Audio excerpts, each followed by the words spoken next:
fiery horse with the speed of light, a cloud of dust, and a hearty hi-yo silver, the Lone Ranger.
When the western United States was first opened to settlers, the masked rider of the plains led the fight for law and order.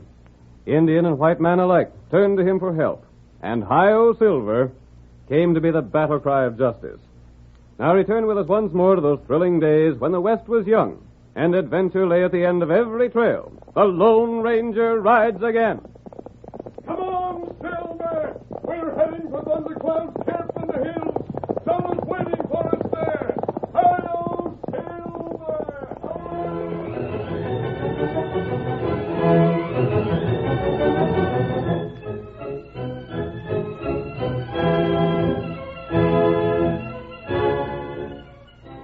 Chief Thundercloud had summoned the most influential members of his tribe to confer with him. The threat of war was in the air, and as the braves debated, Tonto, the faithful Indian companion of the Lone Ranger, sat at Thundercloud's right hand. The masked man waited outside the chief's lodge while the meeting was in progress, and two other white men waited with him. One was Bart Daly, bearded and powerful, and the other his partner, Shorty Crane, a small man with shifty eyes. As our story opens, Bart is trying to mount a splendid brown and white horse tethered near the lodge. Blast the critter, he almost got me that time. Better give up, Bart. You can't ride. I'll fix him. Give me your quirt. What do you aim to do? I'm going to whip the temper right out of him. Here you are. Now then, take that. Yes, You watch me. Here's another threat. Hey, leave me be. Like that horse again, and I'll take that quirt and use it on you. What are you butting in for, stranger? That's my business. I'll Careful. Look at that draw. I'll use these guns if you don't do as I say. I was only having some fun. Whose horse is this? He belongs to old Thundercloud. Red Crow was telling us that nobody but the chief could ride him, so we thought as how we'd find out for ourselves. I'll ride the critter yet. Not unless Chief Thundercloud tells you can. Come on, Bart. Forget about the horse for now. Let's see how things are coming along in the lodge. Stranger, I'll lay you 10-1 your redskin pa don't argue them Injuns out of going on the warpath. Yes? Red Crow aims to make war, and old Thundercloud don't dare go against him. I'd like to know just why you two are so anxious for Thundercloud to declare war on Grey Wolf. I'll just bet you would. I have an idea Red Crow would like to be chief in place of Thundercloud. He's the best man, ain't he? Red Crow is younger and stronger, but he hasn't the wisdom to be a leader. Yeah? He wants to take the braves on the warpath to gain more influence with the tribe.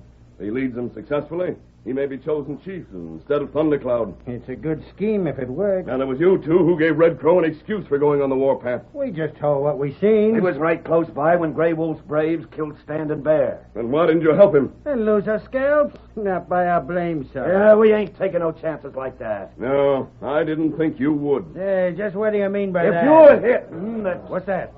It sounds like them Injuns are having it hot and heavy. Listen. Hey, no leader, Suta. Any Kamina Tello, That was Red Crow. He's a real convincing talker. He'll argue them into going on the warpath. And if he does, hundreds of braves from both Thunderclouds and Grey Wolf's tribes will die. That ain't none of our lookout. Josh, who cares about a pack of Indians? What we... Who's that? Tonto speaking.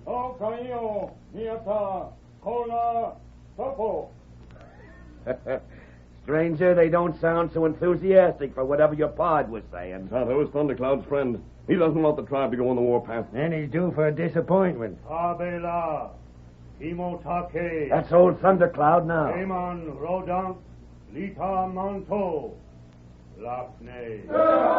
meeting's over, and they're coming out. Tonto! What white man want? What happened? Will they go on the warpath? Chief Thundercloud first send message to Grey Wolf. A message? Thundercloud say if Grey Wolf give up bad braves that kill 'em standing pair, there be peace. Him not give up bad braves, there be war. Grey Wolf won't give up them braves for Thundercloud to punish. This means war for sure. Me not know. Red Crow's responsible for this. Thundercloud doesn't want war. Not right. Tonto, do many of the tribe agree with Red Crow? There plenty. Who is Thundercloud sending with the message? Him not say. Here comes Thundercloud and Red Crow now. Chief Thundercloud. How? I've heard what you decided. Isn't there some other way to settle this? Me not want trouble. Other Indians want 'em. Maybe Grey Wolf send braves kill Standing Bear. Then we have peace. Grey Wolf has a lot of pride, Thundercloud. I'm afraid he'll never do it. Then Red Crow go on warpath. Kill 'em, Grey Wolf. Has the message been sent yet? Thundercloud want 'em Tonto go. Tonto do that. Tell 'em Grey Wolf, when sun go down 2 weeks from now, tribe go on warpath. Me tell 'em. Thundercloud, you mean that if Tonto doesn't return with Standing Bear's killers by sundown 2 weeks from today, Red Crow will be sent on the warpath?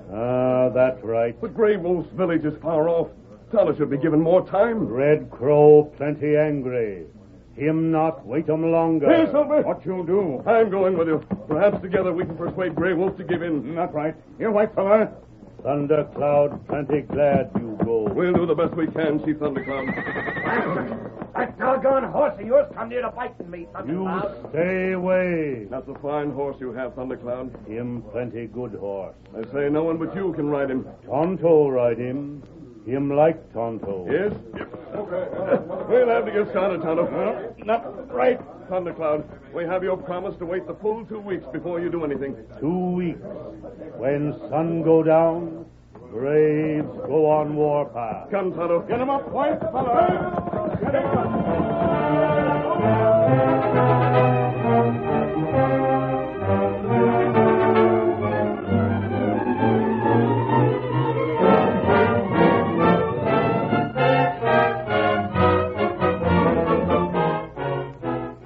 Both Bart and Shorty knew that Red Crow's ambition would never be satisfied until he became chief, and they used this knowledge to further their own ends.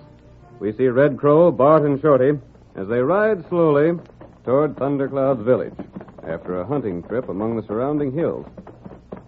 Red Crow, if I was you, I'd make darn sure that Thundercloud don't get the chance to crawl out of going to war.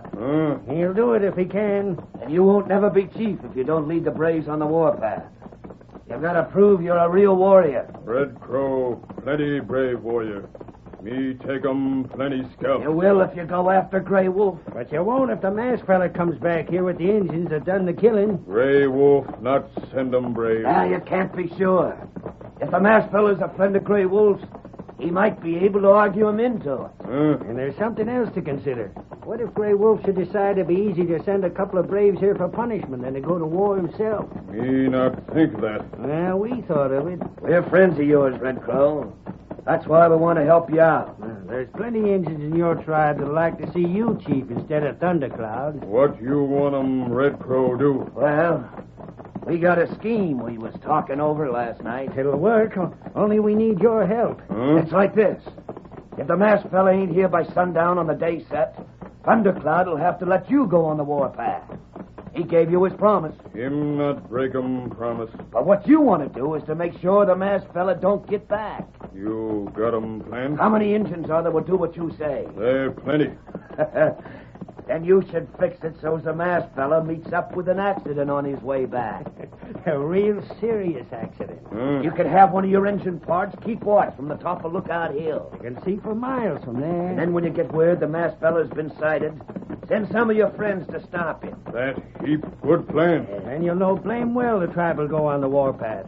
And after you've made yourself a reputation, you can come back and kick old Thundercloud out. You'll have everybody eating out of your hand. Beat Grey Wolf and the whole tribe will be for you. Red Crow, to 'em. That's the way to talk. If everything works out the way we figure, that's just one favor I aim to ask you, Red Crow. What's that?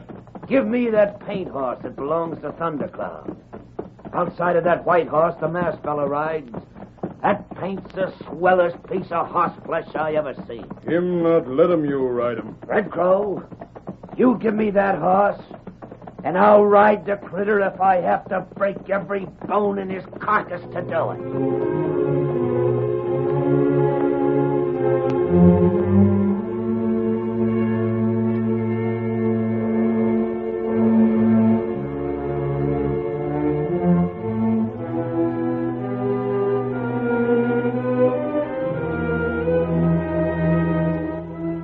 Meanwhile, the Lone Ranger and Tonto raced toward Grey Wolf's village.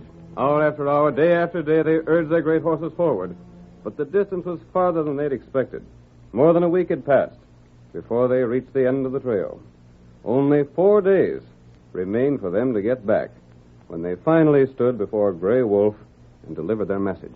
And so, Grey Wolf, there will be war unless you send Thundercloud the braves who killed Standing Bear. Me not kill. 2 white men said they saw your braves do the shooting. Them bad white men. Yes, they looked like outlaws, but Red Crow and Thundercloud believed their story. Them shoot 'em Standing Bear. What, that? Me tell truth. You mean Bart and Shorty did it? That's right. I wonder. And that must be why they encouraged Red Crow to go on the warpath. They must have been afraid you knew the truth. But if war broke out, the truth would be covered up. Ah, If only there was some way to prove what you've told us. me prove 'em. You can?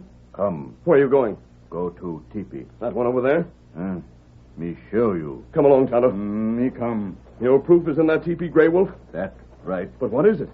You know 'em Standing Bear? Tonto's seen him, but I haven't. I only know that he was one of the best warriors in Thundercloud's tribe. Tonto no Standing Bear. Him good friend, Tonto. Here, teepee. You look inside. Oh, that Standing Bear. How, Tonto? Oh, Tonto plenty glad see you. Me glad see him you. Then Bart and Shorty lied. You weren't killed, Standing Bear. Bad white man shoot him, but me not die. Me find Standing Bear wounded bad. Bring 'em Standing Bear to village. Make 'em well. But why did Bart and Shorty try to kill you, Standing Bear? Them make 'em big mistake. Then come here, steal 'em gold, run fast. Then bad white men see Standing Bear. Think 'em him from my tribe. Shoot him. And now Standing Bear can prove that no one from your tribe was guilty, Grey Wolf. Ah, Are you well enough to ride now, Standing Bear? Me ride. We've got to get back to Thundercloud's village before Red Crow can take the braves on the warpath. that long way off. There not time. Almost 10 days are gone. Only a little more than 4 remain. That too little. We might make it if we cut across the mountains on the way back. You no do that. Even Indian not ride that way. I know it's dangerous, There bad river, deep canyon, plenty loose stone. but we have no choice. Maybe you'll get killed. We'll have to try it. Come. If we follow the regular trail, we'll be too late. Standing Bear, are you willing to go that way? Me too. Where's your horse? There, horse. Here, Silver. You white feller. You do plenty brave things. We don't want warfare just to satisfy Red Crow's ambition. Steady, old fellow. Me tell 'em Thundercloud, you good friend, Grey Wolf. Me want your tribe. My tribe friend always. Let's go. Get him up, white feller.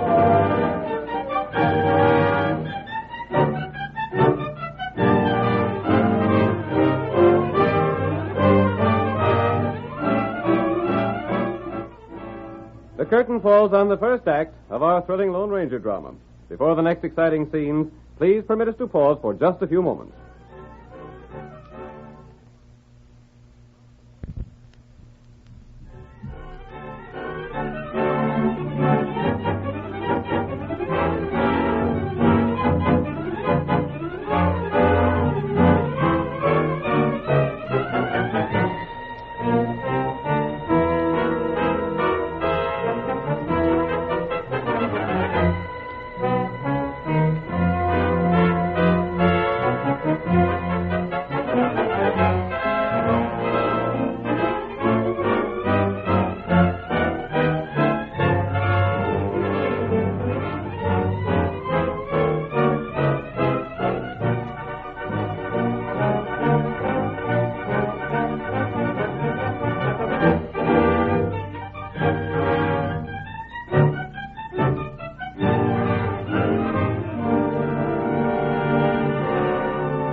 Now to continue our story. White outlaws accused Gray Wolf of being responsible for the death of Standing Bear. Red Crow, ambitious to become chief, wanted to go on the warpath immediately. But Thundercloud insisted that Gray Wolf be given 2 weeks in which to surrender the braves responsible for the killing. The Lone Ranger, however, carrying this message to Gray Wolf, discovered that the outlaws themselves had shot Standing Bear, but that he was not dead. He had been rescued by Gray Wolf. And now the start of a dangerous race against time, as we see the masked man, Tonto, and Standing Bear heading away from Gray Wolf's village. 4 days to get back, Tonto, and one of the most dangerous trails in the West to follow. It's plenty bad. At least a dozen men have been killed attempting it, but it's our only chance. Come on! Get 'em up, White Feller! Get 'em up!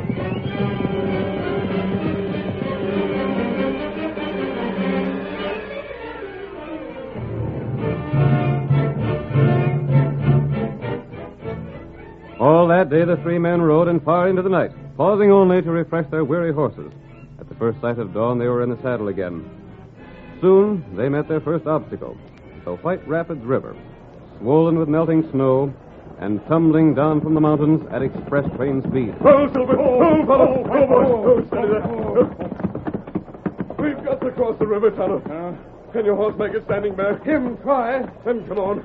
All right, old fellow. It's up to you now.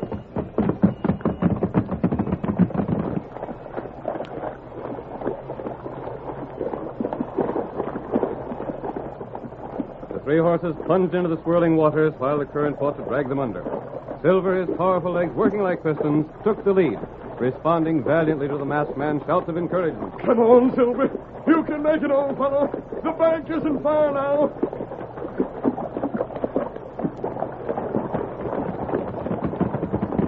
Almost exhausted, the Lone Ranger, Tonto, and Standing Bear reached the farther bank at last.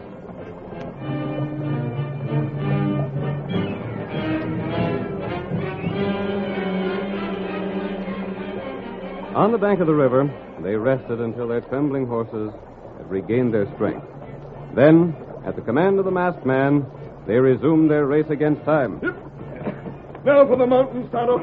Hi-yo! Get 'em up, White Feller! The farther they penetrated into the mountains, the more rugged and dangerous became the trail. They skirted precipices where a misstep would have plunged them to certain death. Again they found their way blocked where landslides had piled great mounds of shale and loose boulders. Careful, Silver. It's 1,000-foot drop below us. Good boy.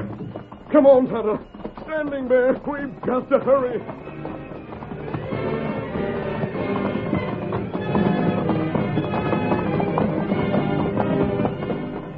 Once, when Standing Bear's horse lost his footing, his master's life was saved only by the quick action of Whitefellow, whose powerful shoulders pushed the wiry little Indian pony back to safety. Get 'em up, White Feller! Get 'em up! Another time, a threatening rumble sounded far above them. A landslide tore a jagged furrow down the face of the mountain. As though sensing the danger, the 3 horses plunged forward, necks outstretched, hoofs striking a frantic tattoo against the uncertain footing. For a moment as long as eternity, it seemed that they must be buried under tons of hurtling rocks and earth. But with a final burst of speed, the faithful animals carried their riders to safety, while behind them the trail was torn from its granite foundation and ground to dust. Come on, Silver!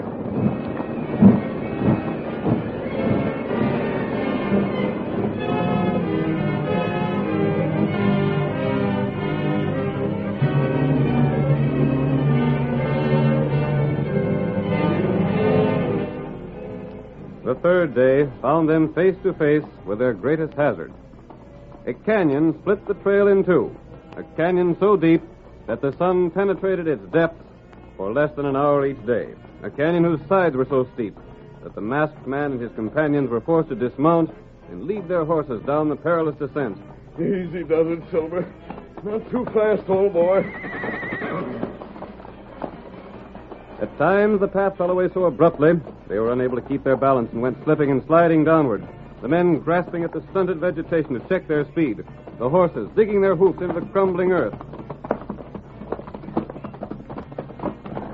When finally they reached the bottom, Then began the task of scaling the farther side. They forced their way up, slowly, foot by foot, their bodies scarred and bruised, their breath coming in tortured gasps. Give me your hand, Tonto. This is a bad place here. Plenty bad. How is White Fellow making it? Him will come. There you are. We'll keep on. I think the worst of it's over. At the top, after hours of climbing, when every step seemed the last they could possibly achieve, they threw themselves panting on the cool grass. Their horses stood beside them with bent heads, completely exhausted.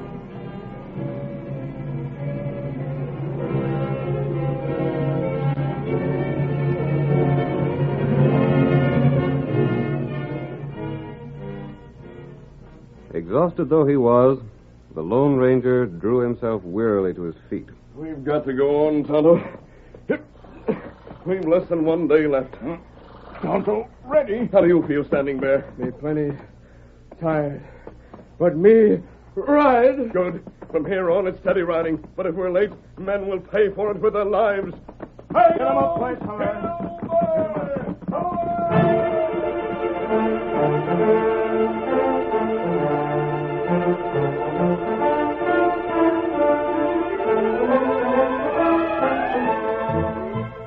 In Thundercloud Village, preparations for war went on, while the deadline drew closer. On the afternoon of the last day, certain that the masked man could not arrive in time, the tribal drums began beating out their primitive challenge, while the warriors circled and stamped the earth in the frenzy of the war dance. But in the midst of this, a rider spurred his horse into the village and dismounted. Red Crow. Red Crow man with mask. Him come. You see him? Him still far off. Me see from hill. That bad. Him was Tonto, other Indian. You know other Indian? Them too far off. See good. You know, tell him Thundercloud this. Me not tell him. You get him other brave. Stop a man with mask. You hear? Me do. Now, go. Akawana. Hunda.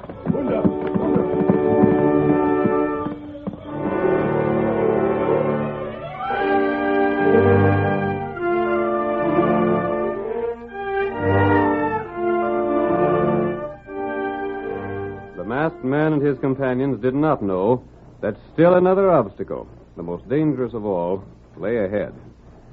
But as they raced toward the narrow pass through which their trail led, a tense band of Indian braves, followers of Red Crow, waited for them with leveled weapons. Come on, Get him Silver. up, White Fellow. Here's the pass, Tonto. We haven't far to go now. Not plenty good. And then, come on, Toddy. Them friend, Red Crow. We can't let them stop us.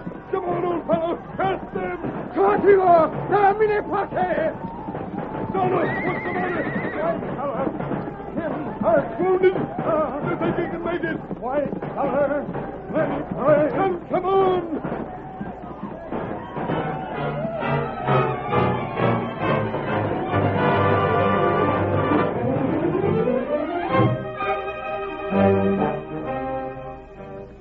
Back in the village, Thundercloud had not noticed the secret departure of those braves friendly to Red Crow.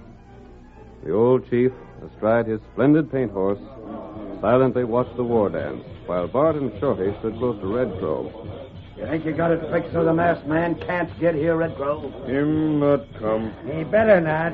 Bart, look at them Injuns. They're sure getting in the right frame of mind to help themselves to some scalp. They'll be mighty tough customers for Grey Wolf to handle. Soon me go on warpath. Blame right you will, Red Crow. And when you come back, don't forget about that horse of Thunderclouds you promised me. Me not forget. I'd give a heap to be riding that critter. Oh, no. Please say no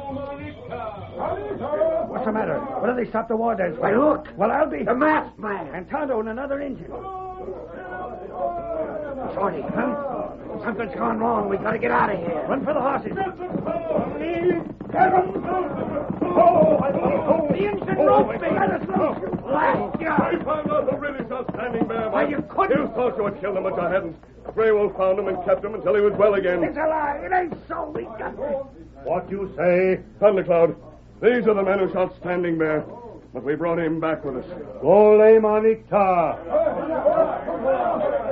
Please and be glad to see Standing Bear. Bart and Shorty stole some gold from Grey Wolf. They thought Standing Bear was after them and tried to kill him. They came here. And when they discovered Red Crow wanted to be chief in your place, they said Grey Wolf had shot Standing Bear. They believed if there was war, their guilt would never be discovered. Red Crow won't be chief? It's true. Standing Bear can explain that.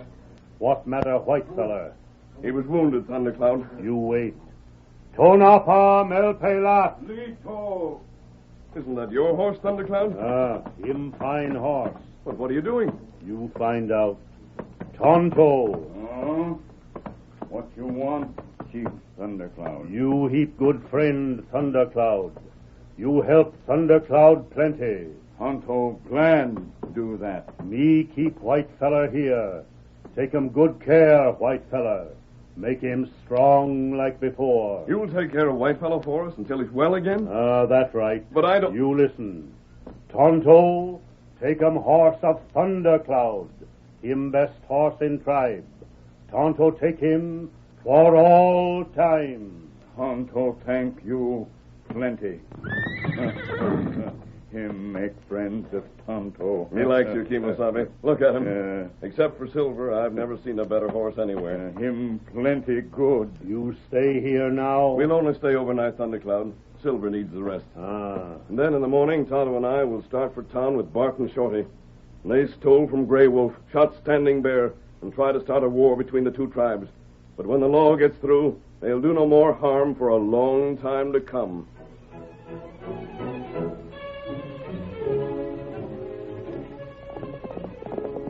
Come on, Silver! Bell Nugent is heading for Rushville! There's going to be trouble! Hail, Silver! Away!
The story you have just heard is a copyrighted feature of the Lone Ranger Incorporated.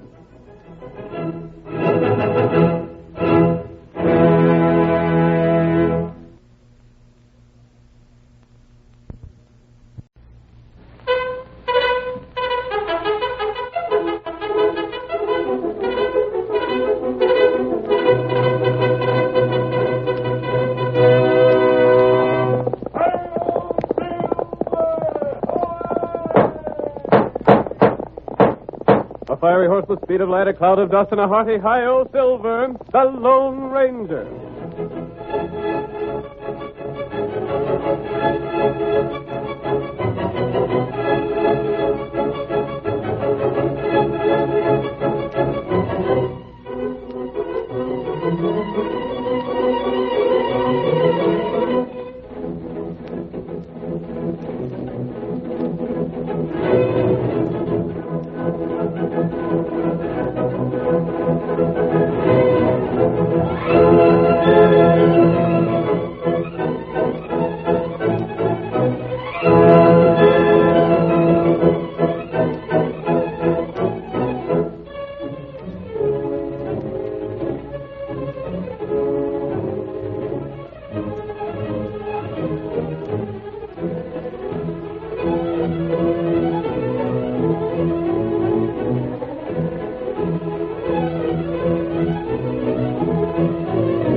The rich grazing land of Texas made the fortunes of many early settlers, but the ranchers were unable to protect their herds from the outlaws and rustlers who roamed the new territory.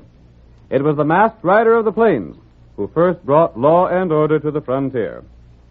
Astride his great horse Silver, he fought crime and criminals throughout the range country, and the memory of his deeds will remain as long as the memory of the early West itself. Now return with us once more to those thrilling days of yesteryear. From out of the past come the thundering hoofbeats of Silver. The Lone Ranger rides again. Come on, Silver! Earle Nugent is heading for Rustling. There's going to be trouble. Earle Silver! Away!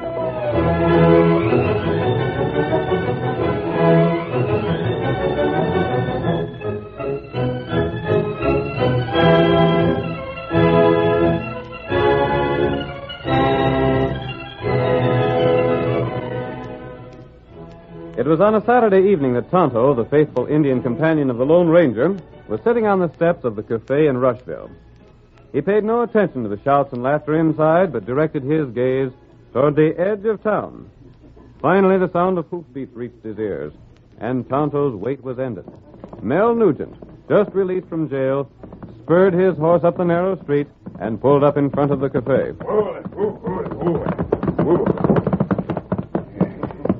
I've waited 2 years to fix that fella for what he done to me.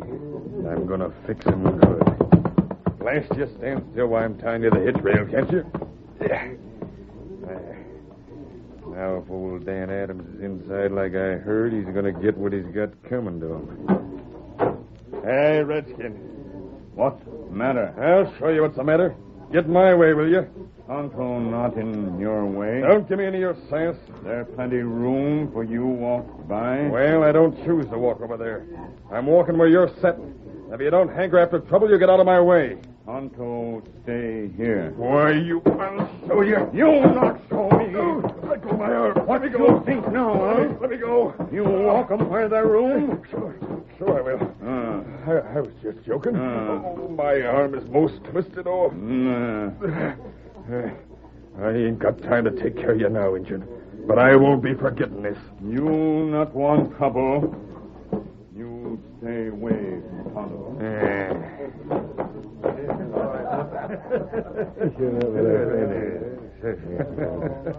Hey, there's Mel Nugent. He must have just got out of jail. Looks like he's hankering after trouble. Maybe he's after Dan Adams. Dan Adams in here? Here I am. You looking for me, Nugent? I am. And I reckon you savvy why. I can guess, all right. It was your fault I was sent to jail. It was you got me locked up for 2 years. I did, and I'd do it again. Why, you was rustling my cows, and I caught you at it. If you've come back to town to be law-abiding, all well and good. But if you turn crooked again, you'll be sent back to jail pronto. You won't jail me again. Not if you stay on it. That's got nothing to do with it. You won't jail me again because you ain't going to live to have the chance. You've come gunning for me, eh? I've been thinking of this day for 2 years. I've been planning on it when I was awake, dreaming about it when I was sleeping. I ain't thought of nothing else day in and day out. And I'm telling you right now, it's going to give me more downright pleasure to fill you full of lead than anything I ever done before. You're welcome to try. Then fill your hands. I blast you. Hold it, you fellas. I got you both covered. Stay out of this, Sheriff. What are you interfering for? There's not going to be any gunfighting in my town. But I tell you... Agent told me he was looking for trouble, Mel. And I've been expecting you to try something like this when you got back to town again. That blasted redskin. Well, maybe you're right, Sheriff. It wasn't me that started this fight anyhow. I savvy that, Dan. But I never backed up when one was offered me, and I don't aim to start backing up now. You don't have to. I'm chasing Mel out of town. You're what? You heard me. Beat it. You ain't got no right to do that. I ain't served my sentence. The law ain't got no hold on me. Look here, Mel. You've got a little place up the valley a ways. Go on home till you've cooled off. Then when you want to come to town peaceable, it'll be all right. But until you do, stay away. I'm going. But you and me ain't through, Dan. I figured as much. And I'll be watching out for you. No right in the face at all.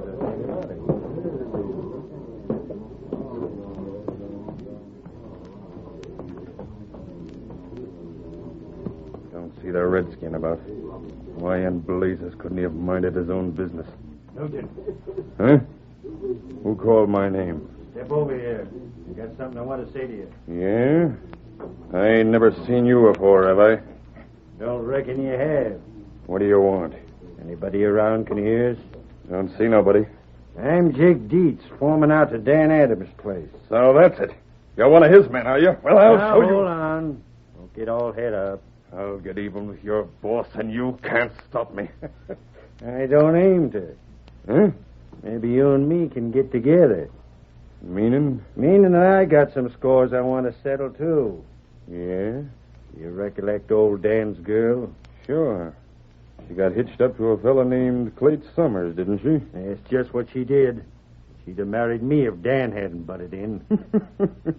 So that's it, huh? Between Dan and Clayt, the whole thing was spoiled. If it hadn't been for them, I'd be sitting pretty with a pa-in-law that owns half of the beef critters in the valley. You got something in mind? Look here. Dan used the law to fix you, didn't he? It was him and the law sent me to jail. And how'd you like to use the law to get even with him? Say, you're getting real interested. When I heard the ruckus inside, I started thinking. Yeah? And I'll bet my boots I got a scheme that'll fix Dan for you, get rid of Clayt for me, and give me a chance to court the girl again. I'm willing to listen. Get on your horse. We don't want to do too much talking in town. Right. My horse is this one here. Steady, boy. Come on. You lead the way. Well, I got a notion you and me between us are going to just about have things our own way. Get up. Get along. Get up. Get up.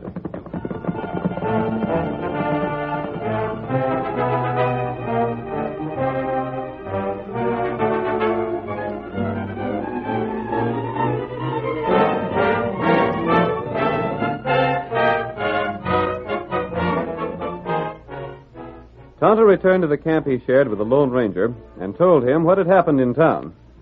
The masked man suggested a plan, and the next day the Indian prepared to carry it out. First, he rode to the Adams ranch house. Paint horse. What do you want, Redskin? Tonto want job. Yeah? What kind of job? You need cook? Can you cook? Me heap good cook. How'd you find out it was a cook I was needing?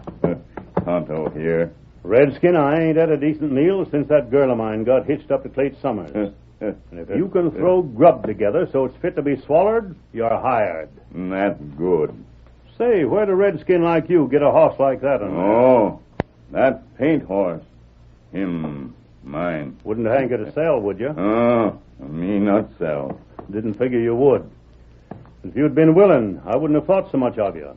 A man with a private horse like that got something that can't be reckoned in cash. That's right. Well, there's the cook shack over there. You'll find something you'll need in it, I guess. It'll be time for grub in a couple of hours, so you'd better start hustling. Me start. And if you're not ready on time... Hey, boss.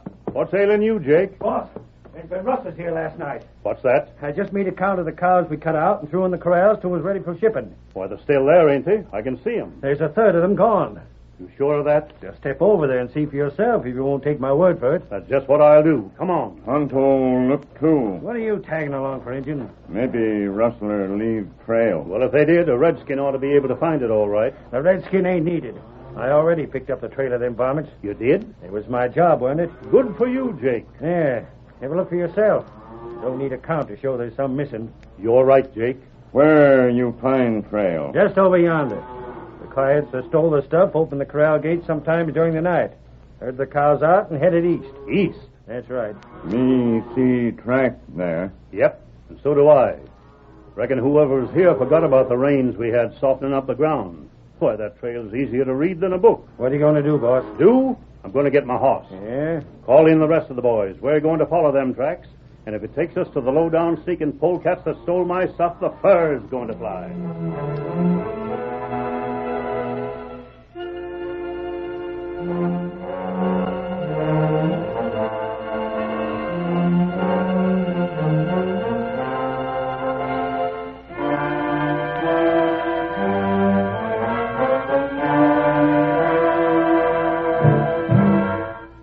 Those of Dan's men within call were ordered to saddle their horses and follow the trail left by the cattle.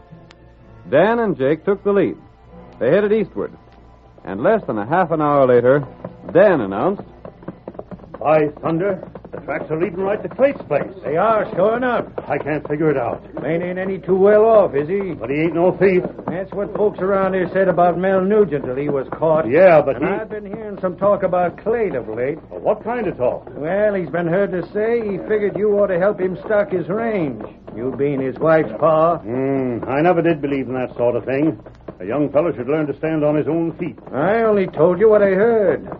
Besides, I just remembered he's been rounding up a trail herd.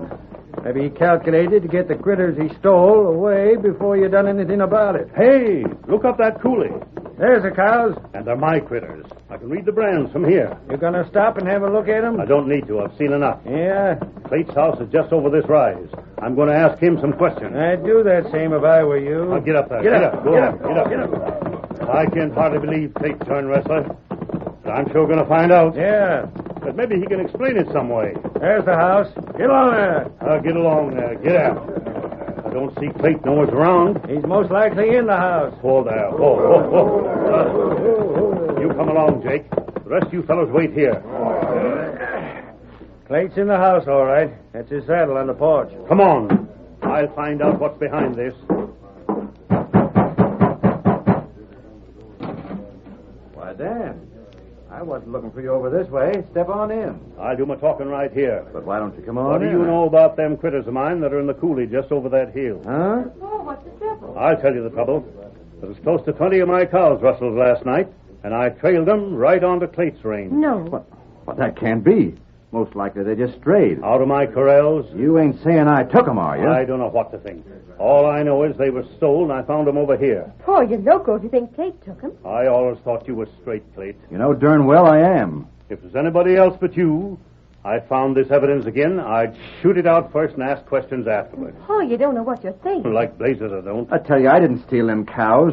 Maybe you did, maybe you didn't. Yeah? And this time I'm going to give you the benefit of the doubt. I don't need the benefit of nothing.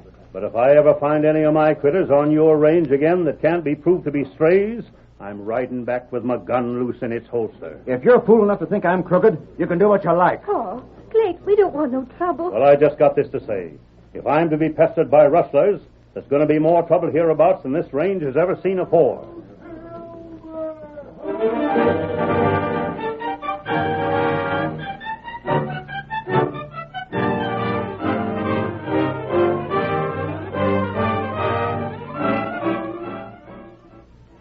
The curtain falls on the first act of our thrilling Lone Ranger drama. Before the next exciting scenes, please permit us to pause for just a few moments.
Now to continue our story.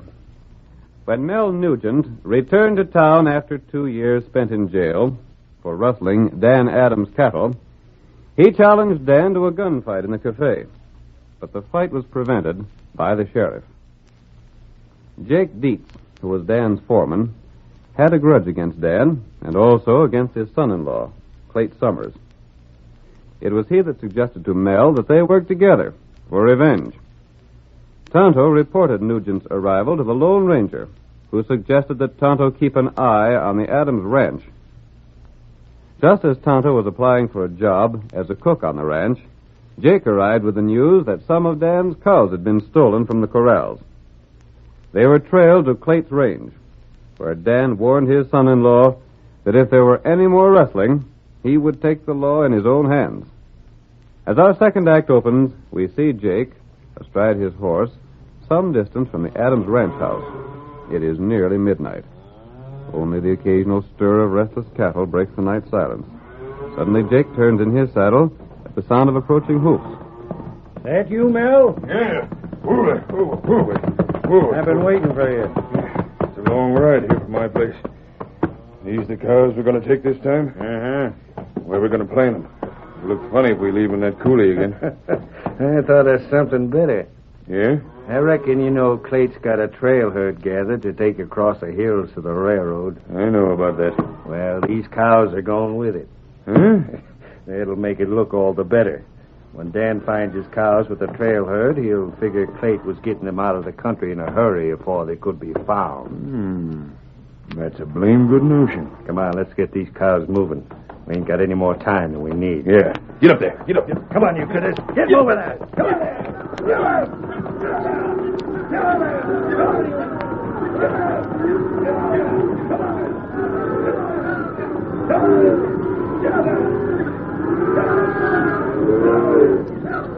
They're on their way. These cows where we want them. Get up there. Come on, boy. Dan always rides this way in the morning. He'll find these cows going first thing. Good enough. How are we going to get these critters into Clate's herd? It'll be guarded, won't it? Now, to speak of it won't. There won't be more than 2 fellas riding night herd. Uh-huh. And we'll stop before they can hear us. When we let the cows go, they'll drift into the herd without no prodding. I reckon they will. There, there. Keep moving, blast you. And this time, when Dan finds Clate's got his cows, there's going to be gunplay. There'd better be. I'll see to that. It wouldn't matter much, even if there weren't. And why wouldn't it? There'll be a plenty of witnesses to their quarreling, won't there? And if Clate should be found later on with a bullet through him, who do you think he'd be blamed for it? I get you. Come on, you critters. Step along there. Clate'd be out of the way, and Dan'd be hung for it. And we'd be sitting pretty. All I want is to see Dan done for. And what I want is a chance to court Dan's girl. If I can get hitched up to her, I'll own both hers, Dan's and Clate's. When we're through here, I'm heading back for my place. Yeah. I don't want to be seen around. You can let me know how things come out. I'll do that. Come on, let's haze these critters along. I'm anxious for this job to be done with. Come on!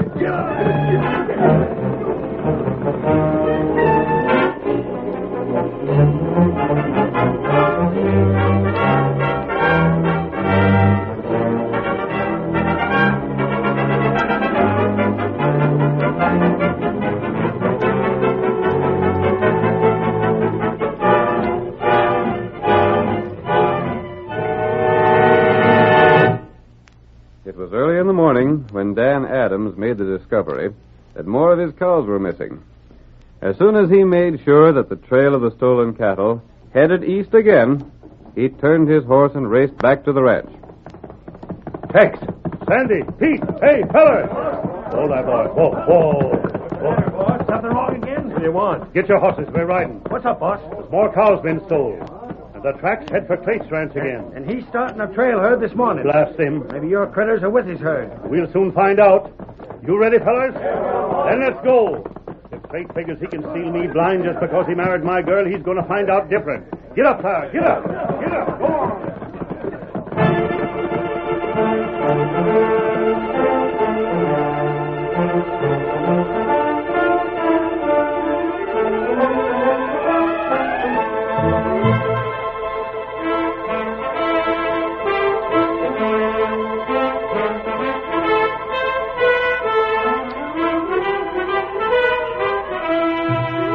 In the meantime, Clate Summers was just finishing breakfast at his home.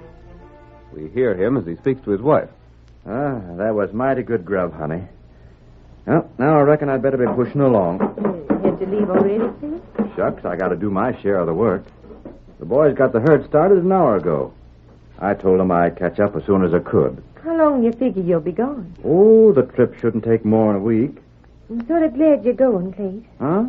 I don't know what got into Paul the other day, but it'll most likely be best if the two of you don't meet up again too soon. That was the darndest thing I ever heard of.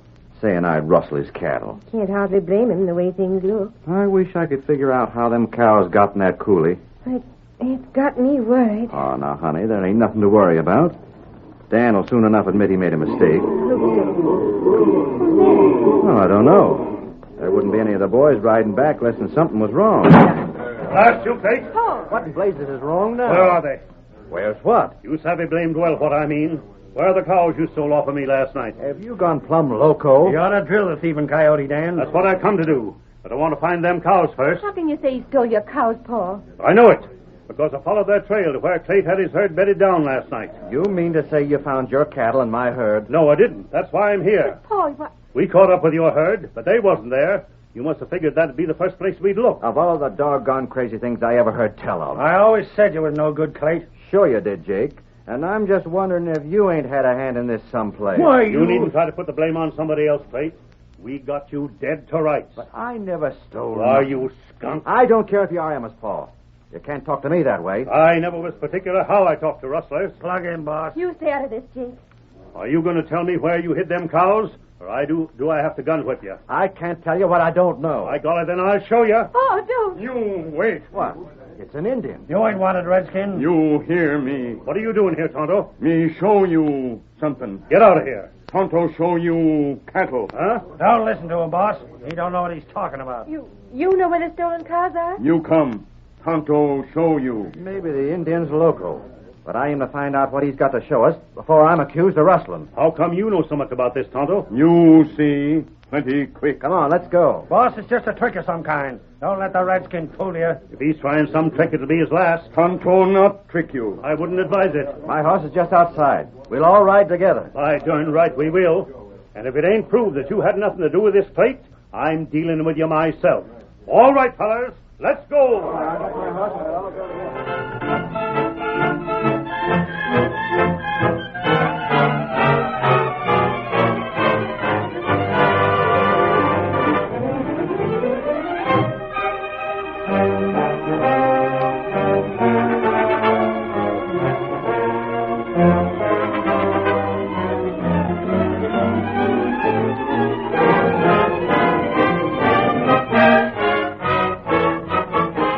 Tonto first led the men to the place where Clayt's herd had been bedded down the night before. Then he pointed out that the tracks of the stolen cows circled the herd and continued onward, still further eastward. The men remounted and pressed forward, discovering at last that the tracks took them directly to Mel Nugent's tumble-down spread. As they drew near, coming to Melt's shack, Clayt shouted, Hey, there's Mel running away. He run out of the house when he seen us coming. He's heading for his horse. Me get him. Get him up, paint horse. Don't let him get away, Tonto. Tonto, rope him. Get him up, paint horse. Get him up. We catch him. Come, paint horse. Come on, get him up there. Get away from me, Redskin. Get away. Me rope you. Whoa, paint horse, whoa. You not get him away now. Take this rope off of me. You wait. Go. I'll get you for this. Tonto, not afraid that. Hang on to him, Tonto. Me got him. Him not get away. Me hold him. Hey, Dan, look. Your cattle's back there in Mel's corral. That's them, all right. It can't be, boss. It just can't be. I ain't blind, am I, Jake? Jake, you double-crossing rotten polecat. You framed me for this. I don't know nothing about it. Well, I sent you to jail once for rustling my cows, but this time you're going to hang. Wait, I never brung them cows here. Yeah? Jake and a masked fella brung them. Then when I come along, the masked fella roped and tied me. He waited till he seen you fellas riding up, then he took the ropes off and beat it. You're loco. I see it all now. The masked fella let it slip what your game was, Jake. You blame fool, keep your mouth I'll talk and I'll talk plenty. You ain't gonna get away with this. Why, you... Hold on there, Jake. We'll hear Mel out. What's this you're saying about Jake? He framed me, that's what. He got me to help him steal them cows to put in Clayt's herd. Then him and the masked fella brung them on here so's I'd be jailed. It ain't so. The masked fella told me all about it. You ain't fooling me. Jake helped you steal the cows? He sure did. He stole them both times. He knew I was gunning for you, Dan. This way he figured I'd be took care of. It was you double-crossed me. Huh? You brung the cows here for yourself. All that talk about a masked fella ain't nothing but a lie. Dan, it looks to me like they was both in on it. That's what it does. Last you, why couldn't keep your mouth shut? Why should I take all the blame after the trick you played on me? I'll fix He's you. going for his gun. Oh, my hand is smashed. The masked fella just shot the gun from your hand. Sheriff, What are you doing here? I'm here because the Lone Ranger brought me. The Lone Ranger? But where? What? There him and the engine. Go now. What? Look at those.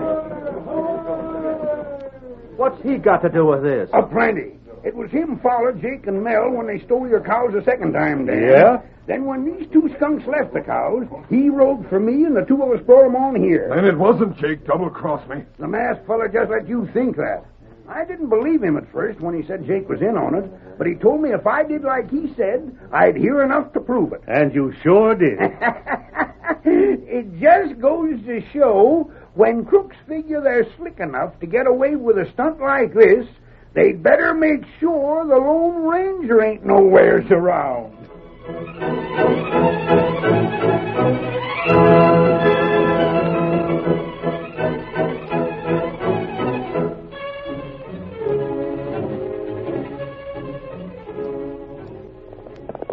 Come on, Silver! We're heading for Middledale! Outlaws are in the district!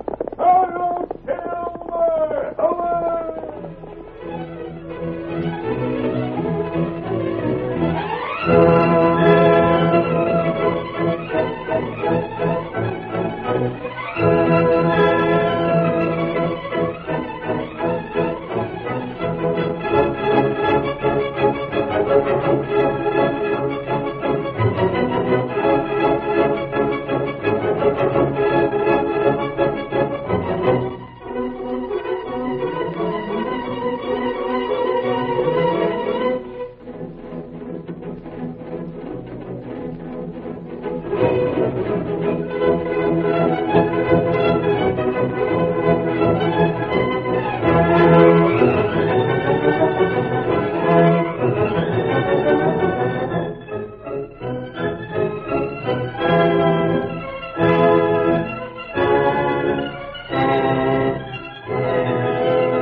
The story you have just heard is a copyrighted feature of the Lone Ranger, Incorporated.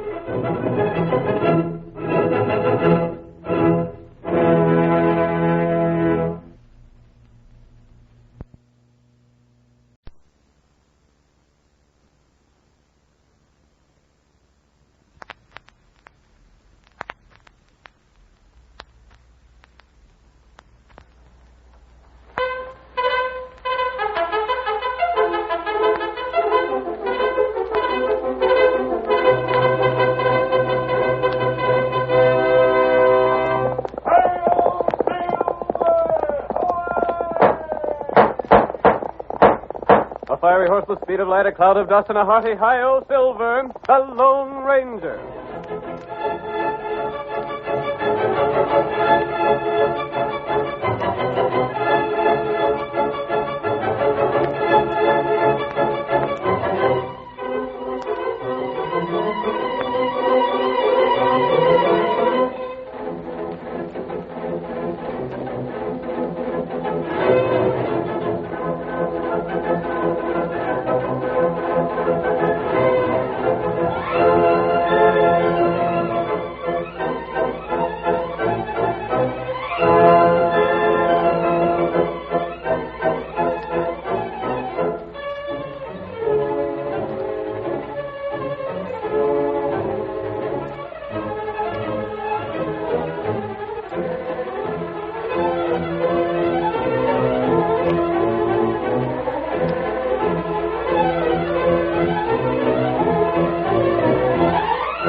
last rider of the plains did more than anyone else to bring law and order to the western United States.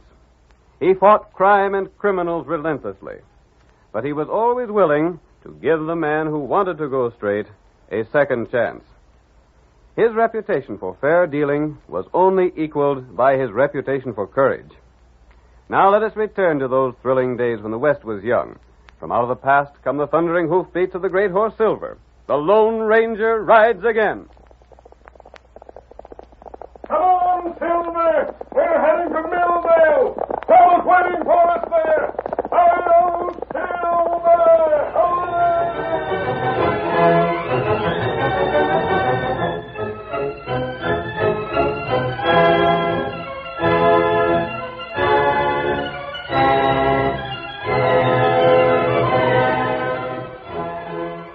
Bolivar Bates and Hacksaw Hastings, two old Civil War veterans, wandered the western trails, hoping to make their fortunes.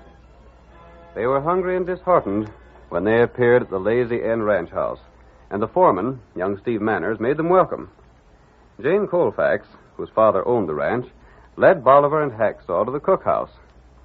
Soon a huge plate of flapjacks was placed on the table. The veterans attacked, and now, with the enemy annihilated, we see them leaning back in their chairs. Steve says, "Had enough, fellas?" Friend, I'm plumb full to busting. And I declare I ain't met up with such elegant cooking and such real manners since me and Hacksaw was riding the Virginia Valley with dashing Jeb Stewart. Thank you, Bolivar. Miss, I ain't got Bolivar's language, but him and me sure got the same sentiments. I'm glad you like the food. And you're welcome to stay on until you find something to do. That's what I was just telling them. Gosh, this is like dying and going to heaven. I'll have to see about the dishes now. And I'd better be getting saddled. I'll be in at noon, though, Jane. All right, Steve. There goes one of the sweetest little ladies I ever seen. She ain't to be beat. I'm hoping that one of these days we'll be getting hitched. Me and Bolivar sure wish you luck. You've treated us real white. I'll take my dishes out to the kitchen. I'd like another word with Jane. I reckon you would. Say, who that just stopped outside? Huh? You can see him through the window. Well, I don't know. He's Steve, you look like you seen a ghost. What made you drop your dishes? I was just clumsy, I reckon. It didn't look that way to me. It looked like the sight of that fellow. You'll have to excuse me, friends. There's something I have to see to. Hey, wait! You fellas just make yourselves to home. I'm right busy now. Well, I'll be darned. Hacksaw, if I ever seen a fellow scared afore, Steve was sure him. I can't figure it out. It seemed like just as soon as I pointed to that fellow that rode up, Steve went all to pieces. To pieces? He flew out of here like he was shot from a scattergun. What do you suppose got into him, Bolivar? I don't know, but I aim to find out. But I don't... Look. Steve and that fella act as though maybe they've met up before. Mean-looking gent, ain't he? And now they're coming into the ranch house. I should wonder if Steve's in some kind of trouble. Come on, Hacksaw. Huh? Get up out of that chair, doggone you. If Steve's in trouble after treating us so white, it's up to us to do something about it, ain't it? But what can we do? I don't know. But first we've got to find out what the trouble is. Come on. But if Steve wanted us along, he'd have asked us. We don't need no invitation. There's an open window over there, ain't there? Close the door behind you. You mean we should just listen in without saying nothing? Look here, Hacksaw. If you see a fella drowning, you don't wait for him to send you a note asking you to save him, do you? Well, from the look on Steve's face, I'd say he was in a worse fix than drowning. And I'm going to do something about it. Well, Keep your voice down. There's the window just ahead.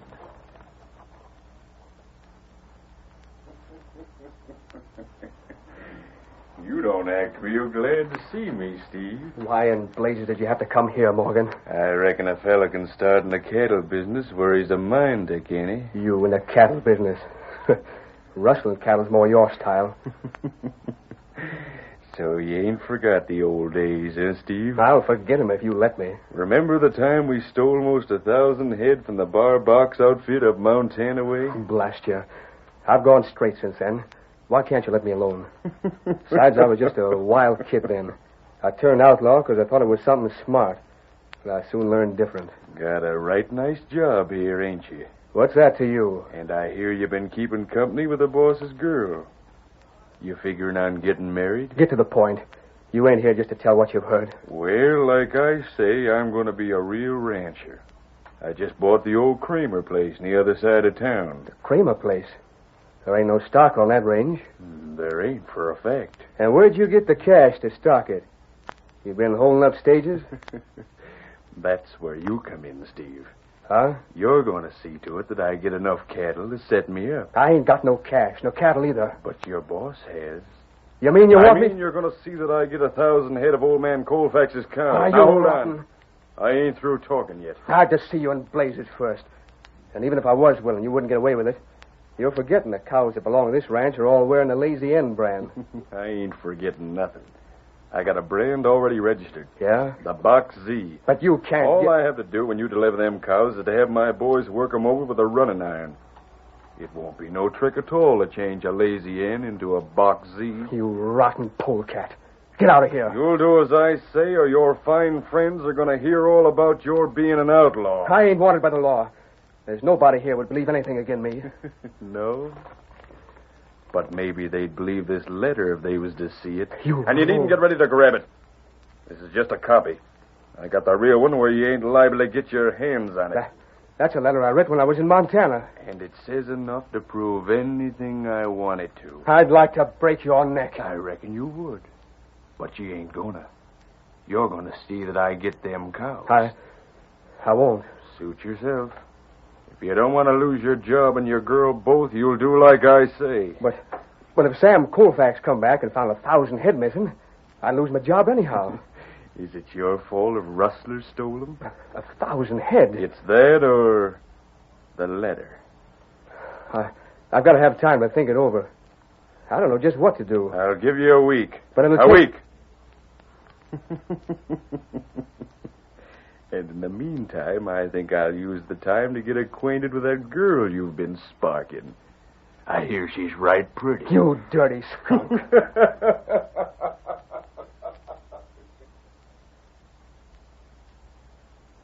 Well, I'll be dog blasted. Did you hear what that fella's trying to make Steve do? And him a friend of ours. I wish there was some way we could help him. You come along with me. But what are you... Come on. You and me are making a trip. A trip? We're going to find the masked man. But what for? Hold still there, gentlemen. Hacksaw, maybe we can't help Steve any, but the masked fellow and Tonto sure can. By golly, I never thought of that. I got a darn good notion where they are. We'll tell them the whole thing. That's a good idea, And Barbara. Hacksaw, what that masked fellow'll do to that slick outlaw will be aplenty.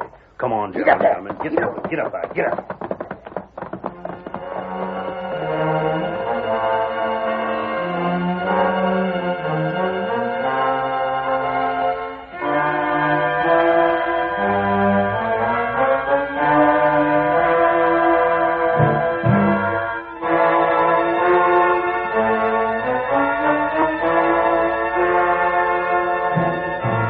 The two old soldiers rode as swiftly as their ancient horses would carry them.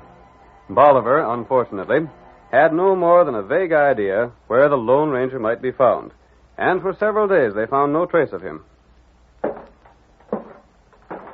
Tonto ain't in this town, Hacksaw. Well, we'll just have to go on looking. And the time's getting less all the while. Oh, Steve. But we'll find them fellows yet. Get up, General. Get up. Get up. Get on. Get up.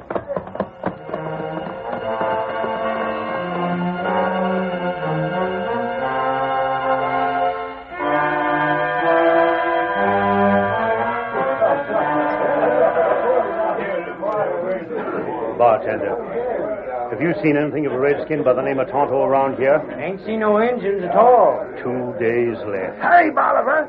We've still got more traveling to do.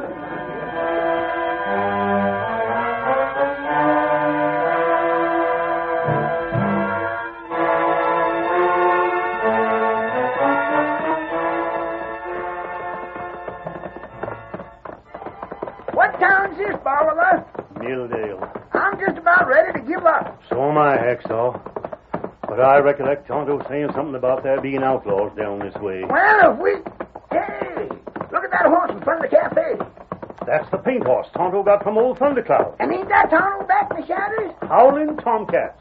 Hey, Tonto! Oh, there. Oh. I ain't been so glad to see anybody since the time old Jeb Stewart pinned all them medals on my chest. Tonto, feel plenty good see you. Tonto, you're a sight for sore eyes. What you do here? We've been looking for you. Where's your masked pard? Him in camp. We gotta see him right away. Tonto, take you there. There ain't no time to waste, Tonto. We gotta move awful fast. Here, Paint Horse. Gosh, I just about give up all hope. What matter? Everything's the matter, Tonto. Come on, we'll tell you about it while we're riding. Get him up, Get Paint him Horse. on, Sherman. Get him. Come on, boy.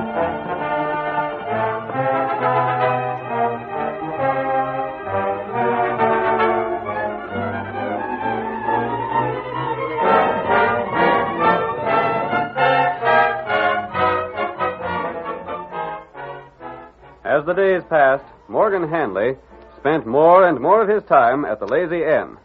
We see him now in the afternoon before the final day set for Steve's decision, speaking with Jane Colfax. They are on the porch of the ranch house. Miss Jane, I can't see no reason why you and me can't be good friends. I prefer to choose my friends myself. Meaning you ain't got no time for me? You can take it any way you want to. It's Steve, eh? I don't see why I have to explain myself. If you'll excuse me, I'm going inside. Just a second. Yes? I got some things to say. And the first is you and Steve ain't gonna get hitched up. Let me by. Staying where you are. I could tell you plenty about Steve. If you don't act more friendly, I'll get him in so much trouble he'll never get out. Let me by, Steve. You stubborn little fool. Steve! Keep your mouth shut. What's the trouble, Jane? You stay out of this, Steve. Make this fella leave me be. Morgan, I told you what would happen if you didn't quit pestering Jane here. You'd better mind your talk. Stand away from her. I won't, I tell you. This will teach you. I should tear you apart. I'll get that letter You out. show that letter, and your chances of getting what you want are done for. I'll last you. I got till tomorrow. Now get out of here. I'll go. And I'll wait till tomorrow. But if you don't give me your answer then... Yeah? Then I'll see to it you run right out of this county. Go on, get! And if you think I don't mean it, just try and stall for more time. Steve, what is it? What hold that man got on him? I can't tell you, honey. Don't you think I can be trusted? Jane, don't ask me about it, please. I won't, Steve, but I just want you to know this. Whatever it is, whatever you've done, I'll still love you. Jane! Hey, wait!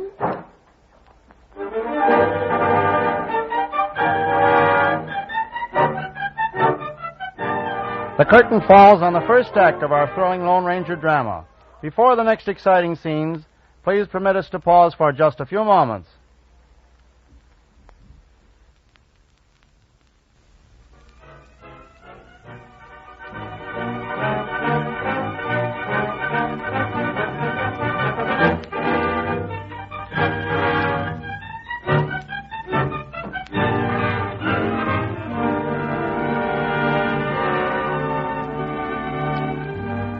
Now to continue our story. When Bolivar Bates and Hacksaw Hastings stopped at the Lazy Inn Ranch, they discovered that its young foreman, Steve Manners, had written an incriminating letter several years before. The letter was held by an outlaw, Morgan Hanley, who threatened Steve with exposure unless he stole 1,000 head of his employer's cattle. Bolivar and Hacksaw set out to find the Lone Ranger. Hanley gave Steve 1 week to decide whether or not to obey his orders. On the 6th day, the two men quarreled, and that evening Morgan went to the cafe in town. Now, as our second act opens, we see Bolivar and Hacksaw as they approach the door of the cafe. Think Morgan's inside, Bolivar? I'll push back the door and see. There he is. He's standing right at the end of the bar. You go and talk to him. Come on in. Guys, every time I see that fella, he looks meaner than the last time. There ain't nothing to be afeard of. If he gets tough, we'll just give him that steely look of ours. Yeah. Howdy, friend. Your name Morgan? Huh? How'd you fellas know my name? Shucks, we know a heap more than that about you. Don't we, Hacksaw? That we do. Yeah? But maybe we hadn't ought to talk where anybody can hear us. Say, what are you two old goats getting at? What's that you called us? Careful there, mister. Get the blazes away from here. I ain't got the time nor the mind to do any talking with a couple of tramps like you fellas. Why, son, you're hide-eyed. Well, come along, Hacksaw. I reckon he ain't interested in now knowing about that letter of Steve's he's got. What's that? Yeah, Bolivar. I figured maybe he was the kind of fella we could do business with. Just hold on. What's that you said about a letter? You willing to talk? We can't do no talking here. We'll go over to that table there in the corner. Sounds like he's changed his tune, Bolivar. Yeah. Come on. I don't know what your game is, but by golly, I'm going to find out. Me and my partner just had a notion you could use some help. And get the cattle you want without half so much trouble. Sit down. Sure. Now, talk and talk fast. How come you know about that letter? Steve told us. Why? You better tell him the rest of it, Bolivar, before he gets the wrong ID. I reckon I had. He looks mad enough to bust. The rest of what? Well, it's like this. Steve told us, on account of we had a letter mighty like yours. And we had the same notion you had. Only we went there looking for cash, as we wouldn't know what to do with cows if he give them to us. How'd you get hold of any such letter? You see that Injun sitting at that table all alone? Yeah? He's got a friend, a masked fella. An outlaw, huh? Well, some fellas call him that. Go on. Keep talking. He knew Steve when he was an outlaw, just like you did. And he had a letter to prove it. Well, I'll be... So when we done him a favor once, he give us the letter. And you fellas are trying to get cash from Steve for it? That was the notion we had. We went to him, and when we told him about it, he was fit to be tied. So then we got the idea you and us could work together. How do you figure that? Steve put up quite a fuss when you asked him for that 1,000 head, didn't he? And what if he did? We was thinking maybe you went about it the wrong way. What you want to do is to ask for just a little at first to get him used to the idea how easy it is to steal. Yeah? And then when he's give you maybe 50 head of sold cattle, come on back with that letter we got and ask for the 1,000. Say, maybe you fellas ain't as dumb as you look. Shucks, we just looked that way a purpose. If folks savvied how downright slick we was, they'd be afeard of us. That they would, mister. But how do I know you're telling the truth? Steve wouldn't have told us about the letter you got, less'n we knew something too, would he? Maybe not. And besides, we'll show you the letter. The engine can tell you where we got it. And what do you fellas want out of this? We ain't asking for much. We can't get cash from Steve, so you can take cattle and pay us when you've sold it. Yeah. Hey, where are you going? I'm going to check that engine's story with yours. Then I'm going to have a look at that letter. And if you've been talking straight, maybe we can do business.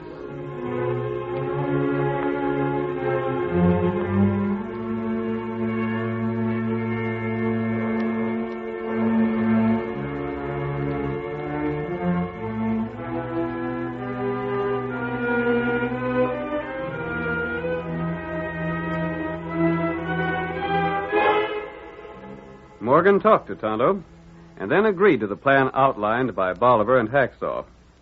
The next morning, he rode to the Lazy Inn, dismounted, and rapped on the ranch house door. That was a slick scheme, all right, that them two old coots thought up.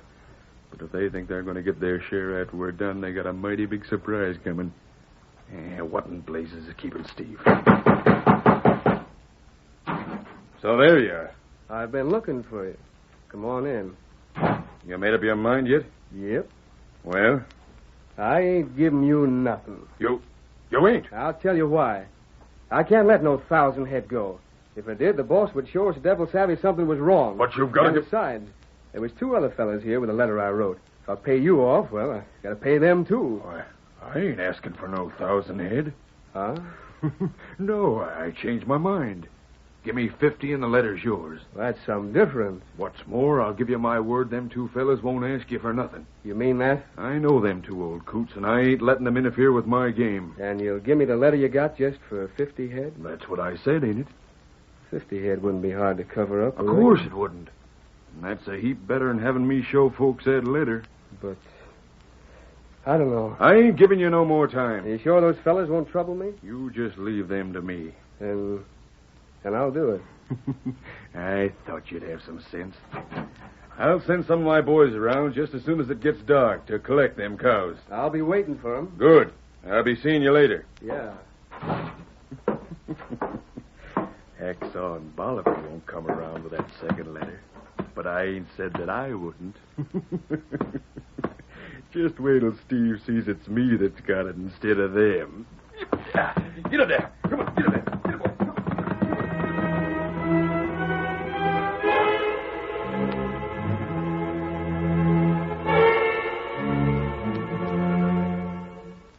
That evening, Morgan, Hacksaw, and Bolivar sat astride their horses, watching the approach of a small herd of cattle. The men hazing the cattle along turned then toward the corrals of the old Framer place that Morgan had purchased. The outlaw looked at his two companions and chuckled.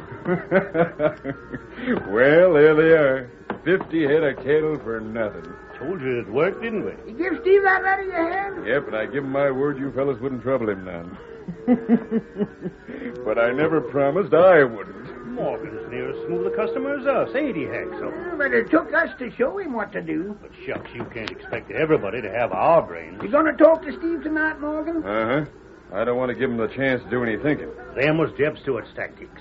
Keep the enemy on the run without letting them get collected. What's tactics, Bolivar? Why, it's the...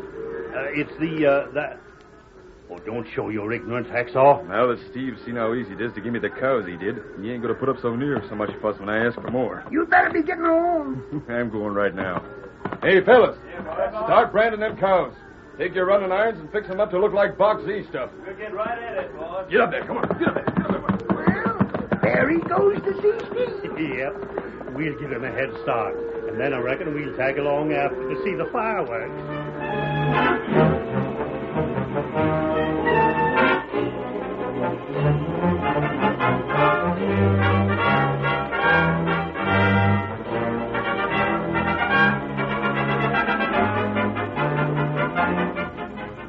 Morgan, with the second letter in his pocket, rode swiftly to the Lazy M. There he found Steve standing in front of the house. What you come back for, Morgan? We still got more business, Steve. Look here. What are you up to now? I just wanted to show you this other letter. So what are you trying... And for this one, I'm asking 1,000 head of cattle like before. You Now, know... don't start using your language too free. It'll be just the worse for you. You said this other letter would never be used. You must have misheard me, Steve. I'm downright sorry if you got me wrong. But all I said was that Bolivar and Hacksaw wouldn't come around with it. I should have known better than to believe anything you say. But all you gotta do is give me the cows I want, and then our business is done for good. We better step over closer to the corner of the house. I wouldn't want to be seen talking to you. Yeah. This'll do all right. Now, what about it? You gonna give me that 1,000 head, or do I have to show folks his letter? I guess you recollect what it says, all right. I oughta. I wrote it, didn't I? I knew that as soon as I seen it. You mean I ain't got no choice at all? You won't settle it some other way? I told you my terms. Well, this is blackmail. Sure it is. And what are you gonna do about it? I don't know. But I ain't gonna let you Who's get away. that coming? One of them's riding a paint horse. Paint horse. Hacksaw and Bolivar. What in blazes are you doing here? You'll find out soon enough, mister. Tonto won't find lawman. You're looking for the sheriff? The sheriff? Say, what's up? Why would the redskin come here for the sheriff? Because I was just standing around the corner of the house to hear what you had to say. And we heard everything. You Did you hear enough, Sheriff? I sure did. You're going to jail, Morgan. Steve, you blasted fool. Yeah? I'll show him the letter. Sheriff, Steve's a crook, and I can prove it by this letter here. That letter don't interest me none. But Steve wrote it. You ain't denying it, are you, Steve? No. Morgan, I know what's in that letter already. I oughta. I was with him yesterday when the masked fella told Steve what to write. The masked man? Yep, it was his idea. He had Steve write the letter, then rub it in some dirt so it wouldn't look too recent. And you fell for it, Morgan. I was tricked. You tricked plenty. But Steve's a crook. I had a letter he wrote back in Montana. I don't know anything about that. I ain't seen it. He must have torn it up. Then there ain't nothing I can do about it. Tonto, tell him what happened back to his place. Deputy, get other fella. They rounded up the whole bunch? That's right. We see him change brand. And that's another charge against you, Morgan. I was tipped off that maybe you had your fellas changing the brand on some lazy end cows, and then they caught you at it. I got them from Steve. Is that right, Steve? He's got to prove it. But you gave them to Looks me. like you can't, Morgan. Well, you're coming along with me. Steve, I told you to listen to what that masked fella said, didn't I? If it wasn't for him and you fellas, I don't know what I'd have done. Well, you treated us white, so we done the best we could for you. And, Jane, you ain't holding none of this against me, are you? Of course not, Steve. I understand more about this than you think. Thank heaven for that. Watch out for Morgan! You ain't gonna get me. Head him off. He's running for his horse. You look. Masked friend catch him. Got him now. By golly, our masked friend was just waiting for him to make a break. Stay where you are, Morgan. This time I got you covered. It looks as though if it weren't for the masked man, he'd have got away anyhow. We owe him a lot, Steve.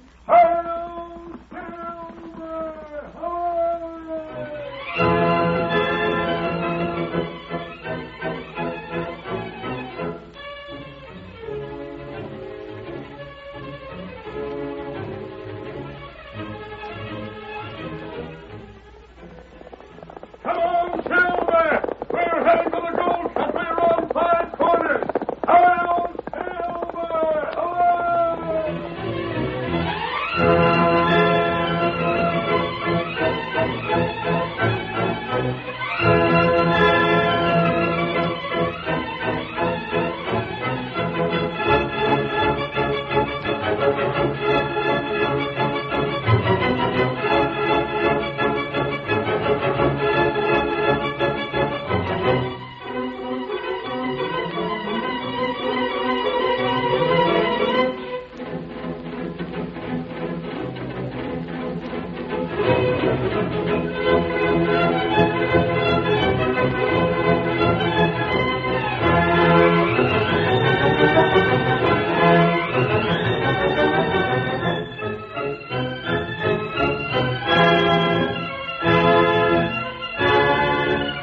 The story you have just heard is a copyrighted feature of the Lone Ranger Incorporated.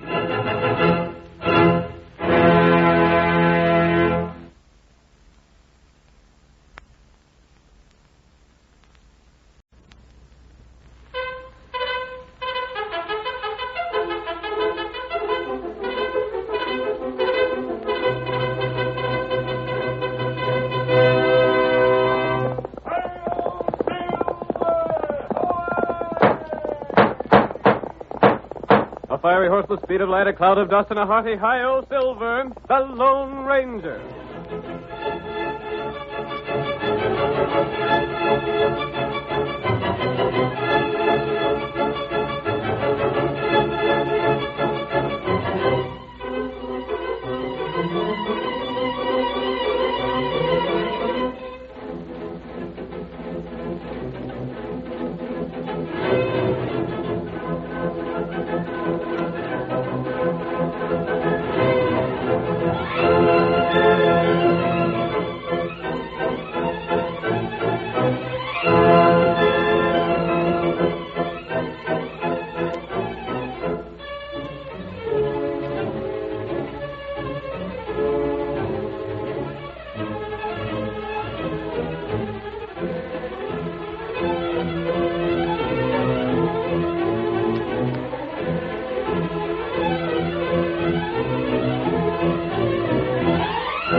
The immense natural resources of the western United States brought wealth and security to many of the early settlers, but to have was not always to hold.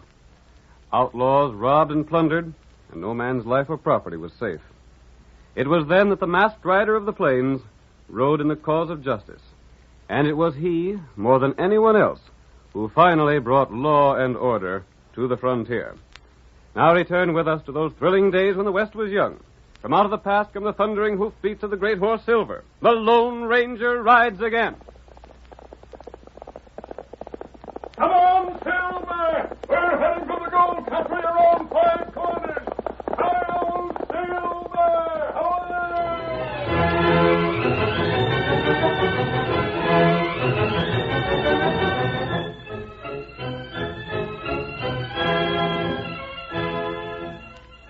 Old Ben Battle had been known for years as one of the unluckiest prospectors in the West. He had spent his life searching for gold, but though unsuccessful, he remained cheerful and active, his courage giving him youthful strength and hope. One day, the citizens of the town of Five Corners were startled to see old Ben ride down their main street, shouting at the top of his lungs. I found it! I found it! Oh, hold on. 30 years I've been looking, and I found it at last. What is it, Ben? What's happened? What's that you're carrying, Ben? You striking rich? Come on inside the cafe, fellas, and I'll tell you all about it. Let's go. I want to know what it is. Right now, I'm the luckiest fella in the state. Yippee, fellas, look here. That ain't old Ben Battle. Say, what's the crowd following you for? I struck it rich, Barkeep. You found a good claim? No. Then what do you Just mean? run your eyes over this. Gold. It's gold. Pure gold. That's a chunk from a bar of gold. It's been smelted. Where in thunder did Ben get that? Quiet down there, you fellas. Quiet down. You ain't been holding anybody up, have you, Ben? Not me. Here, look what's stamped on that gold. Let me see. What's it say? Go on and tell the sheriff, Barkeep. Why, it looks to me like it's got 2 T's stamped in it. You mean like initials? Uh-huh, but I don't... Leaping Mavericks. TT. Treasure Trove. I'll bet them initials stand for the old Treasure Trove mine. Treasure Trove? Is that it, Ben? Yes, sirree. That there's part of a gold shipment's been lost for almost 50 years. I'll bet 1,000 fellows have looked for it without finding it. And it took me to do it. I ain't never heard of no Treasure Trove mine. You ain't? Gosh, Barkeep, I thought everybody knew about that. It was owned by a fellow named Jake Adler. He used to smelt his own ore and then send him a mule train to the coast. Yeah? But once he sent a shipment that disappeared. No one ever knew what become of it. They wouldn't figure anything, but maybe a landslide covered it up. Couldn't it have been Injuns? But there weren't no Indians around at the time. And nobody ever seen hide nor hair of anybody that was with the gold. Not even one of the mules. And that's the gold you found, Ben? Yep. I was just coming back over the old trail from Custerville. Man, was it hot. My horse just moseyed along.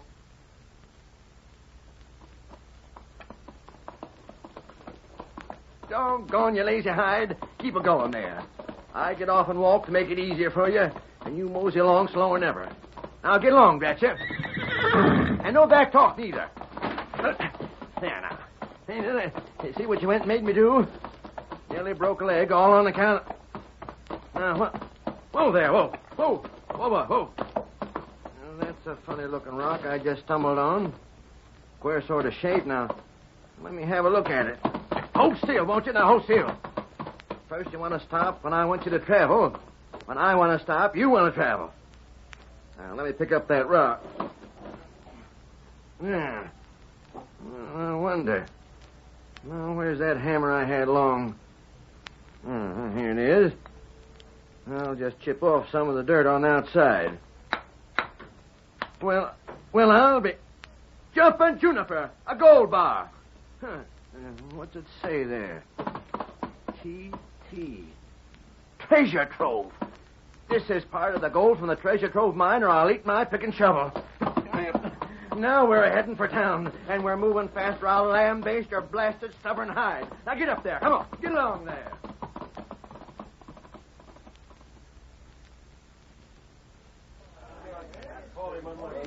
Well, I'll be doggone. You staked your claim, Ben? Well, what? Well, maybe I was a bit hasty when I said I'd found the whole shipment. What I meant was I found this here chunk of gold, and I'm darn sure the rest must be somewhere about. That's a little different. The gold wouldn't belong to you anyhow, would it, Ben? And why wouldn't it? Well, this Adler Shucks, fella... he's been a long time dead. He never had no kinfolk. Oh, it'd be Ben's, all right. But where'd you pick up this chunk? Why, it was over by the... Fool. Huh? Don't be telling. Somebody'll beat you to it. Golly, I never thought of that. You already said too much. I come close to it, maybe, Sheriff. I was so all fired excited I wasn't thinking, but... You said too much. Because now, how are you going to go back without being followed? Oh, Sheriff. Every cook in the territory will be here to watch you. Sheriff, I wish you'd take a hammer and pound some sense in my head. I must have gone clean loco. Ben, you got a heart as big as a cow, and more doggone grit than any 20 other fellows. But when it comes to playing your cards close to your belt, you let every fellow in the game read your hand. Oh, this is awful. You wait. When this news gets around, then you'll find out just how bad it really is. Come on, Ben, tell us where you found it. Don't hold out, you friend. Where was your last trip? Ben, give us a tip. Hey, Ben, come on, Ben. I ain't saying a thing. And I'll camp right here in town before I let some buzzard rob me of what I found. Where was you, Ben? Now, don't hold out on it.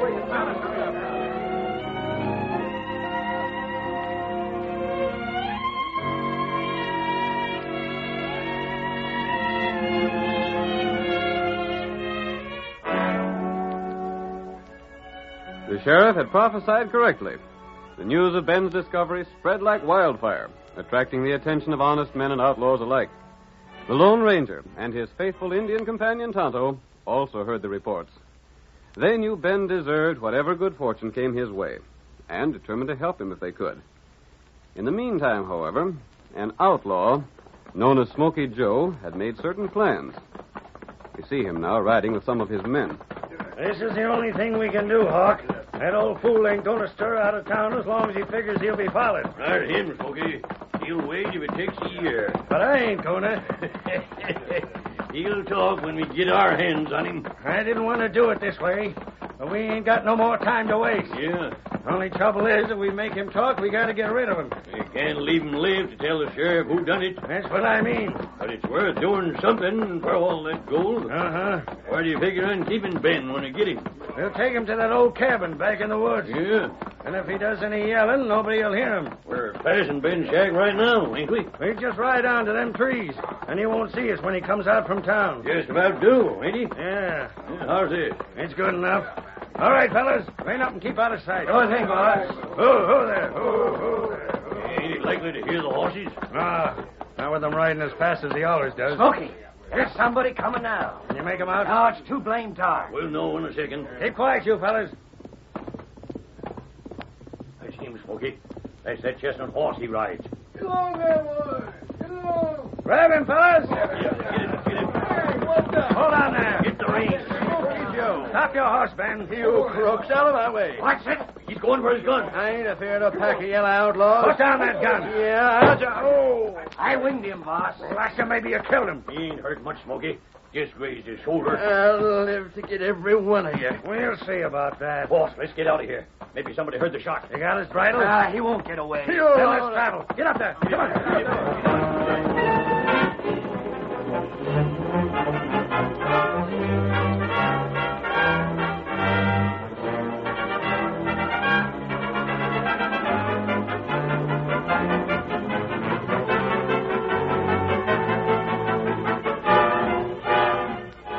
The outlaws, with old Ben as their prisoner, raced to the cabin in the forest. Throughout the entire rest of the night, they questioned him, but he refused to tell them anything.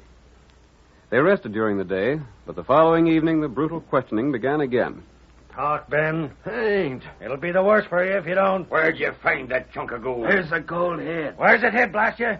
Where's it hid? Parker will beat it out of you. Talk to You're wasting your time. Why, you stubborn old fool. I'll see every one of you hung before I'll talk. I wouldn't tell you nothing no matter what you did. You can hit me and you can beat me up. I won't talk, and there's no way you can make me. Now, Wait, boss. Yeah? Let me handle this. What you want with the old maverick? I'll find a way to fix him. Go ahead. I'm riding back to town. Folks are most likely talking because Ben ain't been around. Yeah, huh? I'll take the rest of the boys and show ourselves in the cafe so we won't be suspicious. Me and Hawk can handle things. See that you do. We've been too easy on him. But we ain't going to be no longer. We won't be gone more than a couple hours. Get your saddles, fellas. We're riding to town. All right, Ben. It's just 3 of us now. You dirty skunk. The boss is a mite squeamish, but I ain't. And you'll find it out right soon. If I weren't tied to this chair... You'd do a lot, wouldn't you? I ain't so young no more, but I'd show you fellas a few tricks. Only it's us that's going to show you a few things. I'm giving you one more chance. Where'd you find that chunk of gold? I ain't saying. Well, of all the stubborn mavericks I ever run up against, this fella takes a cake. We give him his chance. Get that poker. Yeah. Stick it in the fireplace so it'll get red hot. I'll do that. You're beginning to get the ID, Ben? You'll pay for all this. I fixed it, Hawk. Good. Now we're... What was that? Somebody firing at us. There he is.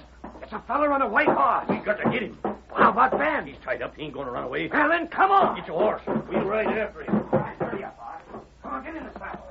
Are you ready? Yep. Come on. Get up. Get up there. Get up. You all right? Huh? Who's there? Me come help you. Gosh, a redskin. White friend, get outlaw way. Tonto come, get you. You'll have to cut these here ropes. They got me tied up like a calf for Brandon. Me, cut rope. But how'd you find me? Tonto follow trail. Find where bad feller get you. Then trail you here. And there. You free now. I don't know who you are, but by golly, you and that friend of yours are sure pards of mine from now on. You hurry. Where are we going? Take you to find gold. Outlaw not catch us. Here, paint horse. You mean we're going to try and outrun them crooks? Paint horse plenty fast. You mount him. By golly, I'll chance it. It's the only way I can ever get to that gold without being followed. That's right. Get him up, paint horse. Get him up. Hawk, look. There goes Ben riding a horse with an engine. Hey, we've been tricked. Yeah, Ben's got away. There ain't no use chasing him. Look at that horse travel. Yeah. Oh, and look over there. Huh? There goes a fellow we was chasing before.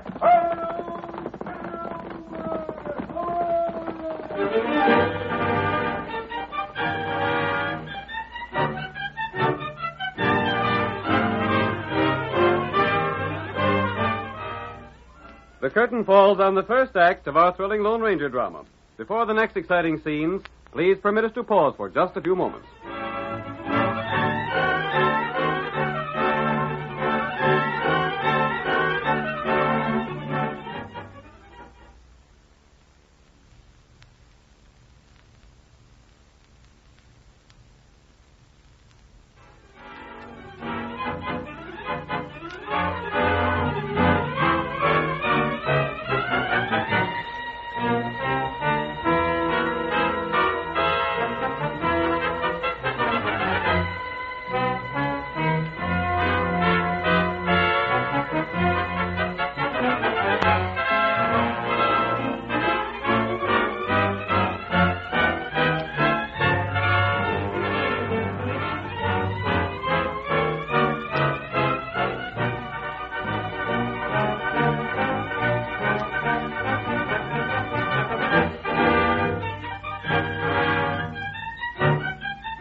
And now to continue our story. The Lone Ranger and Tonto, accompanied by old Ben Battle, who had found the treasure trove gold bar, left Hawk and his companion far behind. At the cafe in town, Smoky Joe talked with an Indian guide. Black Wolf, you're just the feller I need. Huh? I've heard all about you. They say you're the best Indian trailer in these parts. Me follow trail plenty good. And from what I've heard, you don't mind making yourself a little cash on occasion. You give 'em me cash? It just depends on you. What you want 'em? I reckon you've heard the talk that's been going on around town, ain't you? You mean talk 'em gold? Sure. And I got a scheme to get that gold. Huh? What do you say you throw in with me and my boys? You can trail old Ben when he leaves town to go back to where he found that treasure trove stuff. And we'll help ourselves to it and give you all the protection you need. What you pay 'em, Black Wolf? You'll get your equal share with the rest of us. Well, what do you say? Me not know. You gotta. Just think of all the firewater you could buy with your share, Black Wolf. More than you ever seen before. Black Wolf, do 'em. Good. I thought you would. Hey, Hawk! Let's shake. Hawk! Hey, what are you doing here? Ben's got away. Blast you, keep your voice down. You say Ben ain't in the cabin? No, an engine and a masked fella got him. You blasted fools! Yeah, we couldn't help The it. minute I leave you, everything goes wrong. And they ought to get me some fellas I can depend Oh, on. but even... Shut up! We're riding out to the cabin. Black Wolf, you come on in after us. It looks to me like we can put you to work before we figured on it.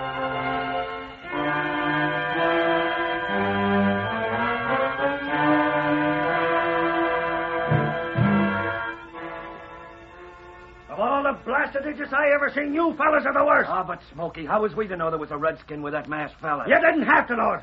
All you had to do was to stay with old Ben like you were supposed to. You let ourselves be shot at. I'm blamed sorry he didn't hit you. Ain't nobody seen nothing of Ben since he got away? Of course they ain't.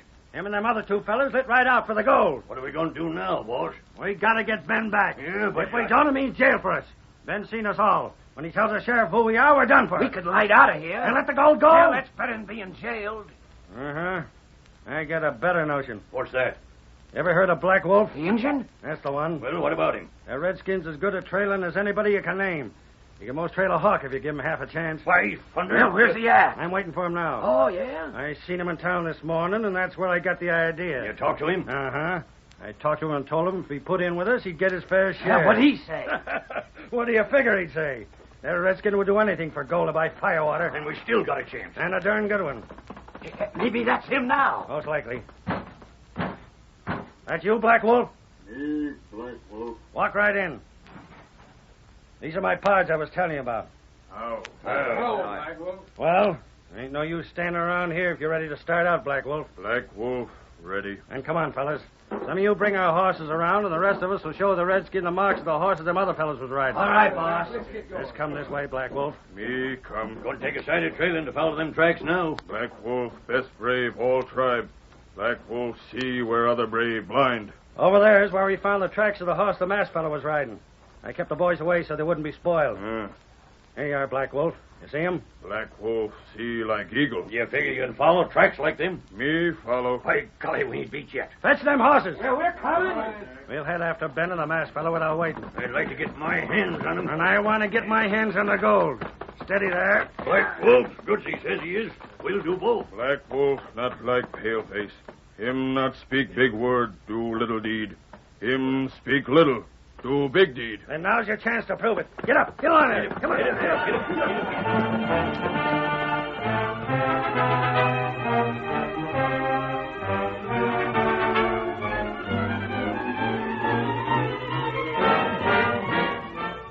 In the meantime, Ben Battle, the Lone Ranger, and Tonto had crossed the plains and entered the hills. We see the old man and the Indian now in a sheltered camp, close to the spot where Ben had found the gold. Ben is speaking. Yes, sirree, Tonto. You and the masked fella got anything beat ever see. Why you think that, huh? Well, first off, look at the way you fooled them crooks the night you found me at the cabin. Then take them horses of yours. I ain't seen their equal since I was knee-high to a grasshopper. Them plenty good. And it was the masked fella's idea for you to go alone after the blasting powder we needed. He figured nobody'd be curious about a redskin. That's right. Then, to top it all off, your pard's gone back to see if they've been followed. He don't take no chances at all. It's not good take chance. You're two of the squarest fellas I ever met up with. You even say you don't want none of the gold for helping me out. No, You not pay us. Well, I don't know anybody else that'd feel the same about it, except maybe the sheriff. Him and me have been friends for close 30 years. Him, heap good feller. He is that. He'd do anything for me, and I'd do anything. You look. Huh? You look. There. It's smoke. White friend, send signal. You mean the masked fella's making that smoke? Not right. But what for? What's it say? Outlaw. Feller. Follow. You. We've been trailed? Not right. Oh, golly, just when I was thinking we had things our own way. But them trail us. And there's close to a dozen of them and only 3 of us. That'd be all right. But what we gonna... White friend be here But soon. what can he do? There ain't nothing left to do but run for it. Him make plan. But he's got a plan, you say? Not right. Well, he's done a plenty so far. But if he's thought of a way for 3 fellas to get the best of a dozen, then he's smarter even than I had him figured.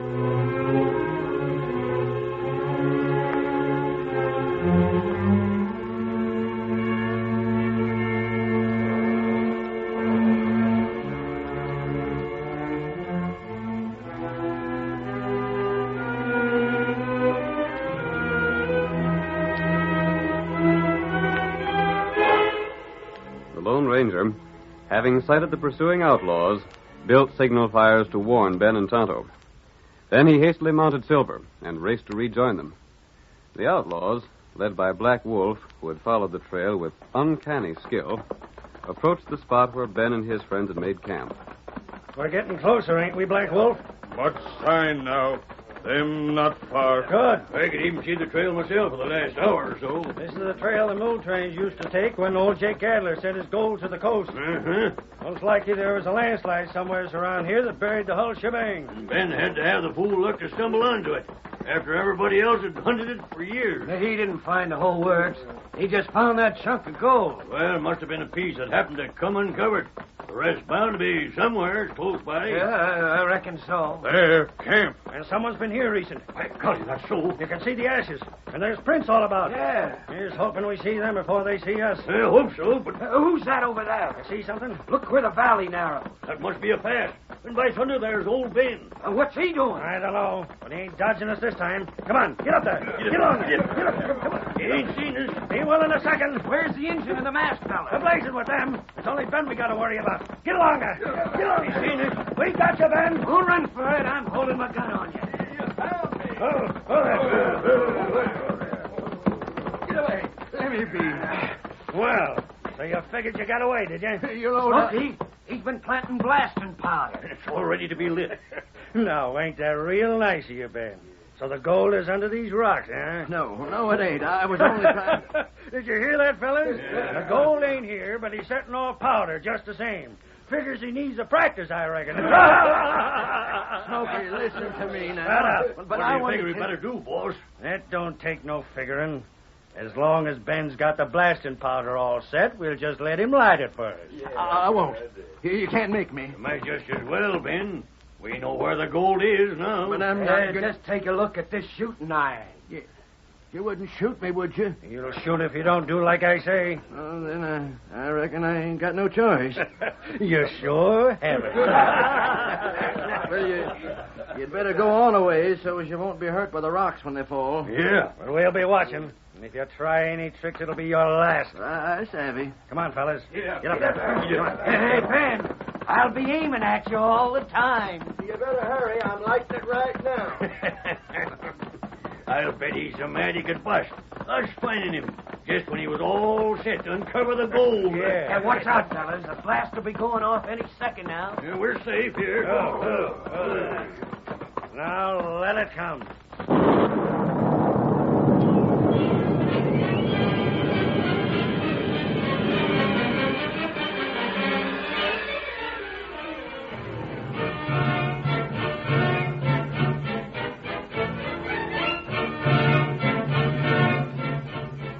The blast went off, and great masses of rock and earth were torn from the side of the hill, blocking the narrow pass.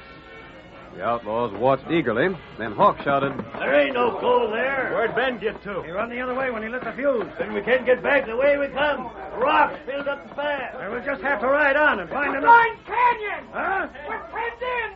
We can't go We've been trapped. Ben! Hey, Ben! Ben!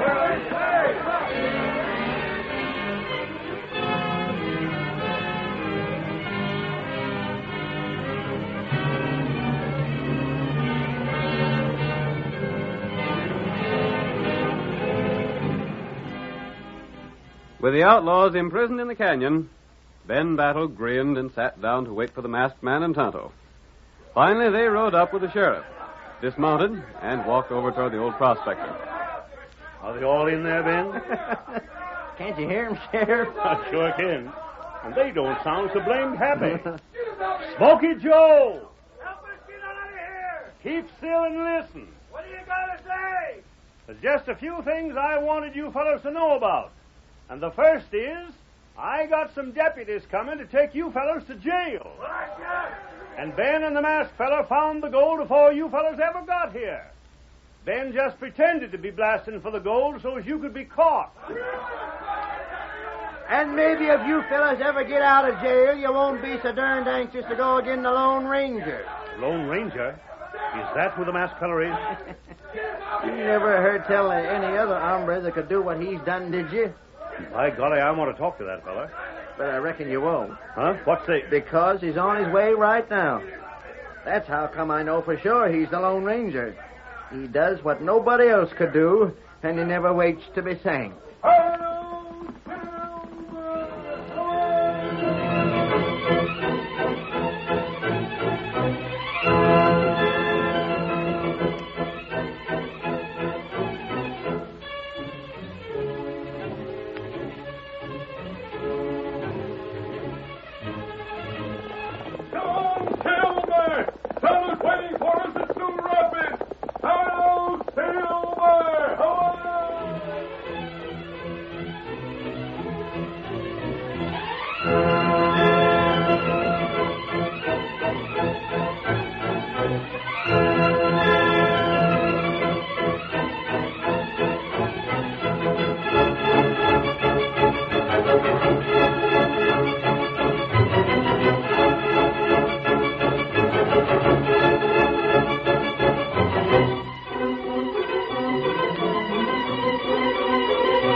The story you have just heard is a copyrighted feature of the Lone Ranger Incorporated.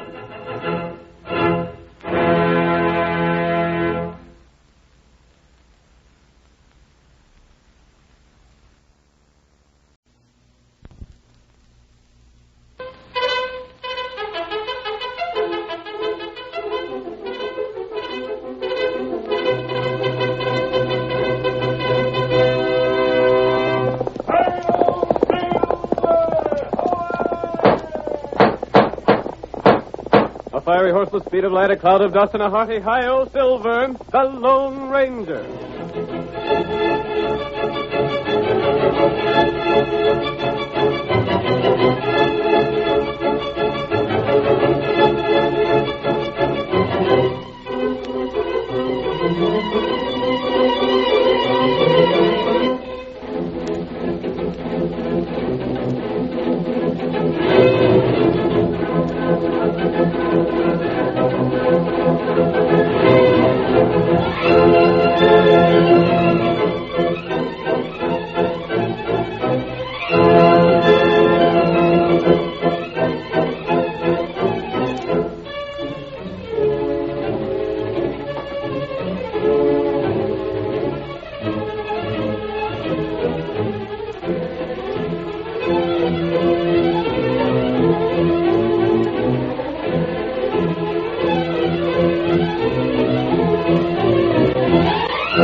When the western United States was first opened to settlers, gun law ruled the range. The coming of the railroad was a civilizing influence, but it was the masked rider of the plains who did most to bring law and order to the frontier. Astride his great horse Silver, he fought crime and criminals through the length and breadth of 7 states, and the memory of his deeds will remain with us as long as the memory of the early West itself. Return with us once more to those thrilling days of yesteryear. From out of the past come the thundering hoofbeats of Silver. The Lone Ranger rides again. Come on, Silver! We're heading to the railroad at Sioux Rapids! Someone's waiting for us there! Hi-yo,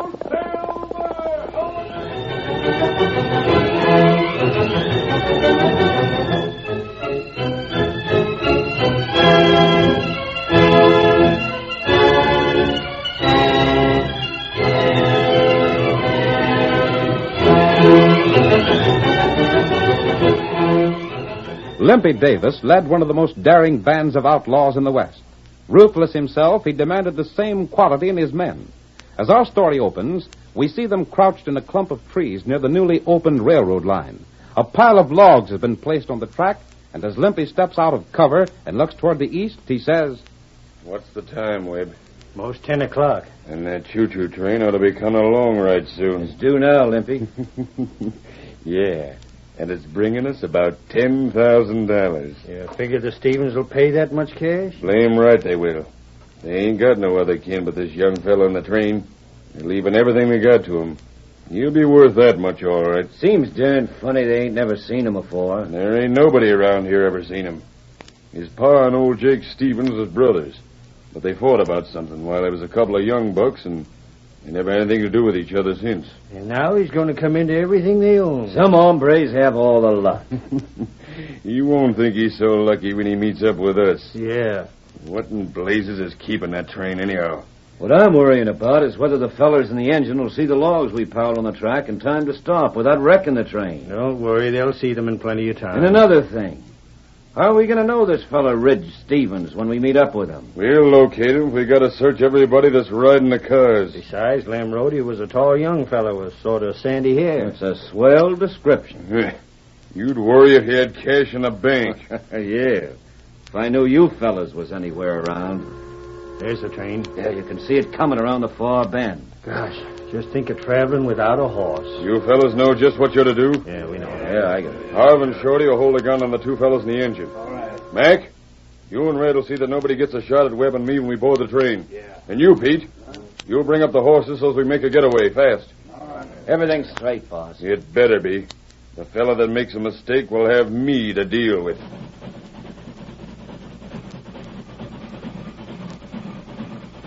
Gosh, ain't they going to see them logs? Don't be so all-fired fidgety. Keep out of sight, you fellas, till the train stops. They seen the logs, all right. Sure did. Just hold still. They'll be stopping soon. And they'll stop right about here.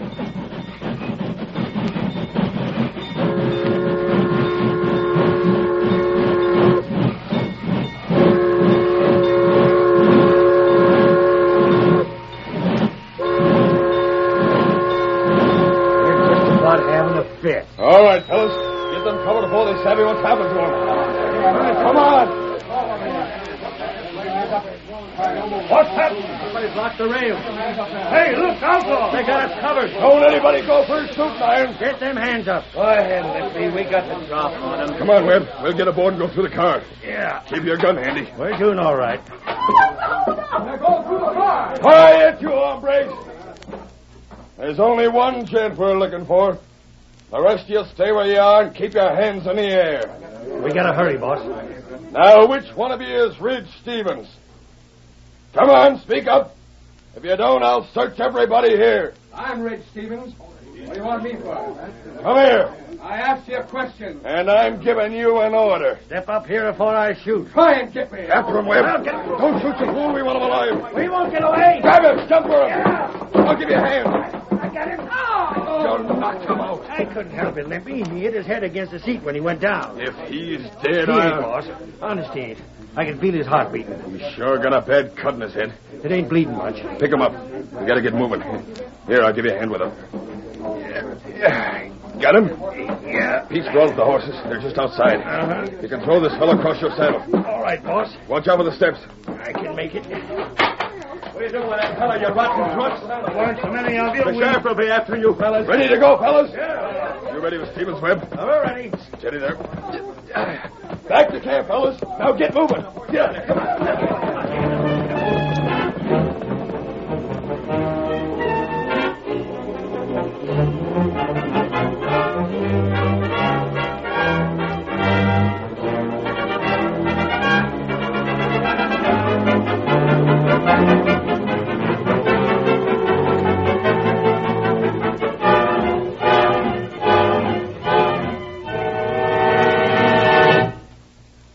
Word of the train holdup and the kidnapping of a passenger soon spread.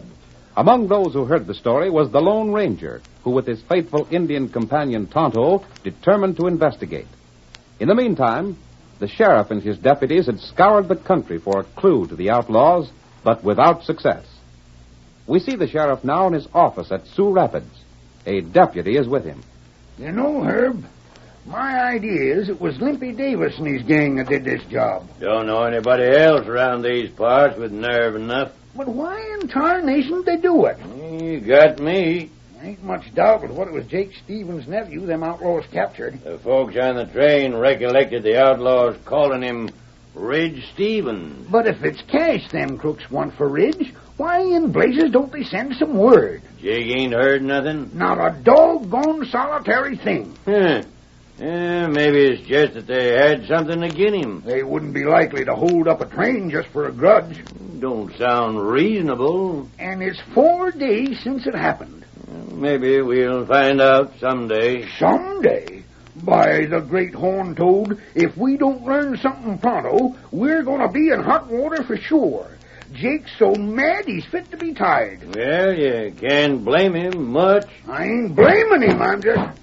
We got a visitor. Come on in. A redskin. Well, I'll be darned. Tonto want make talk. Yeah, what's on your mind?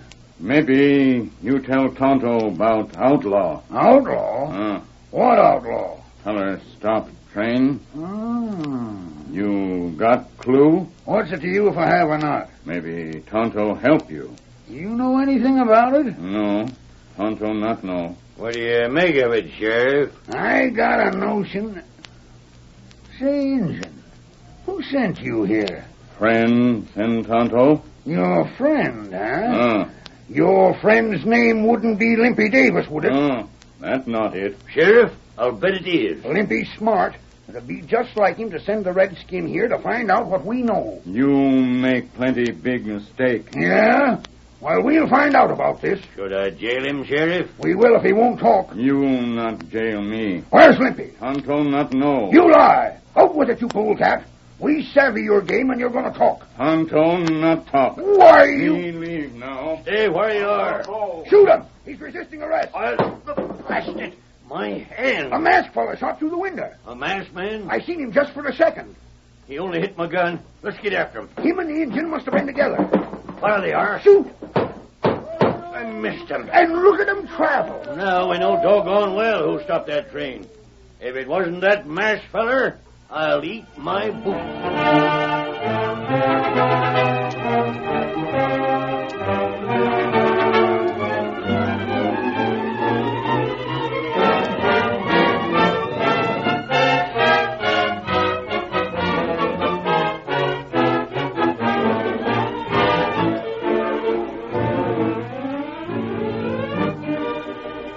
In the outlaws' camp, it had been discovered that Red Stevens was seriously injured. For 4 days he lay unconscious. And then, on the morning of the 5th, he stirred restlessly. Limpy stood over him, watching. Maybe he's coming to. What was that, boss? Look at him. This is the first sign of life he's shown since we brung him to camp. By golly, he's coming out of it. Wait. But I... Wait, I tell you. Hey, you. Can you hear me? Who's that? He can hear you, Limpy. How do you feel, fella? Gosh, help me to sit up, won't you? Here, I'll give you a hand. Thanks. Hey, what am I doing here? I reckon you ain't forgetting what happened over to the railroad. Huh? Oh. What railroad? By gosh, you must have got a bump on your head. I'll be hog-tied. Think of forgetting that. I don't know what I'm doing here, but I reckon I better be getting home. You're a long way from home, fella. But, hey, that's a funny thing. Huh? Why, I can't recollect where I live. I can't even remember my name. If that don't beat all. Why, your name is... Shut up. What the... Keep your mouth shut, Webb. Jack, Jack won't want to be bothered with that now. Jack? Is that my name? Yeah. Come here, Webb. I got some things to say. Uh-huh. Come back soon, fellas, won't you? I got more questions to ask. I'll be back. You just take it easy for now. What in tarnation are you up to, Limpy? Wait till we get where he can't hear us. But I Here, can't... This'll do. What I'd like to know is what You nearly spoiled it. Don't you see what's happened? He can't recollect a thing before that bump he got in the head. Sure, but why tell him his name is Jack? Because that's what it's going to be from now on.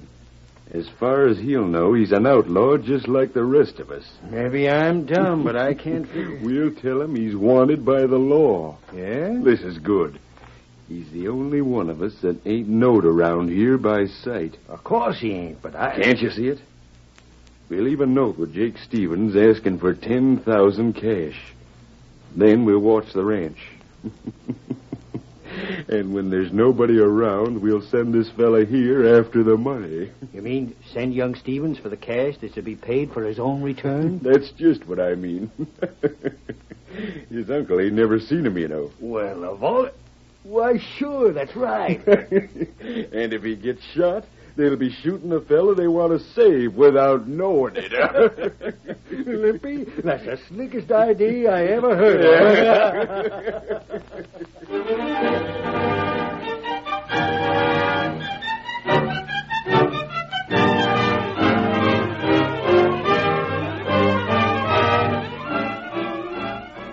The curtain falls on the first act of our thrilling Lone Ranger drama. Before the next exciting scenes, please permit us to pause for just a few moments.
Now to continue our story.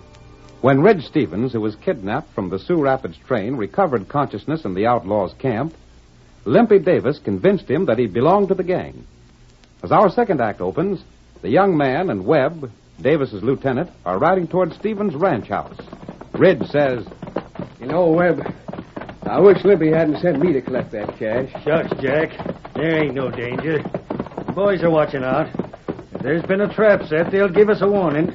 I wasn't thinking of that. Well, you'll go through with it, or wish you had.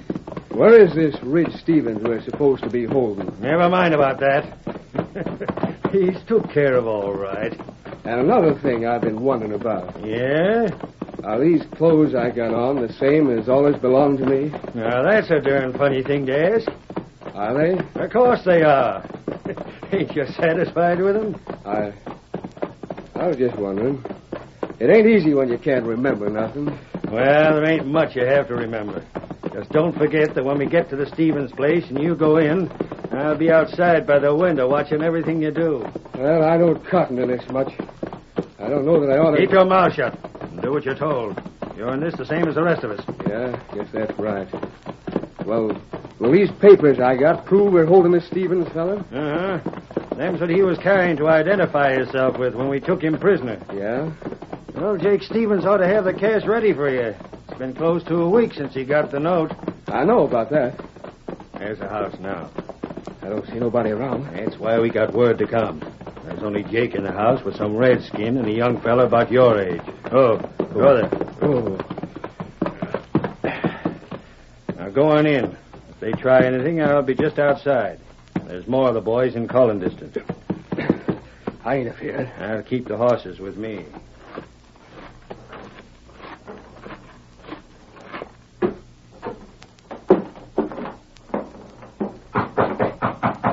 Who's there? I got a message for you. Who are you?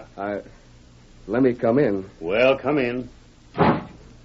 You got any business with me? Who are these fellas? Why, the redskin's name's Tonto. And this here is my nephew, Ridge Stevens. What's that? What are you looking so flabbergasted about? Did you say Ridge Stevens? That's my handle. But I just come to collect 10,000 to turn Ridge back to you. Huh? Are you loco? Say, are you one of the fellas that sent me a note saying you had Ridge and wanted 10,000 for him? Well, I didn't... That don't beat all. If there's anything I like to see, it's a bunch of so-called slick crooks get fooled. Fooled? Sure. You grab a hold of some fella and figure he's my nephew. And all the time the real Ridge Stevens is right here, safe as can be. But we got papers to prove it. They must be the papers I told you I lost, Jake. Well, young fella, you're welcome to keep 'em. And you can go back and tell your pards that their little stunt didn't work. I didn't have nothing to do with it. Yeah?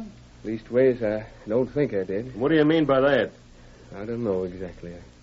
Well, it don't matter none. We ain't particular interested in your alibis anyhow. Now, go on. Get out of here. You mean you ain't going to try and hold me? Shucks, what be the use? We know darn well you didn't come here without some of your friends to back you up. You go quick. Who'd you say the engine was? Told you his name was Tonto. Showed up. You leave now. I'm going. But remember this. We're letting you go this time because we savvy there ain't no use trying to keep you for the law. But if we meet again, you ain't going to be so lucky. We ain't likely to meet. And a good thing.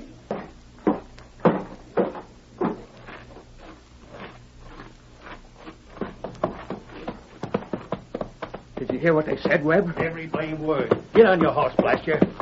But it wasn't my fault. Maybe it won't. But when the boss hears about this, he's going to have your hide. Get up. Get up there. Get up. Come on.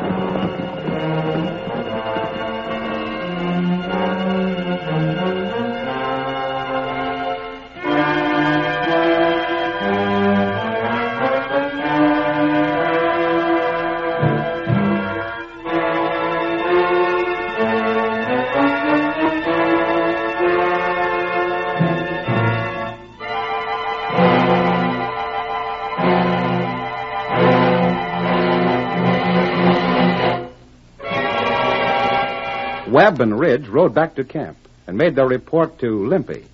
We see the outlaw leader as he questions the two men. Webb, are you sure that the young fellow was the real Ridge Stevens? Boss, I wouldn't swear to nothing anymore. Well, if he ain't, then I'm a Comanche. What did he look like? He was just like Lem Rodas. Sandy hair and everything. I don't like any part of this. If I figured I wasn't wanted by the law, I'd quit this gang. You'd quit, would you? Why, blast your hide, it's all your fault this happened. It's because we thought you were... Webb, can't you ever learn to keep your mouth shut? Oh, what's the difference now? Plenty of difference. Jack, you go on over and see to the horses. So just what... Go on, I said. Oh, all right. Now, what's the matter with what I said this time? Look here. What's going to happen if he finds out he ain't a regular member of our bunch? What do you think it'd happen? Just this.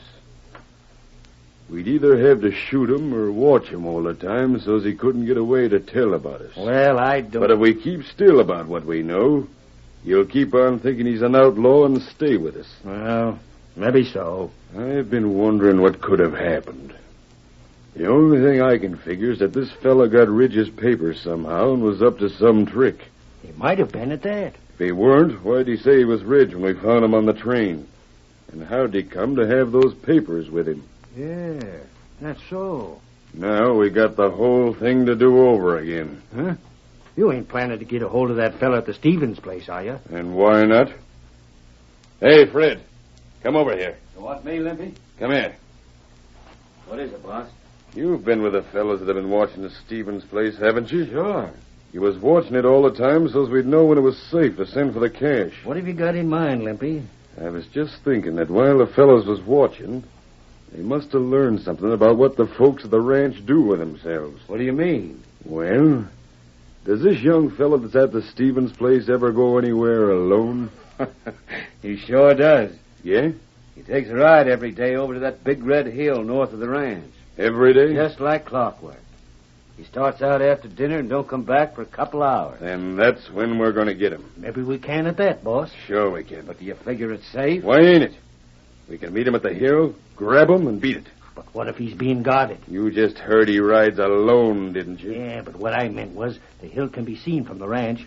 And maybe somebody is set to keep an eye on him. If it looks like there might be trouble, we'll leave him alone. But if we get him, we'll have enough head start so's nobody from the ranch could catch us. Yeah. We can have fresh horses waiting for us halfway back just to make sure. Uh-huh. But what if he rides off when he sees us coming? He don't know us. Why should he figure we're outlaws? Yeah, I guess that's right. Of course it is.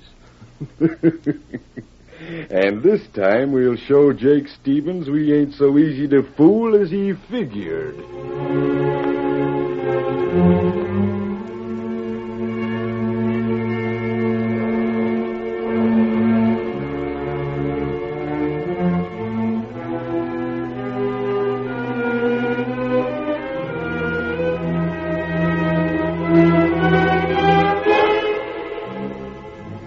The following day, Limpy Davis and his men waited in hiding until they saw the young man ride from the Stevens ranch.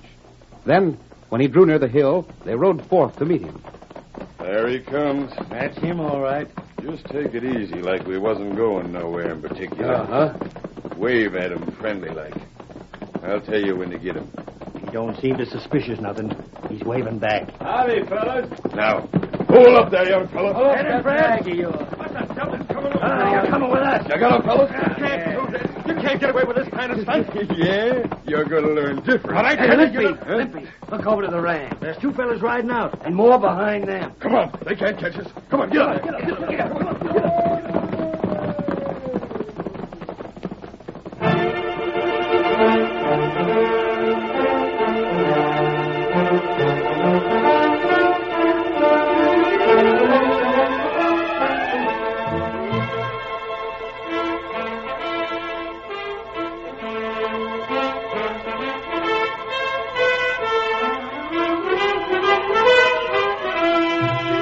With whip and spur, the outlaws urged their horses forward. But little by little, the gap closed between them and the masked man. Finally, Webb cried, "They're almost up to us." Oh, God, I never seen horses like that. Get up there. Get along, blast you. The Redskins coiling his rope. We gotta get away from them. The other bunch will catch us. Fire at them.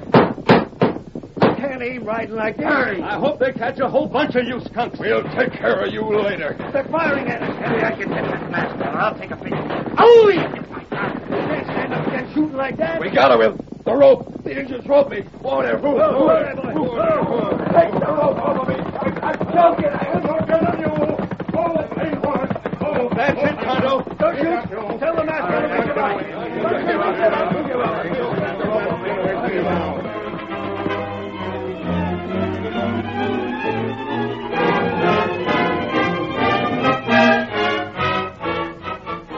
While the Lone Ranger and Tonto held the outlaws at the point of their guns, the sheriff and Jake Stevens brought up his posse to complete the capture. All right, Limpy. Keep your hands up. We give up, Sheriff. By golly, the masked fellow's scheme worked just like he said it would. I told you if you did like he said, everything would come out all right. And it sure did, Marshal. Marshal?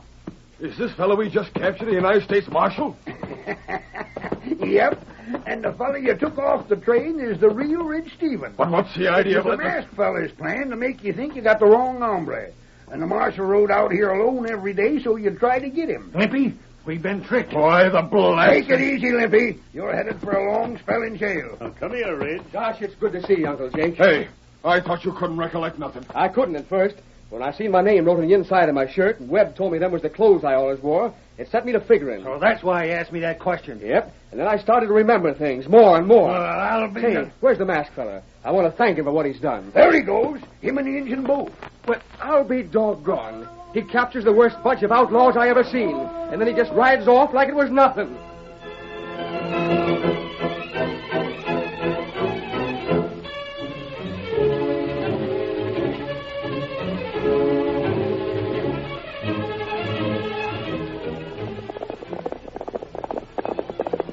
Come on, Silver! We're heading for Buffalo Point! There's going to be trouble!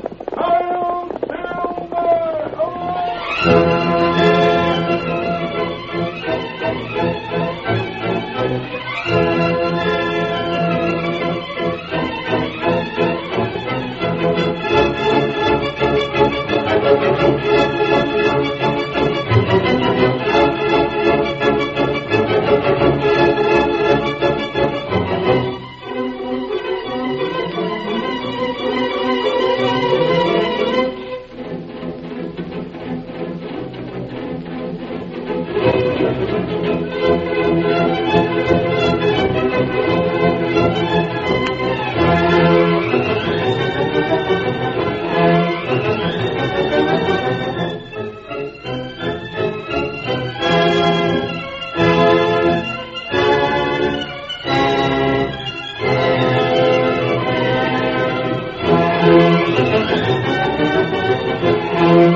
The story you have just heard is a copyrighted feature of the Lone Ranger Incorporated.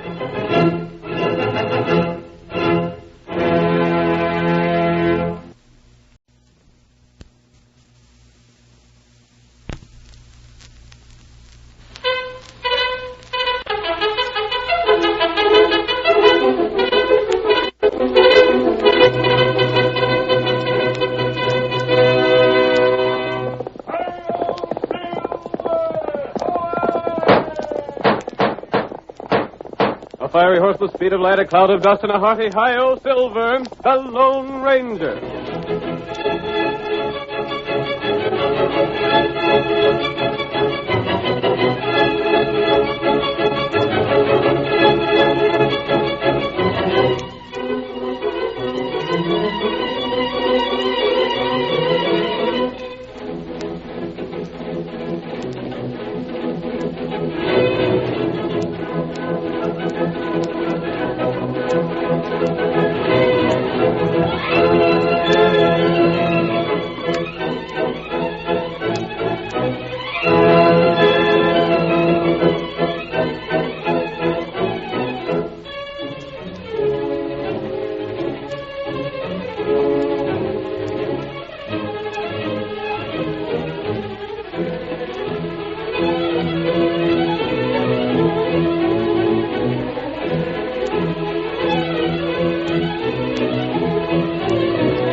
With his great horse Silver and his faithful Indian companion Tonto, the masked rider of the plains fought crime and criminals throughout the western United States. No man did more to bring law and order to the frontier, and Hi-Yo Silver came to be the battle cry of justice. Now return with us to those thrilling days when the West was young and adventure lay at the end of every trail. The Lone Ranger rides again. Come on, Silver! We're heading for Buffalo Point! There's going to be trouble! Hello, Silver!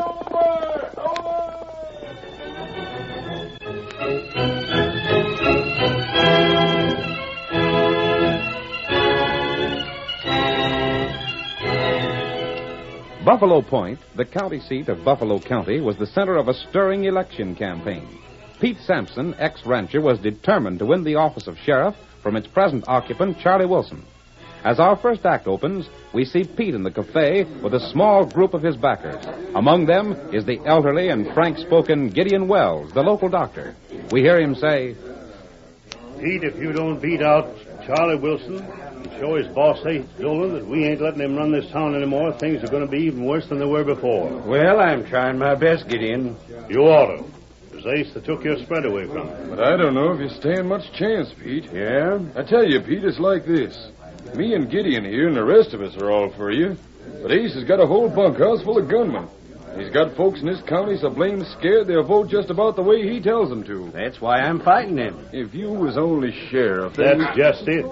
If Pete was sheriff, there's enough on Ace and Charlie both to send him to jail for a long time. Uh-huh. But as long as Charlie's the law in Buffalo County and takes his orders from Ace, there ain't nothing can be done. Ace just took over Willie Goodman's spread, too. Uh-huh, like he took over yours and half a dozen others. First he runs off most of the cattle. Then he shows up with his hired gun hands and offers to buy for almost nothing. And when anyone tells Charlie their cows is being stole, he gets together a posse, rides around a little, then comes back and says the critters was took across the border, and there ain't nothing he can do about it. Knowing all the time that his Ace is doing the rustling. That's got to be changed, Gideon. I ain't nothing but a sawbones.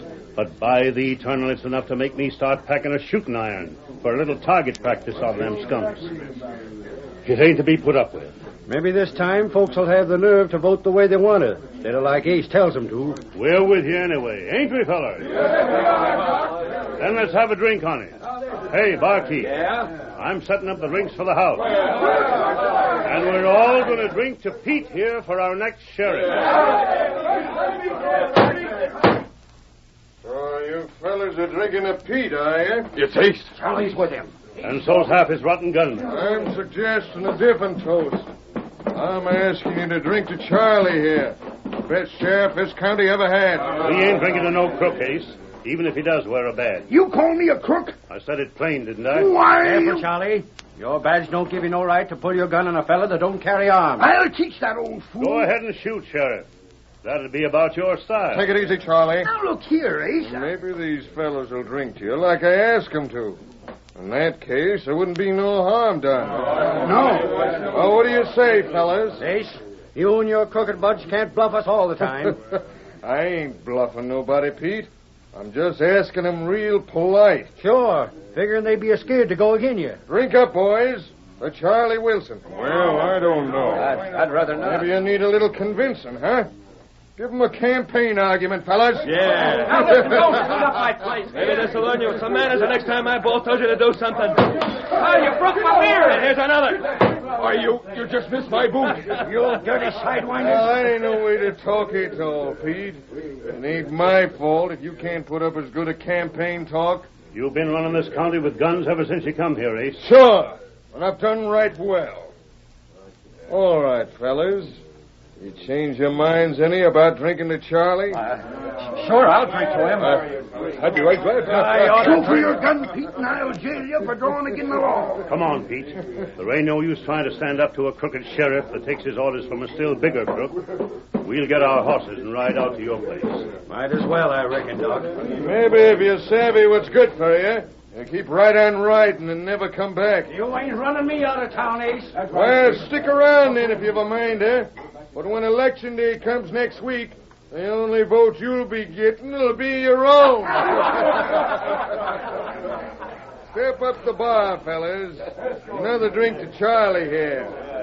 And don't forget, them that aims to stay healthy had better vote right.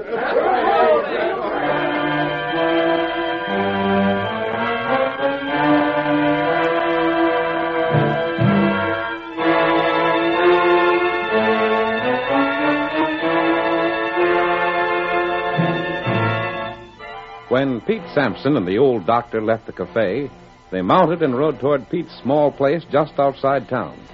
We hear them as they discuss the situation on the way. Doc, sometimes Ace... Maybe you are, Pete. Sometimes a fellow's got to do what he knows to be right, even if he ain't going to profit by it. What happened just now has happened a dozen times before. Uh-huh.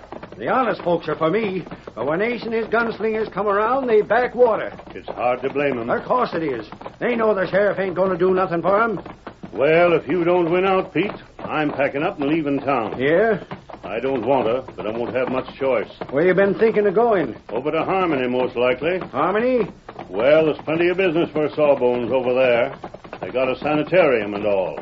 Folks come from quite a distance to be doctored there. I'd sure hate to see you go. And if you do lose out, Pete, you'd better hightail it out of here, too.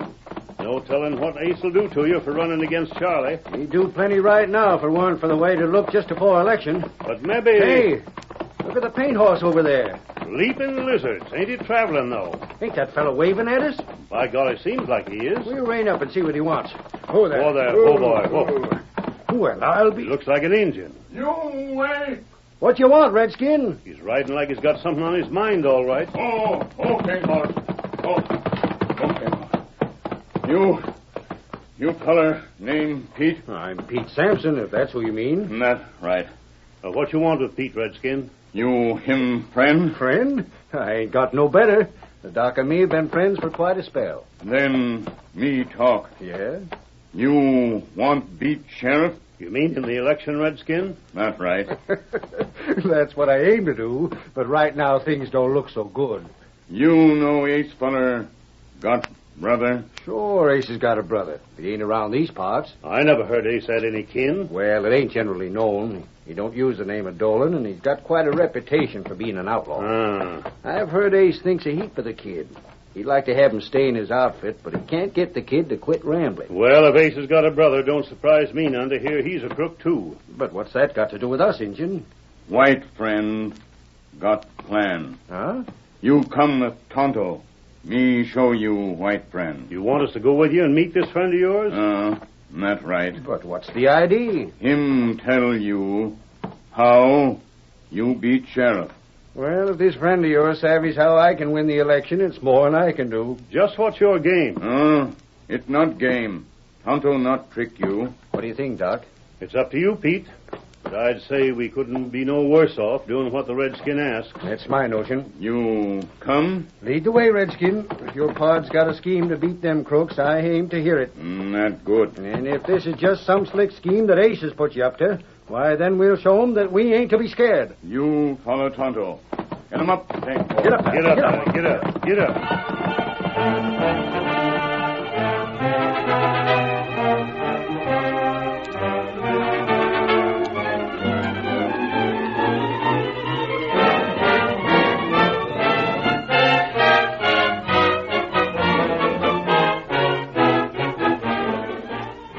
Tonto, the faithful Indian companion of the Lone Ranger, led Pete and Gideon Wells to the hidden camp he shared with the masked man.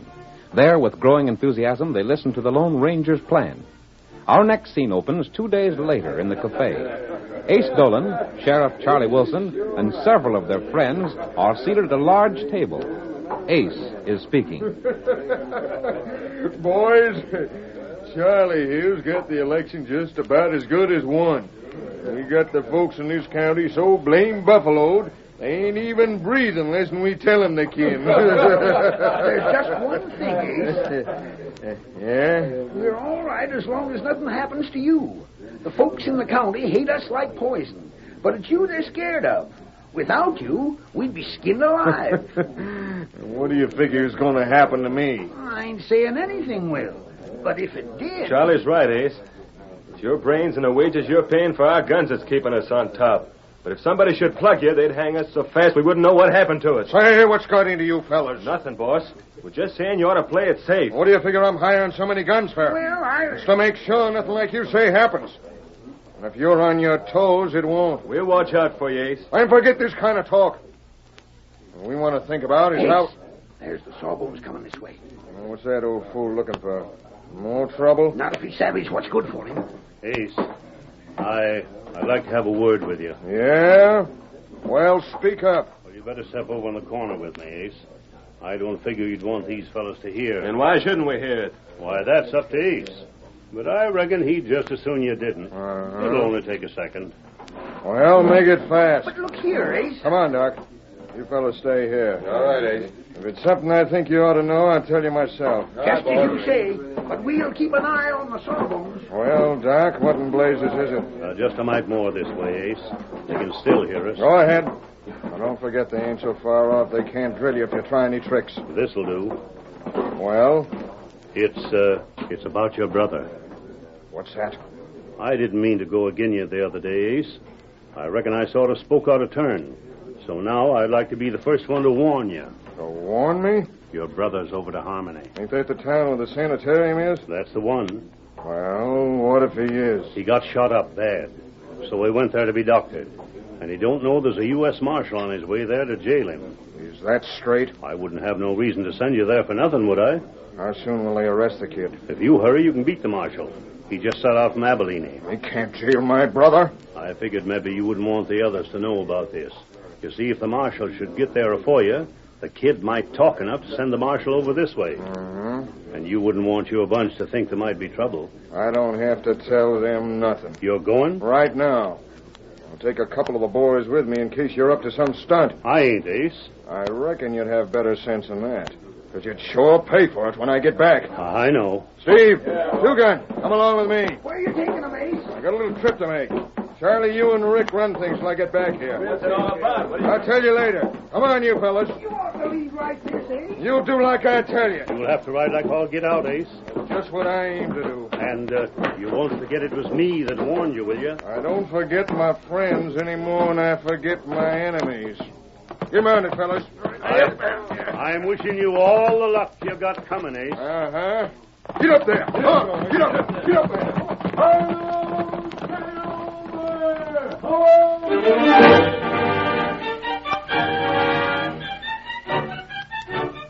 The curtain falls on the first act of our thrilling Lone Ranger drama. Before the next exciting scenes, please permit us to pause for just a few moments.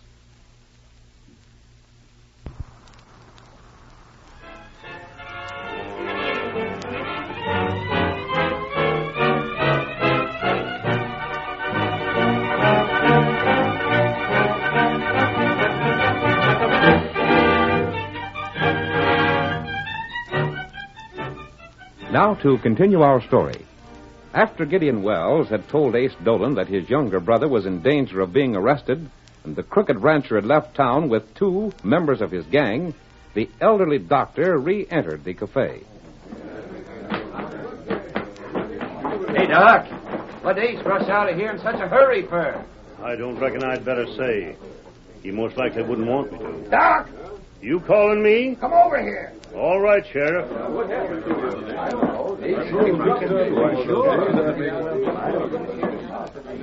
Take a chair, Doc. Uh-huh. We aim to ask you some questions. Yeah?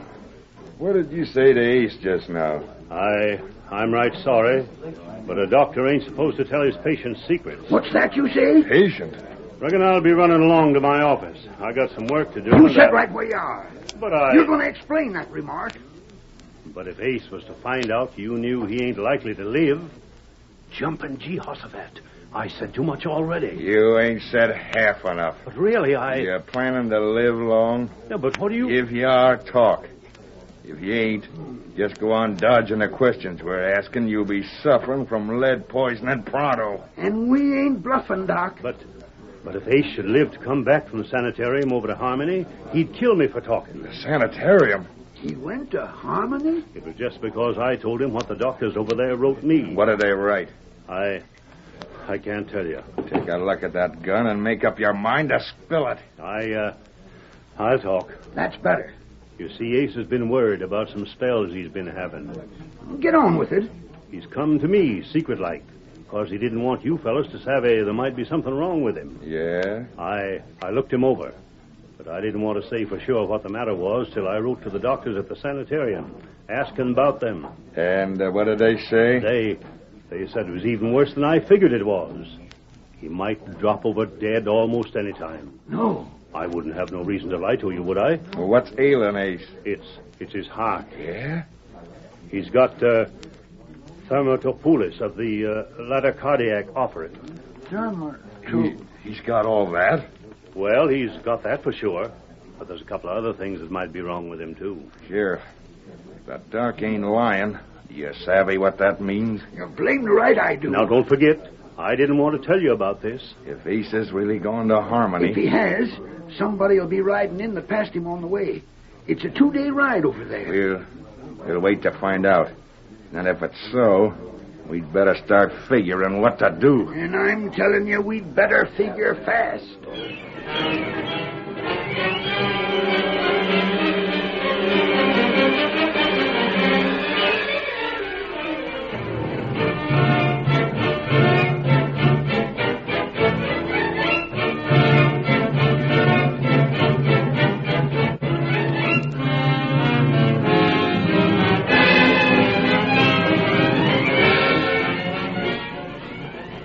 Gideon Wells' story was told and retold until it had reached the ears of every voter in the county. Each time it was repeated, Ace Dolan's condition grew worse. Hey, Bart! What's the excitement? You heard about Ace Dolan? Huh? Some fellas seen him riding over to the sanitarium at Harmony. What for? There's something mighty wrong with him. They tell he ain't likely to live. You don't say so. And if he don't, he won't be able to do nothing to us if we vote for Pete for sheriff. Well, I'll be doggone. I gotta tell the folks at home about it. Get up there, come on.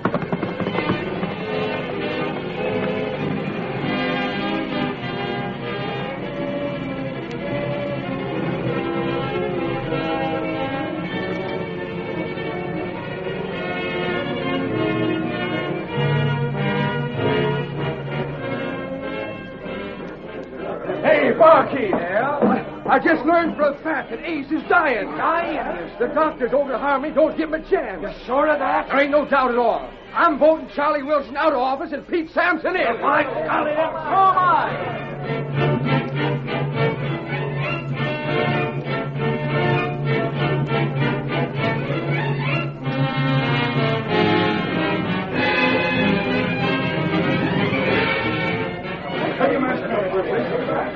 Fellas! Ace just died. Word just came to town. He cashed in his chips over to the sanitarium. Good Mavericks. Wait till I tell the sheriff about that. That means this bunch will be busted up. And the election is just tomorrow. We can vote them crooks out. And we'll vote them out for good.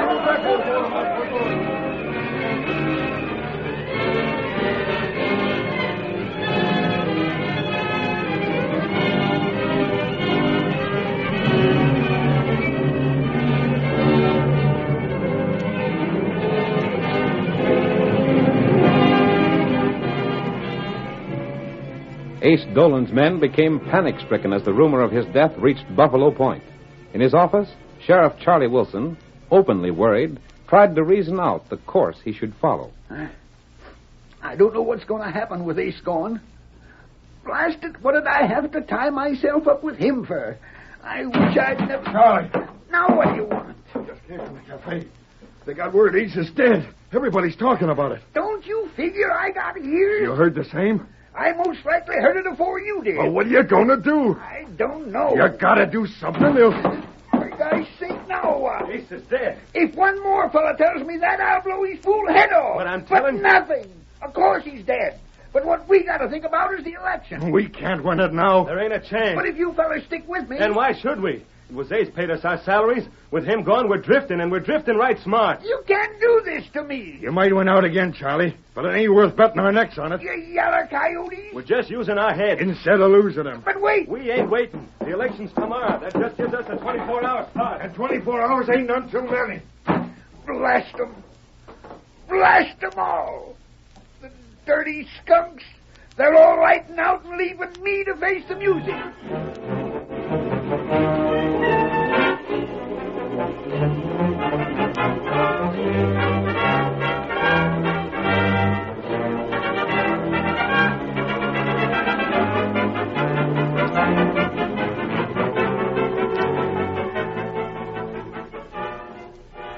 Leaving the sheriff to worry over his own affairs, Ace Dolan's henchmen hurried to the ranch house, packed their few belongings, mounted their horses, and started for the open country. They rode all through the night and stopped in the morning only long enough to refresh their tired horses. Then they started out again, They had ridden only a short way when... Hey, look up ahead. Huh? Ain't that Ace? It looks like him, sure enough. Well, that'll be... Whoa, whoa, whoa, whoa, whoa. That ain't Ace, it's his ghost. Gosh, don't say that. Hi there. Hi, fellers. Whoa, there. Oh, boy. Oh. What are you fellas doing here? Boss, we heard you was dead. What's that? Sure we did. It's all over town. And that was it. Huh? And that's why they got me out of town. It was just to pull some trick like this. I went to Harmony to help my brother. He wasn't there at all. It was just a trick, I tell you. It must have been. Boss, what are you going to do? I'll do a plenty. Come on. I'll show them fellas that Ace Dolan ain't to be fooled with. Get up there. Get up. Come on. Get up. Get up.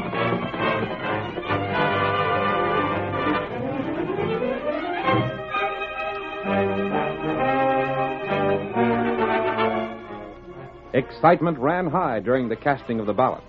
The greater part of the voting was done in the county seat, and everyone knew that whichever candidate carried Buffalo Point would also carry the county.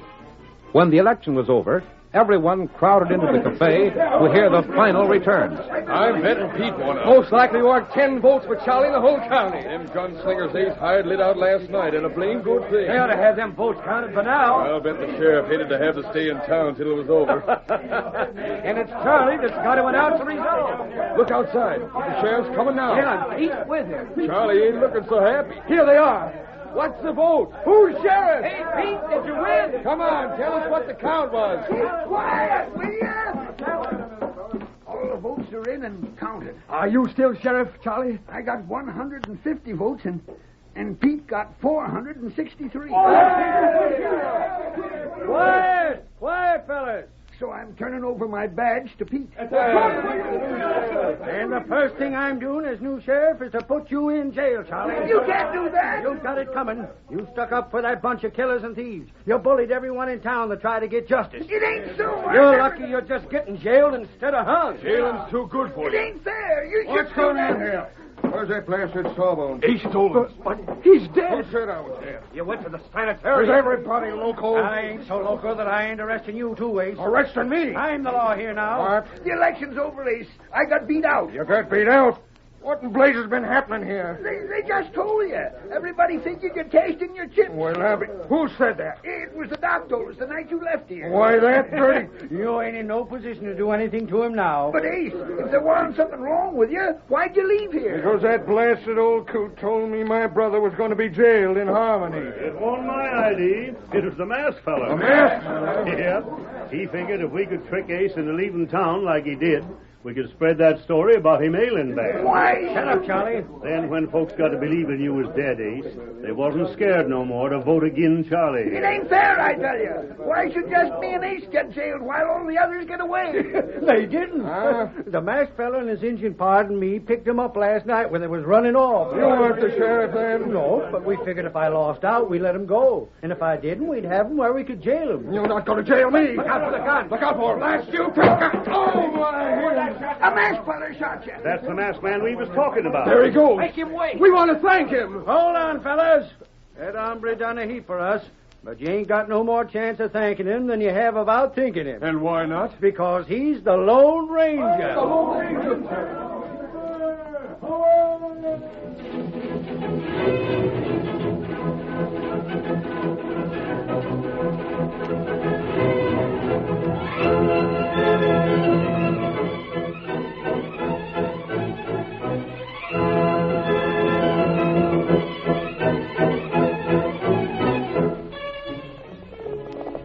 Come on, Silver! We're heading west to the White River! Hail, Silver!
story you have just heard is a copyrighted feature of the Lone Ranger Incorporated.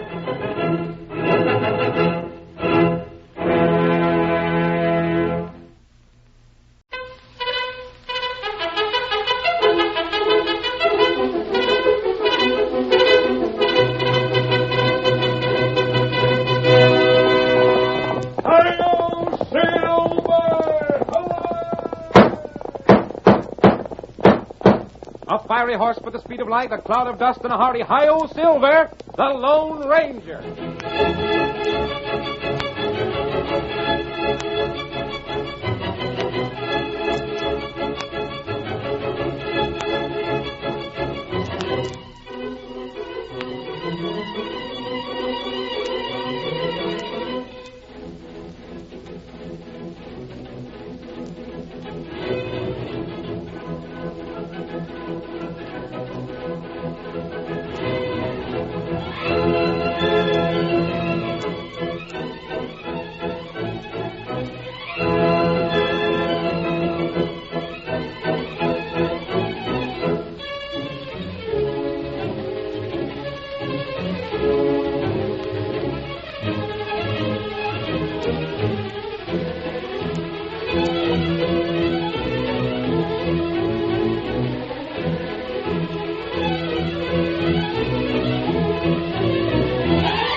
When the western United States was first opened to settlers, land was to be had for the asking, but peace and security were not. Outlaws robbed and killed, and the local sheriffs, elected to protect the honest people, often worked with the criminals. It was then that the masked rider of the plains rode in the cause of justice. It was he, more than any other man, who brought law and order to the frontier. And now return with us to those thrilling days when the West was young. The Lone Ranger rides again. Come on, Silver! We're heading for the Sioux Hills! Todd was waiting for us! Hi-yo, Silver!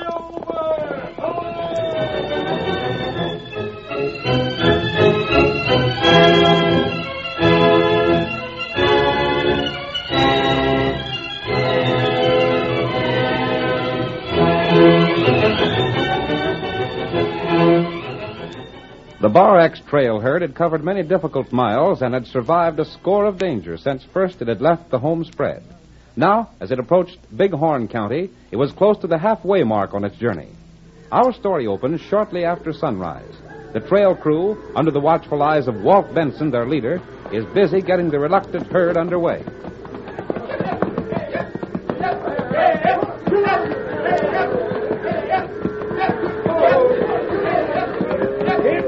Ornery critters! Get along there, Flasher! Get on there! Get on there!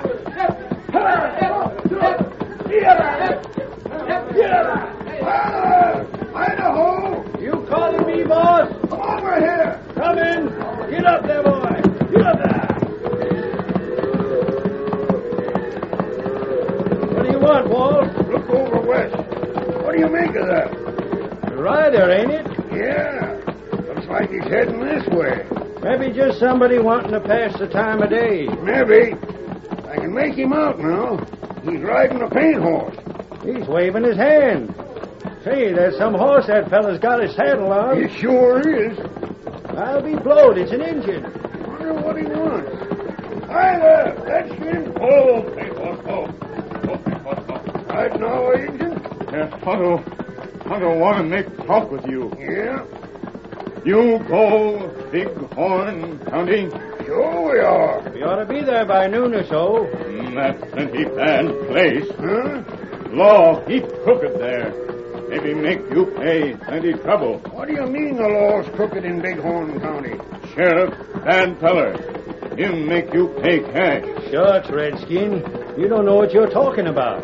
I was through here with the Bar X trail herd last year, and the sheriff was a mighty fine fella. Him got new sheriff. Ain't Jake Carter sheriff no more? No. Sheriff named Judge Barker now. Hell, what if it ain't the same sheriff? That don't mean nothing to us. Crooked or not, I reckon we can handle ourselves. Better you not go there. And where'd you say we'd better go? You make circle. Go way round. And lose a week doing it. Injun, we got cattle to deliver. We ain't got a whole year to do it in either. If we circle around every blame place you figure there might be trouble, we'd never get to the end of the trail. Tonto want help you. Sure you do, Injun. But we've run into tough sheriffs before. And none of them looked so tough when we was through. So I reckon we'll just keep on the way we're going. You make heap big mistake. I don't guess so. You keep on? Of course we are. We ain't scared so easy. Maybe Tonto see you later. You're welcome to ride a ways with us anyhow, Redskin. Sure, hang around for grub later on. Oh, me go now. Get him a paint horse.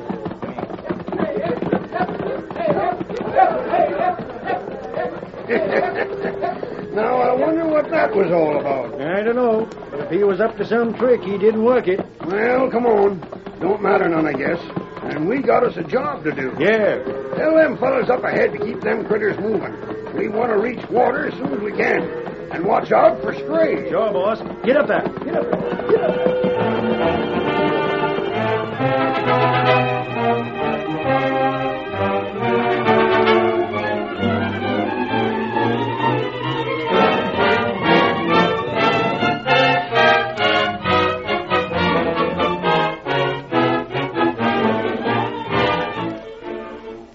The sheriff of Bighorn County had his office in the town of Red Rock. Judge Barker was a heavy-set man with small, shrewd eyes and a cruel mouth.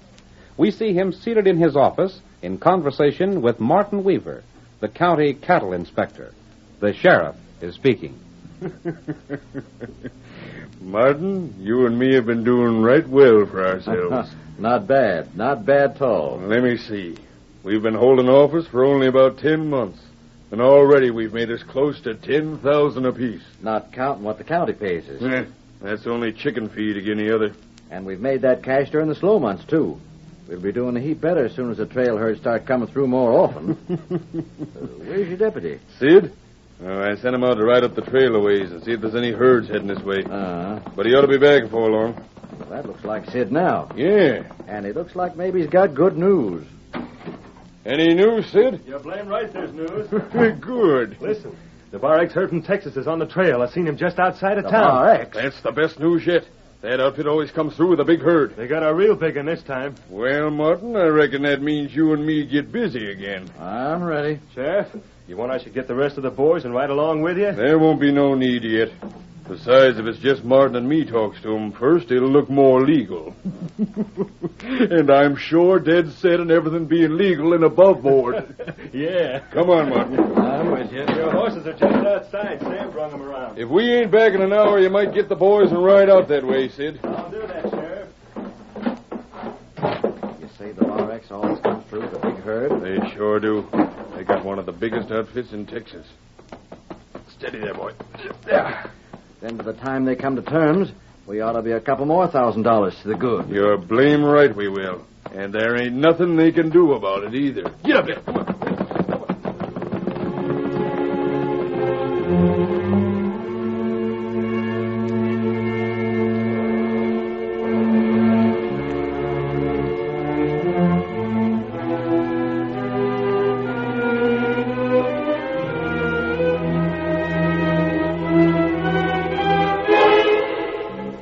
At noon, the great Bar X trail herd was well within Bighorn County. The cattle were allowed to graze while Walt Benson and his men gathered around the chuck wagon for their noon meal.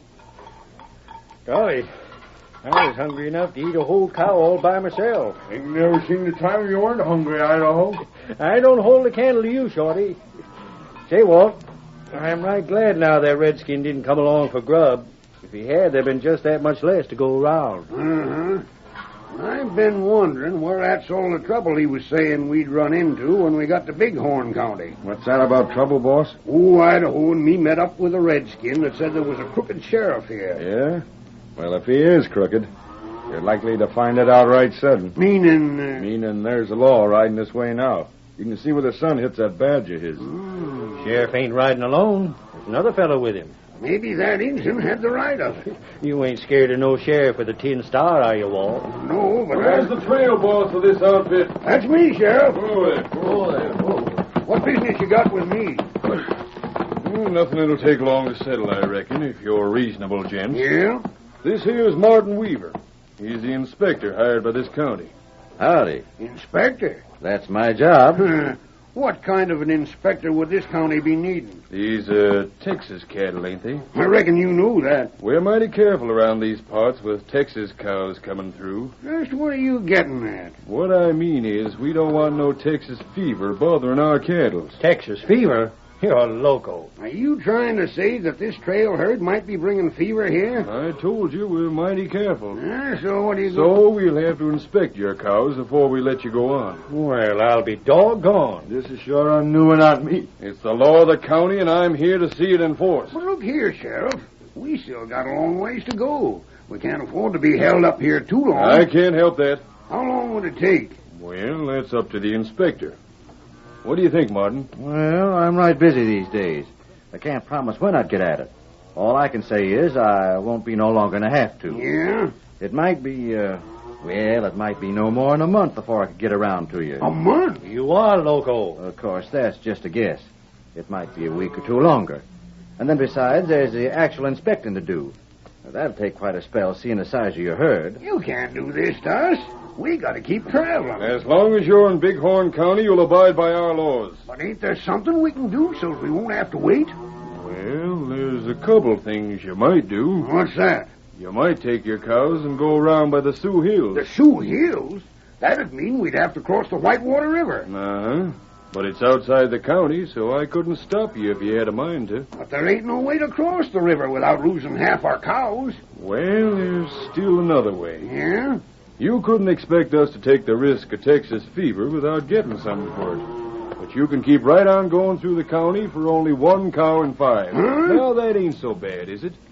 A fifth of your cows is better than being held up here for a month or two, and it's better than trying to cross the Whitewater. You low-down skunk. By golly, the Injun was right when he said the law here was crooked. Hold on there. You'd better be darn careful how you talk to me. Careful? Why, you rotten range-rattle polecat. Where we come from, gents like you wouldn't make a hearty breakfast for a tadpole. You're defying the law. Crooks, you mean? Sheriff, you'd better get... Why, You fool cowpoke. Walt, he's drawing his gun. Yeah? That'll teach you. On my shoulder. I'll take the sheriff. Don't shoot. Up with your hands. Reach. I'm reaching. You too, Inspector. But my shoulder. Reach for the sky. I only grazed you. You'll pay for this. When I get my deputies, I'll come... Should we let him have it now, Walt? Wait. It's the Injun we seen afore. Well, You come. You want to talk with me? You hear what Tonto say? Go ahead, Walt. The redskin tried to do us a good turn the first time. Me and Shorty will watch these fellas. All right, Redskin. What have you got to say? Come back here. Tell these fellas to let us go. You stay right there for a spell. What have you got to say, Injun? You let Sheriff go. Yeah?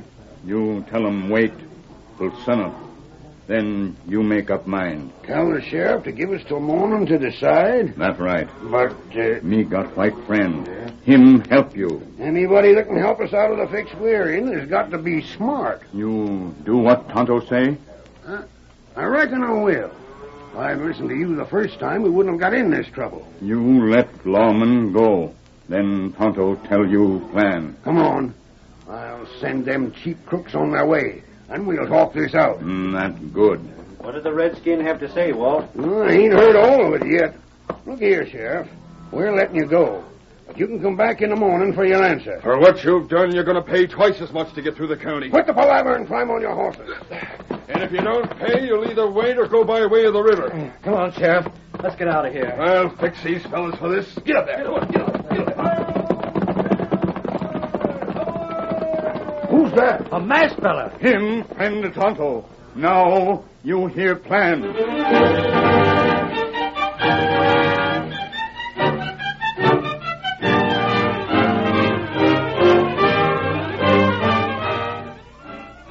The curtain falls on the first act of our thrilling Lone Ranger drama. Before the next exciting scenes, please permit us to pause for just a few moments.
Now to continue our story. The morning after the sheriff had told Walt Benson, trail boss of the Bar X herd, that he would have to surrender a fifth of his cattle or leave Bighorn County, the lawman and a number of his deputies headed for the Bar X camp. This time, them smart cowhands will either pay up or take what's coming to them. You should have let the rest of us come along the last time, Sheriff. Then there wouldn't have been no gunplay. They'll wish there hadn't been. I wonder who that Injun was. I know. Never seen him before. Didn't he call himself Tonto? He might have. What about it? Just seemed to me I'd heard that name somewhere before. Maybe not, though. Reckon you didn't. Aren't we pretty close to the Bar X outfit? You'll see him just as soon as we top this rise. I can hear him. Sounds like they're on the move. By golly, if they're trying to keep on going, I'll have their hides. There they are. They ain't going on. They're heading back. I'll bet they decided to try the river after all. Here comes their trail boss. We'll soon find out. They don't look worried none. He will be if he tries to get his cows across the Whitewater. Yeah, and for more than one reason. Well, what are you going to do? Howdy, Sheriff. I see you got all your gunslingers with you. That'll be enough out of you. All we want to know is whether you're paying up or getting out. We're going by way of the hills. You're forgetting about the river, ain't you, fella? Nope. Don't let it fool you none. It ain't very wide, but it sure moves fast. You get half your cars across, and you'll be doing blamed good. We'll do our own worrying. Well, go ahead. We can't stop you as long as you don't try to cross our county. But if you double back, you'll sure wish you hadn't. Uh-huh. Thanks for the advice, Sheriff. That ain't advice. It's a warning. Thanks, just the same. Now, I got to be getting back. The boys will be needing my help. The faster you move out of here, the better. That's just the way we feel about it. Get up there. Get along now. Get up there. Now what, Sheriff? Just the same as always when them cow punchers get stubborn. We're riding to the Sioux Hills? Yep, with masks. Well, I don't like that way of doing things so well. What's worrying you? We've done it before, ain't we? Yeah. And I reckon we can do it again. Myself, I like it this way better. Instead of just part of the herd, we get all of it. We'll lay for 'em in the hills. Wait till they're having trouble crossing the river, then ride down and wipe 'em out. Yeah? Taking big chances. But it's paying us big money. The only thing is, Sheriff, there ain't gonna be no sense selling a herd that size all at once. That'll be the easiest part of it. Yeah? We'll drill them fellas, take their papers, and sell the cows to the same buyer they was going to. You figure we can? Why not? Nobody that far off can prove we ain't working for the Bar X. You'll go along, Sheriff? Well, maybe I'll send the rest of you. It wouldn't look right for me to be leaving the county. We could handle it. But first, we gotta head them off by the river. We'll need more men. We'll go back to town and get them right now. We'll load up on ammunition. And after we've met up with them punchers again, there won't be a one of them left to tell about it. Get up there! Come on, get up there! Get up! Get up!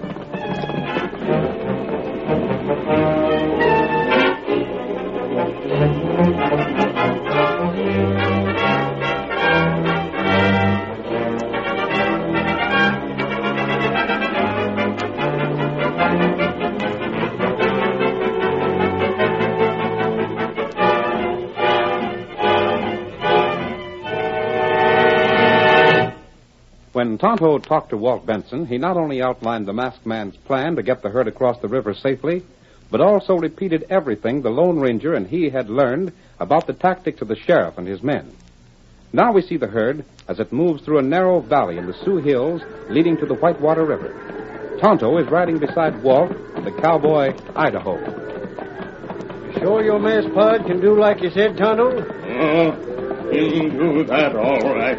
It's a risky business. You not worry. If the masked feller slips up, we're going to be in a worse fix than we was afore. Especially if them polecats really try to raid us like the masked man figured they would.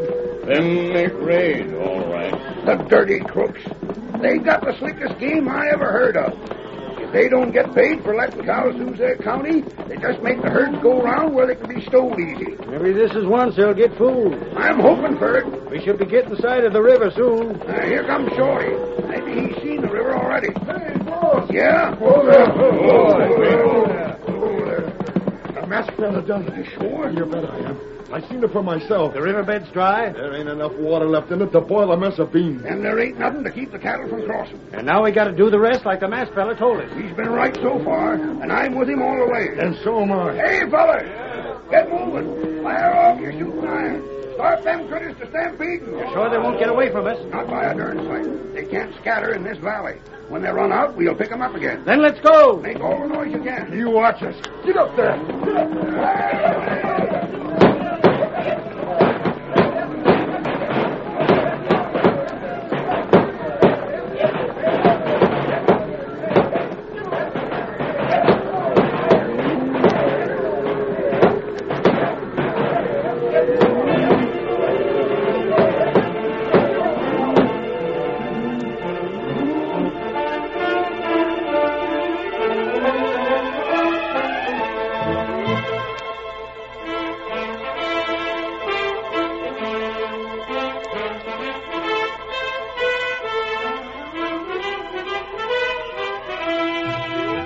The sheriff and his men, armed for the attack upon the Bar X trail herd, rode out from town and made their way across country toward the Whitewater River. We see them as they approach the spot from which they plan to start their raid. We should be there just about in time to meet the herd. Yeah. There's good cover over there, Sheriff. Uh-huh. I reckon that'll do all right. Just so we ain't spotted before we're ready for him. I'd sure hate to have anything go wrong. That's up to you, fellas. All I gotta say is this. After the way that smart aleck trail boss acted, if they ain't made to pay for it, then I'll see to it you fellas are blamed sorry. We'll do our part. Uh-huh. You better. That means cash for all of us. How's this place here? Good enough. Whoa, Whoa there. Ain't no sign of them yet. Well, it's a heap better to be a little early than to miss them. We'll see them just as soon as they come around the bend. And when they start to crossing the river, they'll sure... Leaping catfish. Huh? What's the matter, Sid? Look at the river. Fry. Well, I'll be... Sheriff, what in blazes could have happened? Don't ask me. There's been rains aplenty. It ain't like as though we had a dry spell. It was raining only last week. I figured the river'd be worse than ever. Something's gone wrong, blast it. Well, it can't be helped none now. I'm going to find out what's done it. You fellas wait here. Hold on, doggone it. What if them cowhands come along while you're looking? You want them to see you and spoil it all? Sorry, Sheriff. Reckon I wasn't thinking. Just stay right here out of sight. But have you seen the river like this before, Sheriff? Nope. I never heard tell of the Whitewater running dry in all the time I've been in this part of the country. It's a blame funny thing. Yeah, and it means we ain't going to have so easy a time of it when the herd gets here. Wait. Huh? The herd's coming now. Say, it sounds like maybe they're stampeding. I'll bet that's just it. Maybe things are breaking our way after all. How'd you figure that? Shucks, if the herd's got away from them Bar X fellers, we can pick up the cows, then come back and clean out them punchers. Look over there. There they come. The whole herd. Can't stop them now. Wonder where the punchers are. Must be coming up behind.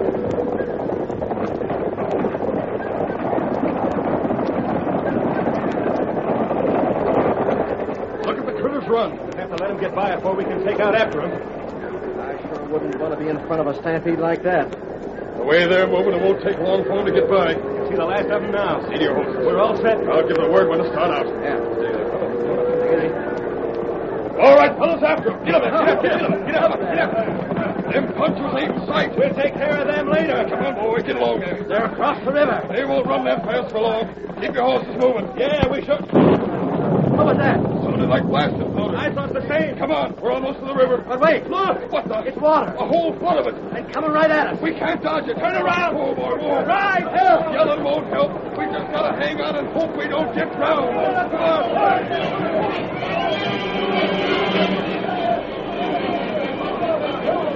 The water rushing in a great flood from the hills swept along the dry bed of the river with the force and speed of an express train. The sheriff and his men were caught in the torrent, carried helplessly along, then flung aside, bruised and battered as the flood's initial force subsided.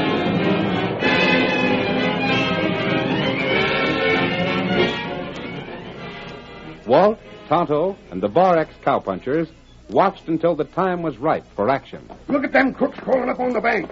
They won't do much fighting now. Let's take after him.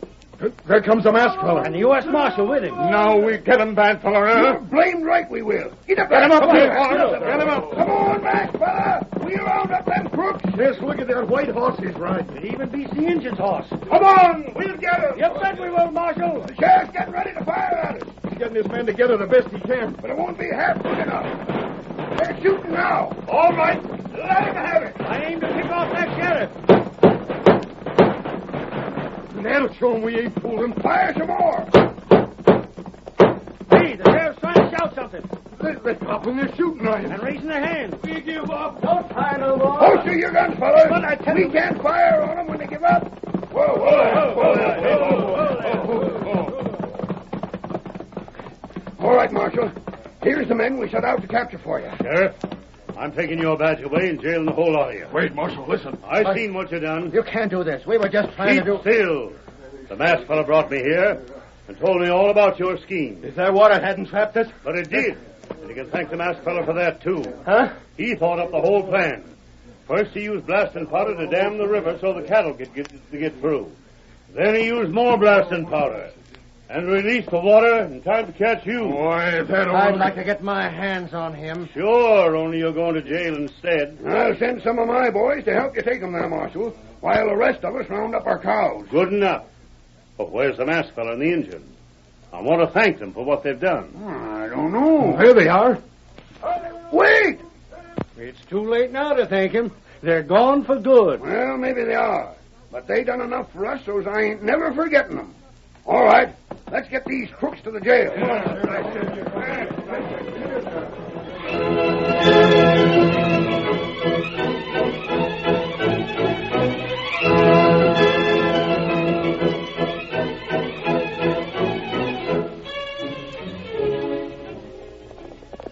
Come on, Silver! Someone's waiting on the trail ahead! Hail,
The story you have just heard is a copyrighted feature of the Lone Ranger Incorporated.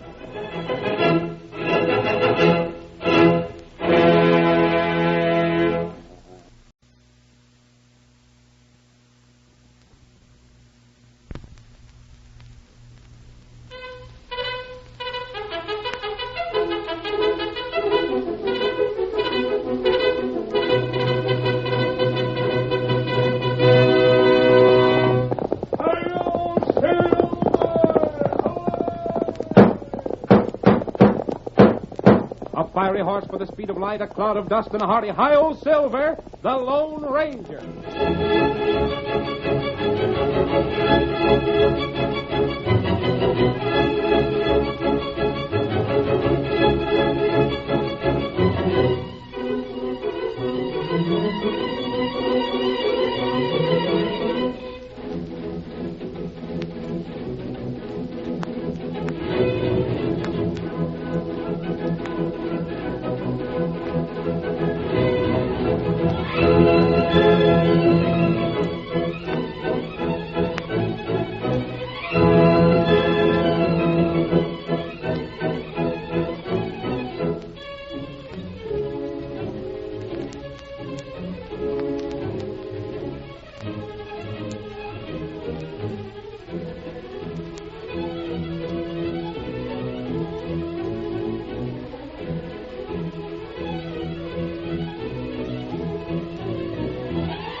When the western United States were first opened to settlers, gun law ruled the range.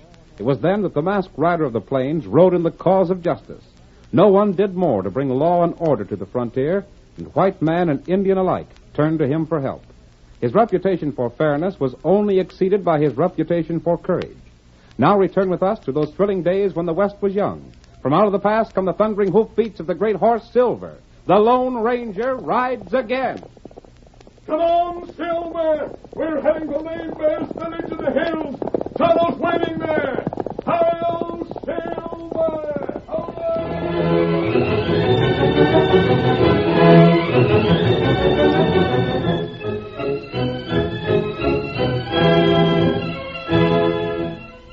Lame Bear and Running Cloud were the chiefs of two Indian tribes that had long been friendly. Black Fox, Running Cloud's medicine man, however, was jealous of Lame Bear's wealth and at every opportunity tried to create ill feeling. As our first act opens, night has fallen. Lame Bear's village is silent while his people sleep.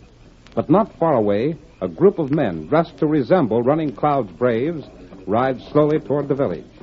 We hear their leader, Max Yeager, as he whispers to the man beside him. Ain't that the chief's wigwam ahead, Lige? Yeah, that's the one. Wonder if the girl is in it. You mean the chief's daughter? Yeah. She must be. Leastways, Black Fox said she'd be there. We don't want nothing to go wrong. It won't. We won't give them redskins a chance to get set. We gotta move fast.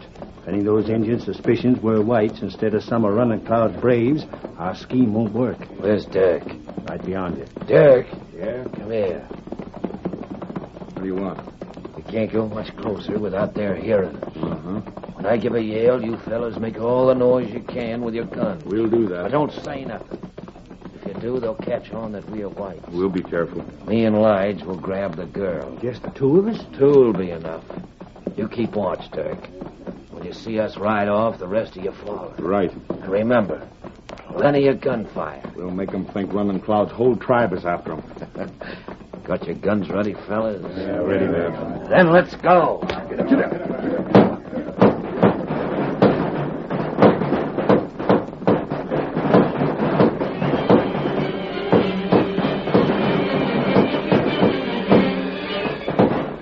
The outlaws thundered down upon the village, their guns blazing. The Indians, confused by the sudden uproar, tumbled forth from their tents in bewildered alarm.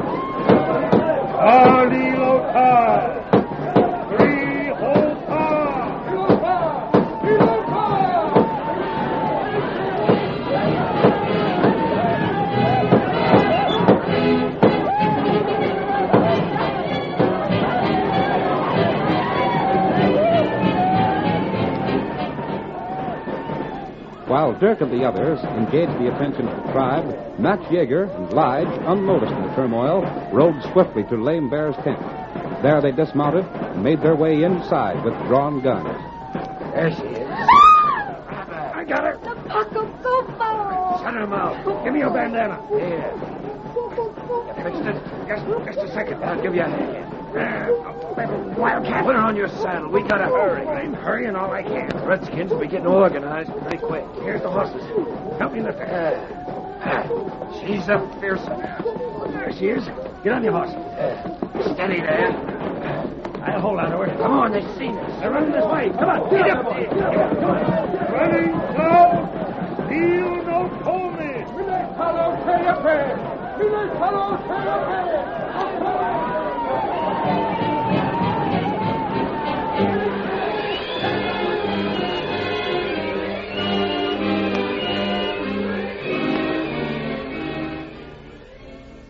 Chief Lame Bear, convinced that his daughter had been seized by Running Cloud's braves, called his tribe together.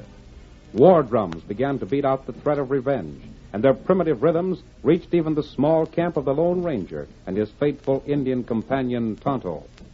Tonto, do you hear those drums? Oh, Tonto here.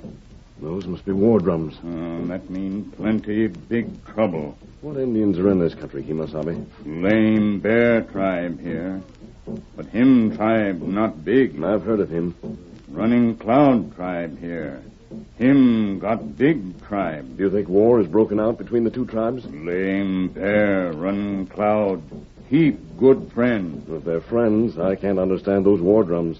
No whites live in this country. Not right. There comes a rider. Him Indian. Perhaps he saw our camp. That's Swift Eagle. Him friend Tonto. How, Swift Eagle? How, Tonto? Tonto, plenty glad to see you. Swift Eagle here. Good friend Tonto, come this way. Swift Eagle, what do those war drums mean? There's plenty trouble. Yes? Men come.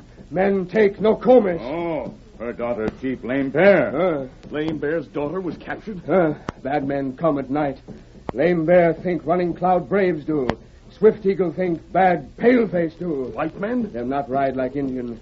Me think Paleface paint like Indian. Fool 'em, Lame Bear. White men painted like Indians.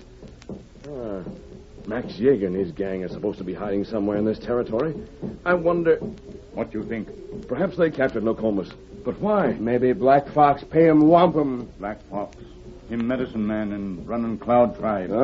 But why would Black Fox hire Max Yeager? Long time now. Him try make trouble. Lame Bear own many horse. Much wampum. Black Fox want. And you think that perhaps Black Fox hired Max and his gang to seize Nokomis and make Lame Bear believe that Running Cloud is to blame? That right. Did you tell Lame Bear you suspected his daughter was taken by white men? Swift Eagle tell him not believe. I see. Me hear Tonto nearby. Think maybe Tonto help Swift Eagle. Tonto glad do that. Of course we'll help you. Lame Bear make war on Running Cloud. Running Cloud maybe kill Lame Bear. Tonto told me that Running Cloud's tribe was larger than your tribe. Black Fox is probably counting on that. If he could bring about war between the two tribes, Lame Bear would be defeated. And as medicine man, he'd get most of the loot. Here, Silver. What you do? Tonto, we'll have to find out whether or not Swift Eagle's suspicions are right. We must prevent a war between the two tribes if possible. Here, Paint Horse. Yep. But to do that, we must move fast. War drum, call brave together. And when they're gathered, Lame Bear will attack.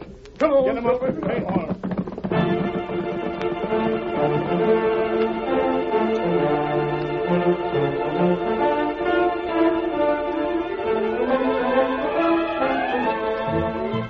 In the meantime, Max Yeager and his gang, with their captive, the Indian maiden Nokomis, raced toward Running Cloud's village.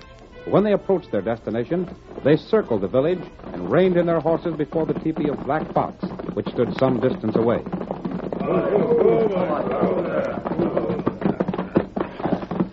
Black Fox, where are you?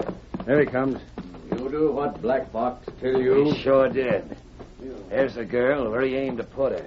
You put in teepee. Ain't that kind of risky? You don't want nobody to find her. Indian afraid medicine man. Them not go in teepee. I reckon he's right, Max. I never seen the Indian yet that wasn't scared to death to go into a medicine man's tent. You do. Help the girl off the horse line. Yeah, but I ain't taking that gag off. She'd start yelling and Running Cloud would get wise right off. Leave the gag on and tie her up when you take her inside. Right. All right, there. Here you come. Hurry, get her out of sight. Yeah. Come along now and don't try to make no trouble. Well, we done our share, Black Fox. That good. When do you figure on paying us off? Me pay by and by. But we're not gonna Lame wait. Bear come, make big fight. Running Cloud beat Lame Bear. Then Black Fox pay you wampum. What we want is gold. You get plenty gold. Thanks. You better be getting this pain stuff off us. If any of the Redskins sees us this way, they're sure to suspicion something. Yeah. If Running Cloud ask you question, you not savvy. You can depend on us. We won't do no talking. Yeah. We'll pretend like we was never anywhere near Lame Bear's village. There's one thing, Black Fox. What that? Running Cloud don't like us any too much. You gotta see that he lets us alone. Him not hurt friend medicine man. I'll see that he don't. Come on, fellas. Get cleaned up and see what happens next.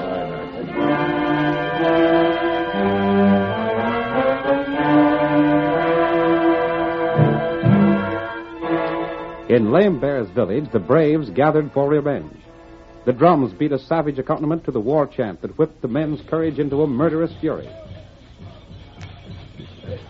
Then, at a shout from Lame Bear, their chief, the painted braves leaped to the backs of their wiry little mounts. Iata! Conte Monica! Okayo! Koaka! Meata Kola! Minetolo! Utapa! Soho!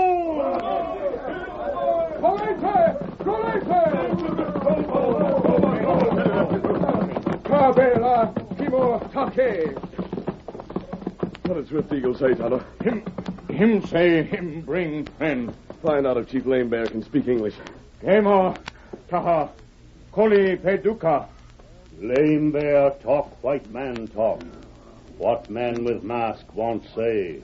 Chief, Swift Eagle has told us that he believes white outlaws, not Running Cloud's braves, captured your daughter. That's not true. Them not have white skin. Them dark, like Indian. But they might have painted their skins. Me see Running Cloud brave. It was dark when it happened, Lame Bear. You could easily have been mistaken. Swift Eagle tell you that. Him make mistake, not Lame Bear. Paleface take no comments. Me no. Wait. You were getting ready to ride against Running Cloud's village, weren't you? I've been told that until now there have been many years of friendship between your tribe and his. Many, many moons pass, we smoke pipe of peace. But if you make war now, death will come to your people and his. That not matter. Did you know there are white outlaws in this country? White men in Running Cloud village. Me hear that. Perhaps Black Fox hired them to pretend to be Indians. Why him do that? Swift Eagle tells me Black Fox has tried for a long time to start trouble between the two tribes. Will you give me a chance to prove that Black Fox and White Outlaw stole your daughter? Black Fox make plenty big medicine. You not fool Black Fox. Perhaps my medicine is more powerful than his. Lame Bear, you do what man with mask say. I have a plan, Lame Bear. What that? If you wish, we'll go to Running Cloud's village first and see what he has to say about this. You wouldn't wish to go on the warpath against a man who had not harmed you, would you? Me never turn against friend. Good. Then, if Running Cloud denies taking Nokomis, I'll make magic stronger than that of Black Fox. You agree? You talk with straight tongue. Me do. Then tell your braves to put down their arms until we come back, Lame Bear. Me pesu. Corona Palu.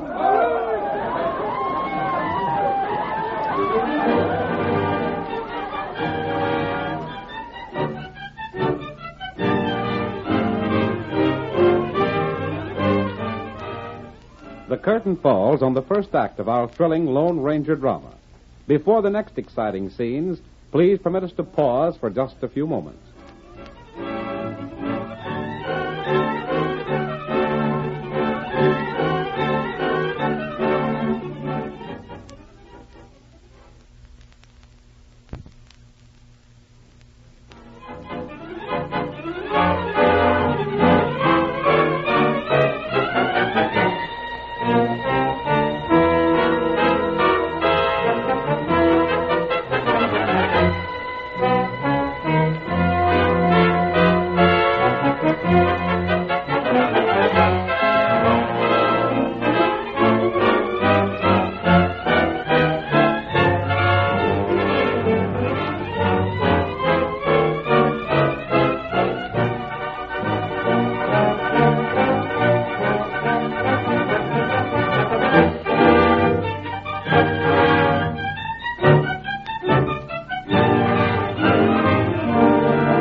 Now, to continue our story.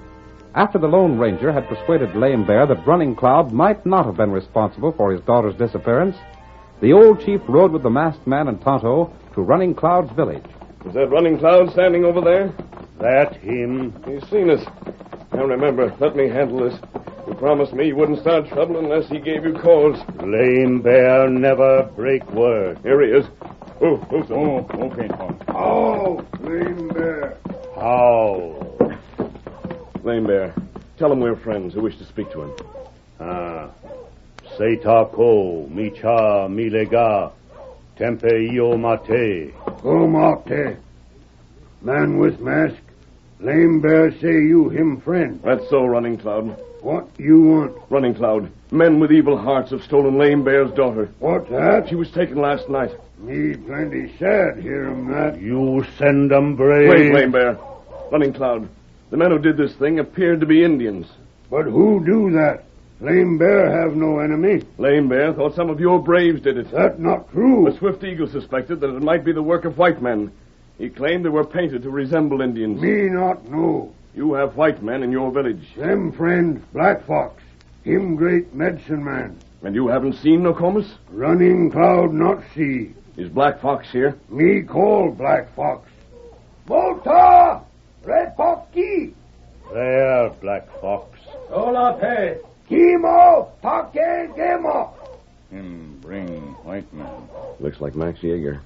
The law's been hunting for him for a long time. Him plenty bad feller. Seto, no Dali. Man with mask, say white men take Nokomis. Man with mask, lie. What's the masked fella trying to do, Black Fox? Make trouble first? Him tell lie. Black Fox, you know nothing about the disappearance of Lame Bear's daughter? What you mean? I mean exactly this. I think your outlaw friends and you were responsible for the raid on Lame Bear's camp. Why, you Bloody fool. You say anything more like that? Careful, Max. Him got gun. How'd you know my name? I know plenty about you and your men, Max. What Listen to me. Black Fox, you're a medicine man. Me make plenty big medicine. And so do I. We're going to find out which one of us has the most power. What that for? Black Fox has caused the trouble between you and Lame Bear, Running Cloud. If my magic is stronger than his, it'll prove the truth of what I say. If it isn't, then Black Fox is telling the truth. Black Fox not afraid. You accept my challenge? It's up to some trick, Black Fox. White man's medicine not strong like Black Fox. We'll see about that. What you do? I'll give Black Fox the advantage. We'll use his rifle. I'll stand while he shoots at me. If my medicine turns his bullet, then I'll shoot.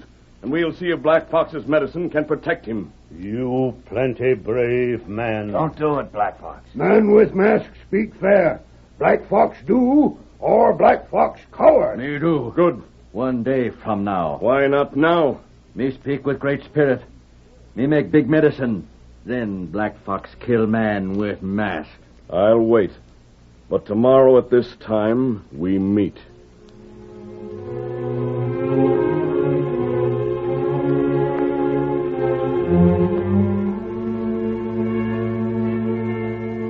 Lame Bear and the masked man returned to their camp while the Lone Ranger explained his plan to Tonto and the Indian chief. The remainder of the day passed without a move from either party.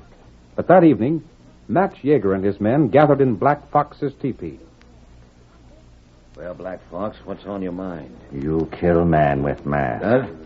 Thought you said you was doing that tomorrow. Me not fool. So you did figure the masked hombre was up to some trick after all. I get it. You agreed to that proposition of his because you had to.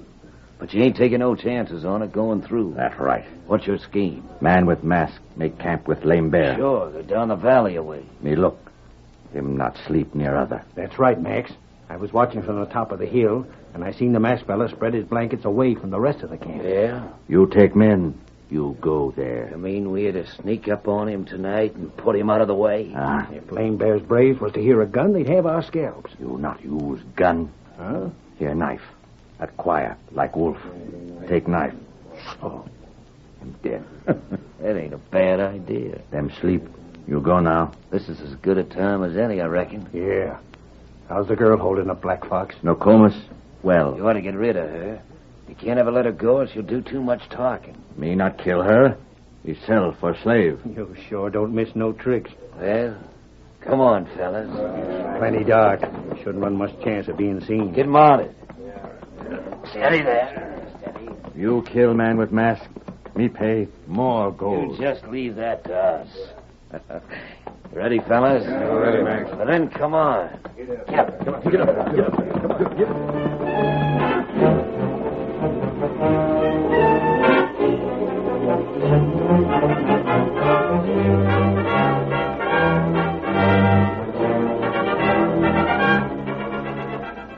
Max led his men down the valley toward Lame Bear's camp. They rode as far as possible on horseback, then, at a signal from their leader, reined in their horses.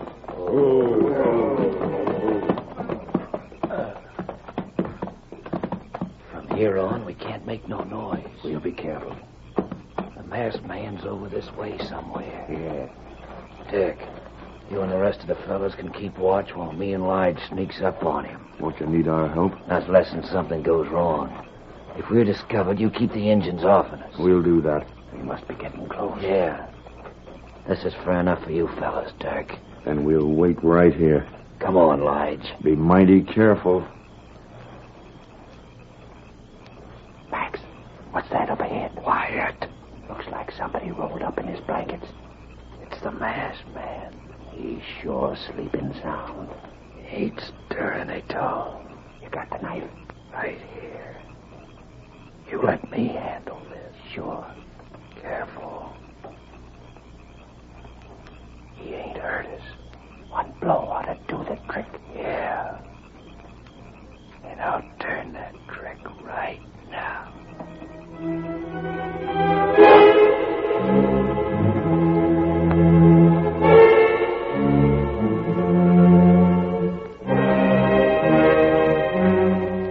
Morning came at last, and preparations were made in Running Cloud's village for the coming contest between the medicine man, Black Fox, and the Lone Ranger. The great plain outside the village was chosen for the site.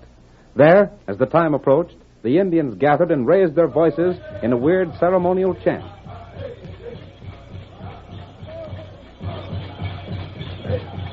Soon, Chief Running Cloud and Black Fox pushed their way through the crowd and stepped into a space that had been kept clear for them. Black Fox, where man with mask? Maybe him afraid. Him not come soon, him coward. Me not see that. What that? There comes good friend Lame Bear. Ni hello, don't take thee. Wait and pay loca. Great Chief Lame Bear, where man with mask. Him come. You come. You didn't expect me, did you, Black Fox? I proved last night that my medicine is stronger than yours, or I wouldn't be alive today. You talk like Fox. I believe you understand me. You ready now, man with mask? I am. You ready, Black Fox? You have your rifle with you, Black Fox? Here, rifle. As we're using your gun, I think I should be allowed to fire one practice shot. That's not right. What matter, Black Fox? You afraid? Me not afraid. Then do what man with mask say. I want to fire one shot only to see how the gun aims. You take. Thanks. I'll aim at that tree over there. There. Now I'll load it again for you. See, there's no trick. I'm dropping the bullet down the barrel. There you are. You better take this ramrod and see that the bullet's in place. Me do. Man with mask, stand there. Black Fox, fire first. We agreed to that. You ready? I'll take my position. My magic keeps the bullet from hurting me. Then Black Fox must stand while I fire. Me make big medicine. Atta! Pale-face medicine, not strong like mine. Black Fox, the white man's magic is stronger than yours. Black Fox, take aim. Me aim. Me raise hand. When hand drop, Black Fox fire. That's good. You ready? Me ready. Watch hand. Make out. Man with mask make great medicine. Him not hurt. Thunder spirit, here, Black Fox. Black Fox, you ain't right for me. My power carries your bullet. Now I'll shoot. Me not want to get killed. That was our bargain. Black Fox, you big power. Wait. Black Fox, I have the right to shoot you. That was our agreement. But I'll give you your life on one condition. What that? Tell us when a comus is hidden. Me not Would know. you rather die? Black Fox, not know. Where I stood. We'll see if your own medicine can protect you. Wait! Maypel? Yes? In Black Fox teepee. Her not hurt. If she is, you'll die anyhow. Maypel, no comus. Me get her. Wait, Lame Bear. I think Tonto's gone for her. He'll bring your daughter here safely. That good. Running Cloud not know Black Fox do this thing. I know you didn't, Running Cloud. Black Fox attempted to start a war between you and Lame, like Indians, so that Lame Bear would blame you for the crime. If there were war, you were the strongest tribe. Then, being the medicine man, Black Fox would have taken the biggest share of the spoils. Black Fox pay for this. Yes, Running Cloud. But I have one thing to ask. You ask. Me plenty glad do. Last night, Max and his outlaws tried to murder me. But Tonto and I expected them. We made them prisoners. That good. They should be tried by the white man's justice. I want you to promise to take them and Black Fox to town. Running Cloud do what man with mask say. Good. No comis. You come, my daughter. Come, Tonto. Lame Bear. I'm glad we saved the friendship between Lame Bear and Running Cloud, Kimosabe. That good thing. Steady, old fellow. Oh, now. I wonder if Black Fox knew that the bullet I put in his rifle was made only of mud. Me not know. It's an old trick of the Indian medicine men. If he realized what I had done, he wouldn't dare say anything. Why that? Because if he did, it would expose a trick he himself has used. That's plenty good.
The story you have just heard is a copyrighted feature of the Lone Ranger Incorporated.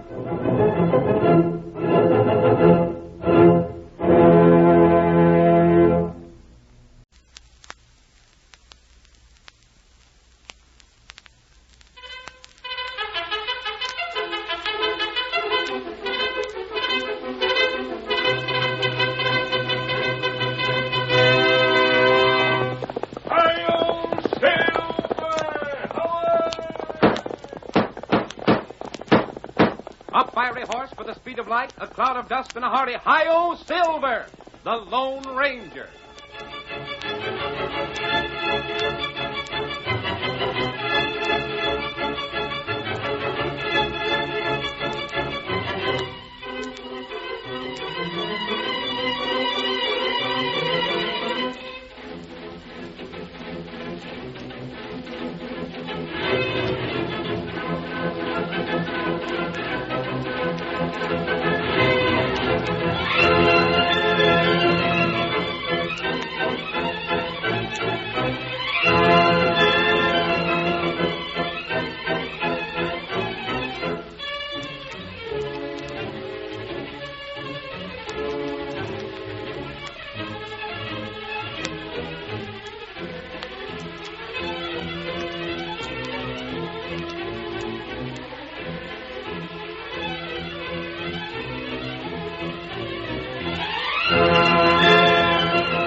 With his great horse Silver and his faithful Indian companion Tonto, the masked rider of the plains fought crime and criminals throughout the western United States.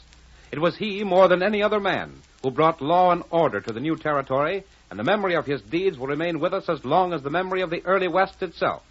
Now return with us to those thrilling days when adventure lay at the end of every trail. The Lone Ranger rides again. Come on, Silver! We're heading for Cottonwood River. Trouble's waiting for us. Hi-yo, Silver!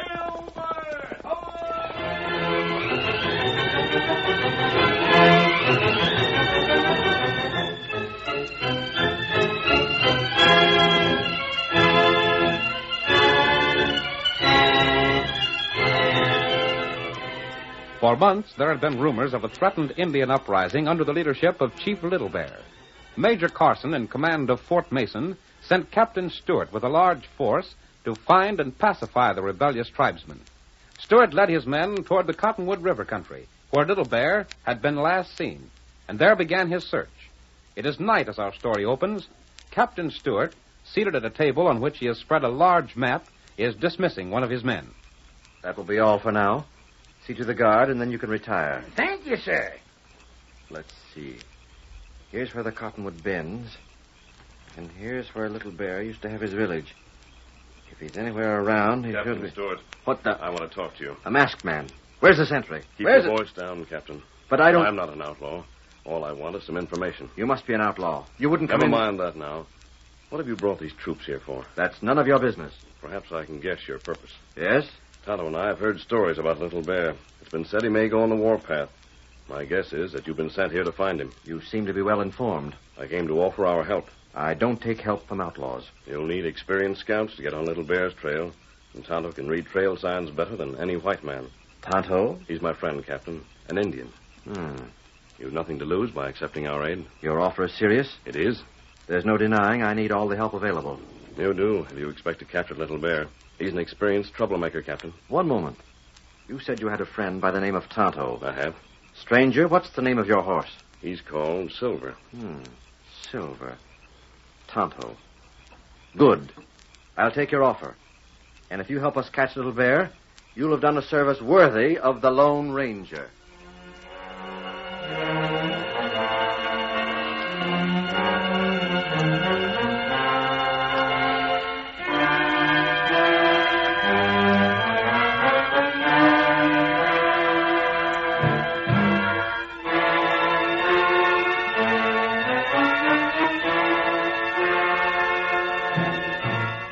But Chief Little Bear, informed of Captain Stewart's expedition, had already left the Cottonwood River country and one day appeared at the very walls of distant Fort Mason.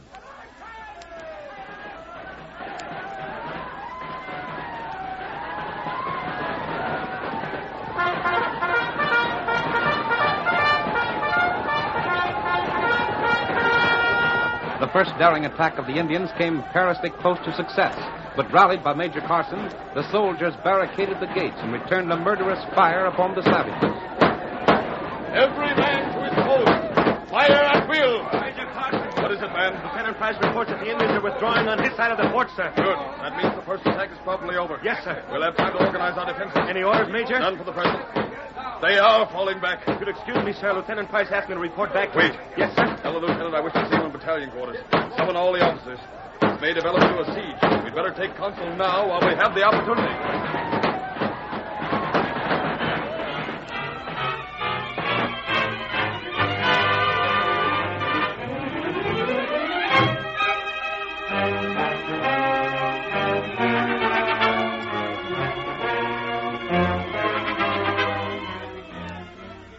As Major Carson predicted, the Indians, confident of success, stubbornly pressed their advantage. They surrounded the fort, and though none of their attacks broke through, they made escape impossible. On the evening of the third day, the Major called Lieutenant Price to his quarters. You called me, Major? I did, Lieutenant. Sit down. Yes, sir. There now. Lieutenant, our situation is serious. I realize that. We can't hold out indefinitely. Chief Little Bear wouldn't have dared attack the fort if he didn't know that half our force is away with Captain Stewart. But how could he have known? That's something I'd like to find out. But never mind that for the present.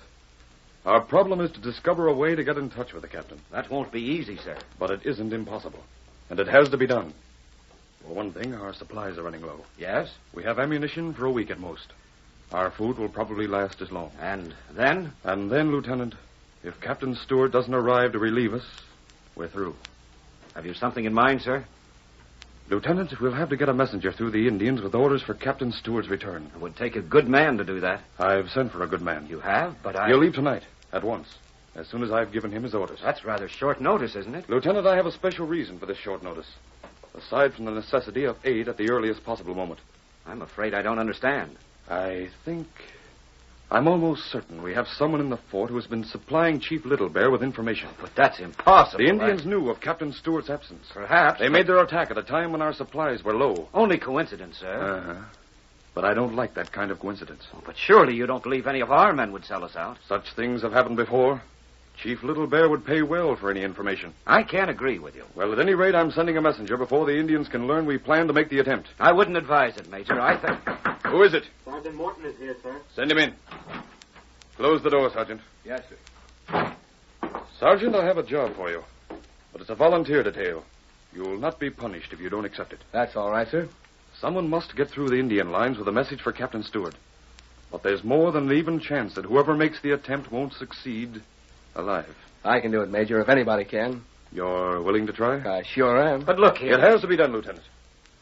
Sergeant, the captain is somewhere in the Cottonwood River country. Yes, sir. You should have no difficulty getting on his track if you dodge the Indians. I'll find the captain, sir. Fine.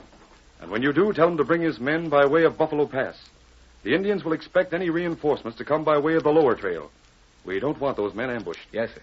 It's dark now. Can you start immediately? Sooner the better. Come. I expected your answer. My orderly should have your horse ready.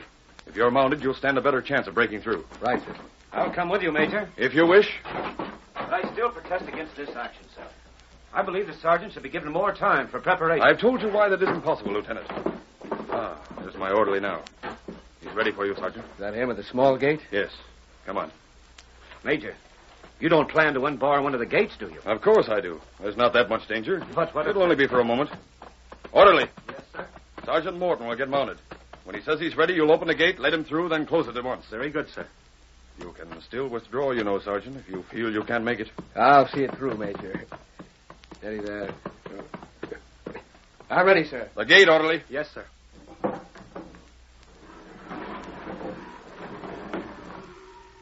And, Sergeant, the best of luck. Thank you kindly, sir, but I won't... You fool. Put out that mask, Lieutenant. But, if that light was seen... I'm sorry, sir. I just wasn't thinking. It seems not. Sergeant, you better be on your way before anything's noticed. I'm going, sir. Get up there, boy. Come on. Get up now. Come on, boy. There. He's gone. We can only pray he'll make it now. Close the gate, orderly. Yes, sir.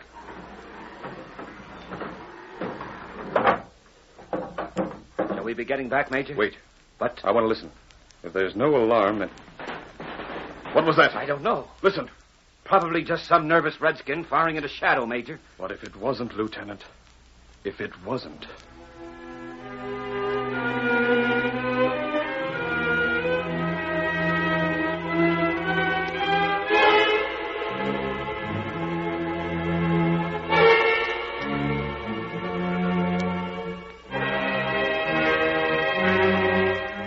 In the meantime, Captain Stewart, alarmed by his failure to find a sign of the Indians he'd been sent to locate, was undecided what course to pursue. See him now as he stands outside his tent, watching the approach of a lone horseman. I wonder.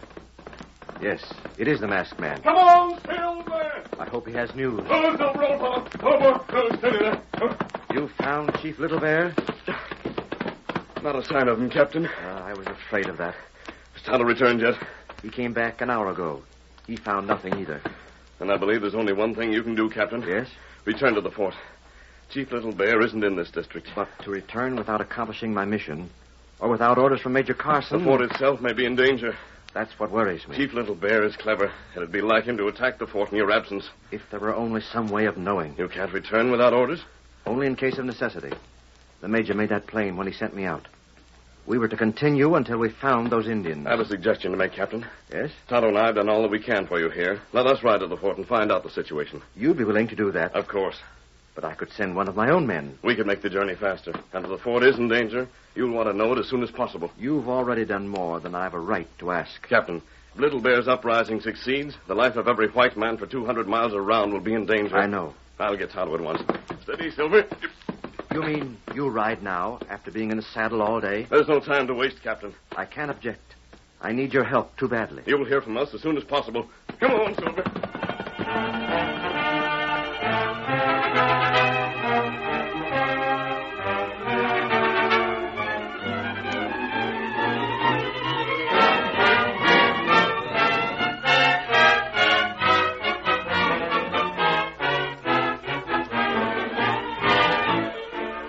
The siege of Fort Mason had not been lifted.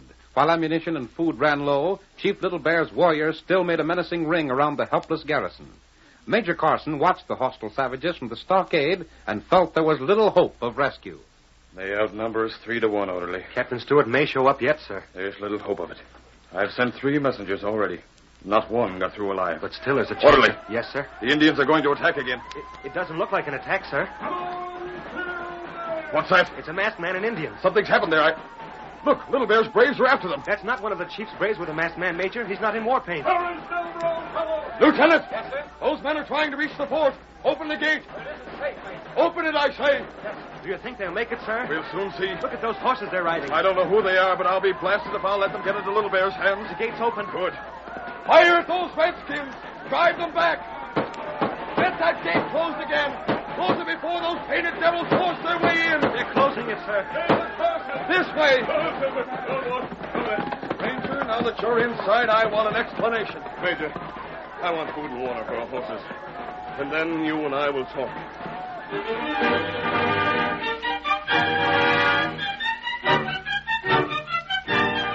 The curtain falls on the first act of our thrilling Lone Ranger drama.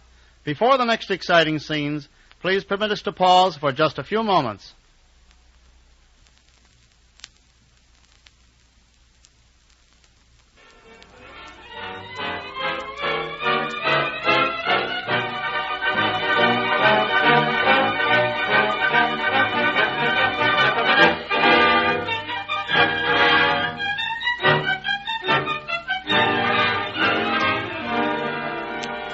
Now to continue our story.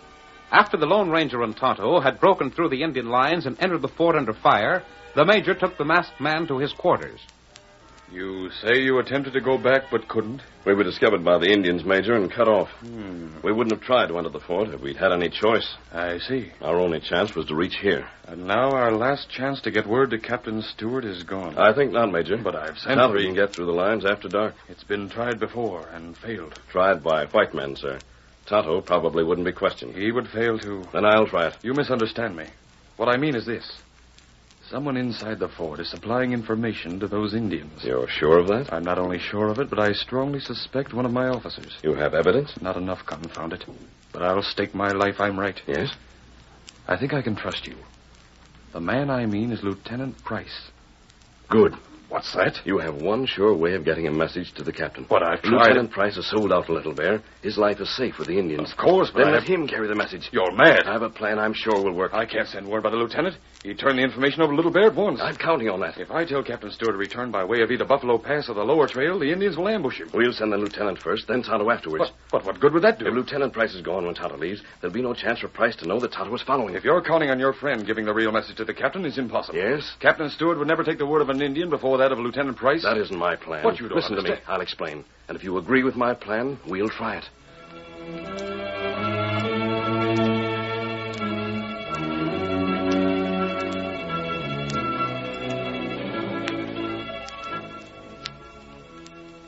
Major Carson listened to the plan of the masked man and agreed that it had a good chance of success.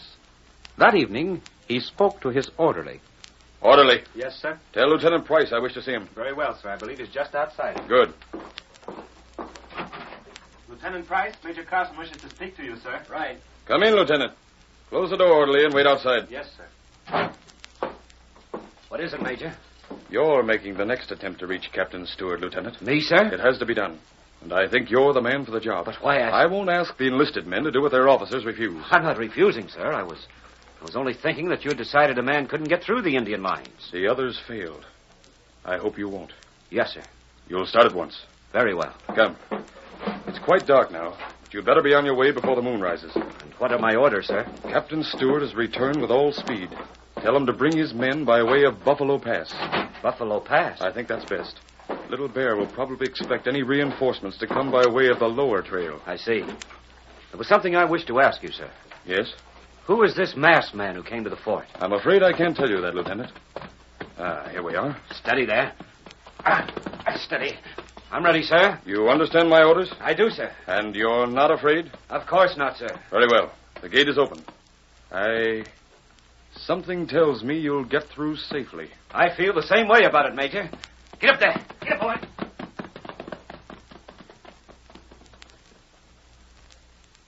I'll close the gate, Major. Yes, do.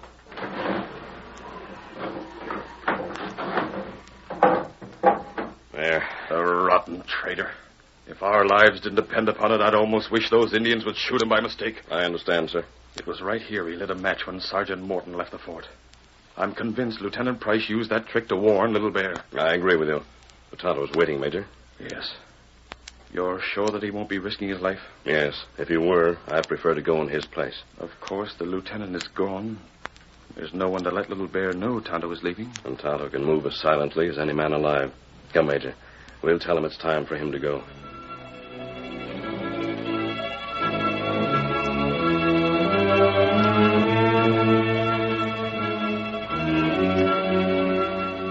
Lieutenant Price rode away from the fort, and when he drew near the Indian lines, called out softly, identifying himself. A silent Indian stepped forward, led the officer into the presence of Chief Little Bear. Chief. Why you come here? That fool of a major sent me, Little Bear. I'm to get in touch with Captain Stewart. Things are going our way. A few more days, and I should collect the rest of that 1,000 in gold you promised me. Maybe soldier hold out plenty long time. Not much longer. They've got food and ammunition for only about 3 days. That heat good. But that isn't the best of it, Little Bear. I'm to tell Stewart to bring his men through Buffalo Pass. Chief, you wait for Stewart at the pass, and you can wipe them out to the last man. Leave just enough of your braves here to make the major believe he's still surrounded. Chief Little Bear can do. Fine. I'll go on and give Stewart his orders, and they won't suspect a thing. Major, him think you crook? The Major? He hasn't any idea that I'm on your side. And if he did, he couldn't prove it. And when I found Stewart, I'll pretend to be ill or something of the sort, so I'll not have to return with him. And then there'll be no danger for me when you attack. Better you go now. Right, Little Bear. The sooner I find the captain, the sooner this business will be finished. Here, boy. Don't forget about that 1,000, Chief. I can use it. Chief Little Bear, never forget. Good. Get up there, boy. Get up.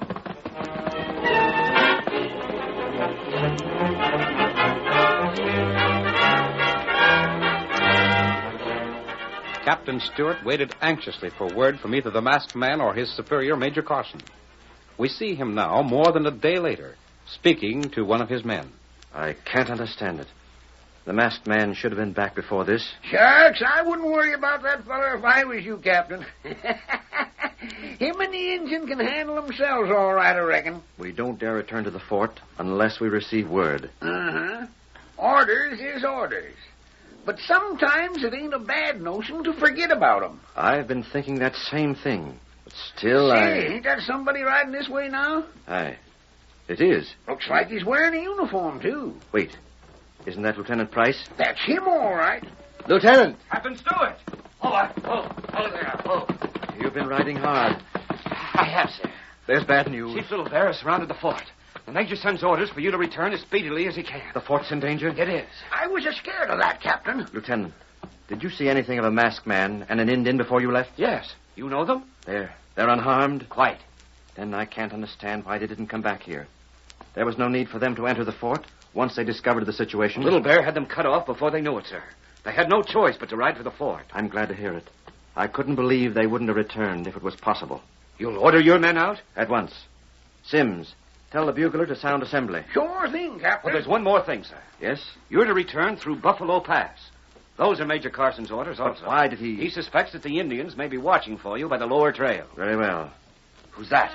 That horse. It's Tonto, the Indian with the masked man. That's the one. But what's he doing here? We'll soon find out. And in the meantime, we'll be getting started.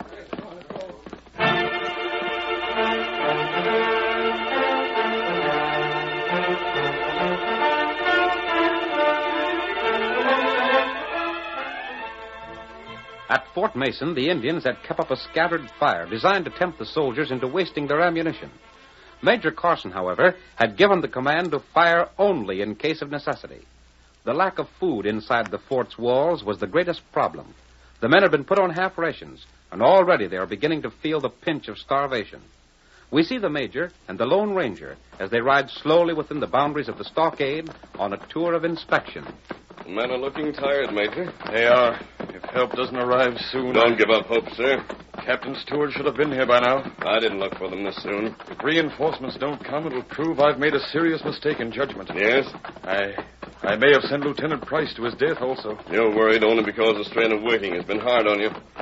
There's little doubt but what Price was a traitor supplying Little Bear with his information. I suppose so. The Indians are firing again. But we won't reply unless it's necessary. But wait. Oh, Silver. What is it? Those shots weren't fired at the fort. But I thought They're firing at something beyond that hill. By heavens, I think you're right.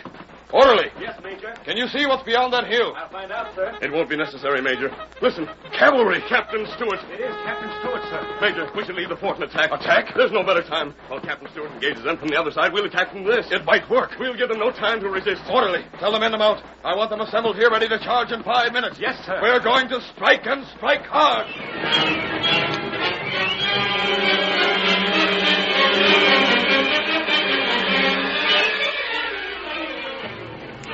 The men were assembled, given their orders, and told of the plan of attack. Meanwhile, the sound of battle outside increased as Captain Stewart led his men forward. Major Carson shouted a command. The gates were thrown open. With the masked man heading the charge, the troopers raced forward. Forward, men! Come on, Silver!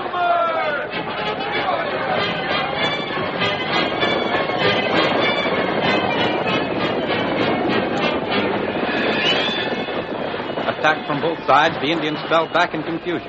With the most of the braves absent at Buffalo Pass, the remainder could put up little opposition. At the end of 20 minutes of hard fighting, the Indians began to throw down their arms. They're surrendering, Major! Cease firing! Cease firing! Cease Oh, firing! Silver! Major, you can easily capture the rest of the tribe. They're at Buffalo Pass waiting for Captain Stewart. They'll not expect you. Right. Captain Stewart! We got here in time, Major. You did, Captain. Thanks to the masked man. You followed the Major's instructions, Captain? Exactly. Lieutenant Price still doesn't know why I disobeyed the orders he gave me. He's coming now. He's going to report me to you, Major, for insubordination. Major, Captain Stewart absolutely refused to come by way of Buffalo Pass as you ordered. One moment, Lieutenant. Those weren't my orders. And you're under arrest. Arrest? You can't do that to me. But I can. You were the only messenger, aside from Tonto, who got through Little Bear's lines. And only through you could Little Bear have received the information that took him to Buffalo Pass. No. Lieutenant, I gave you verbal orders for Captain Stewart. But you didn't know that I'd written other orders for the captain, which the masked man concealed in the flap of your saddle. You what? Is that where you found them, Captain? When Tonto arrived, he told me where to look. I sent the lieutenant on an errand and took the letter while he was gone. Lieutenant, you tried to sell us out. But the masked man tricked you into carrying the orders yourself that spoiled your scheme. It isn't true. It isn't. That's something we'll find out soon enough. We're attacking Little Bear at Buffalo Pass. And, Lieutenant, when Little Bear learns that it was you who brought Captain Stewart by the lower trail, I think he'll tell us all we need to know.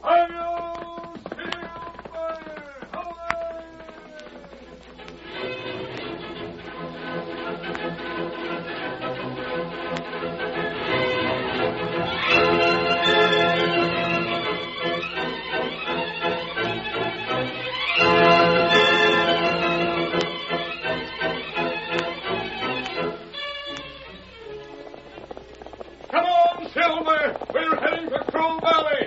Someone's waiting for us!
The story you have just heard is a copyrighted feature of the Lone Ranger Incorporated.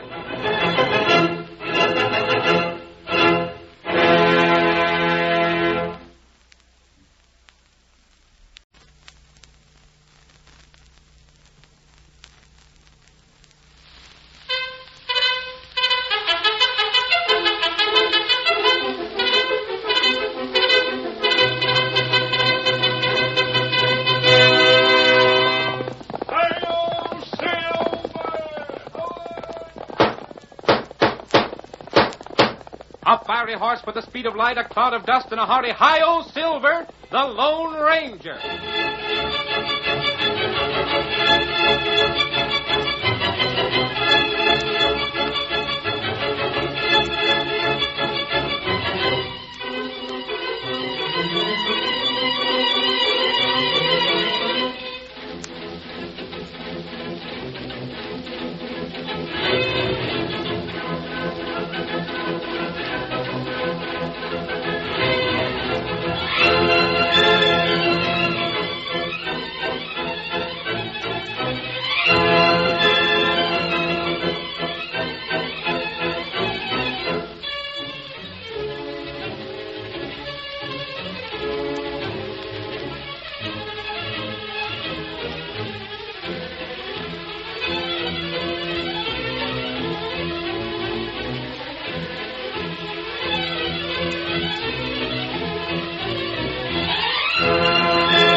When the rich grazing land of Texas was open to settlers, it brought wealth to many, but the honest ranchers found it hard to protect their property from outlaws and cattle rustlers.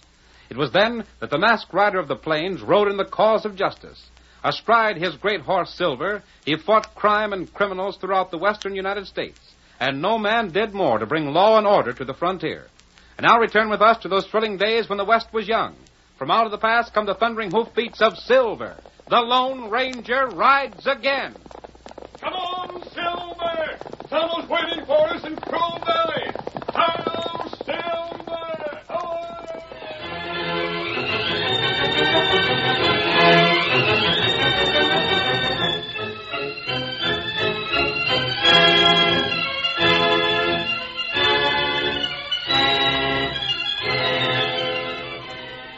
Nestling at the foot of the High Ridge Mountains, Crow Valley was large and fertile enough to support half a dozen prosperous ranches.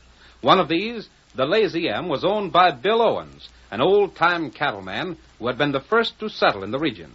We see him now with his foreman, Utah Simpson, who had been in Bill's employ for more than 20 years. They are riding near the edge of the valley in the shadow of the towering hills. By the great horn, too, Utah. If we don't get evidence against that fellow this time, we might just well give up. Uh-huh. But I ain't hoping for much. I got a notion Nate Finch is plenty smart. Smart? I've been missing more critters in the last 3 years since he come here than in the whole 27 I was here before. You needn't tell me, I know. Utah. Huh? There's been horsemen here. Whoa there, Whoa there. Take a look there. And over there. By golly, someone was here, sure enough. And them prints weren't made by Injuns' ponies, neither. The horses made 'em was plenty hefty. Oh, wait. Yeah? Them tracks lead over to them trees, and they're mighty fresh.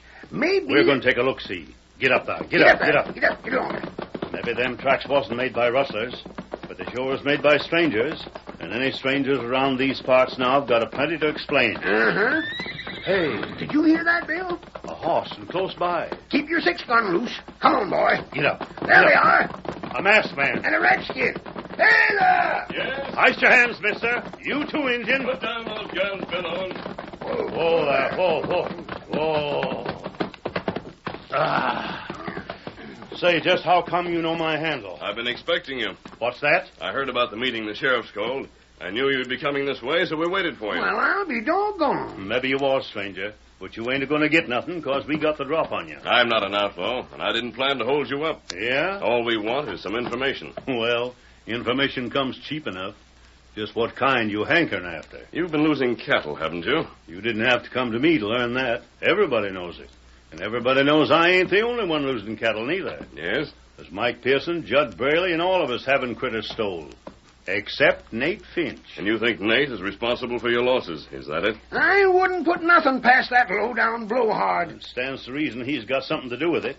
There wasn't nothing missing till he bought out the Circle G 3 years ago. And out of the 6 outfits in the valley, his is the only one that ain't been bothered. You've told him you suspect him? We've told him aplenty, and all he does is laugh at us. He says if we can't prove nothing, to leave him alone. The ornery coyote. I can't understand why, if you suspect him, you can't prove your suspicions. We've sure tried hard enough. He's just too slick for us, I reckon. If he's taking your cattle, what do you suppose he does with them? The fellow that can answer that question can write his own ticket. Yes? There ain't but one way for cows to be took from the valley, and that's by way of Stovepipe Pass. There's no other possible way? None at all, mister. And we've had the pass watched so blame careful, them critters would have to sprout wings and fly across to get by without our seeing them. Couldn't they be taken through the mountains? Sure they could. And by the time you got through, you'd have 1 cow out of 10 left. And that wouldn't pay a rustler his wages. Nate couldn't be changing the brands, could he?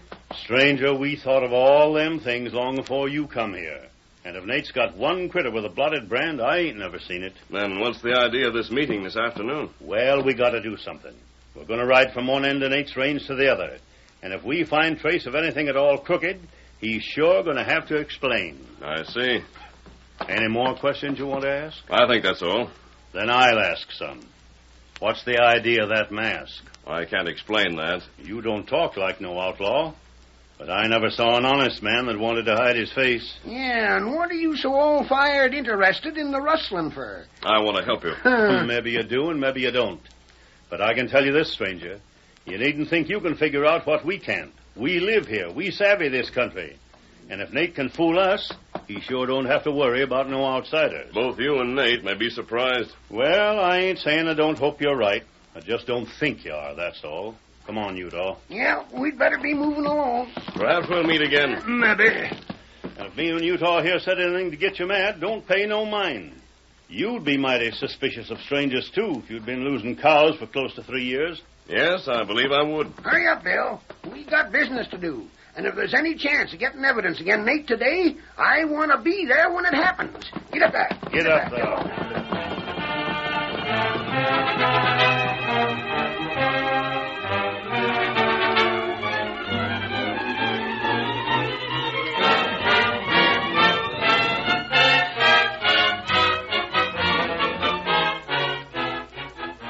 Bill Owens and Utah Simpson joined the sheriff and their friends, and a systematic search was made of Nate Finch's range.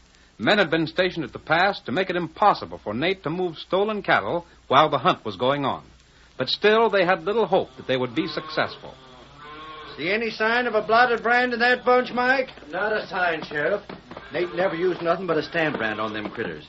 And if they ever wore any other brand but the Circle G, I ain't able to find it. I reckon be this way. Anybody that gets the best of Nate has got to be plenty good. Then let's get on with it. We ain't done yet by a blame sight. Get up there. Get up. Get up.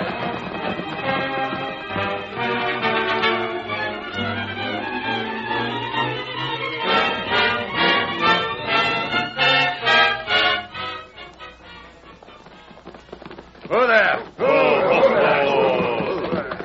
Dad, Rabbit, these critters ain't no different from the others we looked at. All Circle G's. Fellers, I'm just about ready to give up. But I ain't.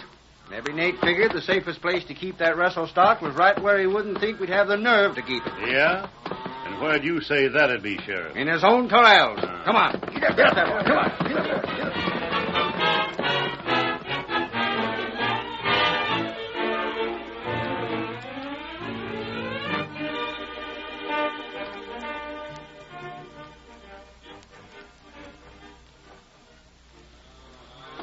Well, Sheriff, looks like that guess of yours was wrong, too. There ain't no rustle cattle in these corrals. And what in blazes happens to them critters? Now you're asking something. Just look at the way things are. You fellas have all had your cows stole. The rustling started about the time Nate bought the Circle G.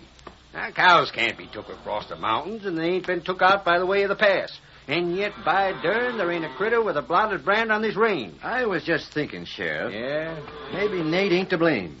Maybe somebody else. One of us right here started stealing when Nate came, figuring he'd be the one that'd be suspicious. That might be. You're loco. I know every one of you fellers, and there ain't a one of you I wouldn't take my oath for straight. I'd have said the same, Bill, but I don't know. Here comes Nate now.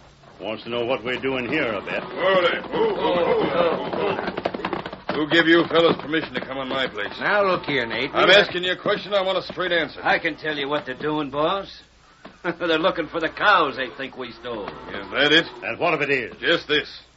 I'm getting tired of you fellas saying I'm crooked. If I'm crooked, prove it. If you can't prove it, keep your mouth shut. Why, you... And that goes for you, Bill Owens, like the others here. And maybe a bit more. Yeah? You're the one that's been doing most of the talking. And I ain't standing for it. I'll say what I please when I please. You do, and you'll stop late. Why, you blasted polecat. I'm twice your age. But I'm still twice the man you'll ever be. You'll do what? He got it done on you, Bill. I'm the law here, and you... And you'll take your parts and get out of here. And you won't come back less than I tells you to. Could be a nail keeping covered, boss. Now get. You're going too far, Nate. And right now, you're going fast. We might as well, Sheriff. We don't want no shooting till we get evidence. Yeah. But I'm telling you, Nate, we'll get that proof one of these days. And when we do, you'll hang. Come on, you dog. Get up there. Get up there. Still can't figure it out, eh? Boss, we got 'em fooled, and they'll stay fooled. There ain't a one of them fellas that'll ever savvy that scheme you thought up, Nate. I'm wondering. What about? They'd have give up by now if it hadn't been for that old fool of a Bill Owens. He's the one that's been keeping them stirred up, all right. But there ain't nothing we can do about that. There ain't. You thought of something, boss? I was just thinking it might do some good to have Bill jailed. Jailed? Jailed. And if I ain't figured mighty wrong, I know just the way to do it. Listen here, fellas. I'll tell you what I got in mind.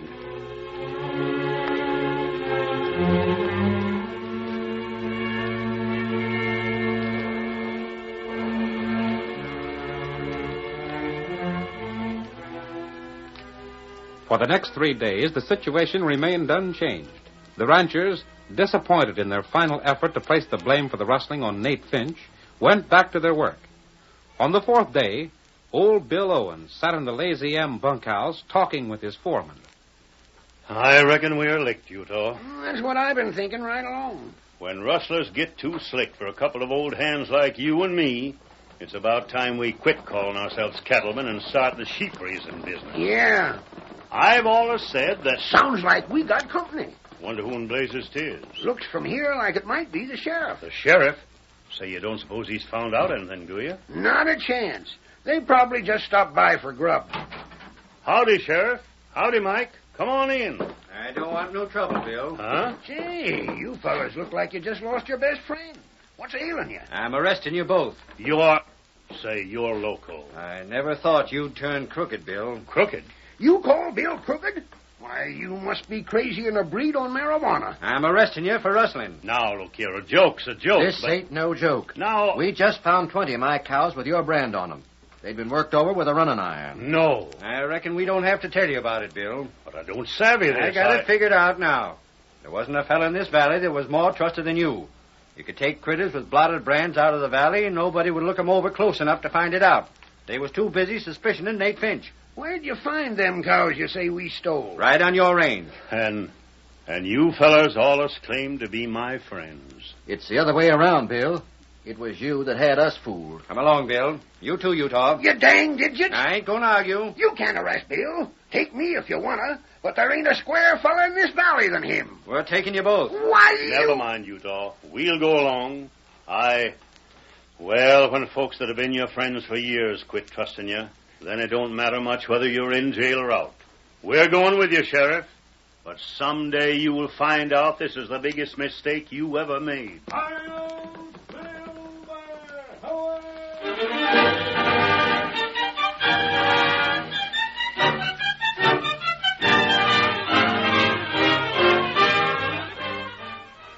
The curtain falls on the first act of our thrilling Lone Ranger drama.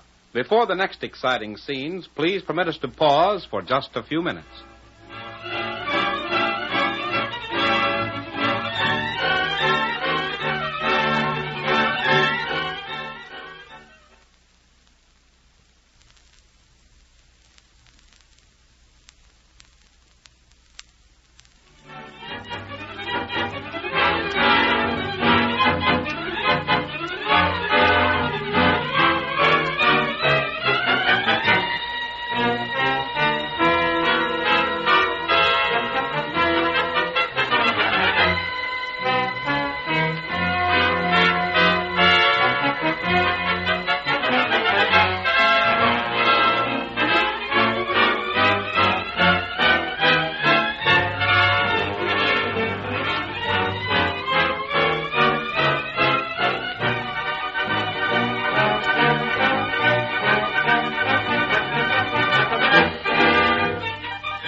Now to continue our story. Bill Owens and Utah Simpson, who had been accused of cattle rustling, were arrested by the sheriff and taken to the county jail. We see them in their cell that same evening. Utah, when the sheriff say court's going to set? He looks for the judge to be here in about 3 weeks or so. Golly. Who would have thought that 30 years of honest ranching could land a feller in jail? Uh-huh. And who'd have thought that folks who was your friends for most of that time would be the ones to jail you? You sound like you're forgetting you're in jail just as sure as I am. I ain't forgetting nothing. And mostly I ain't forgetting that you've been my pard and boss both for a blamed long spell. Well, we've had our share of good luck, Utah. And we'll show 'em we ain't afeard to take the bad. What is that? I didn't hear nothing. Reckon I just imagined it. Now I heard it. Come from the window. Let's have a look. Yeah. Anybody out there? Remember me? It's the masked man again. Where'd you come from? I was at your ranch when you were arrested, Bill. Say, was it you that called your horse Silver? Yes. By golly, you wouldn't be... Oh, but shucks, I reckon that ain't possible. Who wouldn't he be, Bill? I was just thinking of another fellow that's got a horse called Silver. Bill, I may be able to get you out of jail. Yeah. You mean break us out? That wouldn't help you. I will if everything else fails. But I think there's another way. I don't know what it'd be. To prove you innocent.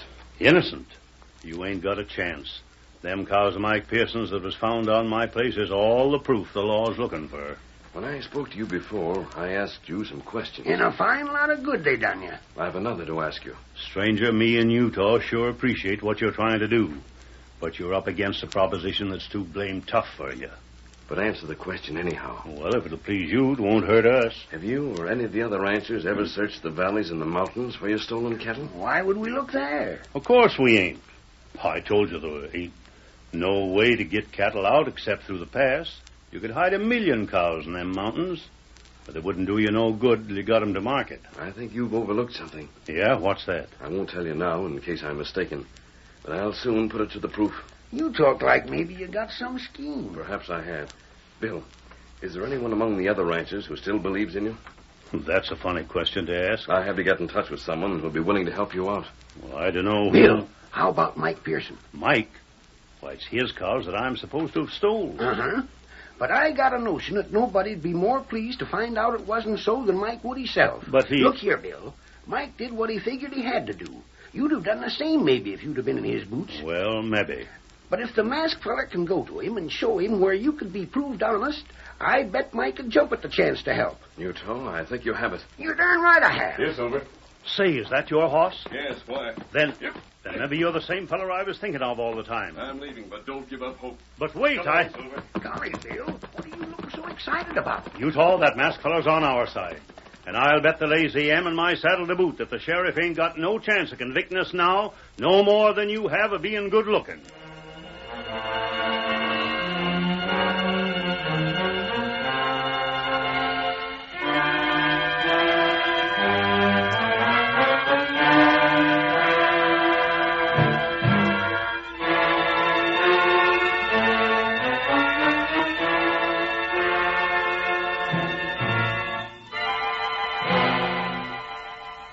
Almost a week went by, and although the passage of time brought the day of their trial near, neither old Bill Owens nor Utah Simpson were worried. In the meantime, Nate Finch was pleased with the success of his trick. We see him now in his ranch house talking to the man called Lippy. Lippy, my scheme worked out just like I said it would. Them two old fools are sitting in jail, and folks have quit suspicioning us. Yeah. It's going to make it all the easier for us to get the cattle we want. We never did have no trouble to speak of. Yep. But Bill was needing a lesson anyhow. Where'd Wally go to? I don't know. He said something about some news he heard. He wouldn't say what it was till he'd made sure. Yeah, he told me the same thing. He ought to be along pretty soon. Where are the rest of the boys? Playing cards in the bunkhouse. Uh-huh. Well, in the morning they... Boss, just listen to this. What's the matter? There ain't nothing the matter. Listen, you calls good news something to worry about. Yeah? Mike Pearson just bought some purebred cows. He did? I heard he bought some, but I didn't want to say anything till they got here. Purebred cows, eh? Just a second, Nate. Huh? You ain't going to steal them, are you? And why not? But look here. You do that, and folks are going to figure that Bill and Utah wasn't the rustlers after all. Shucks, what do we care what they figure? Them cows are just what we need. Hold on, Lippy. Yeah, Wally's right. We can use them cows. And even if we do rustle them, that don't prove Bill and Utah didn't run their brands on them other critters. Maybe not. But it's going to make folks do some thinking. Well, we weren't planning on quitting, was we? No, but... Anyhow, the blazes of them fellas sitting in jail. If we can lay our hands on some purebreds, the judge can let them go 100 times, and I won't give a darn. Boss, they're on the Pearson place now. Then we're riding tonight. Tonight? Sure. When you want something, take it before the fellow that's got it can get set to keep it. My system's to strike hard and sudden. And I say the same. Then let's go. Wally, you bring the horses around. Right. Lippy, you rouse the boys out of the bunkhouse. Well, if you figure we are. We ought and we are. Now get moving. I'll give the orders and you will take them.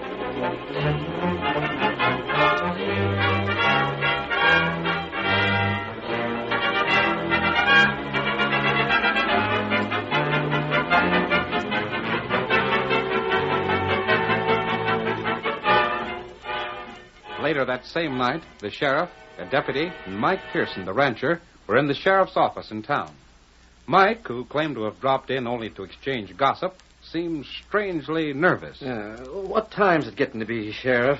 Doggone it, Mike. I wish you'd go on home. I'm getting calluses on my hand reaching for my watch. But what time is it? It's near 11 o'clock, and it's time I was locking up and going home. Wait, there's no hurry. What's got into you, anyhow? Mike, you're jumping around like you were sitting in the frying pan. Why, I just feel like company tonight, I reckon. Then find your company somewhere else. I need my sleep. Oh, but Sheriff, you I don't can talk all you want.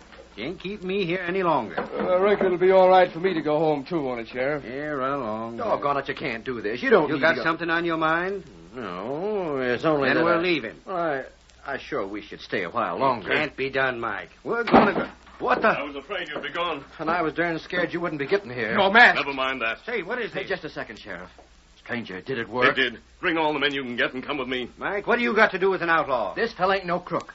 And it was on account of him that I was keeping you fellas here. Sheriff, tonight you're going to learn who the real rustlers in the valley have been. Huh? What's more, I think you'll learn why the stolen cattle were never discovered before. Is this fella talking sense, Mike? You do what he said. Don't waste time. We have to hurry. Well, Are you going to do as I say? How about Bill in Utah? There ain't two sets of rustlers in the valley, is there? They never stole anything, and tonight will prove it. You sure of that? I am. Then come on. Hardest thing I ever done was jail them fellas. And if I can find the reason for letting them out again, I'm going to do it. Sheriff, I got a notion the masked fella is going to show us we made blame big fools out of ourselves. If he can, that suits me. Hey, Yeah? the cafe's still open.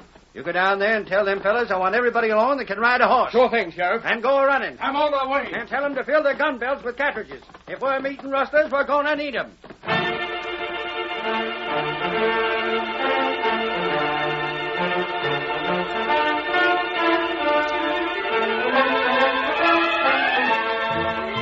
A posse was hastily formed, with the masked man in the lead, raced out of town toward the Pearson ranch.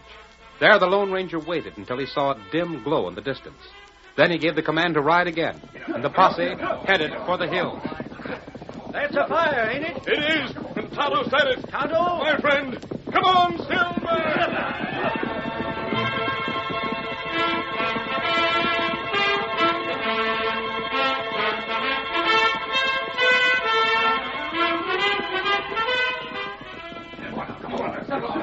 There's another fire up ahead. Ain't we getting pretty deep in them hills? I don't know how far we have to go, but these fires will mark the way. That Injun sure knew how to make them. They're built so they can be seen only from one direction. I noticed that. It's the only way we can blaze a trail at night. And I got a notion it's going to blaze some low-down polecats right into jail.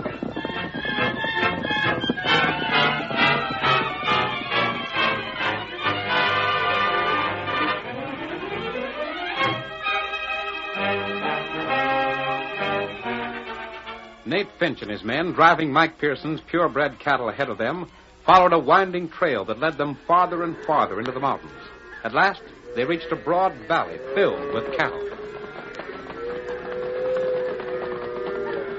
There we are. 100 more head. 100 of the finest cows that money can buy. Only we didn't pay no cash. We'll let them pay us cash. There ain't nothing more to do, is there, boss? Who there? I reckon not. Them cows ain't gonna leave the valley now. Then let's be getting back. We can just make it afore sunup. Yeah. Boss, what's that? You see something? I ain't sure. Seemed like I seen a light, but it was gone before I could be sure. Almost justly like some fireflies. Maybe. All right, fellas. We're heading for home. All right. I'm so doggone tired I could sleep in the saddle. But we... What the... We've been followed. What in blazes? Ain't that a fella on a white horse? And there's more riders with him. Fire at him. Too blamed dark to see good. Give up or we'll shoot the bunch of you down. We can't fight all of them. Fire, I tell you. Watch out for the injured. Hey, he's roping. You have this hands. You blasted polecat. You're the skunks that framed Bill in Utah. They try anything, shoot him down. Take that rope off of me. Let me loose. You ain't getting loose till you're in jail. We give up. Don't shoot, fellas. Don't shoot. Well, I think they should prove who the real rustlers are. You're doggone right it does. All time, boys. We're starting back for town right away. Look at all them cattle in the valley. Except for those that have died, you should find every cow that's ever been stolen from you. I can't figure this out, stranger. Why in blazes should these fellas steal cows and leave them here where they can't be sold? Because they was doing just like the masked fella figured they must have. Yeah? They kept the stolen cows here, then took the calves each season and put their brand on them. Huh? That way they wasn't running no risk. The calves didn't have no brands but what they put on them. And they never tried to sell the cows that had our brand. That's the slickest thing I ever heard of. That's why the masked man had me get purebred cows. He figured as long as calves was what they wanted, they'd jump at the chance to steal purebred stuff to improve the breed. And they fell for it. That redskin trailed him here. Well, thanks to the masked man, this is one stunt the rustlers won't be trying around here for a long time to come. Not these rustlers, anyhow. They'll be too busy hanging from the end of a rope. And, Mike, I'm going to ask Bill in Utah if they won't give me the lend of theirs for the job.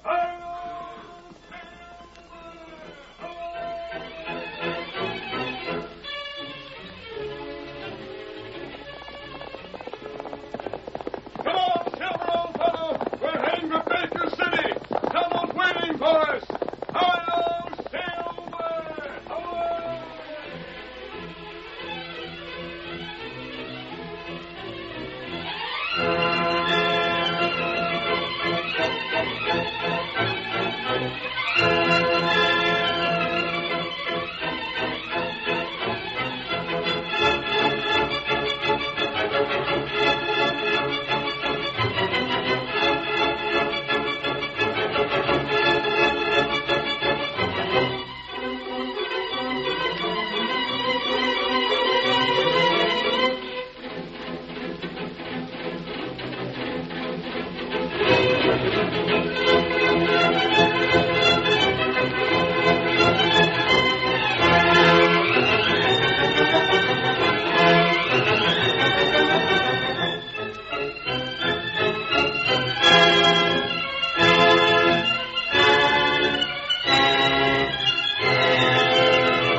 The story you have just heard is a copyrighted feature of the Lone Ranger, Incorporated.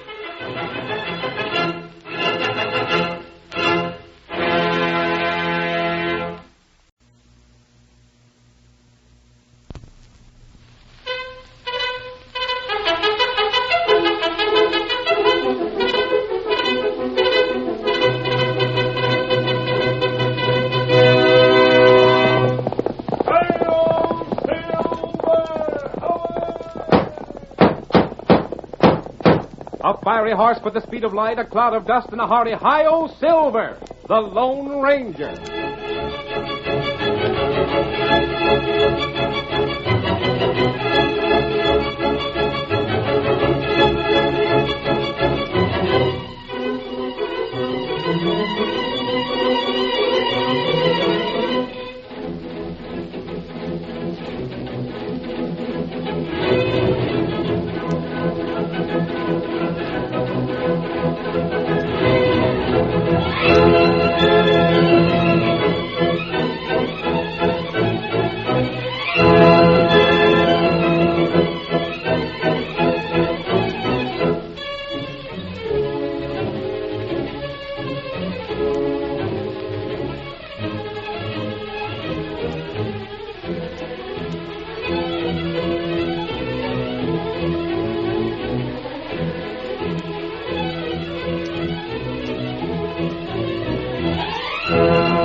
stories of the Lone Ranger's adventures were told and retold around thousands of frontier campfires, and many of those stories have come down to us through the generations. We know that the masked rider of the plains did more than any other man to bring law and order to the early western United States, and that Hi-O Silver came to be the battle cry of justice. Return with us now to those thrilling days when the West was young. From out of the past come the thundering hoofbeats of the great horse Silver. The Lone Ranger rides again. Come on, Silver! We're heading for Baker City. Tonto's waiting on the trail ahead. Hello, Silver!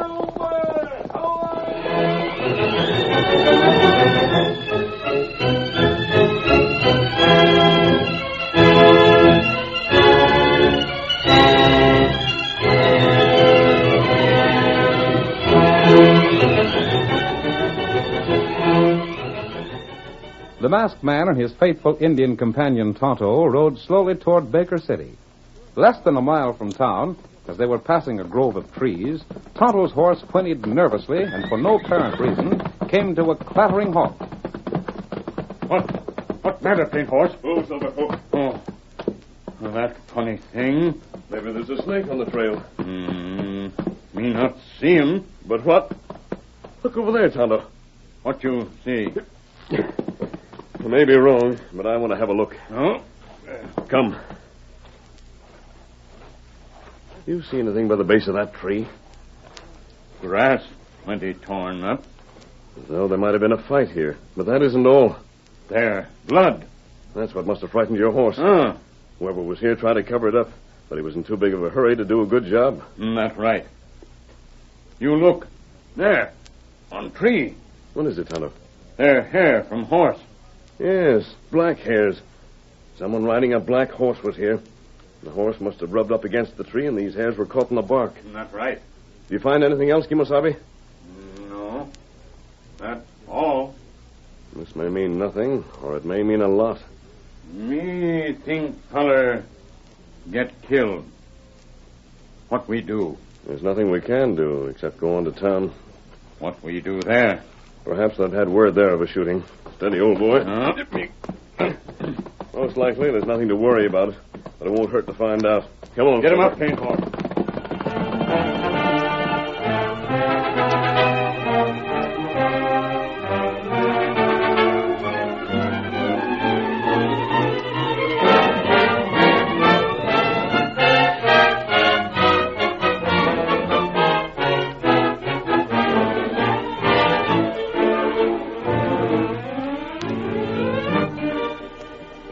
At the same time, the masked man and Tonto were examining the evidence beneath the grove of trees.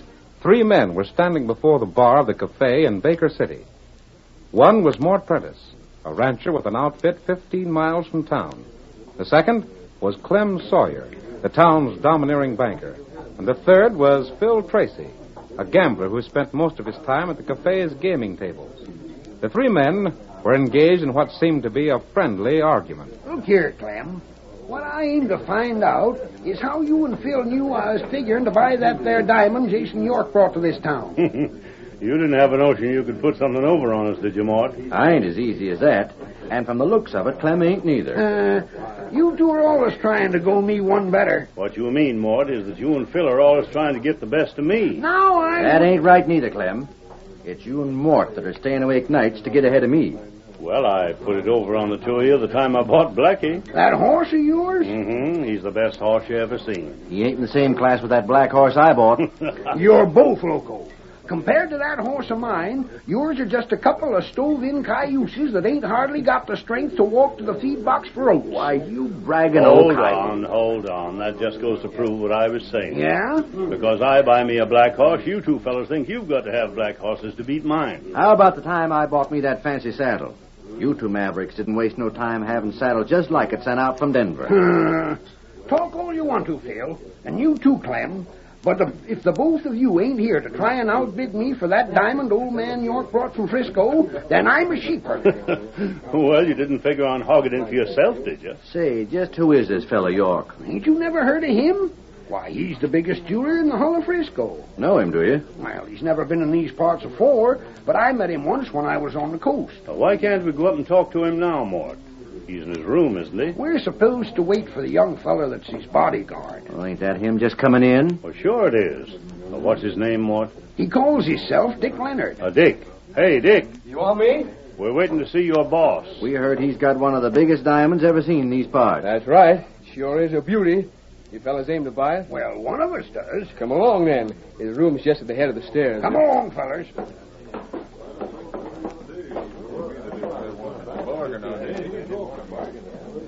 Why won't he come down? Well, if there's cash going to change hands, it ought to be where it's private. Well, here's the steps. Well, I'm declaring myself right now. I'm going to have that diamond if I got to get a mortgage on my ranch from claim to buy it. I ain't so sure I'd loan you any cash. Well, I got cash aplenty. So I'm warning you fellas. If either one of you aims to get that stone away from me, you'll have to bid mighty high. You're two of the most contrary cusses Quiet down. Here's York's door. I'll knock to let him know we're here. Well, go ahead. He don't answer. Maybe he's napping. That's funny. He don't often sleep during the day. Well, rap again. Yeah. He wouldn't have gone out, would he? He said he'd be right here. Maybe you better try the door. I don't suppose there's anything wrong, but just... Well, anyhow, the door's unlocked. He can't be so very Look far. at there. Well, I'll be... Come here. He's been shot. Mr. York, can you hear me? This is Dick. That won't do no good. He's dead, all right. Real Take a look clean there. center. But who the are diamond? Where's the diamond? Why, he kept it in a little chamois bag in a special pocket he had. Take a look and see if it's there. I'll soon find out. I'll bet it's gone. What else would he have been shot for? Can you find it, Dick? Just a minute. Mort, you better get the sheriff. This is something for the law to handle. I seen him downstairs. I'll have him right here. What'd you find out, Dick? It's gone. The diamond? There ain't no sign of it. The bag's here, but it's empty. What's that under York's hand? It's a piece of paper. I'll get it. What's it say, Phil? Well, of all the low-down tricks. Put up your hand, you skunk. You don't mean... Oh, look here. Don't you accuse me of it. I didn't do it. Reach, Dick. Heist your hands and make it fast. You're wrong. Look here, Phil. I didn't have Heist anything... him. Take his gun, Clem. I'll take his gun, Phil, but I'd sure like to know what you're accusing Dick for. Get the gun, then I'll tell you. There. Listen, boys, there's a mistake. There's a big Shut mistake. up. Here, Clem. Have a look at this note. It was written before York died. Let me see it. Writing's sort of scraggling, ain't it? Yeah. It's enough to put the blame on you, all right, Dick. What's it say? I was shot by my bodyguard. That's you, Dick. It's a lie. Let me see that note. So as you can chew it up and destroy the evidence, huh? Not a chance. We told you what it says. Now, you just keep your hands high till we get the sheriff here. I know York's handwriting. Let me see if it's his. A man don't bother to write in his familiar style when he's dying. Writing don't mean anything. You gotta listen to me now. Better save your talk for the jury and the sheriff, Beck. What's all the commotion? Oh, here's the Sheriff Mort now. Come in here, Sheriff. That's what I aim to do. What's going on? Hey, Phil. What are you holding your gun on Dick for? I reckon we already got the prisoner for you, Sheriff. Listen to me. It's a frame-up. I didn't do it. That's what about 9 killers out of 10 say. It's funny the number of men claim they was framed. So it's Jason York that's been shot, eh? There he is, poor critter. Phil has a note. Well, let me see it. There you are. It tells just why I slapped leather and disarmed Dick Leonard. Sheriff, let me... Shut up like you're done reading this. It's evidence, ain't it? I reckon it is. Let me see your shooting iron. Here it is. Thanks, Clem. You can see, Sheriff. The gun ain't been fired. Smell of it. You can prove it. Ain't no cartridges fired. Barrel looks clean. Don't smell of burnt powder. Don't that prove That it? don't prove a thing. The first thing a smart killer does is to clean his gun and replace the fired shells. We'll take the gun as evidence along with the note. Sheriff, will you let me have a look at that note? Sure. Keep your hands right where they are and look as much as you please. That's you that's mentioned here, ain't it? Yeah, but that ain't York's handwriting. No? No, it ain't. The jury will discuss that angle of it, Leonard. All that dirty frame-ups. You can't hang in the strength of that note. You May can't... as well fess up, Dick. Where's the diamond at? How'd I know? Don't know why you wouldn't, being as you killed York to get it. You do best to tell the truth, Dick. Sure, come clean. Tell us where the diamond's hid. The law might go a little easier with you. I don't know where the diamond is. I didn't kill York. I didn't touch that diamond. You can jail me if you're a minder. You can hang me. But I won't tell where that diamond is. I can't tell because I don't know, and that's the honest-to-gosh truth. Well, you better come along, Dick. Reckon there's nothing to do but jail you. I wouldn't decide on that too quickly. Oh, what the... Where'd he come from? Mask. Well, I'll be. Stick your hands up, mister. You're... Not so fast.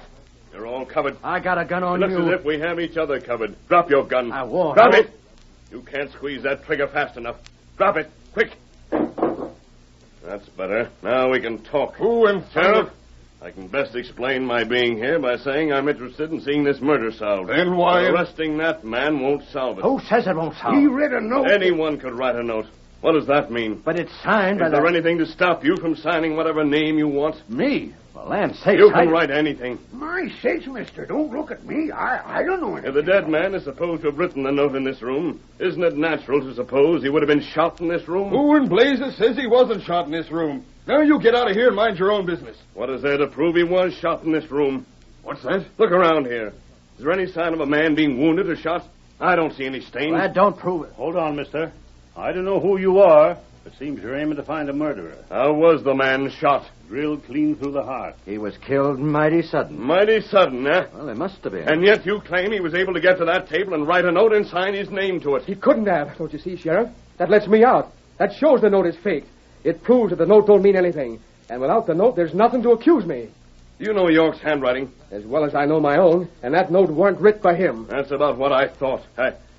Well, you thought what, stranger? Perhaps I'd better keep my ideas to myself. Now, see here. If you're going to bust into this case, you got to let me know. I've nothing to say right now, Sheriff. Suppose you go right ahead as you had planned. Don't let me down. Wait, stranger. Don't leave. We'll meet again, Dick. Don't go. You're the only friend I've got. You're the only one that believes in me. Keep your chin up. Now, you hold on. I want to talk to you. Don't try to follow me. Tonto, get the key out of the door. Sheriff, don't let him get away. Grab it. I've a covered. Now, hold on there. Tonto, out the back way. Why you not tell law what you find? I nearly did, Kemosabe. Now I have another plan. What? That? We need certain information. But when we have it, Tonto, we'll trap the killer.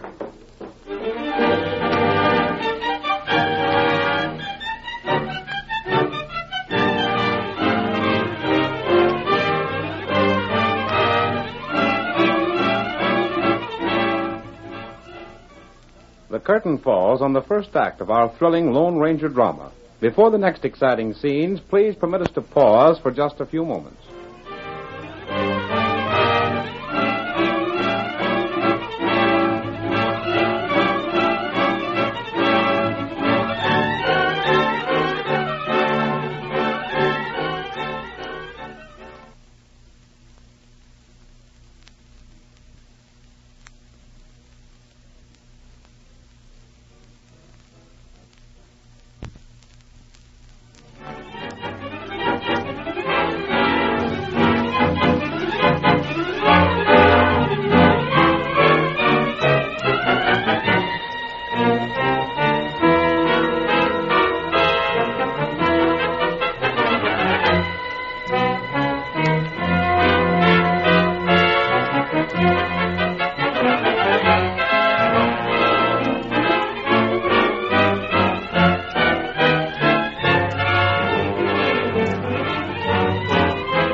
Now to continue our story.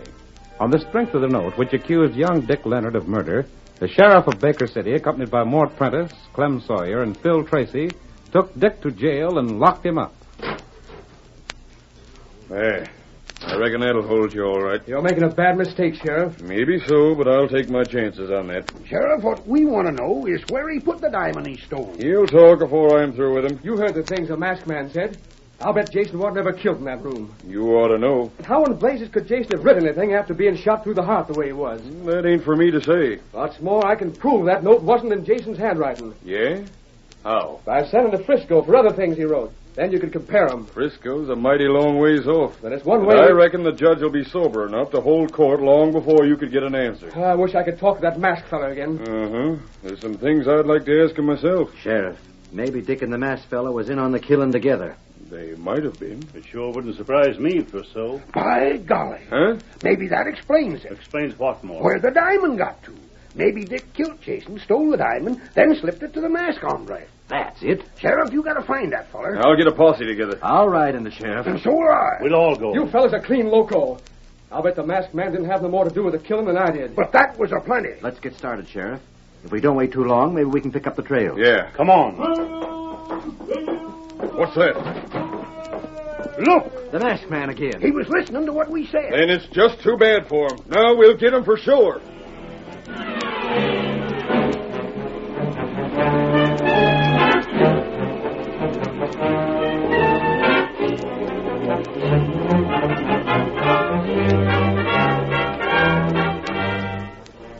The sheriff and his companions tried to follow the Lone Ranger, but the great horse Silver soon outdistanced the pursuit. For the next 3 days, a posse led by the sheriff scoured the hills for some clue to the masked man's hiding place. They were unsuccessful, however, and in the meantime, neither the ranger nor Tonto had been idle. The faithful Indian had made careful inquiries in the surrounding district and brought the information he gathered to his friend. Then there are 3 men who might have killed Jason York. That is, if we're right in supposing he was shot near that grove of trees instead of in the hotel. Tonto not think him shot in hotel. Doesn't seem likely. Only Mort Prentice mentioned hearing a shot. He may have imagined it. That right. 3 men in town own black horses. Mort Prentice, Clem Sawyer, and Phil Tracy. And that all? All 3 wanted to buy the diamond Jason brought with him. And not a one of them could really have afforded it. That what me hear. Mort has had a bad year with his ranch. There's been talk that Clem's bank is shaky. He might have stolen the diamond, knowing some place where he could turn it into cash. Plenty fellers say bank need cash. And Phil Tracy has had an unlucky streak at gambling. I've heard he's lost thousands. And him, bad feller. The gambler would probably be able to dispose of a diamond easily. What you think about feller named Dick? I doubt that Dick killed Jason. The murderer wrote that note accusing Dick. And he certainly wouldn't have accused himself. That's right. And no matter what the sheriff thinks, Jason couldn't have lived long enough to write that note. What we do, huh? Tonto, I think we can trap the killer tonight. That'd be a good thing. Here, Silver. It'll be dark by the time we reach town. Here, paint horse. You understand what you're to do, don't you, Tonto? Me no. Good. Come on, Silver. Get him up, paint horse.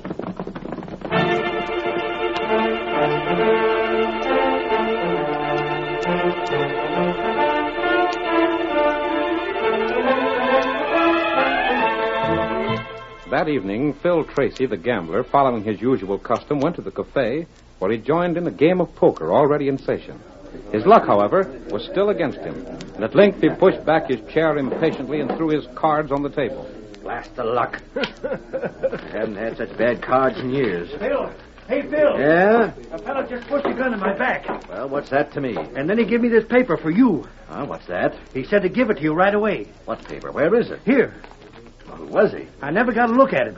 He said if I tried to turn around, he'd shoot. But maybe he... Well, I'll be... What's it say?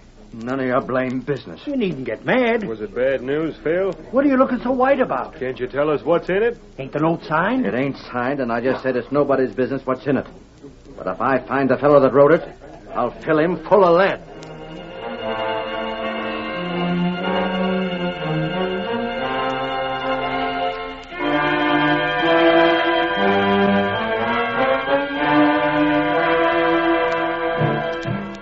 Clem Sawyer was alone in the office of his bank when suddenly the door burst open. Don't turn around. There ain't no cash here. This isn't a hold-up. But careful. I said not to turn around. Who are you? I've heard that voice before. I've got a message for you. A message? There. But don't read it until I've gone. Wait. You'll understand when you've read the note. But listen here.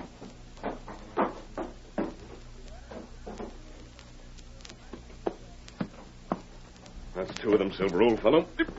Now to call on Mort Prentice. Come on, Silver.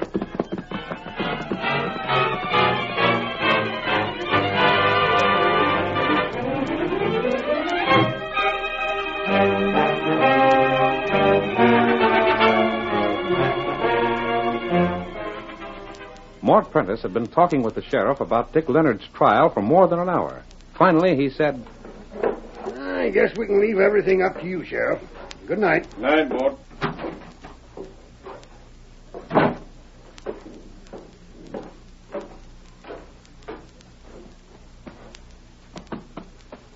Yeah. Well, looks like that young feller's going to hang, sure enough. But Stand where you are. Hey, what Don't the... turn around. I'll call the sheriff. Read this. Then I think you'll change your mind. What is this? You'll soon know. Wait, come back here. We may meet again, Mort. Yep. Come on, Silver. That's a blame funny thing. Who was that fella, anyhow? And what in blazes is in this paper?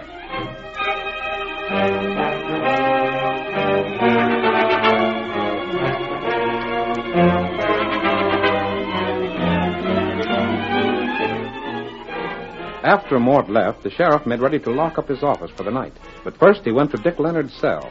The young man still protested his innocence in the face of the evidence against him. Sheriff, if you hang me, you're hanging the wrong man. The judge will decide that, Dick. But you ain't even let me write to Frisco, like I said, to get samples of Jason's handwriting. I did that myself. Huh? Yep, I figured if you was bluffing, I'd just call your bluff. And you'll get an answer before the trial? Can't say about that, but it ain't impossible. I reckon maybe I ought to apologize to you, Sheriff. I had a notion you were just trying to frame me for the killing without caring whether I'd done it or not. Well, I got to thinking over what the masked man said, and you decided he was right? No, not exactly. But he did mention one or two things that might need a little clearing up. Well, a redskin. Huh? You stand still. But what are you... You do what Tonto tell you. He's got you covered, Sheriff. Boy, you only... Take key and open door. You can't make me, Open door. Careful of that gun, Injun. You hurry. Just when I was beginning to think that maybe you wasn't guilty, you try a stunt like this. Sheriff, I had nothing to do with the redskin coming here. I never seen him before. You expect me to believe that? It's the truth. You open door. I am. But you'll pay for this, Injun. And you too, Dick. You come. Me? Redskin, this makes you just as guilty as him. You come, too. But I tell you, We take ride. A ride? Where? Tonto show you. All right. You got the drop on me now. But I'm telling you, Injun, I'll have you in jail or turn in my star.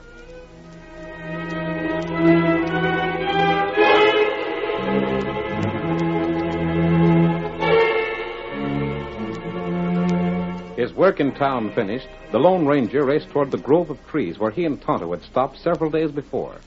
There he dismounted and stood beside Silver. The minutes passed slowly, but he made no move. Then, although he carefully concealed the fact, his ears caught the faint sound of a man's footsteps. Quiet, old boy. Hold it. So you came. Sure I came. But you never figured I'd show up without you hearing me, did you? Perhaps. Let me have a look at you. Well, bless my hide if it ain't the masked feller. I'm right glad to meet up with you again, stranger. Yes? And first I'm going to find out how you knew it was me that killed Jason. Then you're getting the same as he did. You're sure of that? I'm holding all the high cards in this game, stranger. I reckon you ain't got no choice but to follow my lead. Go on. Well, speak up. How'd you get on to me? You read my note, didn't you? Uh-huh. It said for me to meet you where the killing took place. And if we could come to terms, maybe you wouldn't tell the sheriff what you knew. That's right. But that ain't answering my question. Did you see it happen? Maybe. Don't feel like talking, huh? Well, I reckon I'll have a look at what's behind that mask of yours. Then we'll get down to business. Careful. Now just stand still, or the shooting iron of mine is liable to go off. There. No. Get him, Silver! Stop it! Up, boy! Blast you, I'll kill you! Drop your gun! I'll let loose. Back, Silver. That horse is a devil. He knows how to handle murderers. Don't shoot me. I was just fooling when I said I was going to kill you. I didn't mean it. Now we'll talk terms. What do you want? Will you give me half of the value of the diamond you stole? Now, look here. Make up your mind. Sure I will, stranger. I'll give you half. Just put them guns down. Where is the diamond? Oh, wait till I sell it. I'm not trusting you. Where's the diamond? It's out at the ranch. Good. I suppose you tricked Jason into coming here with you, then shot him and took him back to the hotel. I thought you knew about that. I know most of it. You and me are really going partners? We are, if I take half the diamond. And then I guess it won't hurt to tell you. Sure. That's just the way it happened. Jason thought I was the only one wanted to buy the stone he had. So I said if he'd ride out to my ranch, I'd give him the cash. But you left the cafe by the back way. You must have seen that, too. No, but it was the only way that you could have left without being discovered. Yeah, we went out the back. And after he was shot, I got him to his room the same way. Wrote that note, then joined the fellas at the bar. You need more evidence, Sheriff? What's that? We heard all that was needed, stranger. Mort Prentice is going to hang. Stranger, you saved my neck with You this. double-crossed me. Mort, you trapped yourself. But, Tonto and I discovered where the shooting had really taken place. But we didn't know who the killer was. But you gave me that note. And I gave notes just like it to Clem and Phil. All three of you owned black horses. Blast you! 3 men received identical notes. But only the guilty man could have known he was to meet me at this grove of trees. I should have shot you when I first came up. We was watching you, Mort. We'd have shot first if you'd have tried anything. All we was waiting for was the masked man to get you to tell the whole story. I'll get him for this. Mort, you won't get anybody. Because just as soon as you've had your trial, you're going to hang.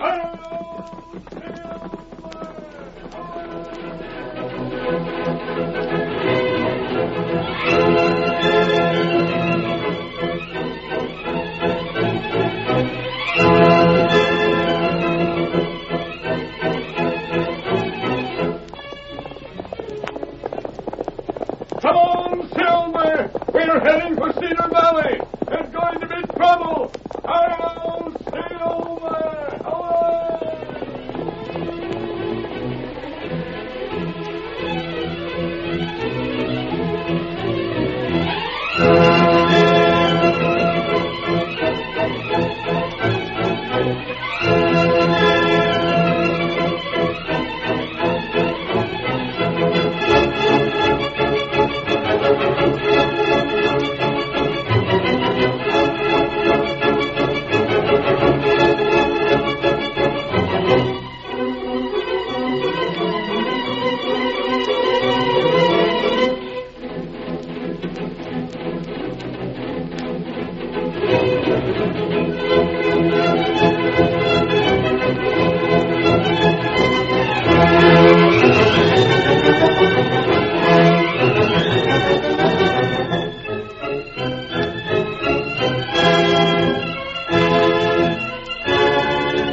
The story you have just heard is a copyrighted feature of the Lone Ranger Incorporated.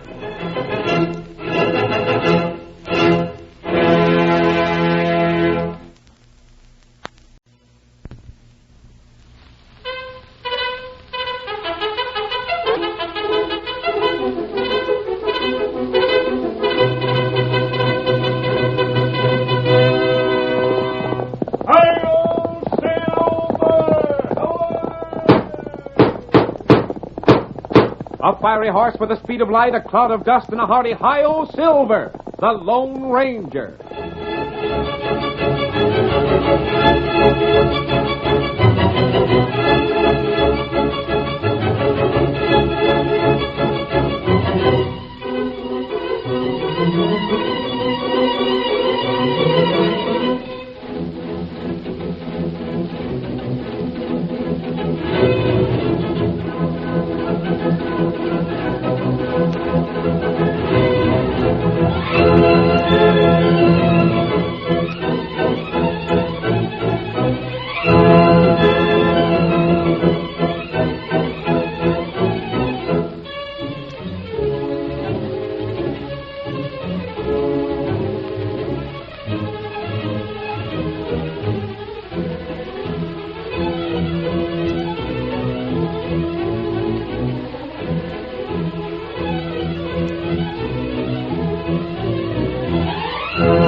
The history of the western United States is also a history of transportation.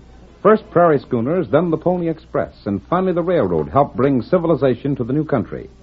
It was the masked rider of the plains, however, that did most to establish law and order on the frontier.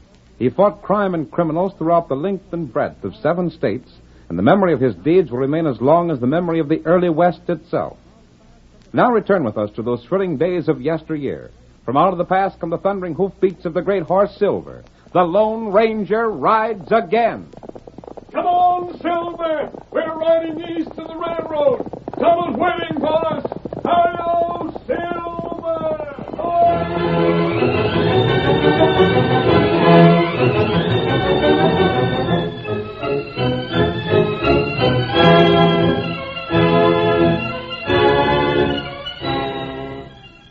Old Zeke Hackett had once ranged cattle all the way from the town of Hinsdale through Cedar Valley and beyond. In the days of his prosperity, he had befriended numberless men and women who had come to him starving or sick or homeless. With the end of the days of the open range, Zeke's prosperity faded away, and with his prosperity, the fair-weather friends who had taken advantage of his generosity. In the end, he had been able to retain title only to Cedar Valley and a small strip of land to the westward, and here grazed the shrunken remnants of his once vast herds. We see Zeke now sitting on the porch of his home with his wife Martha, watching the approach of their nearest neighbor, Duke Bradley, with 2 of his men. Well, there he comes, Martha, riding up here just as bold as you please. And 10 years ago, I'd have taken my shooting iron and run him off my place so fast he'd have scorched the air getting away. Times have changed, Zeke. Not for the better, neither. Now, when he gets here, you treat him just as nice as you're able. It don't do to go looking for trouble. Martha, I feel like to bust. Well, you can just hold in that temper of yours. There ain't nobody else willing to give us cash for Cedar Valley right now. Just because Duke's got everybody so blame scared, they're afraid to offer anything. I ain't saying that's not so. And if I could only prove my suspicions, I'd be willing to bet every last penny I got that Duke's the fellow to blame for them water holes in the valley being poisoned. Now, Zeke, you haven't no reason to say that. Don't need no reason. All us could tell a crook by the way my rheumatics act. Won't you ever get over that notion? Well, it's so. I get within 10 yards of a crook, and I get to aching like somebody's using me for a pincushion. I've heard you say that for 40 years. No, I can feel it coming on right now. You behave yourself. Howdy, Zeke. Howdy yourself. Didn't you hear me? Well, you ready to talk business, Zeke? Oh. Something ailing you? It's them dog-blasted rheumatics. Never did have 'em so bad afore. Well, now, I'm sorry to hear that. Didn't know you was troubled that way. Don't you pay any attention to him, Mr. Bradley. Zeke's just like a big baby with his ailments. You keep still, Martha.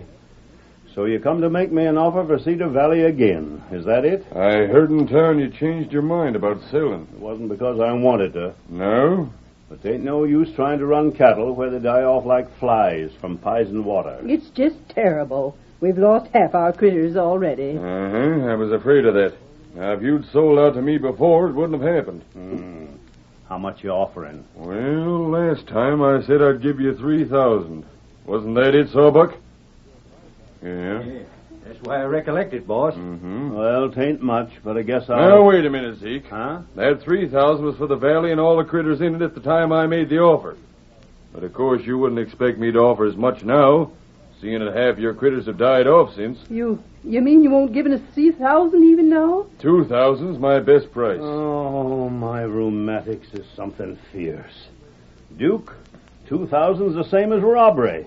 Why, 5 years ago, I could have sold the valley and the cattle for 30,000. This ain't 5 years ago. Then make it 2,500. Nope. I just give you my first and last price. I ought to... You ought to what? I ought to tell you to... Don't say anything you'll be sorry for. We need that money mighty bad. But, Martha, to have nothing left but that strip of land over westward and a little handful of cash, after all we used to have. Oh, it's hard. But we can't hold out longer. You're a real sensible woman, ma'am. And I just wished I wasn't. Oh, but at our age... There, honey. I'll take the offer, I reckon. That's fine, Zeke. But I just wish I could figure out why you're so anxious to get the Valley Duke. Them water holes will be poisoned no matter who owns them. Well, you see, Zeke, I got to figure this way. Most likely it's something underground seeping in and poisoning the springs. Maybe in time it'll all be washed away. Maybe. You can't afford to wait, of course, but I can. You're sure it ain't something else poisoning the water? Meaning? Well, never mind. I said I'd sell, and having no choice, I'll keep the bargain all right. Your rheumatics ain't so bad you can't get to town this afternoon to sign the papers, are they? Oh, I reckon I can make it. Then come on, fellas. I'll be expecting you at Lawyer Winton's office about 3. I'll be there. And don't you forget the 2,000. Oh, these rheumatics will be the death of me yet. That old fool and his rheumatics. All right, fellas, get to your saddles. We're riding to town. Something underground poison in the springs, eh? Zeke can't prove no different, can he? Shut your mouth, you two. Come on, get up there. Get up.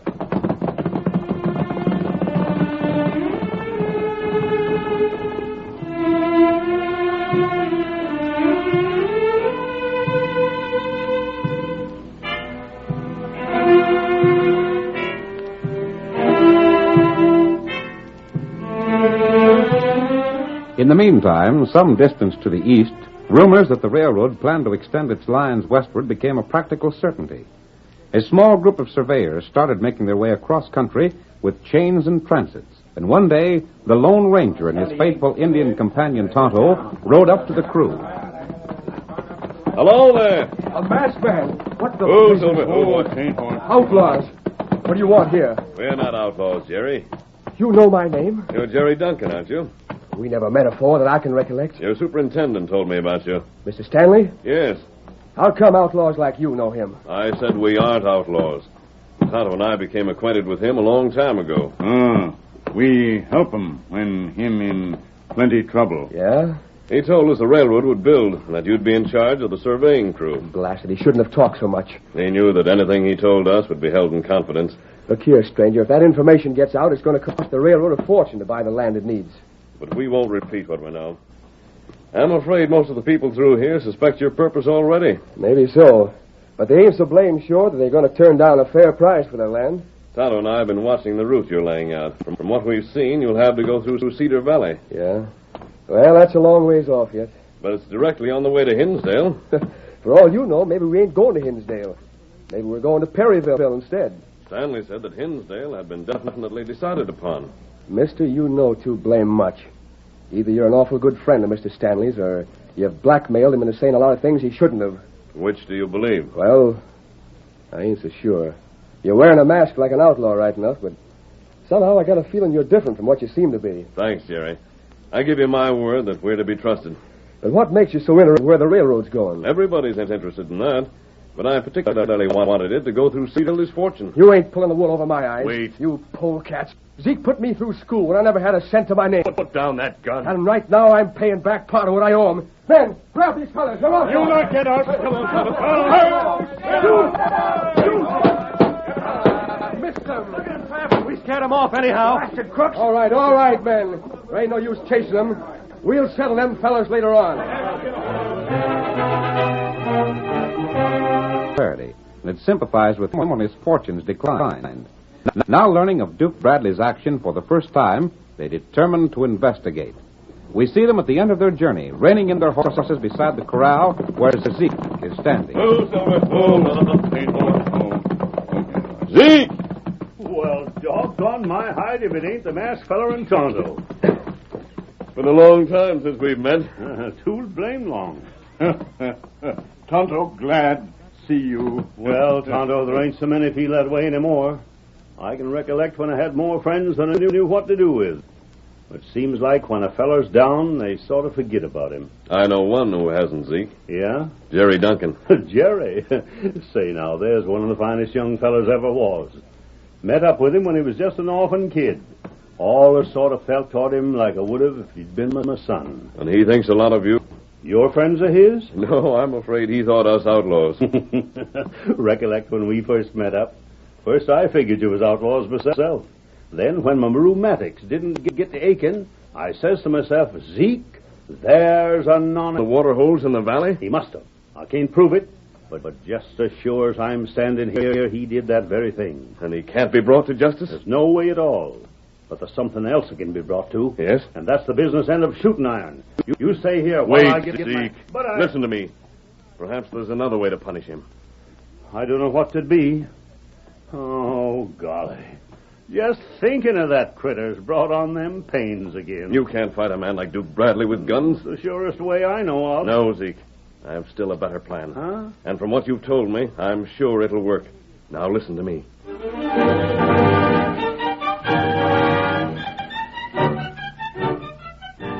The curtain falls on the first act of our...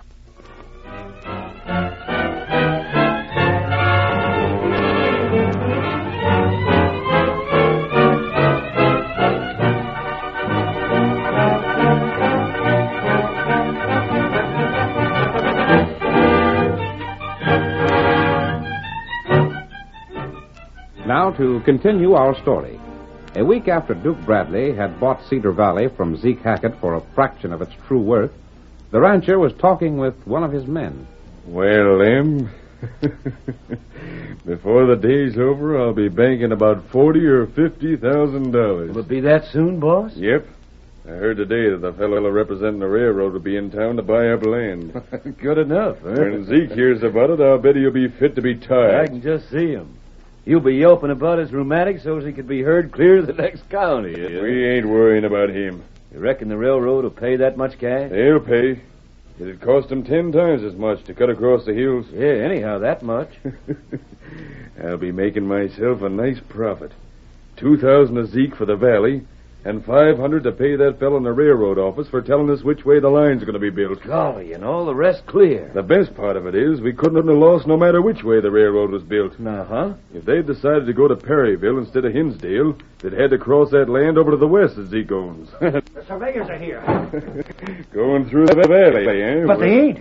What's that? The railroad's changed its plans. You're local. I ain't. The railroad's not coming to Hinsdale. It's going to Perryville. Them surveyors are on Zeke's land. That western strip of his? Yeah. You seen him yourself? No, not exactly. But I heard it in town. It can't be. We ought to see for ourselves. Come on. That's just what we're going to do. I never believed it at first, but even the sheriff said he seen him. If that fellow in the railroad office double-crossed me, He might have, figuring you couldn't prove nothing. And figuring if he gave out the wrong information, the couldn't prove nothing either. He'll pay for it if he did. Steady there, blast you. Let's hurry. I'm ready. Get up there. Get up.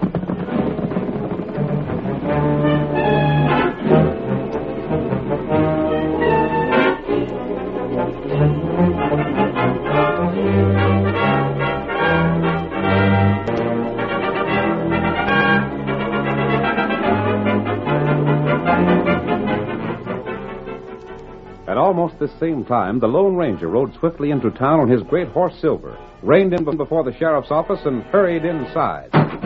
What the? Don't go for your gun, Sheriff. A masked man of all the blast of You're nerve. going to do what I say. You- I'll explain later. But there's no time to waste now. You'll be jailed for this. Perhaps, but right now you're coming with me. Duke Bradley led his men at a swift gallop toward the narrow stretch of land which Zeke Hackett still owned. As they approached their destination, Duke saw that the report he had received was correct. You there. You calling me? You heard me, didn't you? I heard you. I didn't care much about your style of calling either. Don't get smart, mister. Shut up, Lem. I'll talk to this fellow. Now, what I want to know is what you and your men are doing over here. What we're doing is our business. But I'm making it mine. Yeah? Let me handle him, boss. Maybe a little gun whipping would do him some good. Anytime you fellas want to start something, I'm willing. Look here. I thought the railroad was going through Cedar Valley. You did, huh? It was supposed to be built to Hinsdale. But this is the way to Perryville. And what if it is? Just this. I own Cedar Valley. I paid good cash for it. But if the railroad's going to Perryville, I won't be able to sell it. Well, now, ain't that just too bad? You... You're Duke Bradley, ain't you? That's me. Well, I heard about the way you cheated old Zeke. You thought you was going to collect big money. But this is Zeke's land, and now it's him that's going to collect. Duke, we ought to fill that fellow in the railroad office full of lead. It was him that got you in this fix. Serve you right. I'll Hold show it, you. Sawbuck. But I Come tell on. you. Get back on your horses. We ain't licked yet.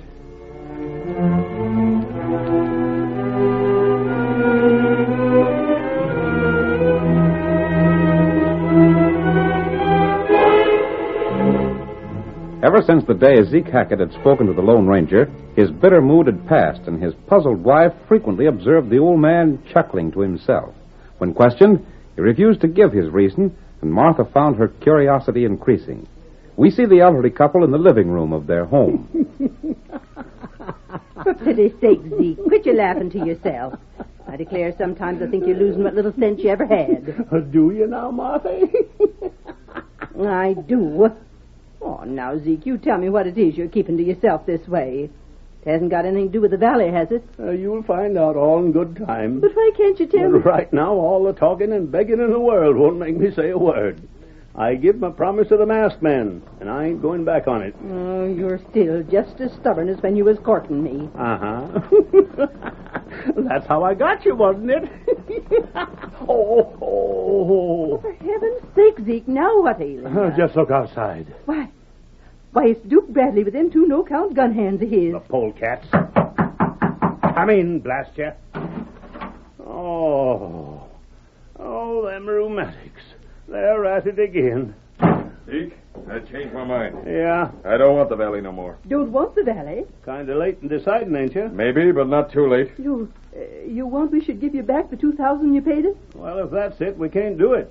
Most of it's spent. I don't want the cash. But you... I'm here to make a trade. A trade? I got the papers here for you to sign and everything. Them and Sawbuck can be the witnesses. Why, you ain't even said what you want to trade for yet. I'll give you back the valley for the lands you got over west. Oh, so that's it. You're getting all the best of the deal. Like blazes I am.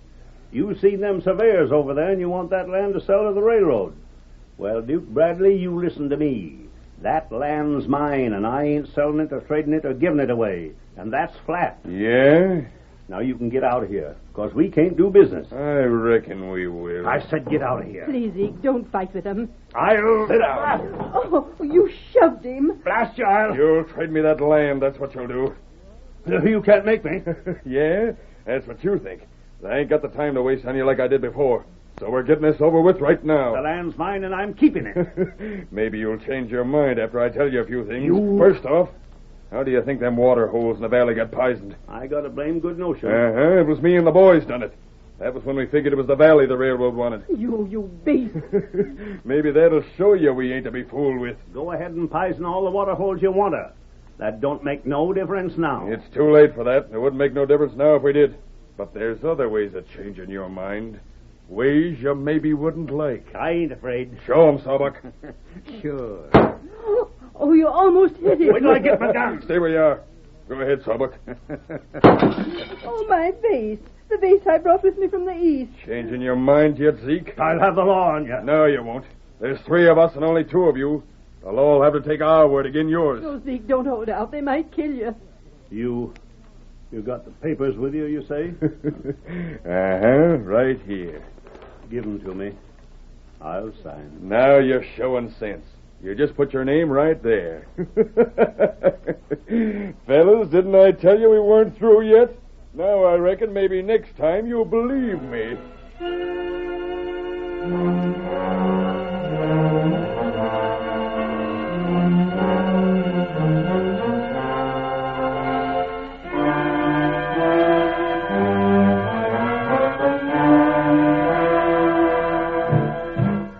At the point of a gun, Zeke was forced to sign the papers which returned him Cedar Valley in exchange for the strip of land where the surveyors were active. This done, he accompanied Duke and his men to town where the papers were notarized. But Zeke did not return to his home. Instead, he remained in town until evening. We see him now in the cafe, watching the approach of Jerry Duncan and the second man. Howdy, Jerry. I've been waiting for you. Gosh, it's good to see you again, Zeke. Shake hands with Mr. Stanley. Glad to meet you, Mr. Stanley. It's a pleasure. Mr. Stanley's our superintendent. Sit down, won't you? Thanks. Look, Zeke, there's Duke Bradley and them 2 men of his. They're right where they can hear everything that's said. Let them. That's what I want. I understand you're the owner of Cedar Valley, Mr. Hackett. That I am. Would you be interested in selling? Not for no $2,000. What's that? That's all right, Mr. Stanley. It's just a little joke, Zeke. Oh. You got any particular price in mind, Mr. Stanley? I have, and it's fair, I believe. $30,000. Well, now, that's something. Hey, what's going on here? You're trying to pull some kind of a slick deal, Zeke? Jerry, who are these men? Oh, they're the fellows who owned Cedar Valley for a while, Mr. Stanley. But it wasn't for long. See. I think I've heard of them. I ask a question, I want an answer. One moment. What business is this of yours? I'll tell you what business it is of mine. If you're buying the valley for the railroad, then I've been cheated. Cheated? You heard me. And by that fellow sitting right there. He's pointing at you, Jerry. I never cheated nobody. No? I suppose you didn't tell me the railroad was going to Perryville. Nope, I didn't. It was you said that. I just didn't bother to put you right. Boy, Duke, they tricked us. And we're stuck with that land that ain't no good to us. Well, we won't be for long. You better be mighty careful, Duke. You sneaking old fool. You ain't tricking me like this. Zeke, watch out. Now it sounds like you got the rheumatics, Duke. My hand is smashed. No, it isn't, Duke. I just hit your gun. So you want a gunfight, huh? Well, raise your hands, all of you. And keep them raised. Sheriff, jail that masked fella. He just... It's you I'm jailing, Duke. You and your pa. You ain't got nothing on us. That's where you're wrong. Go ahead, Sheriff. Jail the coyotes. You can't. You ain't got no reason. It's your own fault you're going to jail, Duke. But I tell Sheriff you... and I were outside when you forced Zeke to trade back. You made him accept the valley at the point of a gun. The masked man's telling the truth, Duke. I seen it all. But Zeke told us not to do nothing unless you tried to make trouble over this deal. It's a frame-up. But you're getting exactly what you deserve. And it was the masked fella that done it. It was him and Tonto that got Jerry to bring his crew here to survey that other land so Duke could think the railroad had changed its plans. The first time I met up with the masked fella, I figured him to be an outlaw. I sure learned different. All right, Duke. You fellas are coming along with me. I got a cell already picked out for you. If I ever get out, You won't. Duke, this is the worst luck I ever seen. To think that we forced Zeke to take back the land he wanted all the time. And then on top of that, to have to go to jail for beating ourselves out all that cash. I don't care what you call it. That ain't justice.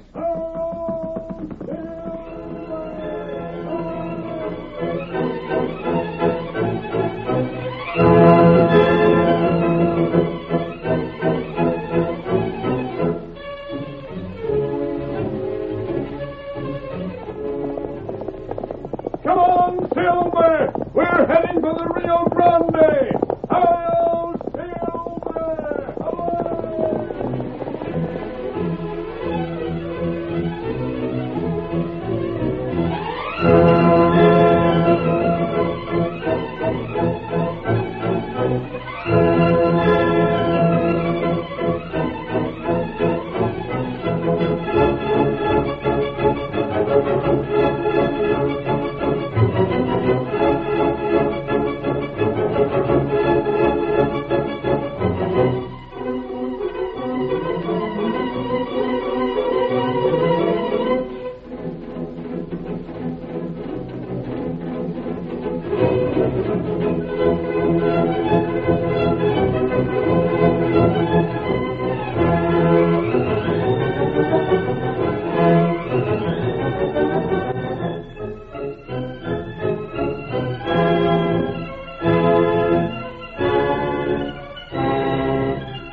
The story you have just heard is a copyrighted feature of the Lone Ranger Incorporated.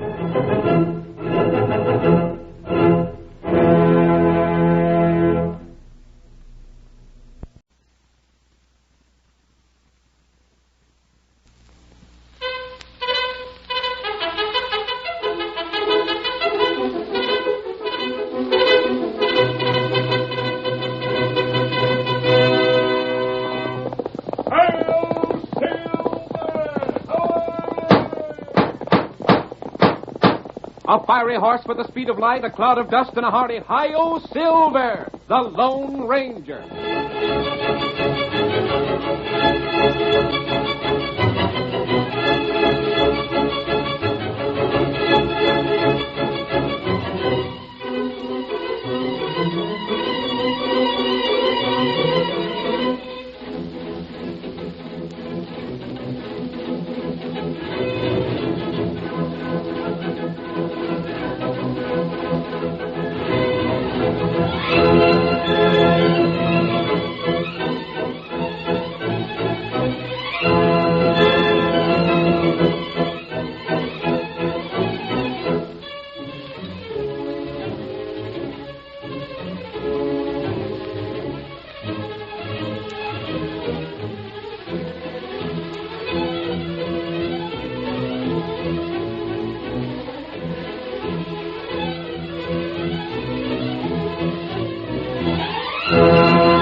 In the early days of the western United States, the government found it hard to enforce its laws in the vast new territory. The local sheriffs gave the marshals their cooperation, but the man who did most to bring law and order to the frontier was the masked rider of the plains. Astride his great horse Silver, he led the fight for justice, and the stories of his daring and his courage have come down to us through the generations. And now return with us to those thrilling days when the West was young, and adventure lay at the end of every trail. The Lone Ranger rides again. Come on, Silver! We're heading for the Rio Grande! Hello, Silver!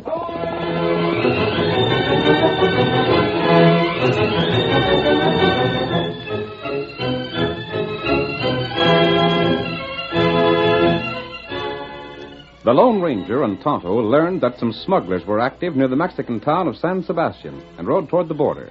Night fell before they reached the Rio Grande, however, and the ranger called a halt at the first ranch house they came to. Oh, Silver. Oh, boy. We can find out from whoever lives here who the sheriff is. That's right. You can wait here in the saddle, Tonto. I'll go to the door. Stand right where you are until you elevate your hands, mister. What's the matter? Just have it. I saw you coming. Just push the door open and walk in slow with your hands raised. Oh, you're at the window there. And sighting this rifle on you. Come on now, I've been watching. That's it. Now kick the door shut with your heel and see to it that you keep your hands above your shoulders. I reckon Paul'll be right pleased when he gets back. Just who is your father? As if you didn't know. I guess you've crossed-trailed with him many a time, mister. Now take that mask off and we'll see at least one member of the dope smugglers. Dope smugglers? That's right. Take that mask off. But you're making... Come on, quick.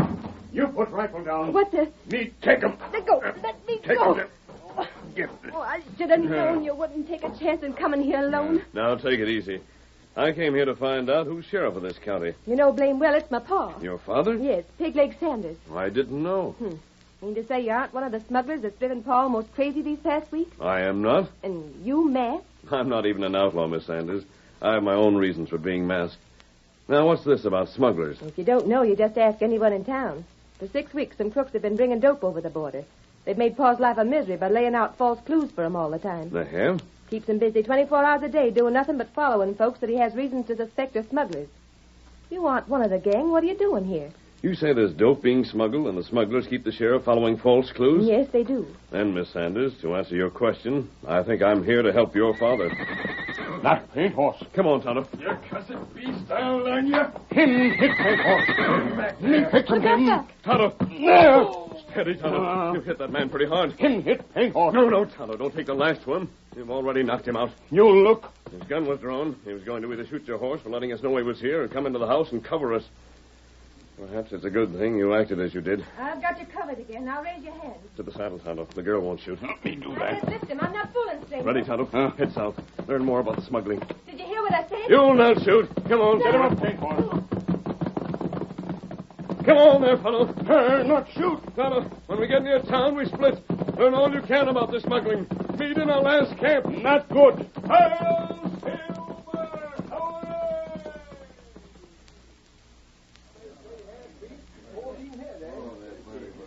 Hadn't you better be getting back home, Pegleg? Maybe there'll be another clue there. All right, barkeep. Never mind trying to be funny. The only way to run down these polecats that are bringing in the dope is to follow every lead I get. First you follow a medicine man, make him unload all his stuff in the wagon. Then you tail a sky pilot over the border. Next, you suspicion a couple of old half-breed women of being men in disguise. I reckon maybe the U.S. Marshal is right after all. I'm a doddering old fool that ought to resign from office. Oh, shucks now, Pegleg. I didn't mean to rankle you that much. Why, land's sakes, you was never one to take a thing to heart. Barkeep, I've had a good record for the 12 years I've been in office. One of the best, Pegleg. And the man that says different has me to fight. Now along comes these smugglers, and along comes a new U.S. Marshal, and along comes government orders to get them smugglers or get out in office. No. Is that what you was told? Same as. Drat it, I'm willing to resign, barkeep. But I'd like to step out in my office with the record clean. As it is now, these coyotes are making a monkey out in me. What happened tonight? Same as before. I got what I thought was a good lead. Left yesterday afternoon and followed a couple of men south. Yeah? Spent last night across the border. Then picked up them 2 men and followed them back again. Got 'em on this side of the border and searched them, and got 'em mad enough to foam at the mouth at me. There wasn't smuggling, eh? No. Not only that, there was government men working again the smugglers, same as I was doing. Seems they got the same sort of false lead I did. It's a doggone shame, Pegleg. Oh, what'll it be, Injun? You fix some food. Me take out. Want a supply of victuals, eh? Here, list. I'll send it back to the kitchen. That good. Well, I reckon I better be getting back to home. I left Betty there. You got good hands there, Pegleg. They'll take care of the place. Yeah, but I better get back anyhow. I'm tired. Evening to you, barkeep. Evening, Sheriff.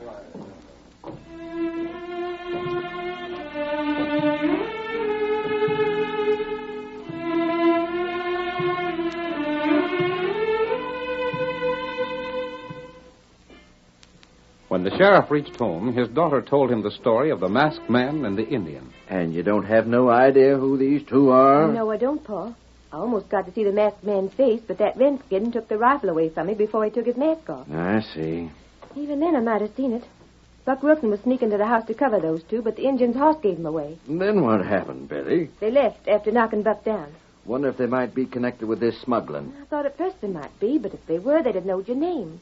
Seems the only reason they came here was to find out who the sheriff was. Looks to me, honey, like these smugglers was too doggone slick for me. Pa, you can't give up. I guess not I'll have to. If the smuggling ain't put to a stop soon, I don't know. Who's that? It's me, Buck Wilson. Come on in, Buck.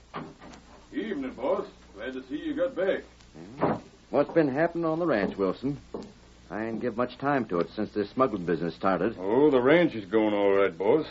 Heard you got knocked out. Yep, and maybe that was the luckiest thing that ever happened to you. Well, how's that? What do you mean, Buck? I think maybe I got a clue to this smuggling business. Yeah? When that Injun knocked me down, I was sort of stunned for a time. He was that cold, and it took you most 10 minutes to come to. That's where you're mistaken, Miss Betty. I was on the ground, but I wasn't knocked out. I seen something fall from that masked man's pocket as he hit the saddle. You mean to say you was conscious and never lifted a hand to stop those 2 men? That's right. Well, why did you let him get away? Boss, I figured them for crooks, and figured that the paper they dropped might be important. I wanted to get it without them knowing that I had it, savvy? As things turned out, it's doggone good I done so. Why? That paper has some plans writ on it. Plans? What sort of plans? Smuggling. Let me see it. You sure about that, Buck? Sure as I'm sitting here, Miss Betty. Now, if only the gang goes through with the plans without changing them, there'll be a darn good chance to corral the gang. Where's the paper? Here. What's it say, Pa? Biggest load yet. Fetch enough over the border so as we can drop operations for a few weeks and let things cool off. That's what it said? Yeah. It can't refer to anything else but the dope, can it, boss? No, sirree. Says there that they figure on loading up below the border tomorrow night. Yeah. And cross the next day. Boss, I know you had a lot of false clues, but I'll bet you this one is straight. It's the first one that ain't give me someone that I was supposed to follow and search. Yep. The biggest load yet. And the last load for a time. If I don't get them crooks this time, it's likely my last chance to get them will be gone. That's what I figured. Now, look, boss. Other times you either worked alone or took a deputy with you. Yeah? Now you can't even trust a deputy. Tain't for me to try and tell you how to run your business, but... Go on, Buck. Well, that is, if you wanted me and some of the boys here to go along with By you... thunder, that's what I'll do. The work on my ranch can wait. We're right handy with 6 guns. I know you are, Buck. I wouldn't have asked you to go, but I'm doggone glad to have you now that you've offered. I'll tell the boys about it, and we'll clean up our 6 guns and get ready for a showdown. Thanks, Buck. If we get these crooks, I'll see that you boys shipboard. Oh, that's all right, boss. See you in the morning. Right. Now, by ginger, I'll bet we get somewhere. I wouldn't be too sure of it, Pa. Now, what do you mean, Betty? Pa, every time you get a new lead, your hopes rise up like smoke from a wood fire. The higher you get to hoping, the more of a letdown you have when you come back empty-handed. I got a feeling, Betty, we won't come back empty-handed this time. Call it a hunch if you want. But there's something tells me that this time we'll corral them smuggling polecats for good and all. Well, look at this letter. The biggest load of all. The last trip for some time. I know. I read it. Only thing that'll make us fair will be if that crook that come here changes the plans after finding he's lost the letter. But... Well, what's the matter, girl? You have a hunch that you're going to get the crooks. Just so. Well, I got a hunch too, Pa. What's that? I can't somehow feel that the man who was come here was a crook. Well, sure he was. This letter proves it. Have it your way, then. But I still can't think of that masked man as a smuggler of dope. Hey, what are you doing there? Well, that's Buck Wilson. Hey, fellas. Someone's out there. Well, let me get out. Stop! Stay where you are, I'll fire. Drop him, Bud. Who is that? Oh, you missed it. Shoot again, Bud. Get after him, boy.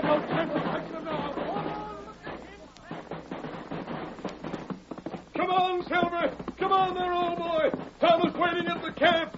Hi-yo, Silver.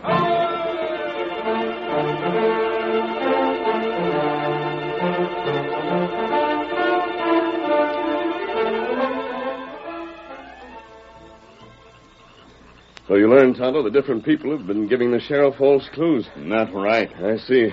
What you hear? I followed Sheriff Sanders when I saw him heading for his home. Took some time to sneak up close to the house. You hear him talk? Buck Wilson was in the house by the time I got there. Oh, him foreman? Yes, the man you knocked down. Buck found some sort of letter. I don't know where he got it, but he was offering to go along with the sheriff tomorrow. Another lead? Yes, Tonto. And from what I heard, it's to be the last trip of the smugglers. Furthermore, the sheriff is not going to take his deputies with him this trip. He's going to take his own ranch hands and leave the deputies here. What we do? We're going to take those deputies. You got masked They'll on. follow me, Tonto, if they think that there's a chance that I might be the smuggler. If they do follow me, they'll be on hand when they're wanted. Not right. Get your horse hitched up. We're going to start right now. Me do that. I'll go on ahead and locate the deputies. When they're aroused to the point of chasing me, I'll head south. Here, paint horse. Yep. And I'll meet you, Tonto, south of the town. Come on, Silver.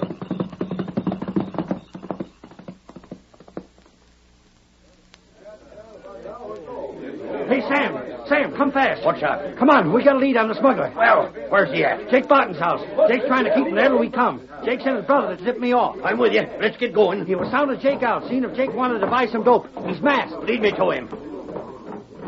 Do we walk? Stretch your horse. You may need it. Ain't but a step down the road. Come on there. Hey, there's someone running out of Jake's place. That's him. He's run. We're after him. Firing on him. Get along there. Get up. There he goes. Get going, horse. Get after him. He's our man, all reckon it. Get up there. Come on, Silver. Come on, boy. There's Tonto waiting. You come. Come on, Tonto. Get him up, paint horse. They're after us, Tonto. That's what we wanted. Now to head for the border.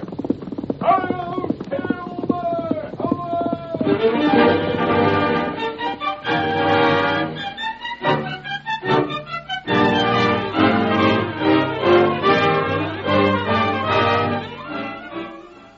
With the Lone Ranger racing for the border, sheriff's men pursuing him, the curtain falls on the first act of tonight's Lone Ranger drama.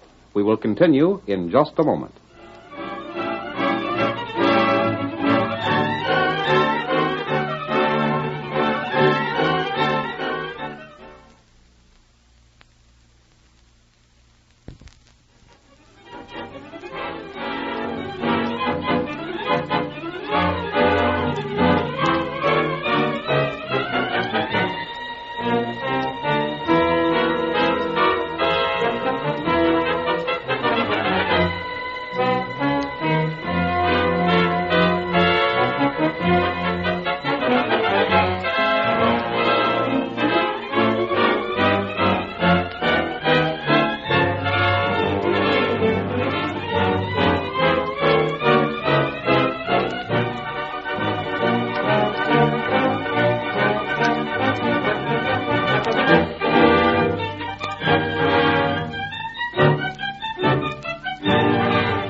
Now to continue our story. On the same day that the ranger led the deputies from town, the sheriff and his ranch hands arrived in the Mexican town of San Sebastian. We may as well stop the cafe there, Sheriff. Someone there will know about all there is that's going on in town. Yeah, I reckon so. This is where you generally spend the night when you're here, ain't it, Sheriff? Yeah. Town seems quiet enough. It always is. And yet it's a dead sure bet that this is where them smuggling rats work from. Ah, senor. You're come back quick, eh? Oh, there, Pedro. Any strangers around the town? No, senor. Only some of your friends. My friends? Who does he mean? Si, amigo, at the table? My deputies. Well, I'll be doggone. What are they doing here? I'll darn soon find out. Senor, you spend the night, yes? Yeah, I'll be here for the night. So these hombres. Si, senor. I gave you the same room as before, eh? Yeah. That back room on the first floor. Well. It ain't easy for me to travel up and downstairs. Come on, Buck. We'll see what Sam and Leif are doing here. Sheriff Sanders? Yep, it's me. Gosh. How'd you find out the masked man was around here? Have you seen him? We seen him all right. We trailed him here. The masked man? Riding a white horse? The same. Who told you two to come down here? We didn't need telling. We're after the reward money that's up for the smugglers. And that masked man's the critter we want. Where's he at now? We lost him. It started last night in town. He was sounding Jake Barton out, seeing if Jake wanted to handle dope. He was? Yeah. And before we could get him, he learned we was after him and hightailed down here. He's still in town somewhere. You sure of that? Dead sure. We got a couple of gents we know watching the trail north. Good. I'm glad you're here. We'll team up. But what brought you here? Buck Wilson found a letter this masked man dropped. It said that the gang was due to bring the biggest load of dope they ever toted over the border. Well, boss, I'd like to speak to you alone. What's the matter, Buck? Let me speak private. Just step over here, won't you? Be right back, boys. Well? Don't team up with them. Well, why not? Don't you, Savvy? Maybe they're the ones that are carrying the dope. My deputies? Why couldn't it be? Ain't they giving you some false leads? There's something to think about there. Sure there is. And it'll be best if we work separate. And me and the boys will keep an eye on them two. Good idea, Buck. Good idea. Somebody better be here because we can't stay here all afternoon. Sam, I'd soon we didn't team up with the sheriff. How's that? I got my own ideas. Pegleg has been here every time there's been a load of dope took over the border, ain't he? Yeah. Well, put two and two together. What'd he get? Meaning to say that you suspect everyone but you and me. Maybe I ain't even sure about you. Here comes Pegleg back again. Boys, being as you come here by your own selves, maybe it'd be better if you worked that way. Eh? You do what you can to catch this masked man, and we'll do the same. That's a prime idea, Sheriff. First-rate notion. Yes, sirree. It suits you all right, does it? It sure does. Maybe we can do better working alone. I got a blame good idea as to who a couple of the smugglers are already. Mm-hmm. Maybe I have, too. Yeah.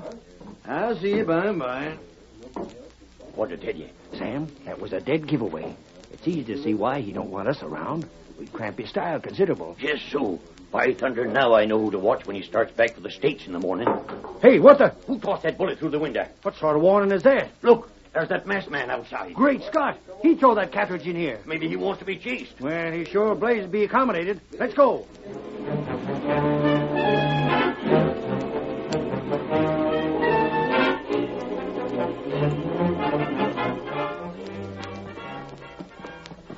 Sam, I never did see such a roundabout trail.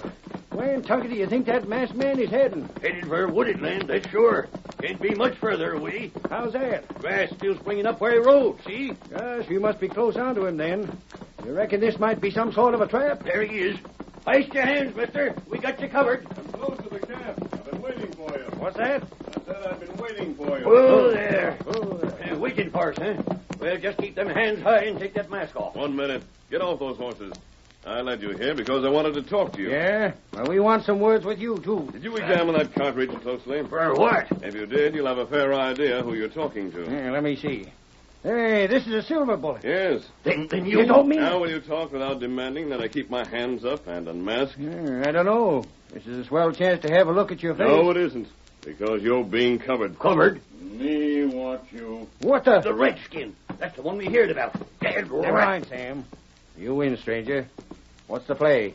What do you want us here for? In the first place, I wanted to make sure you weren't the smugglers. Wait, what? I wanted several people to think I was a smuggler. You want them to think you were? Yes.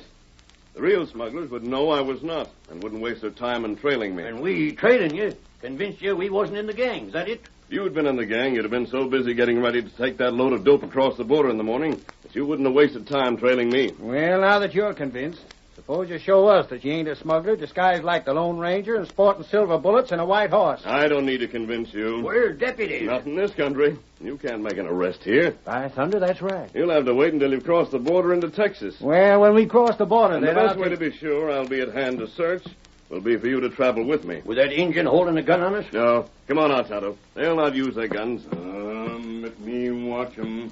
All same. You seem blame sure we won't use guns, mister. I'm sure because neither of you men are foolish. If you arrest or capture me now, I wouldn't be able to do a thing. If you let me go where I please and go with me, you'll be free to act as you please when we reach Texas tomorrow. That's the deal, then. Good. It's a truce until tomorrow. But mark my words, mister. No matter what you do tonight, as soon as the Rio Grande is behind us tomorrow, we're searching you in that redskin with a fine-tooth comb.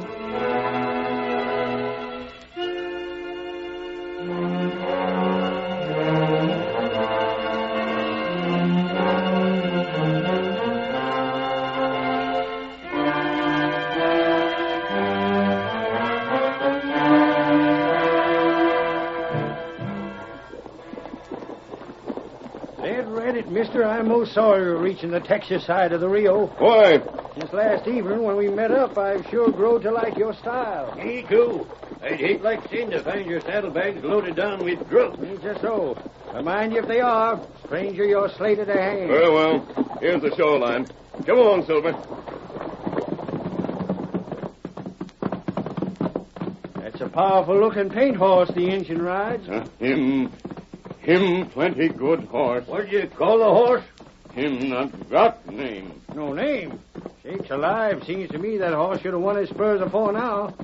I wonder if it's likely to rain upon night. I don't know. Them clouds off to the west look heavy. Yeah, you sure do. Sam, study that formation of clouds east of here. Yeah, the sky's sort of gray looking. Dad, rat, they ain't taking their chance to break loose. Why didn't you highball it while we were just studying the paint horse in the sky and not looking at you? Why should I? Blast you. We thunk up that scheme figuring if you broke loose, we'd be able to drill you and know that you was in the smuggling gang. Someone else thinks I'm in the gang, too. Yeah? Look south. There comes the sheriff. Sure enough. Buck Wilson, a couple other men with him. Now you can wait until they close in, and you'll have help in searching for the dope. Help in splitting the reward if we find the dope. I don't think you'll have to split any reward. Why not? Let's wait for the others. Oh, Silver. Why won't we have to split no reward? Is it because you ain't got anything for us to find? Oh, the reward, I'm sure, will be paid. But wait just a minute. Other fellers close now. Yeah. There, deputies.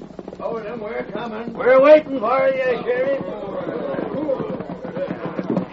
Well, mister, so we meet again, eh? Yes, Buck, we do. Steady, paint horse. What's the matter with that horse? Down, paint horse. Hold your horse in, Tonto. What ails that critter? Here, I'll help. Down there. Down, paint horse. Steady, boy. Buck, that horse doesn't like you. You have any idea why? Now, hold on. Never mind that horse. We're here for a showdown. You just heist your hands, mister, and stand for a search. You needn't search me, Sheriff. Search yourself. What's that? The sheriff? You're the one who's smuggling dope. That's a downright lie. Wait. You brought dope over the border every time you crossed. That's why you were given all those false leads. Blast you for that. I never did. Wait. The sheriff didn't know he brought the dope over. He always used a room on the first floor of that hotel in San Sebastian. While you were asleep, one of the gang stole your wooden leg, which was hollow.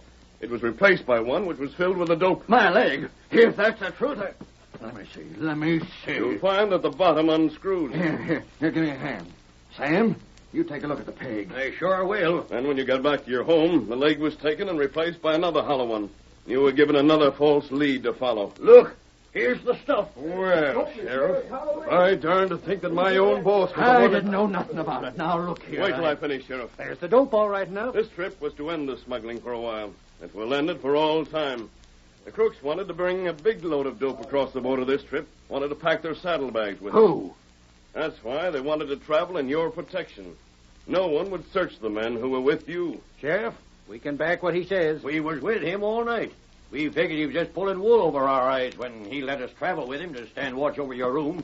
And we still ain't sure that he ain't the smuggler. No more am I. Maybe he's trying to frame me. Frame you? Declare yourself. Just what we hanker to find out, Sheriff. He maybe let us see part of the smuggling game to throw us off of suspecting him. You men were with me when that half-breed switched peg legs. Yeah, but You know that I had no chance to touch the saddlebags of Buck Wilson and Scar Granger. All right, Scar, he's wise. The guns. Cover. So you're the crook. Yeah, but you won't live to make an arrest. Paint horse, that horse. That's enough. Cover the Keep your hands up. Down, paint horse. Down. Down, paint horse. Down. Steady. He's tore the saddlebag loose. Look, he's stopping at that saddlebag. He split it open. Get your horse away. He's pounded that saddlebag to dust. It's full of that white stuff. Down, paint horse. Down. There, Sheriff. That saddlebag is evidence against Buck Wilson. So it was him that arranged them false leads. And we vouch for the masked man, Sheriff. Wilson's the smuggler. Yeah. What about it, Wilson? Don't let that devil horse at me. Tie him up, boys. The half-breed is already in custody in Mexico. Gosh, I wonder what made that horse act loco. He probably scented the drug when Buck Wilson lashed him, and he associated the scent with something he learned to hate. Horse has more sense than some people. But how'd you know about Wilson? Wilson didn't bother to trail the man who tossed a silver bullet. Your deputies did. Stranger, that Injun's horse has sure saved us. If it hadn't been for him, we'd have... Paint horse. Plenty good. Injun, he's sure enough won his spurs. By thunder, that horse is a sure enough good scout. Good scout. That good. Tonto Lake scout. Get him up, scout.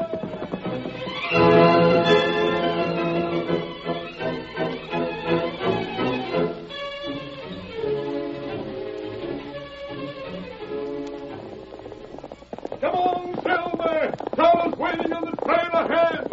Hello, Silver!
The story you have just heard is a copyrighted feature of the Lone Ranger Incorporated.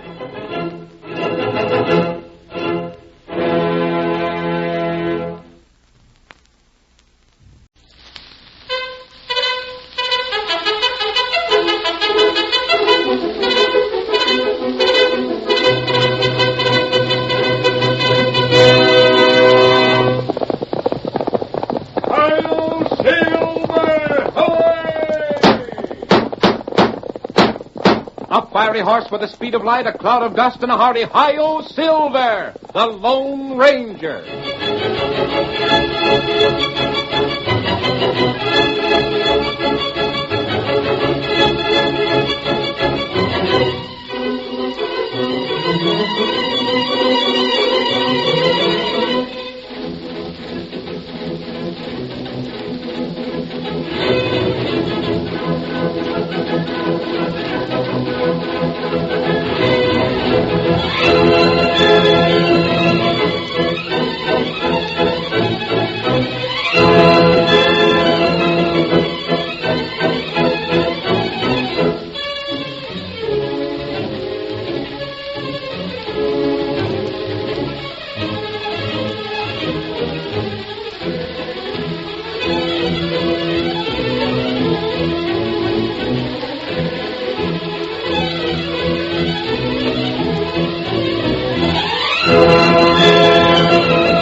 Outlaws roamed the range country in the early days of the western United States, and even the local sheriffs and judges were sometimes outlaws within the protection of the law. It was then that the masked rider of the plains rode in the cause of justice. Ranchers and sheep herders, miners and storekeepers appealed to him for help, and no honest man was ever disappointed. Return with us now to those thrilling days when the West was young. From out of the past come the thundering hoofbeats of the great horse Silver. The Lone Ranger rides again. Come on, Silver! Donald's waiting for us on the trail ahead. Hi-yo, Silver! Away!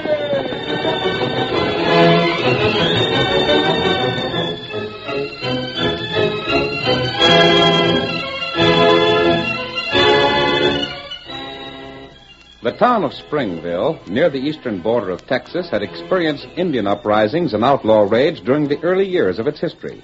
But at the time our story opens, Indians and outlaws were a thing of the past, and Springville was as peaceful as any New England village.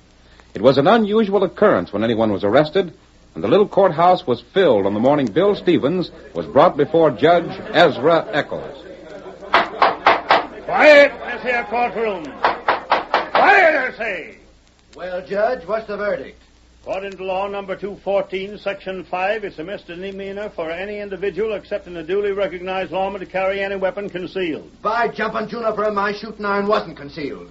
I told it in plain sight on the right hip. Comes under the head of concealed weapons just the same. The law further states that the penalty for the same is not more than $100 fine and 90 days in the jail, or both. I never heard of no such law. Well, you're hearing of it now. How do you plead, guilty or otherwise? Huh?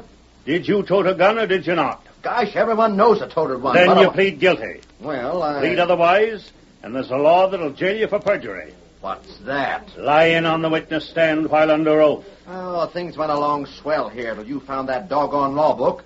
Now there's so blame many laws a man can't turn without busting half a dozen of them. Guilty or not guilty? Well, which you let me off the cheapest? Your fine's $100 for packing a gun. If you can't pay it, you can go to jail for 90 days. Perjury will cost you $200. I reckon I'll choose the other. $100 fine. Most every dad rat a dime I got. Pay for it over there, and the sheriff will give you a receipt for it. There's your money, blast it.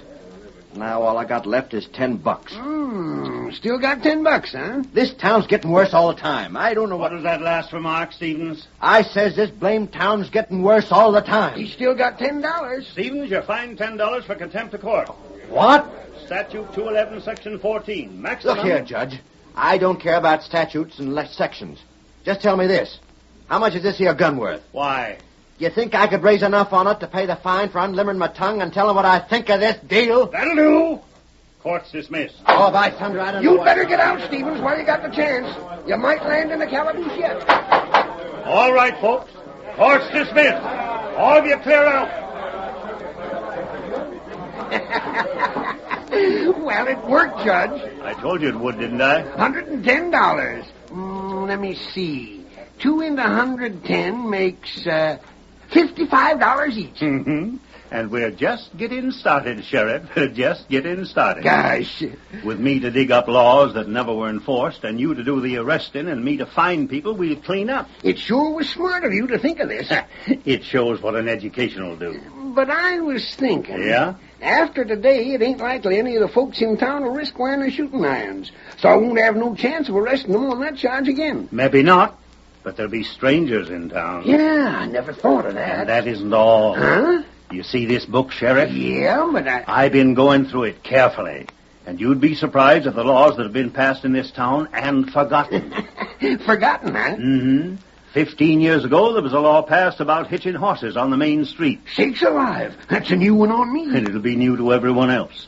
Here's another, saying that cows can't be driven through town. Yeah? And there's a curfew law for the young'uns. But don't we have to make a report on the cash we take in from fines? Sheriff, you and me are going to take in money so fast, anything we report will look all right. We've found a scheme that'll make us rich. Rich beyond our wildest dreams.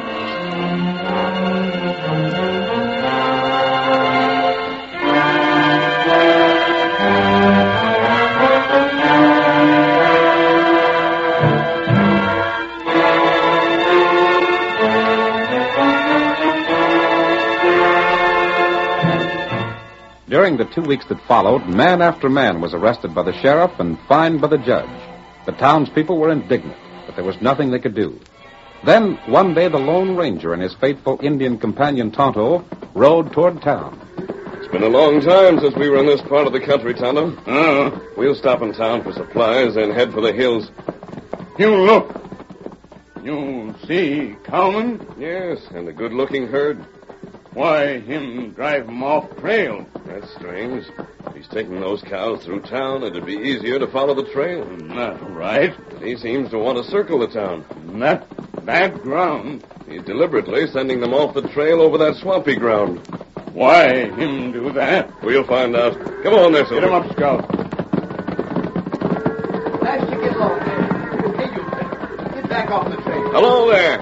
Howdy, stranger. Come. Move on. Oh, Silver. Hold there, boy. Scout. That's hard going for your cattle. Stranger, you say... Hey, that mask. Keep your hand away from your gun. I ain't got a gun, stranger. Don't rob an unprotected man. Land sakes, we can't pack guns when we're right at the mercy of men like you. I'm not going to rob you. But the mask... Pay no attention to it. You need help with that herd. I need a lot, thanks to the way they're doing things in town. What do you mean? Doggone, look at those critters. The minute I stop, they start grazing. If it weren't for them laws, I could take them through the town and save going around this ground. That's interesting. Fact is, if it weren't for the laws, I wouldn't have to sell them in the first place. Why is that? Well, a couple of weeks ago, got arrested for lugging a shooting iron and fined of all my cash money. Then a couple of days later, I was fined for sassing the sheriff and had to sell my gun to pay the fine, and I couldn't carry it anyhow. Then I got fined for taking cows along the main street of the town, which same is the only street. And now I got to sell these critters to pay that fine. Shucks, if I got fined for taking these through town, I'd land in the calaboose for sure on account I can't raise no more cash. Those seem to be mighty strange laws for a cow town. They're strange laws for any town. Trouble is, they was made when we had blame fool committee running the town a few years back. And each of the committee wanted to make as many laws as the others on that same committee. I see. Stranger, take some advice from me. Don't you show yourself with that mask and them two guns. By thunder, they'd find laws to take all your cash no matter how much you had. We'll help you get your herd around the town. I want to hear more about these laws and their enforcement. Well, I can tell you plenty from my own experience. Get up. Get on there. Get up there. Instead of going into town, we'll camp outside when we finish helping this man. That's good. There seems to be a situation in town that we can do something about. Come on, Silver. Get him up, Scout.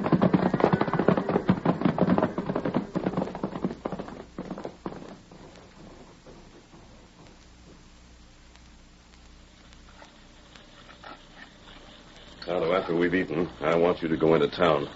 What me do there? Perhaps go to jail. Huh? Take some money along with you. Oh, go to cafe? Any place where it'll be noticed that you have cash. Me do that. You might buy some food and pay for it with a fairly large coin, a gold coin.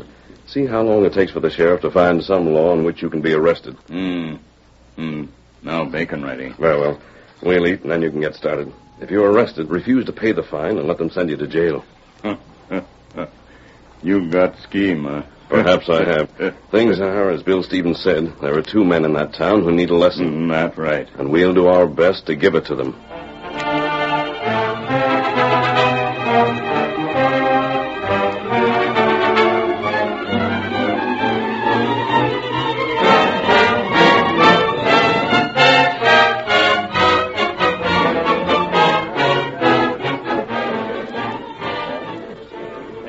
You wanted packed up, Redskin. Now, let me see the color of your money. Here, money. Just a second. What's the matter, Sheriff? Now, don't butt in, bartender. I've been waiting to see if he'd have cash for that grub. Whose gold is that? It's mine. Looks downright suspicious. Got any more of them gold pieces? Now, look here, Sheriff. You ain't going... Bartender, you want me to arrest you for something? No, I ain't said nothing. Well, see to it that you don't. Now then. Injun, where's your gun? Me not got gun. What, no gun? No. Too bad. Let me see. Oh, that's your horse tied right at the hitch rack outside, ain't it? Didn't you know it's against the law to hitch a horse on the main street? That not my horse. Me walk to town. Huh? You mean to say with all that cash you ain't got no horse? Me not got him here. Barkeep, are you grinning? Me? Oh, sirree. Injun, it's a downright serious crime in this town for Injuns to use tobacco or liquor. Now, if you've got a pipe... Me not use pipe. You don't smoke? Don't chaw? Well, answer up. Don't shake your head like that. As sheriff, I got the right to demand verbal answers. Me not use tobacco.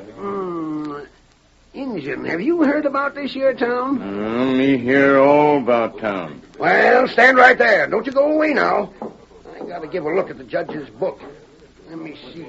Law pertaining to Injun. I reckon I better give you change for this gold piece, Injun. Here, hold on. Injun, you're under arrest. arrest. He's found something. Didn't you know that it was against the law for redskins to come to town without first reporting to the sheriff's office? No. That settles it. Well, not knowing the law ain't no excuse for busting it. You're under arrest. What about my cash for them victuals? Ain't likely you'll need 'em. Less than he can pay the fine the judge will mete out.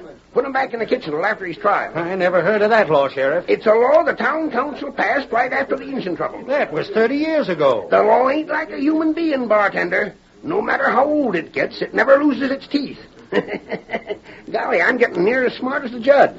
What law say? It says no Injun can come to town without first he reports to the sheriff's office. Now, what's the sense in that? Plenty. It's so a whole passel of redskins can't come into town and massacre us in our beds. This redskin's the first I've seen in a month. You don't figure he'd scalp the whole town, do you? Tain't my job to criticize the law. I got enough to do seeing it's obeyed. Come along, Injun. We're calling on the judge. Me come. Watch out, redskin. The judge will take your eye teeth if you open your mouth wide. You be careful, bartender. I'll hold you up before the judge for declamation of character or something. Out this door, Injun. Just a step over at the courthouse. The judge is there, all right. I can see him through the window. That courthouse? Just go up the steps and inside. Won't do you no good to try to get away, neither. Me not try and get away. Judge. Come in, Sheriff. Go ahead, Injun. Judge, I brung you another lawbreaker. Ah. What'd this one do, Sheriff? He didn't report to my office like the law says he should. This is it right here in black and white. Ah, that's mighty serious, Redskin. Of course you're guilty, ain't you? Then the fine will be, now... Maybe about $50. Yes, $50 or 30 days in jail. Me not pay fine. What's that? Me take 30 days. Then 30 days you'll get. Jail him, Sheriff. Right. Reckon he'll change his mind after a few days in jail. Who was that? Sounded like a stranger to me, Judge. Stranger, eh? Well, if you find him, arrest him for disturbing the peace.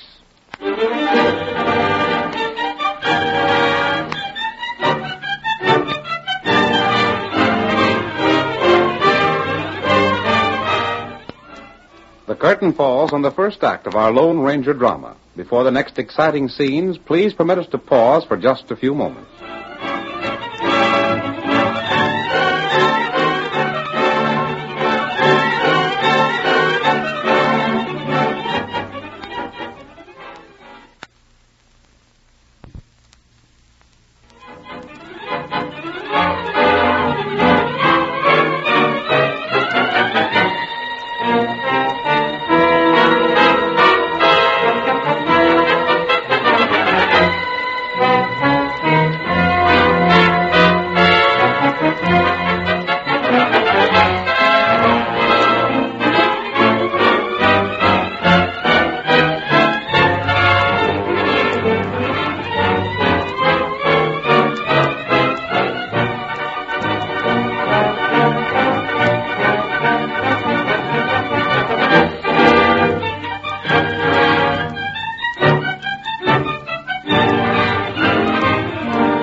Now to continue our story. On the evening of the day Tonto was arrested and jailed, Bill Stevens, the judge's first victim, was talking to the bartender in the cafe. Yes, sir, Bill. That Injun wasn't doing anything at all. But the sheriff, he up and jailed him like he'd shot up the town. Blasted crook. Him and the judge both. I was the first one they got, and they've fined me 3 times since. It's getting so's a fella has to be a lawyer to know if it's legal to go to bed at night. And if I found out it was, you'd probably be jailed for waking up in the morning. Honest, Bill, I never heard of so many fool laws. You can't do this, and you can't do that. But you never find out what you can't do till after you done it. And then it costs you cash for education. I'd like to meet up with them crooks some dark night, and I can... Where'd he come from? Watch out! What the? Leaping catfish, an outlaw. Bill Stevens. You. Come outside. Mister, I'll be fined for talking to a masked man with guns. That's what I want to talk to you about. But don't shoot us, mister. No one will be hurt. What do you want to talk to me for? I want your help, Bill. Stand back. Everyone's covered. My help? Bill, the sheriff and the judge have cost you money. They've cost me more than I could spare. Would you like to get it back? Get it back?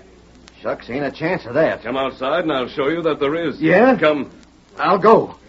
Stranger, I learned to like your style.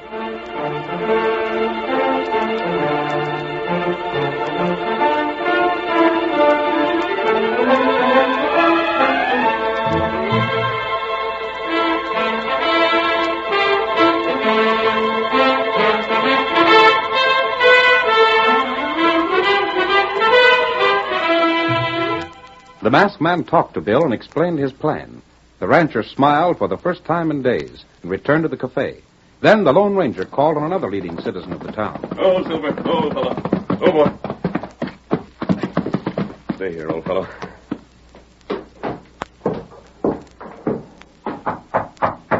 Jake, I want to speak to you. Who's there? Open the door. Just wait till I unlock it. Now, where do you... A masked man? I'm not an outlaw, Jake. But what are you wearing? Stevens gave me your name. You'll be glad to hear what I have to say.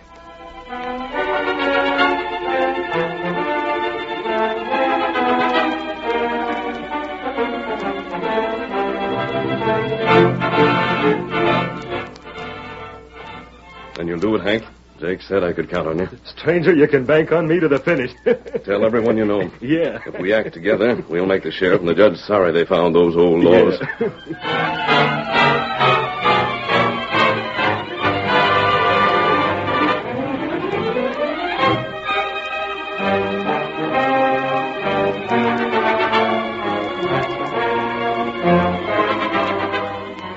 The Lone Ranger's plan spread by word of mouth and changed the mood of all the townspeople. The sheriff discovered the change on the following day when Bill Stevens rode up the main street to the cafe. Whoa there, fella. Well, I'll be... Stevens! What's ailing you, Sheriff? Stay right where you are. You look all head up, Sheriff. Eat something that don't set well. Breaking the law again, huh? I thought I'd learned you your lesson before. What lesson? Not to pack a gun in town. Well, I paid my fine, so I figured it'd be all right now. Besides, this here's an old one that ain't mine. I just borrowed it. You did, huh? Well, get off on that horse. Anything you say, Sheriff. What do you aim to do? Let the judge deal with you. All right, if I gotta see him, I gotta. Let's get it over with. You walk ahead of me. Thought you'd put something over on me, huh? Ooh, I don't know. But you didn't. Anytime you get ahead of me, you'll have to get up mighty early in the morning. You got eyes like a hawk, sure enough. And it'd pay you not to forget it next time. Maybe you'll have something to remember, too. Yeah? That sounds like a threat to me.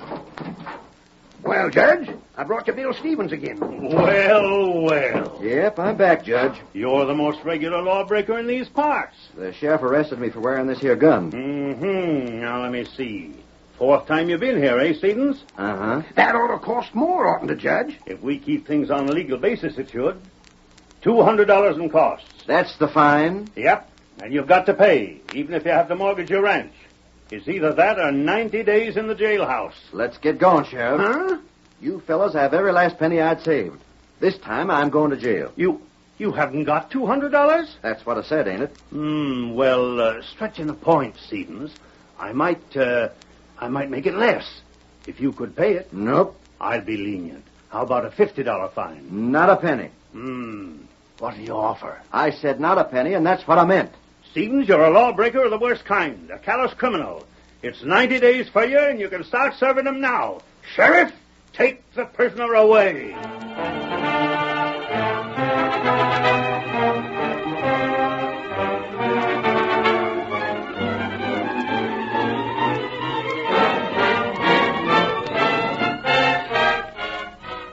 As soon as Bill was jailed, the sound of cattle was heard outside, and the sheriff ran from the courthouse. What's that? Well, I'll be... Jake! Hey there! Jake! Oh, cool there, boy. You calling me, Sheriff? Don't you know better to bring them critters to town? Gosh, Sheriff, I clean forgot. Forgot? But now you remind me, it seems that there was something said about that once before. It cost you $200. You ain't going to arrest me this time, are you, Sheriff? You trying to make an officer of the law forget his duty? Of course not. But it seems kind of hard being arrested just for a bad memory. Jake, we'll fix that memory of yours right now. Drive them critters to the corrals. Then get back here as fast as you can and see if the judge will listen to your excuses.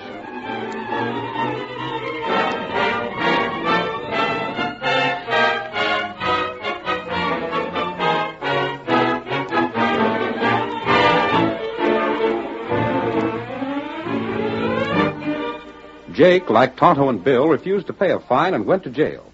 In the days that followed, men were brought in by the dozens, and they all chose jail rather than pay a fine. The sheriff was worried when he locked the door of a cell on Hank Mahoney. Well, reckon that'll teach you, Hank. I'm satisfied if you are, Sheriff. Keep still, you fellers. Sheriff! We ain't getting enough grub. No. We ain't getting good enough grub. It's your duty to feed us in jail, and you ain't doing it. Shut up, I tell you. We want more grub. More grub, Sheriff. We want more grub. Blasted. You're eating more than you're worth right now. I wish I'd have never seen a one of you. Now keep quiet.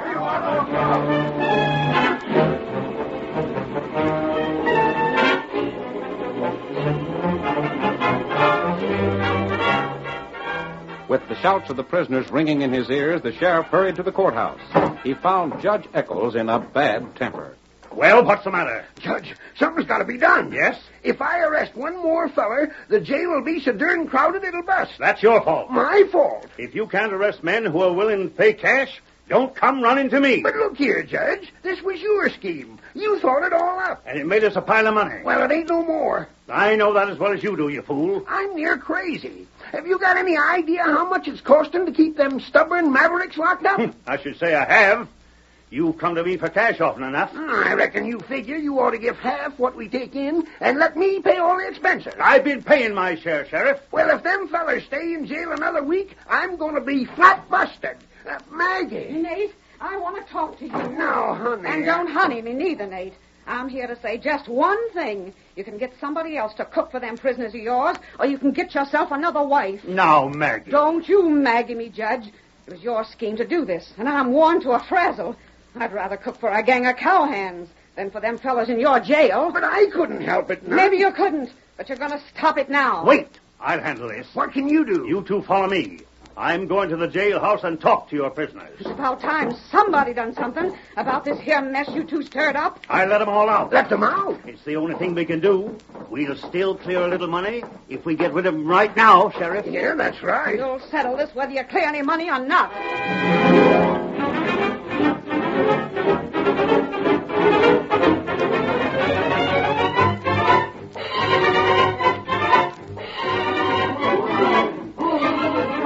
They're yelling their heads off. Must have seen you coming, Judge. Well, when I get them out, I don't care if you never make another arrest. Come on. Got our grub first, Sheriff? Don't try no speeches on us, Judge. We want our grub. Now listen to me. What about our grub? Keep quiet and let me speak. I've talked things over with the sheriff, and we've decided that you men have been punished enough. We're going to let you out. But we ain't leaving, Judge. No. You put us here and we aim to serve out our terms as law-abiding citizens. Ain't that so, men? But we let you go free. We let you free of fine. You gotta get out in here. Quiet. Quiet, fellas. We got a right to stay in jail. And we're going to do that same. It's cheaper for us to stay here than any place else we know of. Judge, what are we going to do? I don't know. I'll tell you what you can do, Judge. A masked man. He's a crook, Judge. Sheriff, don't you dare arrest him. I wouldn't jail another feller if he robbed a bank. Sheriff, you and the judge were trying to rob the people in this town. You took advantage of old laws to put money into your own pockets. Listen, Mr. Masked Man, they can do what they darn please if they'll only go now. They'll leave if you do what I say. What's that? Return all the fines you took from them and resign from office. But, gosh, you can't Nate, you do what this masked fella tells you. But, Make up your minds. Are you sure they leave? What do you say, men? But it'll take every penny we got to our name. You're lucky to be out of jail yourselves. I reckon there ain't nothing to do but say yes, then. I'll do what you say, mister. And you, Judge? It looks like I'll have to. Very well. Unlock this door and let these men out. They can't leave any too soon to please me. Come, Tonto.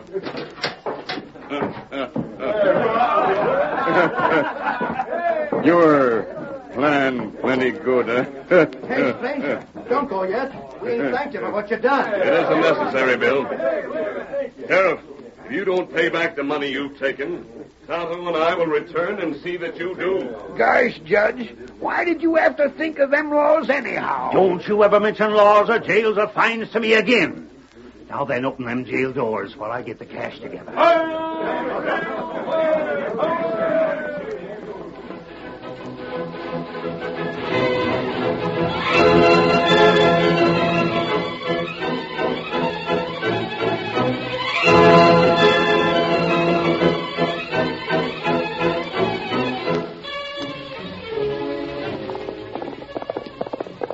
Come on, Silver! Jim Hudson needs our help! Tonto's waiting for us! Hi-yo, Silver! Away!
The story you have just heard is a copyrighted feature of the Lone Ranger Incorporated.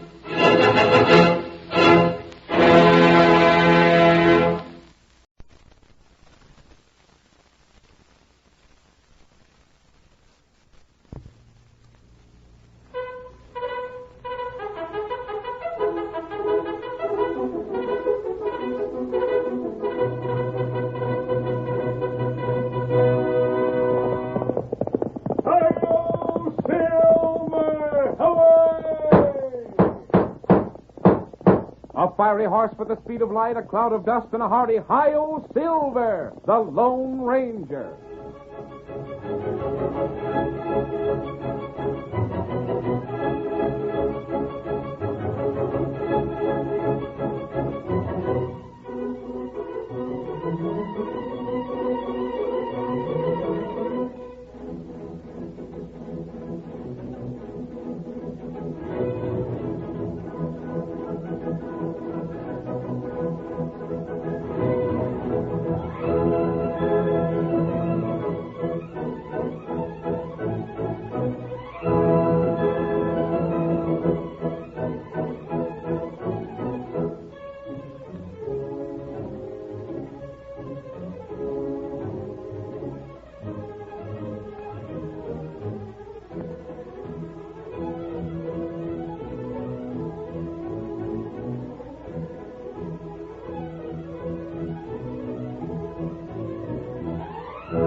Return with us to the west of yesteryear, when the Lone Ranger rode the plains and prairies in the cause of justice, bringing hope and courage to the oppressed and a warning that right makes might to the lawless.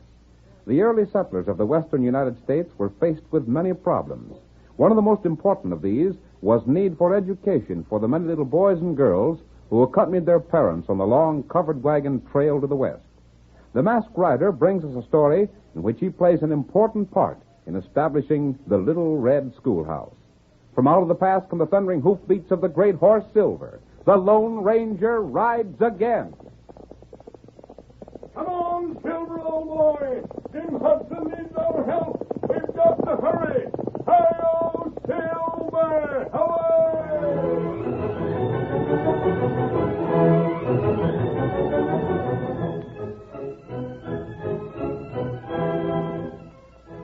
Jim Hudson had come from the east and had settled in the cattle country. He'd worked hard to build his log house, construct his line fences, and at last the little spread which he owned began to pay expenses and a modest income. Our story opens early one morning in Jim's small ranch house. The young man bounces out of bed with a smile on his face and calls to his companion. Wake up, Dan. Get yourself out of bed there. This is the day that Mary gets here. Oh, yeah, that's so. I'll have the coffee and bacon going in just a minute. Get up and give me a hand. I gotta wash up the buckboard and curry old Ned. This is the day my girl's coming west. I don't know why you're so head up about it, Jim. Oh, I haven't seen her since I left the east. Yeah, but she ain't said she'd marry you. Just your way. She's coming here because you wrote and told her she wouldn't be the schoolmarm. Now what are you going to tell her? Of course. That's right. Don't blame Will that none of the young'uns from town will go to school. Now, give me that towel. Just a minute. There. Dan, what makes old Silas Markheim so blasted ornery? He wants this land of yours because of the water on it. That's easy, Dan. But what's that got to do with the school? Well, he knows you built the school almost single-handed. Done so just to get a job for Mary Stevens, so as you could get her to come out here. What's wrong with that? She's a blame good school teacher, and the kids in town sure as blazes need some schooling. Uh-huh. Only they won't get it while you got any hand in it. Markheim's a blame fool. He's too Yeah, foolish. he's just fool enough to own most of the state and to have everyone in town own cash to him. He's just fool enough to be able to tell the folks in town that it's sooner they didn't let the kids go to your school and have every last one of them follow his suggestions. Just because I won't sell him my land. Uh-huh. I can't sell it. Not at the price he pays. Wouldn't have anything then. I'd be right back where I was when I come out here. Reckon you wouldn't be as well off. Your land and stock ain't what it was then. No. We've lost a lot of cattle lately. Dan, do you think Markheim would be behind the dying off and rustling of some of that stock? That's a hunch I had all along. If I could prove that, Oh, don't make me laugh. No matter what proof you had, it wouldn't convince a jury made up of folks from town. Markheim owns that town. I reckon you're right. Sure I'm right. Come on, where's the grub? I'll pour you coffee. Then we got to get to work and get things ready to meet Mary. Yeah, reckon so. And Dan, there's something else. Well? If Mary would be willing to marry me... Oh, yeah, but that's guessing it a lot. That's the bread. No. But just supposing she would. Thanks. You see, then well, this house is sort of small. Oh. I savvy. Want me to move out, huh? Well, I sort of figured you'd save up what I was paying you, Dan, and start out on your own before this. Well, how can a man save money out of what you pay? Well, if you hadn't been going to town every night and playing cards... Well, a man's got to have some fun. Fill up that cup again. No. After the East, I'd go loco here without something to pass the time in the evening. Well, never mind. I'll clear out. You can have your place to yourself. Oh, I hoped you'd sort of understand, Dan. He ain't said she'd marry you yet, you know. Well, I know, but... My guess is when she finds there's no job here for her, she'll turn right around and go back East. If she don't, you might have some competition in winning her. Oh, what do you mean, Dan? Just that. I ain't had much to say, but I always thought you was a mighty pretty girl myself. You? Why not? But you never said anything. What's the use of saying anything till the time comes? Well, come on. If you're going to get your horse in that wagon train, we better get started. The stage is due at noon. It'll take some time to get to town. All right, let's get going. We'll wash the pans later if there's time. Suits me. This is your affair and your ranch. I just work here. Dan, look over there. There's a horse on the ground. Sure enough. Come on. What's happened to That's us? Ned, your own horse. I see mine near the water hole. It is Ned. Dan, he's done for. So 'tis. Likely old age got him. I don't believe that. This horse was poisoned or something. Same as all that cattle was. That's saying a lot, Jim. That means someone done it a purpose. Markheim again. Some more of Markheim's work. The horse is poisoned. I don't know who else would be doing it if it ain't Markheim. Of course, one way to get this land is to break you. And that's the last horse I had. Yep. Now, the only one is my own, and that's my personal horse. Ain't no reason I should use that for work on your ranch, is it? We'll have to take yours to go to meet Mary. Uh-huh. There ain't no other way to meet her if my horse ain't used, is there? No. Then, Jim, I reckon you can stay here and get the pots and pans cleaned, and I'll go meet the girl. But, Dan, I told you that maybe you'd have some competition in winning her. And that same starts right now, Jim. If she's to be met, I'll be the one to meet her.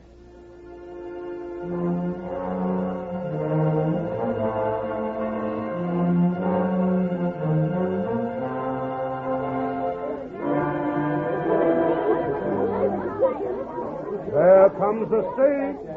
There she comes. Quiet down, you blame fool. All of you, quiet down. Don't you make no rousing welcome for that female friend of Jim Hudson's if you know what's good for you. Why not? Because Silas Markheim says not to. He comes here figuring to teach the school, and Markheim says there ain't to be no school. Now, break up the crowd and go on about your business.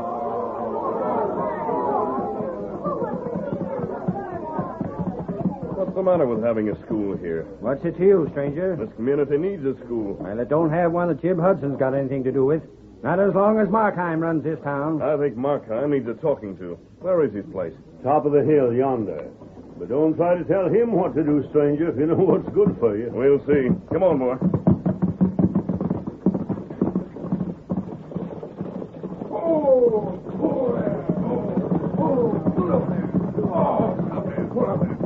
Hi, Mary. Oh, hello there. Give me the bag, driver. I'll put it in the wagon here. Here you are. I'll help you down, Mary. You're sure looking right fine. My, what a nice compliment after such a dusty trip. So this is the town. That's right. Now jump. There. Is that what... But where's Jim? That's sort of a longish story, Mary. I'll tell you why we're right. Is he hurt? Oh, no, he ain't hurt none. Is he all right? Why wasn't he here to meet me? I reckon because he was ashamed to come. Ashamed? I don't understand. You will. When a man's lies find him out, he's in a sort of bad spot. Lies? Bad spot? Dan, what are you talking about? Are you the school ma'am? Oh, yes, I'm the new teacher. What's your name? Dick Markheim. This is Sally. Sally. What a pretty name. Are you Dick's sister? Uh-huh. But you ain't going to teach us. No. Aren't you going to the school? No. Gosh, we wanted to go, but we can't. Plus, there ain't going to be no school. Guess you'll go back east, huh? Dan, what do the children mean? She's pretty, ain't she? Oh, come on, Mary. I'll tell you all about Well, it. she Let me was help you to going the buck be our boys. teacher. Well, Up you go. Well, we get started. It's a long ways to the ranch, and I'll go slow because you may not want to go there when you hear about it. Well, tell me. Get up there. Get on. There's a place in town where you can put up and stay with a middle-aged widow. Maybe that'd be the best thing, being as I aim to leave Jim my own self for the ornery trick he done. Dan, tell me what it is this instant. Well, it's kind of a long story.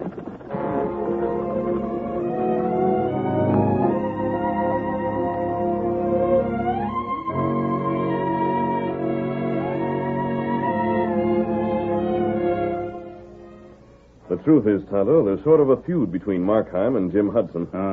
That's right. Tonto here plenty in town. Everyone in town thinks exactly as Silas Markheim dictates. If Silas dislikes anyone, the rest of the folks dislike him, too. That's not right. I know it isn't right. It's keeping the children of this town from getting an education. There's a school building, a teacher, and plenty of children. And they can't be educated because of this ill will. You know Hudson? I don't, Tonto, but I do feel that the man must have a lot that's good if he went ahead and built that school by himself. That's right. That's why I'm going to call on Silas Markheim tonight. I came here to the camp to get you. I'm going to that ranch masked. It'll be safer if you come behind in case someone gets a drop on me. Here, Silver. Ready, Kimosabe? Me ready. All right, then. Come on, Silver. Get him up, Scout.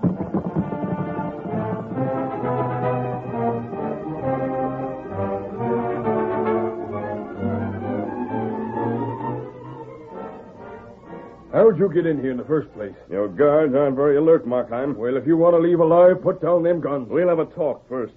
What's your main objection to the school? None of your business. I've heard that it's simply because you dislike the man who built it. So you're a friend of his, eh? Perhaps I am. He's just the kind to have a masked man for a friend. I'll see you hung for throwing a gun on me. Steady, Markheim.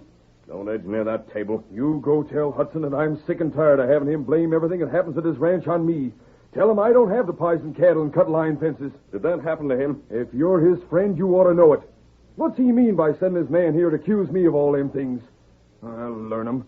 He's the one that needs a sight of teaching, not these kids in town. He needs learning that men around here don't do things the way he's accusing me of doing them. I tell you, What's that man doing? Dickie, get back.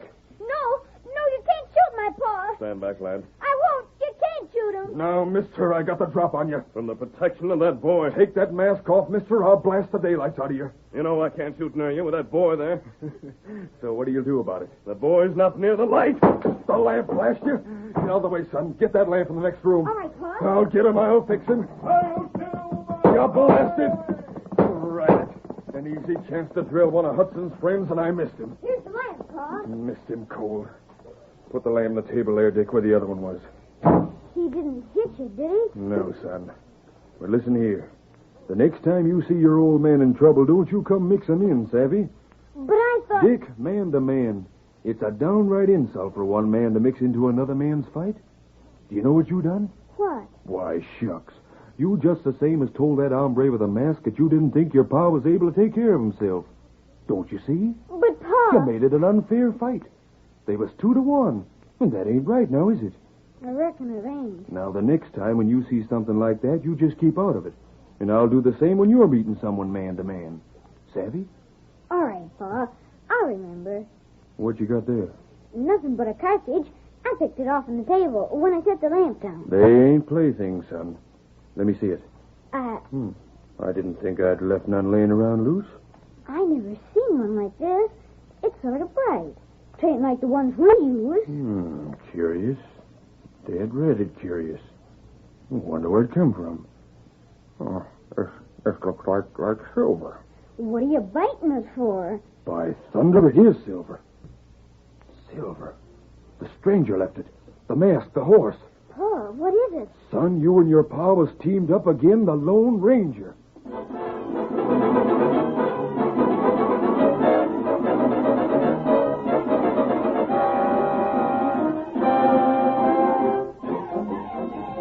Tonto, are you sure he knew what that bullet meant? Not right. Him say, Lone Ranger. And you heard all that before you left the window? Then, Tonto, that makes our work possible. He knows who I am. He'll be willing to talk the next time I see him. Not right. And that'll be in the morning after I've had a talk with Jim Hudson. Hi-yo, Silver!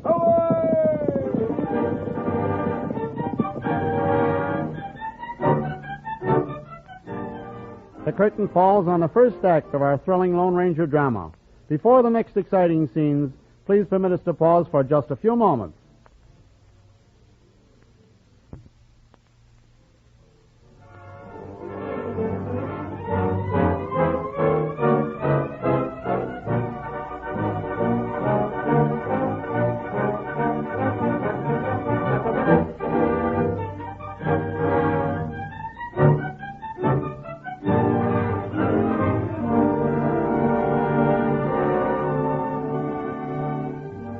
Now to continue our story. After the Lone Ranger learned that Markheim had learned his true identity, he rode through the night with Tonto at his side and finally reached Jim Hudson's ranch. There's a roll. Look out. Wait outside, Tonto. Him there, inside window. I see him.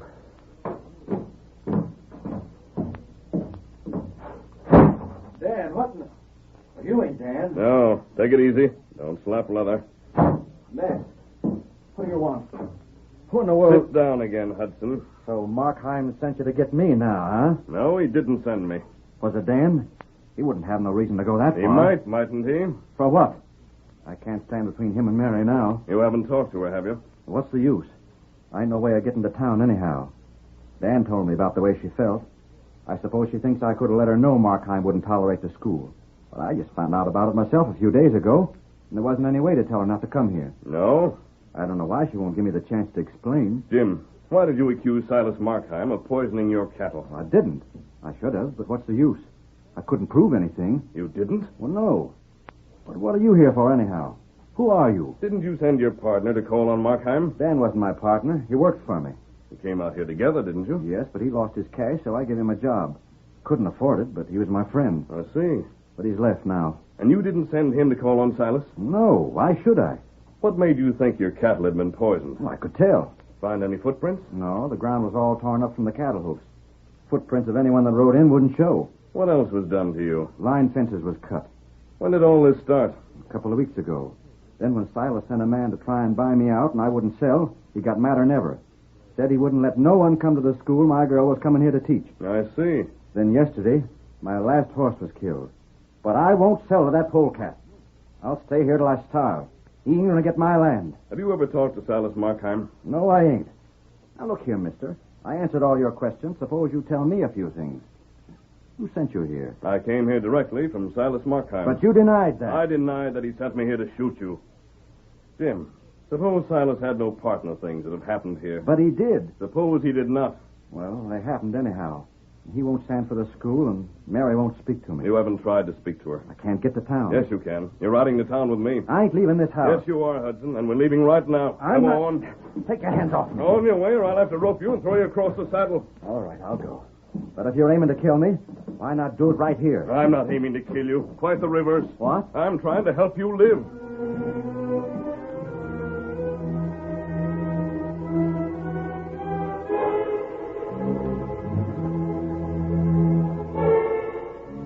Dan, quite pleased with the way things had developed, sat with Mary on the porch of the widow's cottage. You'll have to leave now, Dan. It's terribly late. I reckon so, Mary. But I'll see you tomorrow, won't I? I'll be right here if you come by. That'll be fine. I reckon we're going to be mighty good friends, ain't we? Well, I... Maybe more'n friends. You never had much use for me back east. Well, Wonder who that is. I wouldn't know.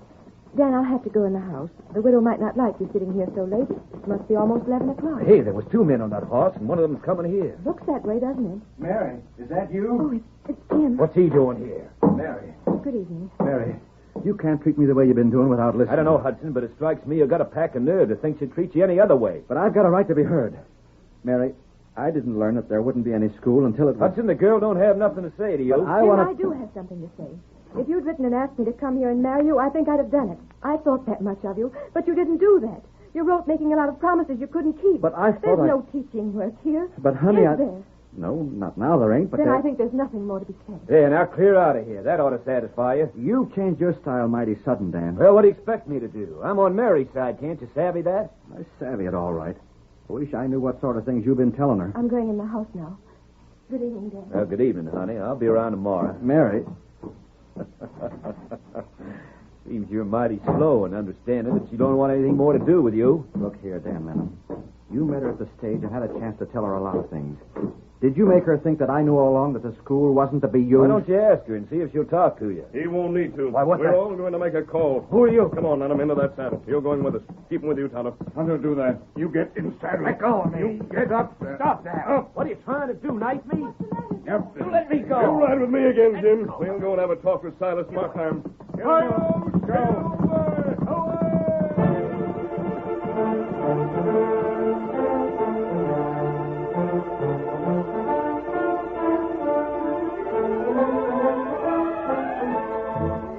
A short time later, in Markheim's home.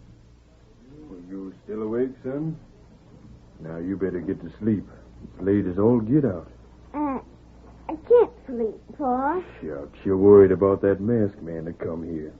I told you some stories about him. There ain't nothing to worry about. He's on the level, same as you and me. I know it, Pa. Now get to sleep so you'll grow up big and strong like he is. Come on, close your eyes, cowboy. Pa, Yes, son? I wish we was going to school in the morning. Now, never you mind about that. Someday we'll have a school here. I ain't no use for Hudson, but he did have a good idea. Maybe I'll follow it up. The teacher looked right nice. We'll talk it over in the morning.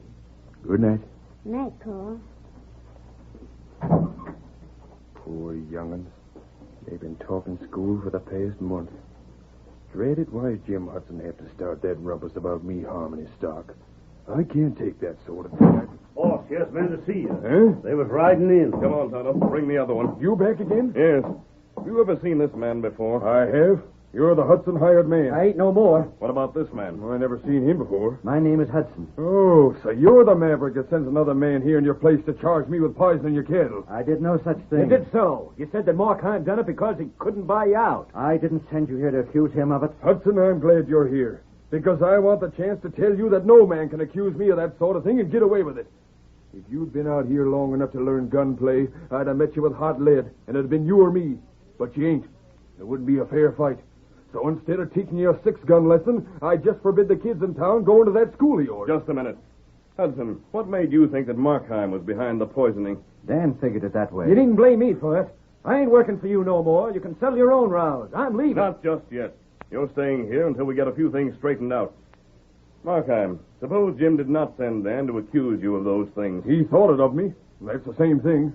Suppose he thought it of you simply because this man convinced him that your men poisoned the water. Isn't it fair for you to believe that he was given the wrong impression? He believes that you were misled? Well, was this man planning the whole thing? By thunderation, Dan, did you do that? Ain't nothing on me. There ain't no law against a man talking. Did you come here and tell Markheim I suspected him? You bet he did. And you told me Markheim poisoned the stock. Now then, Dan, just who did poison those cows? Ain't nothing on me. Answer that question, you squint-eyed toad. You can't make me. By thunder, I'll make you...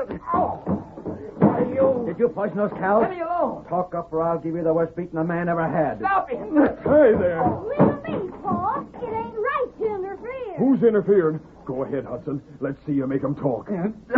Oh, take him away. Take him away from me. What do you know about that poison? Nothing. Talk, you polecat. Oh, I'll talk. Just let me up. I'll talk.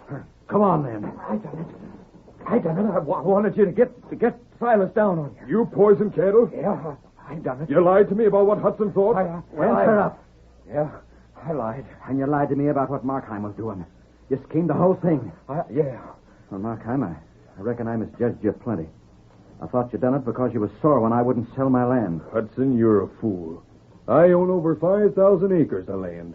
I was willing to buy yours if I could get it at my price. But when I seen you didn't want to sell, well, that's all there was to it. Well, then I reckon I'll... Here, shake hands. And leave that skunk here. I'll take care of him. Well, where's that masked man gone? Him and the Redskin slipped out during your fight. Well, I wanted to see him again. Gosh, maybe... Fixed it with me for you to borrow one of the horses. Go on. Maybe you can catch him. Well, I will. Hank, you take care of this critter. Rope him near the corral in the morning. Then I'll tend to him. Come on, polecat. Gosh, Pa, that sure was a swell fight. You get to bed. Now, wait. Let me whisper a secret to you. Huh? Listen sharp now. Really, Pa? Gee, I'll get to sleep pronto.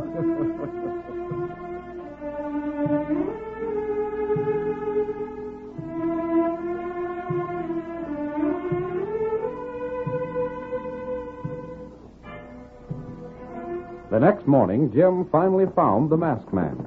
Doggone, mister. I tried all night to catch up with you. You did? Well, I wanted to thank you for squaring me with Markheim. That's all right, Jim. Isn't that your school right ahead? Yeah. Ain't much of a place, but I figured it would do for a start. Well, look.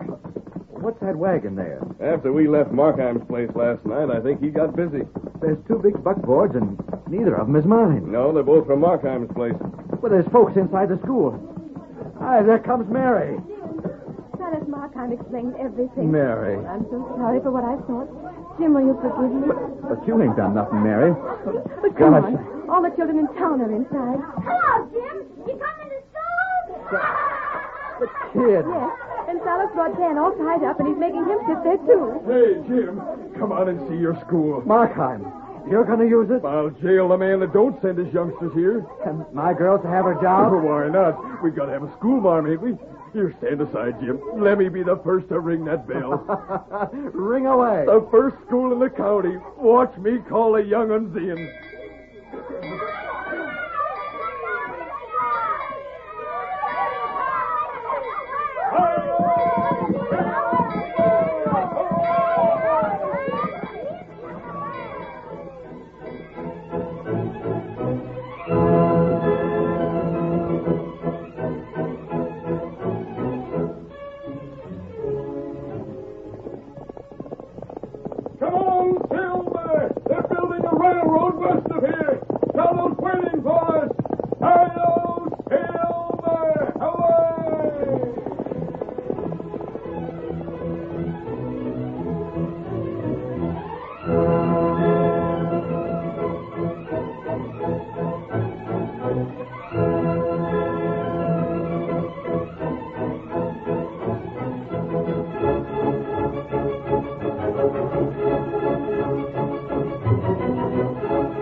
The story you have just heard is a copyrighted feature of the Lone Ranger Incorporated.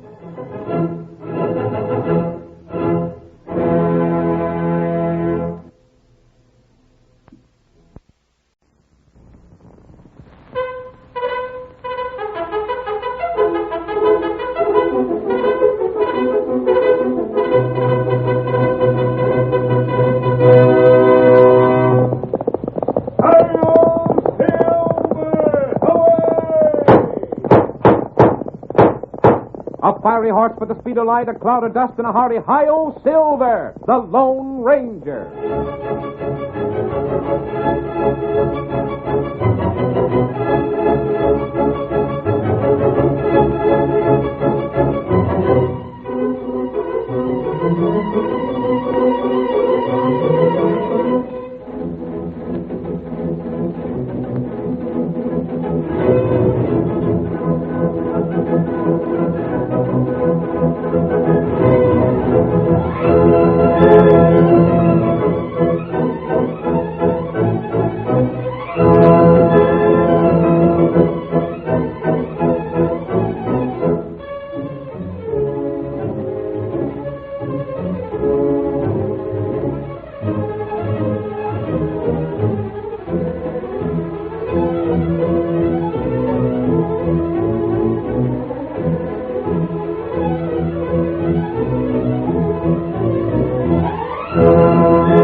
When the western United States was settled and the raising of cattle became one of its foremost industries, there developed a decided need for transportation.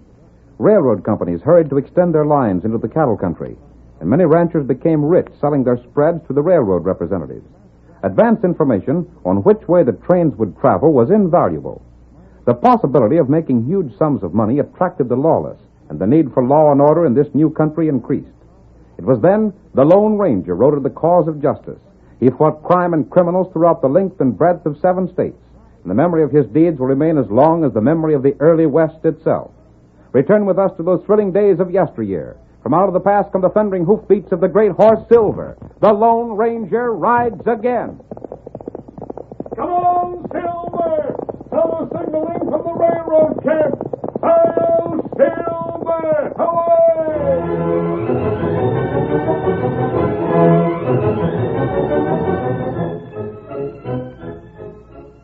The construction gang of one of the large railroad companies had laid their tracks to a small community not far from the eastern slope of the Rocky Mountains. There they rested until their advance agents bought new land to the westward. Our story begins in a small temporary shack that served as the office of the construction gang. Zeke Slavin is talking to Harvey Grant, the assistant manager of the gang. Now, look here, Harv. You got access to the safe in your boss's office. Sure I have. But what about it? Having that is the same as having the key to the bank. You get what I mean? I don't know as I do. Inside that safe, there's some papers that tell just where the railroad you work for is going to be laid. I still don't see No? Well, listen close, Harv, and follow me careful. Go on. I got a little ready cash to work with, savvy? Now, if I knew what land was about to be bought by the railroad, I could get options on that same and stick the railroad for a nice high price. And you think I'd double-cross my boss? I know you would. Why, you dirty Take it easy, Harv. You can pull the wool over the eyes of a man like John Shaw, but not me. I happen to know your background, savvy? Your what? I says I know your background. I know that before you come here, you went by the handle of Jim Patterson in Washoe. And Jim Patterson was a crook. You... Now, maybe we can talk sense. Look here, Zeke. You look here. I want them plans. You and me can both make us a little easy cash without costing anyone but the railroad money. It won't go. Why? There ain't but 2 men has the combination of that safe. One's John Shaw and the other is me. If the plans got out, I'd be the first one suspected. I thought of that. Then you see, I also thought of a way around it. What do you think of that? How? Suppose I figure the whole thing out so John Shaw's son will be the one accused of robbing the safe. It couldn't be done. It could. How? Listen, Harv. See if there's anything wrong with this. Jack Shaw likes to play poker. Yes? I can get him in a game. Get him to lose cash and borrow from me on his IOUs.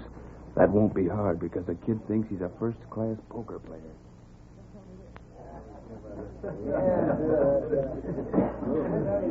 While the poker game was in progress in the cafe, the Lone Ranger, unmasked but disguised, sat at a nearby table with Tonto. Jack Shaw should know better than to get in a game like that. He's been losing money to Zeke Slavin all evening. Slavin? Him crook? How can Jack afford to lose so much? You, look. Yes, borrowing more money. Huh? I wonder why Zeke is willing to lend it to him. If Zeke is planning something, I'd like to know what it is. Tonto, we're going to get closer to that table.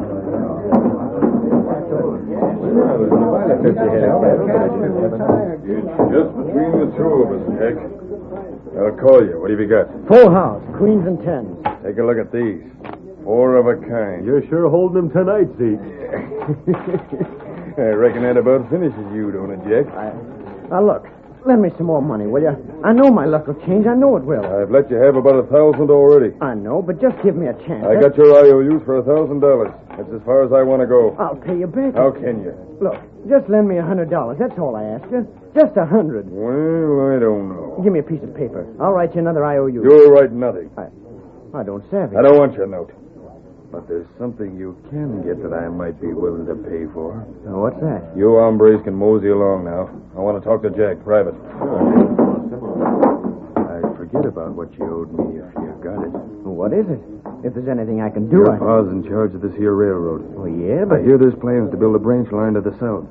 And if a fella knowed just what land the railroad is figuring on buying, he might stand to make himself some cash.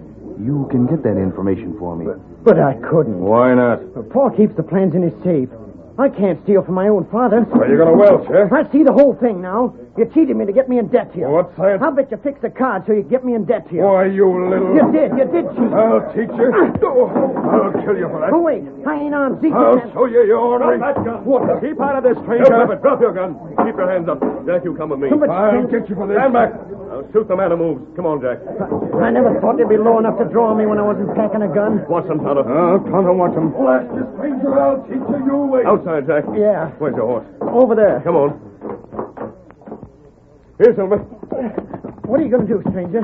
Steady, fellow. Jack, I heard what you said in there. You go home and stay there. Yes, sir. Get up there. Get him up, Scout. Come on, Silver.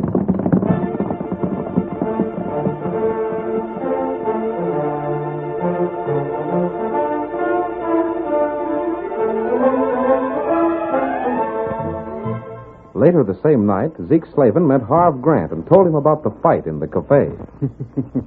It worked out just right. Even better than I thought it would. I heard that someone throwed a gun on you. Yeah, can you beat that? All I wanted to do was to stir up enough commotion so as everyone would know I held IOUs for the kid. What was you aiming to do if that hombre hadn't interfered? I had a dead cartridge in my gun. I'd have snapped the hammer and there wouldn't have been no shot. Then I'd have slammed the kid in the jaw and left. But I didn't need this, savvy? That was even better than doing as you planned in the first place. And have me there to bust up a fight. Uh-huh. Now you're clear to let me have that information, ain't you? Well, Ain't you? Sure thing. And the kid will be suspected of it. His old man will hear tomorrow about him getting in debt to me and owing money. He'll hear all right. I'll see to that first thing in the morning.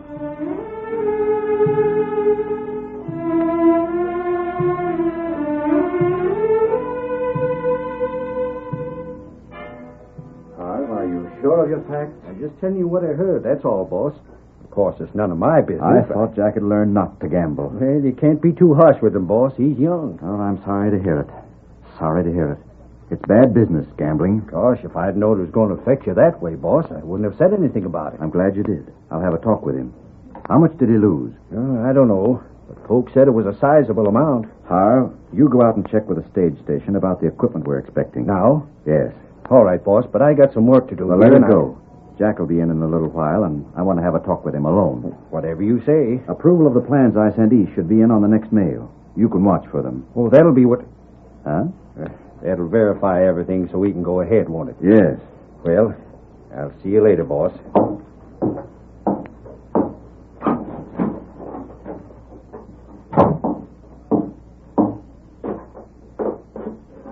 Oh. You wait here. What do you want, Agent? Me want talk. Let me go. I'm in a hurry. Me let you go in a minute.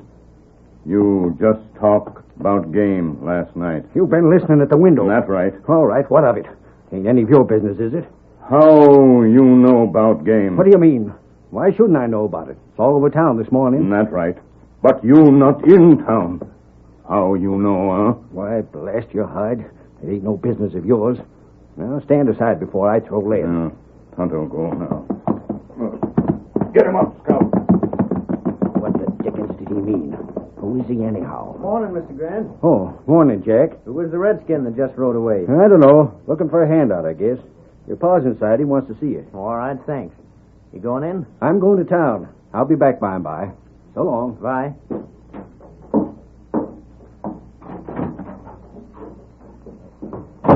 Jack, what's this I hear about you gambling last night? Who said that? Who told you? I wished it had been you that told me, son, but it wasn't. What's the matter? Don't you trust me? Well, You let everyone in the cafe know you're a pal of gamblers, but you won't let me know it. Did you think I wouldn't find it out somehow? Things get around. I guess they do. Oh, gosh, Paul, How much did you lose? Well, I lost all I had. Your savings? Yeah. That was a lot of money. Almost $100. I know it. Still, I can't imagine a professional gambler being interested. That wouldn't be much to him. Well, Go on, Jack. I lost more than that. More? How could you lose more? You didn't have any more. He took my IOUs. Well, what good are they? How do you figure you'll be able to pay him off? Paul, I don't have to pay him off. He cheated. Did you tell him that? Yes, I did. And I won't pay him what I owe him. He drew a gun and he was going to shoot me. Then another man stepped in and stopped him. Pretty lucky for you, wasn't it? But then maybe it wasn't. If he had shot you, you wouldn't have it hanging over your head. Well, what do you mean? He'll want you to make those IOUs good somehow. I don't know how you're to do it, son. But he cheated, That Paul. don't matter. If you knew he cheated or was likely to cheat, you shouldn't have played. Too bad, Jack, but I'm afraid you're in sort of a tough spot. And you're old enough to get out of it yourself. I'm not asking for your help. It wouldn't do you any good, Jack, because I can't help. I don't have any money to pay off your gambling debts. I know you don't. You'll have to figure some way to pay that gambler. And that's going to call for a lot of figuring.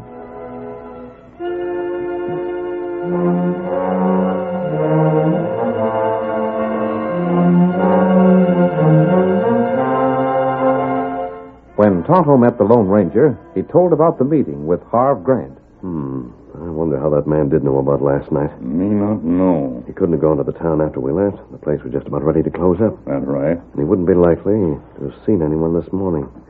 Now, I want to ask him a few questions myself. There's a chance that he might have known beforehand that Jack was going to lose some money. I don't know why Slavin would have taken the youngster into a card game unless he had some scheme in mind. What scheme? I don't know that either. Here, Silver. Here, Scout. We're going to try and find out. Come on, boy. Get him up, Scout.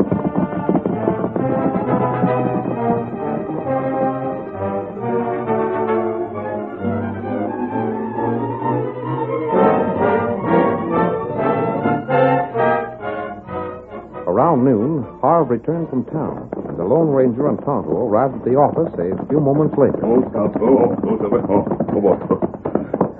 There, window where. Tonto, listen. I'll look in. I don't want to go inside until we're sure Grant is back from town. Stay there with the horses, Tonto. Tonto, wait. That's what I told him, Grant. And it'll give him something to think about. It sure will. I'd be downright worried, boss, if I had given a gambler IOUs without a chance to pay him off. Now, here's what I plan, Harv. Yeah? I'll help Jack out. I'd be a mighty poor father if I couldn't stand behind my own son when he's in trouble. Yeah. I'll help him out, but not just yet. I want him to worry about this long enough to get a good lesson. That's a good idea. But I don't want the gambler to try and shoot him again. No, sir. I want someone I can trust to keep an eye on Jack. You're a Westerner and pretty handy with a gun. I can hold my own. I'll attend to your work for a time, and you keep an eye on Jack. Trail him? Yes. Whatever you say, boss. Don't let him know you're watching him. And don't interfere with anything he does. But just stick close enough to help him in case that gambler makes... Sure thing. You can count on me. Tonto, I'm not going to speak to Grant. No? No. He's been given the job by Jack's father. He's going to watch Jack. And instead of speaking to him about last night, we'll follow him. I think we'll learn more that way.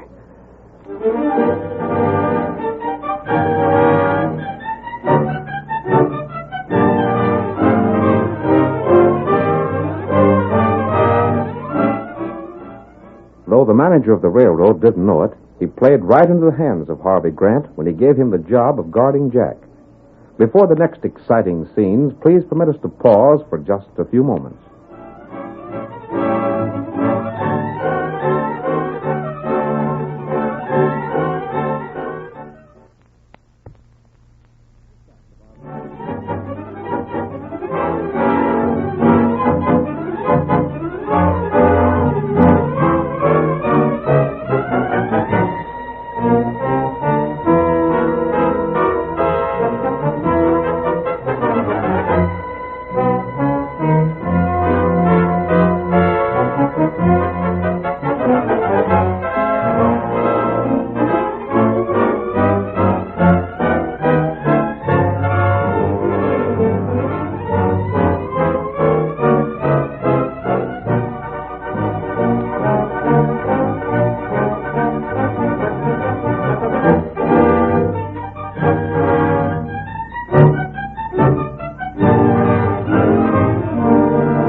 When the Lone Ranger decided to investigate Harvey Grant, the assistant to the boss of a railroad crew, he learned that Grant was assigned the task of protecting the manager's son, Jack. As our story continues, Zeke Slavin meets Harvey Grant late at night. Right over there is where you live, ain't it, Harv? You know it is. Living right with your boss and his son. That makes it just swell. Now, look here, Zeke. You got to keep me out in this thing. If it's ever found out that I'm the critter that takes the information from the safe... It won't be learned, no fear for that. The kid will take the blame for it. He'd better. And the fact that you're watching him makes it a cinch for you to tell John Shaw plenty of suspicious things. Yeah. Tonight's as good a time as any to open that safe. You go get me the information I want. Now? Sure, why not now? If I find out tonight where the railroad's going to run, I can start out first thing in the morning to get options on that land. Now, Zeke, you've got to be sure and keep me in the clear. You needn't worry about that. Come on, I'll go with you. But Jack is... He's in a house, ain't he? Yeah. Good place for him. He'll stay there for the night. He might not. Sure he will. Keep moving now. Jack's just over here a ways. I'm worried about this thing, Zeke. If John Shaw ever found out the truth about me... He won't unless you double-cross me. Then he'll hear a plenty. Wait. What's the matter with you? Thought I seen something move in that dark shadow ahead of us. You're seeing things. Come on. You're sure that after you get the options on the land, Shaw can't do nothing to you? What can he do? We make him think his son squared the IOUs by giving me that information, and he won't start no trouble. There. Huh? Thought I saw that shadow again. Zeke, there's someone heading for that shack. I ain't seen nothing. My eyes are sharp in the dark. There's someone there. You're just trying to back down. Now keep going. If anyone's there, he ain't no right to be there. So we'll drill him for it. Shaw's back in the house with his kid. Here. And he's the only one with the right to be in the shack. There's the shack. We won't make no more light than we have to when you open the safe. Come on, Silver. There's Zeke. See him now? There he goes, riding that white horse. Hold that, The horse was just beyond the shack. That's all right, then, as long as he keeps riding. Let's go in now. Zeke, the door is open. It was closed when I left this afternoon. Well, it's open now, and that saves us the trouble of opening it. Come on in. Keep your shooting iron handy, Zeke. Stop being so yellow. Get that safe. You stand watch. Sure. And hold the light for me. I will. I'll get it open and find that paper. I'll read it and note what land will be the best investment. And you can close the safe and we'll clear out. I'm worried about that man that rid away from here. I wonder who he was. Get the safe open. You'll for sure arrange so Jack will get the blame. I told you I would, and I will. The first thing in the morning. As soon as I get my land options.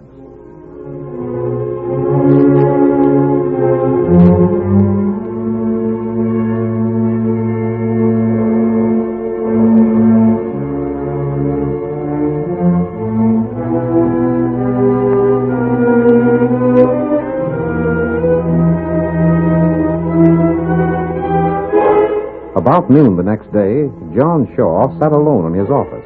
He looked up when the door opened and saw one of the townsmen standing there. Your name, Shaw? Yes, what about it? John Shaw? Yes, of course. What do you want? I got something for you. Zeke Slavin sent him. Who? Zeke Slavin. Reckon you know who he is, don't you? What did he send me? These here papers. Said to tell you that everything was square, and he's much obliged. IOUs? Uh-huh. He sent these to me. Ain't that your name on them? I don't know nothing more than that. Said he was much obliged. I delivered them, and that's all I know. All right, thanks. Strange. Mighty strange. Of course, these were meant for Jack. But how in the world did he pay them off? 200, 500... Total of $1,000. Hello, boss. Oh, Jack, I want to speak to you. Howdy, boss. Hello. Jack, a man just came in and brought some papers. He thought they were for me. Yeah? They were signed by John Shaw. But it was you who signed them, not me. What were they? Here. Why, those are the IOUs. That's it, exactly. Well, what did he send these back for? That's what I'd like to know. Why, without these, he can't collect from me. From what was said, I thought he'd already collected. Well, how could he? I ain't seen Zeke Slavin since he beat me out of the money. No. Jack, I wouldn't try to lie to you, Pa. He ain't took in very easy. What do you mean, Grant? I've been watching you. Watching me? Sure, your pa asked me to keep an eye on you so you wouldn't get into more trouble. Pa, did you do that? Well, son, I sort of thought that Having maybe... me shadowed, huh? All right, then. I'm having you shadowed. And from the look of things, you can stand a lot of watching. Harv, did he see Zeke slaving? Yeah, him and Zeke had a confab yesterday afternoon, late. That's a lie. I didn't hear all that was said, but he told Zeke a lot of things. Then they shook hands and left. What did you give him for these IOUs? I didn't give him Didn't anything. see nothing change hands, boss. Must have been something Jack told him. I don't know what sort of information he would sell that'd be worth $1,000. That's a but pack of lies. I never saw Slavin yesterday afternoon. And if you claim you saw me talking to him, it ain't true. I can understand how you try and keep yourself in the clear, Stop Jack, it. but... The more you say, the worse you make me look. Jack, listen to me. But I said to listen. I'll do the talking for a change. Now, there'd be no reason for Harv to say you was talking with Zeke, if you weren't, would there? I don't know. It's all wrong. Quiet. Let's suppose that you did talk to him. What did you say? But, Paul... I'd like to believe that Harv Grant's not telling the truth, son. But it looks as if you'd done something that Zeke appreciated so much, he sent back these IOUs. All right, then. If that's what you think, there's nothing more for me to say. Son, I have always been on the level with you. Why can't you trust me? I told you, Paul. I've always stuck with you. I've always... Paul! What do you think? Bart, what are you doing around here? I thought you... I had to come in. We've been double-crossed. What's that? I started dealing with the owners on the first piece of land and found that they'd sold an option on it to Zeke Slavin. Slavin? An option? That means he'll stick us for a high price for that land. And that ain't all, boss. When I heard that, I checked on the next ranch.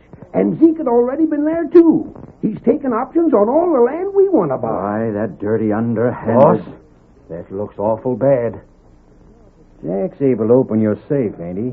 I didn't touch that safe. If he told Zeke Slavin where the land was going to be bought up, it would be well worth Slavin's while to give back the IOUs. Paul, you can't believe that of me. I didn't do anything of the sort. Licked on our own son. Jack, why do you have to fight against your father? Paul, I didn't do anything of the sort. Not a thing we can do about it. There's no law to stop Slavin from getting options on that land. That's all legal. No law to stop him, and nothing we can do but buy the land at his price if the railroad wants it. That washes me up with the company. Let me go. Blast you for this. Let me go. What the? That's Zeke Slavin. You blast in there. Mask. Look at the way he shoved Slavin across the room. Steady, all of you. Don't reach for a gun. But that voice. Philip, arrest him. I wouldn't advise anyone to move too fast. You, Slavin, stand right there against the wall. We're going to talk things over. See here, stranger. What do you mean by throwing that rat in here and then holding guns on the rest of us? The rat you speak of, Shaw, was buying up options on the land your railroad needs. That's what I told you, boss. And what's it to you? I have an idea that you're going to accuse the wrong man of making this work possible. He is. I remember the voice now. You saved my neck at the cafe. What's that, Jack? I told you, Paul. That's the man that kept Slavin from drilling me after that card game.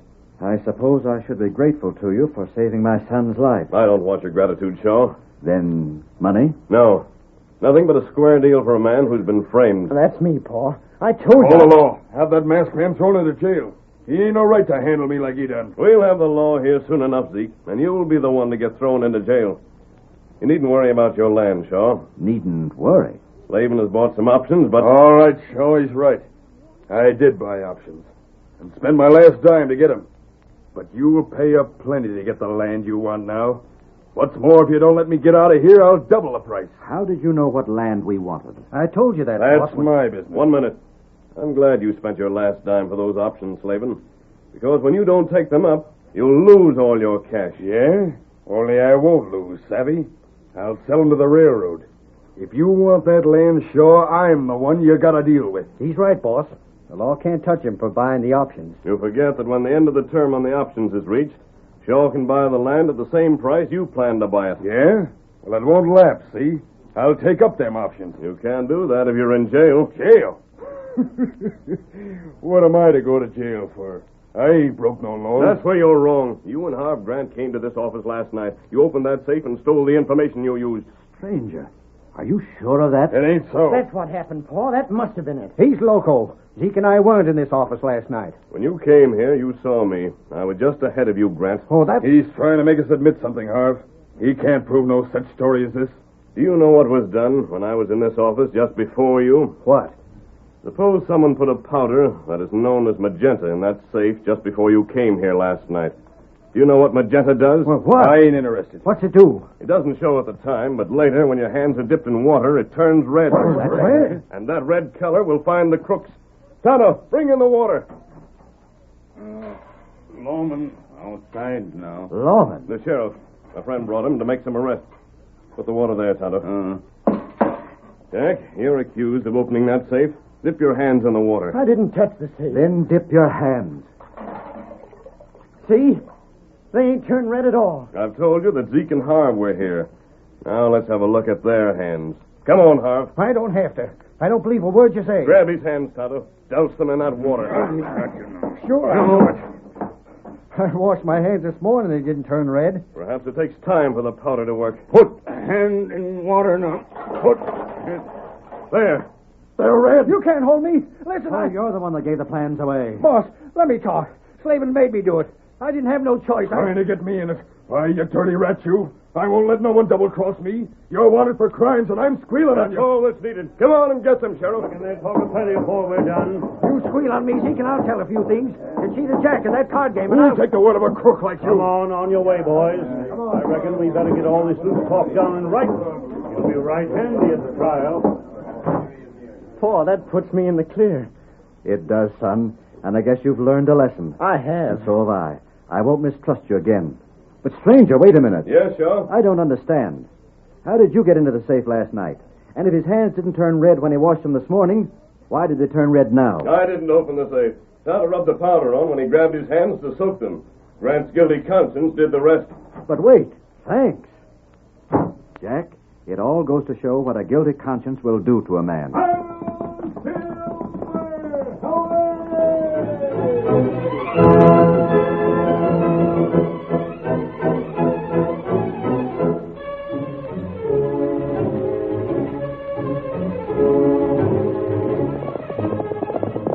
Come on, Silver! There's adventure on the trail ahead!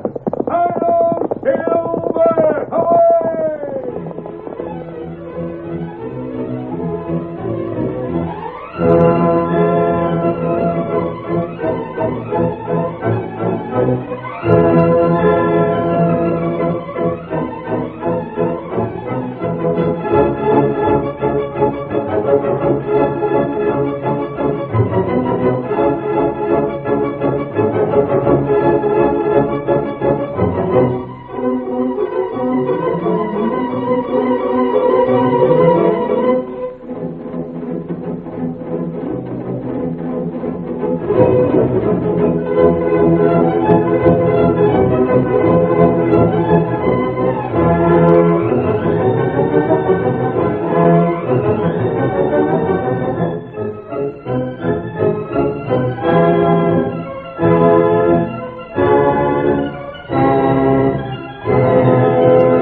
The story you have just heard is a copyrighted feature of the Lone Ranger Incorporated.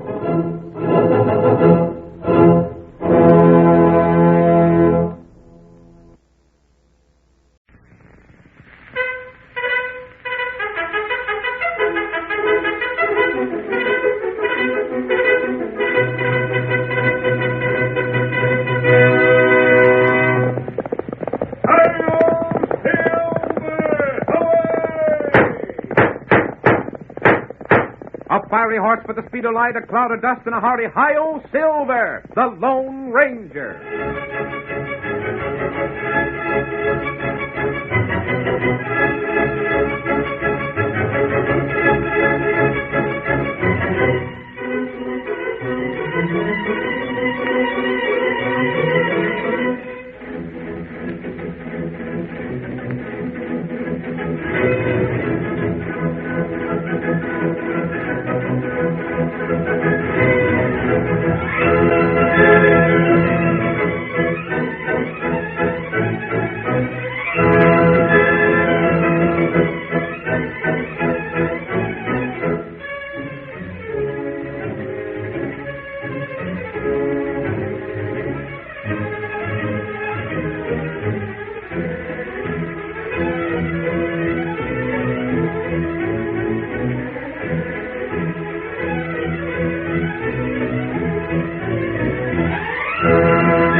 crime or criminals, but his instinct for fair play was only exceeded by his courage. Whenever a man deserved a second chance, he received it. And now return with us to those thrilling days when the West was young. From out of the past come the thundering hoofbeats of the great horse Silver. The Lone Ranger rides again. Come on, Silver! We're heading for Dalton. Santa's waiting on the trail ahead. Hi-yo, Silver! Away!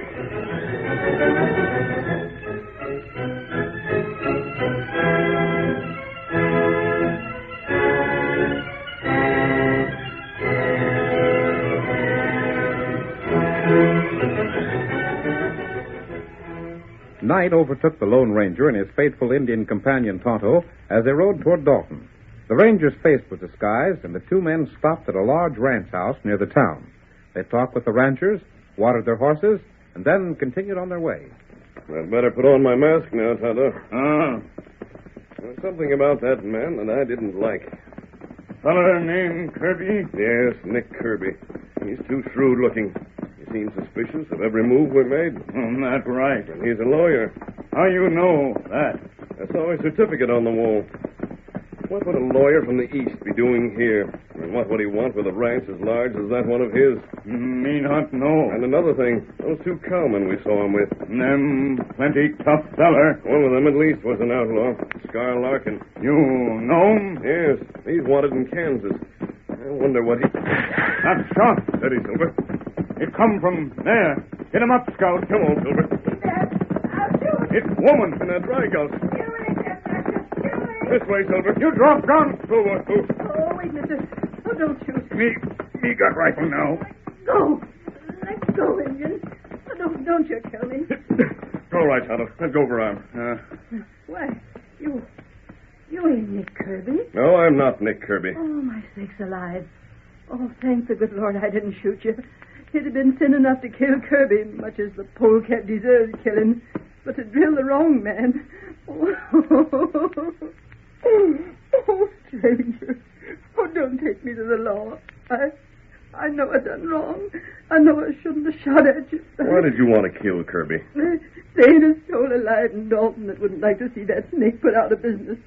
But there ain't no one that dare to kill him. I reckon I'm the only one in town to be willing to face the music. I don't understand. It ain't no affair of yours, stranger. Oh, you're wearing a mask. Yes. Outlaw, eh? Oh, well, I can't hold that against you. My husband, he was wanted for the law, too. Fact is, most everyone in town is wanted for the law for something or other. But they're living good lives now. There are lots of people who have made one mistake in their lives, but most of them deserve the chance to go straight. And so did my husband. Ah, shucks. What's the use of talking about it? I'd like to hear about it. You ain't holding it against me that I tried to shoot you. What about the lawyer, Nick Kirby? What'd you think of a man that'd break up a family? That's what Kirby done. He did? Yes. My husband was in the army. He'd done a double turn at guard duty and fell asleep. They was going to court-martial him, and so to save his life, he deserted. Deserter, huh? But that was years ago, even before he was married. Somehow this lawyer critter learned about it, and he told them just what he told everyone else in town. What's that? Turn over half his cattle or he'd squeal. So that accounts for his large ranch. Every cow and steer on that ranch was took from some man that bought silence. Lem refused to pay tribute to Kirby, so Kirby turned him over to the government and got a $50 bounty for it. And Kirby has been doing that sort of thing all along? Sure he has. Ornery skunk. Everyone would like to kill him, but they don't dare do it. He's got it fixed so if something happens to him, all he knows and everything he has on folks will fall into the hands of the law. Oh. So instead of drilling him, everyone has to protect him. Me, well, it don't matter. There's nothing more he can do to me. Does he have outlaws working for him? Sure. When a man can't afford to pay him what he demands, he makes the poor critter work his ranch for him. Not what you see. Yes, Tonto. Well, you got my story. Now what are you going to do? Turn me over to the law? No. Yes. You ain't? No. Most everyone makes a mistake in a lifetime. Those who see the mistake and change to become good citizens are sometimes better than those who have never made a mistake. I'm glad you told me the story. But stranger, who are you? Come on, Tonto. We're turning back. Tonto, ready? Hold on, mister. We're going to make camp, Tonto. Wait. Come on, Silver. Get him up, Scout.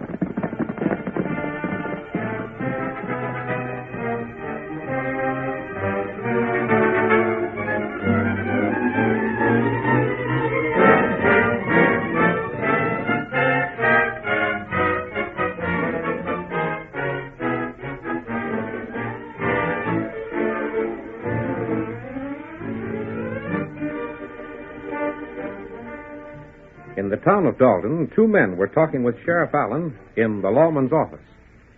All right, Charlie, speak up. You fellows didn't drop in for nothing. Let's have it. Well, Sheriff, it's like this. Yeah? Oh, you tell him, Hank. You said you'd do the talking, Charlie. Talk or get out. Well, it's about Homer Dodwell's missus. You mean the wife of the fellow Nick Kirby turned in for deserting? Uh-huh. Well, it's like this, Sheriff. She's mighty head up agin the lawyer, and we sort of got a notion you better keep an eye on her. Seems to me you're mighty worried about Nick's health. Well, Sheriff, he ain't a bad fella, but... And you wouldn't want to kill him in your county, would you? You fellas ain't fooling me. Huh? Tain't Nick's hide you're worrying about, it's your own. You think I'm blind? I see things, and I've got 'em pretty well figured out. There's nothing any of you'd like better than to drill Nick. But you know the whole town will get in trouble if you do. Well, that ain't it, Sheriff. Shucks, where'd you get a notion like that?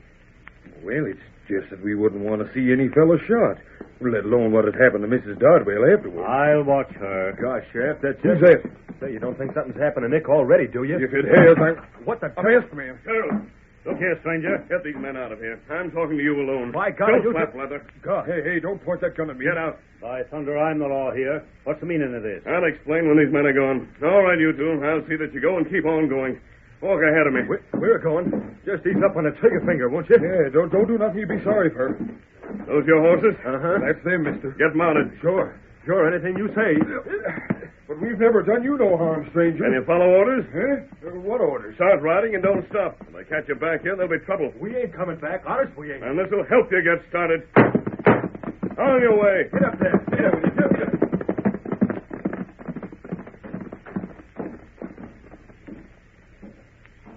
Stranger, what in blazes I just wanted to make sure our talk wouldn't be interrupted. Who's in that cell there? Huh? Him? Oh, that's just old Zeke Bagley. He's in jail half the time for disturbing the peace or something. I don't want our talk to be heard. Don't pay him no mind. He's been over at the cafe, and now he's sleeping it all. But doggone it, who are you to be asking me questions? You're mighty high-handed for a crook. We met once before, Sheriff. Quite a long time ago. Yeah? You don't remember me? Can't say as I do. Maybe you're on one of the reward notices I got filed away. But I'd have to see you without that mask to make sure. I have a horse called Silver. Silver? And a friend, an Indian named Tonto. Well, I'll be... Now, do you remember? Well, I should smile. Golly, I was mistaking you for an outlaw. I must be getting old and useless to make a mistake like that. Tell me something, Sheriff. What do you think of Nick Kirby? Why, that low-down ornery, sneaking, no-account... Then what I've heard is true. Sheriff, would you help me bring him to justice? That's something can't be done. Why not? The lawyer's too slick, that's why. You know what he's done? He's left a letter with a banker to be turned over to me in case he gets drilled. Yes? Now, understand, I ain't supposed to know what's in that letter. But I got a pretty good notion it tells where he's hid the proof he's got to give the fellers in town. Then you know about that, too. Ha! I savvy a heap more than I'm given credit for around here. And I'm telling you straight out, I'm on the side of the folks in town. I don't want to have to see that evidence again him. Maybe that ain't no way for a peace offer to talk, but when folks are trying their level best to live decent and honest, I says give 'em a chance. I still think something could be done. Well, of course, if anything happened to that there evidence, like it burning up or something, then it couldn't be given to me to act on, could it? But if the evidence is turned over to you, you'll arrest the men it implicates? A man's got to do his sworn duty. Of course. Sheriff, you said you had a number of reward notices on hand. Uh-huh. Look at that desk over there. It's plumb chuck full with them. I'll need 2 of them. Huh? 2 that don't carry pictures. One describing an Indian outlaw and the other describing a man about my build. I most likely got him. But what do you want? I've heard Nick Kirby hires outlaws. Mm-hmm. And I've a notion that wherever he's hidden the evidence against the men in town, it isn't far from his house. Well, just between the two of us, friend, I'd say the same. Like I told you, I ain't so blind as some folks figure. Then give me those notices. I'll do that. Maybe it ain't just right, and I won't say that maybe I don't suspicion a bit of what you got in mind, but if you can work it, I'm for you. I'm glad of that, Sheriff. Now, let me see. No, this ain't the one. This ain't neither. Now, Dad, Reddit, where did I put that? Shucks, here's one. It's for an Injun that knifed the U.S. Marshal over Wyoming way. Good. Uh-huh. And here's another that'll fit you fine. There you are, and welcome. Thanks. And mind you, I don't know anything about this. But man to man, it won't hurt to say that Nick's been looking for a couple of good gunmen. He ain't feeling as safe as he might these days. I can believe that. So here's wishing you luck. Nothing would suit me better than to see the folks around here rest a little easier. I knew I could depend on you. Will I be seeing you again? Not until I've taken care of Nick Kirby. Hey, Sheriff! What's that about the lawyer? What'd that feller say? Doggone it, come here, won't you? What'd he say? When'd you wake up, Zeke? Look here. What'd that feller say about fixing Nick Kirby? That's what I want to know. What'd he say? Now, Zeke, don't you go getting excited. He's gunning for Nick, I'll bet. That's what he's doing. He's gunning for the lawyer. You blamed idiot. Let me out of here. Are you sure you're sober enough to make it home? Dad ratted, Sheriff. If I hadn't have been, what that masked feller said would have done it for me. Oh, come on now. Let me out. All right, all right. Just wait till I get the right key. Hurry, blasted. Oh, golly, if that masked fella drills the lawyer, the whole town will be going to jail. There. Now, don't do nothing foolish, or I'll have to let Can't you... wait to talk to you, Sheriff. I gotta let the fellas know. Maybe I shouldn't have let you out. Folks! Come around. There's a fella gunning for the lawyer. Nick's going to get shot. Boys, come fast. Listen to me. I got news. Oh, Zeke. What ails you, Zeke? When did you get out of the calaboose? Won't you listen, you blame galoots? There's a masked man. I heard him in the sheriff's office. We was there. He's the one that chased us out of there. What did he do to the sheriff? Nothing. All I know is that he said he was going to get Nick Kirby. Nick Kirby? He can't get him. We can't let him get Kirby. If he gets Kirby, we're all headed for jail. Ain't I telling you that, Steve? Come on, get your guns. Get after the masked man. We got to drop him before he ruins all of us.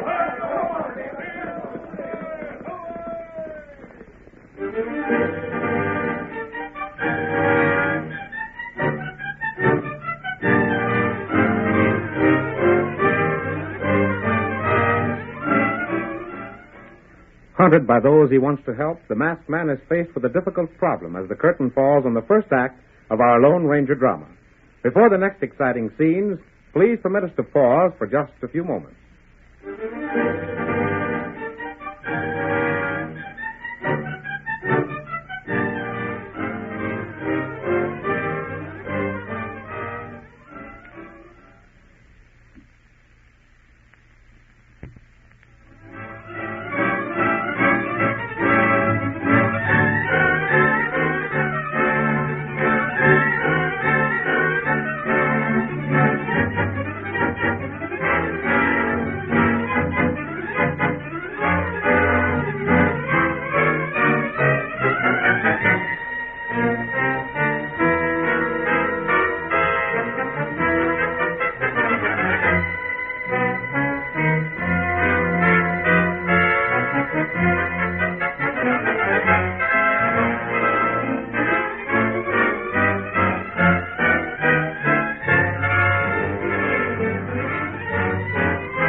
Now, to continue our story. When the Lone Ranger's plans were overheard and the citizens of Dalton decided to capture him, the masked man and Tonto left the town for several days. They returned in the night shortly after a thunder shower and went directly to Nick Kirby's ranch. Hurry, Tonto. Watch out for the steps. Me come.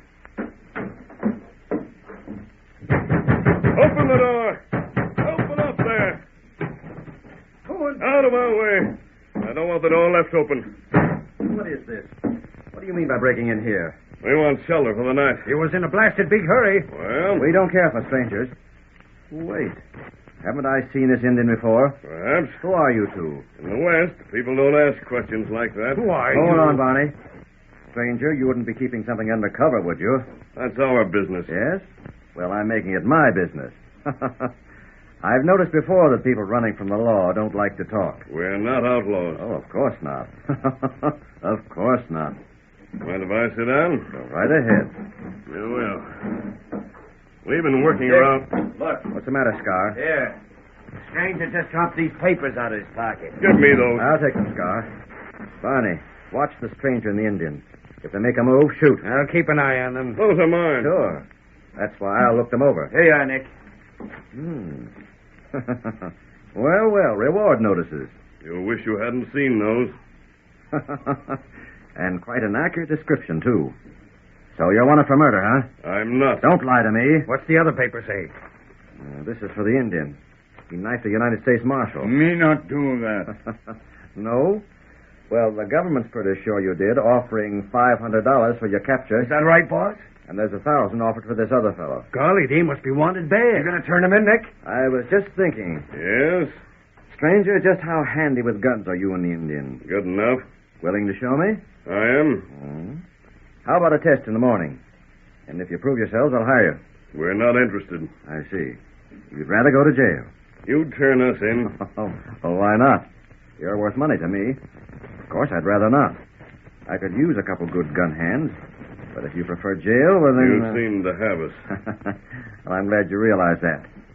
Then it's agreed? We don't want to go to jail. Good. Scar. Yeah? You and Barney guard these men. Yeah. I'll put these reward notices away. Wait. Where are you putting those? Well, stranger, that's what nobody knows but myself. And no one will ever find it out. But as long as I have these, you'll do exactly what I say.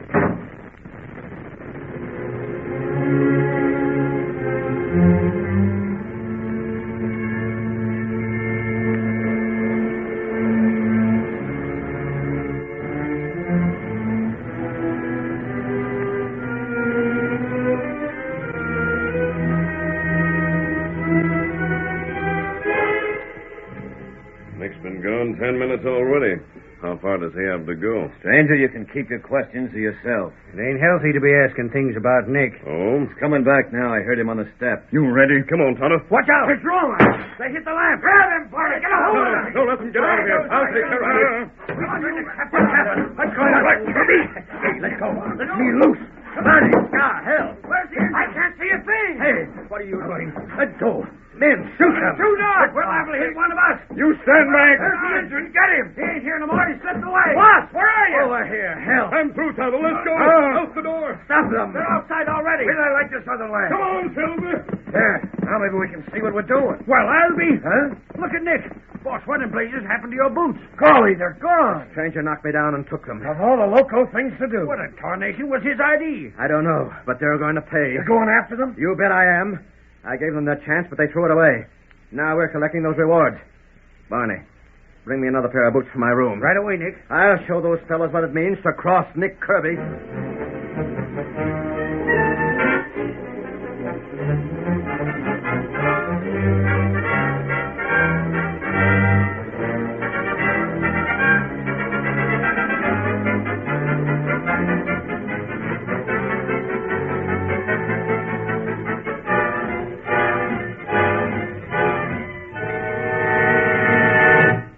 Instead of racing away from the ranch, the Lone Ranger and Tonto held their mounts to a slow walk. The moon's beginning to break through the clouds, Tonto. They'll be able to see us.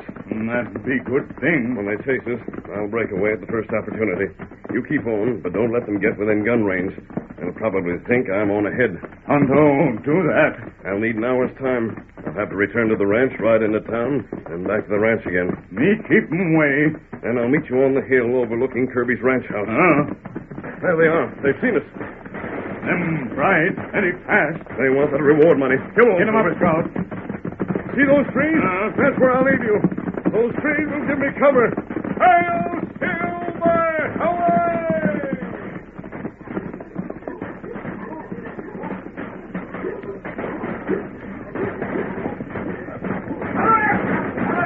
Throw more lead their way. Extra cash for the man that drills them. They won't get away from us. Drill them, blast you. Drill them. I'd rather get them dead than alive.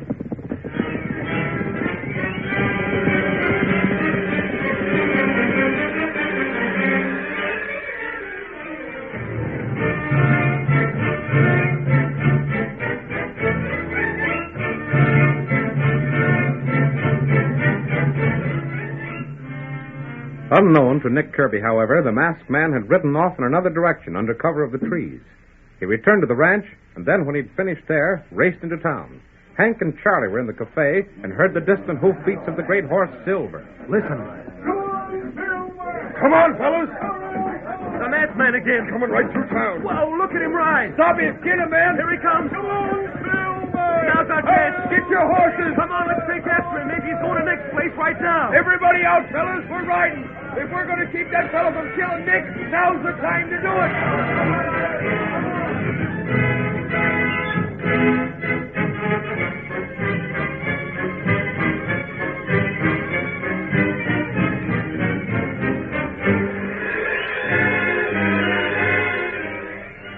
In the meantime, Nick Kirby and his men continued their pursuit of Tonto.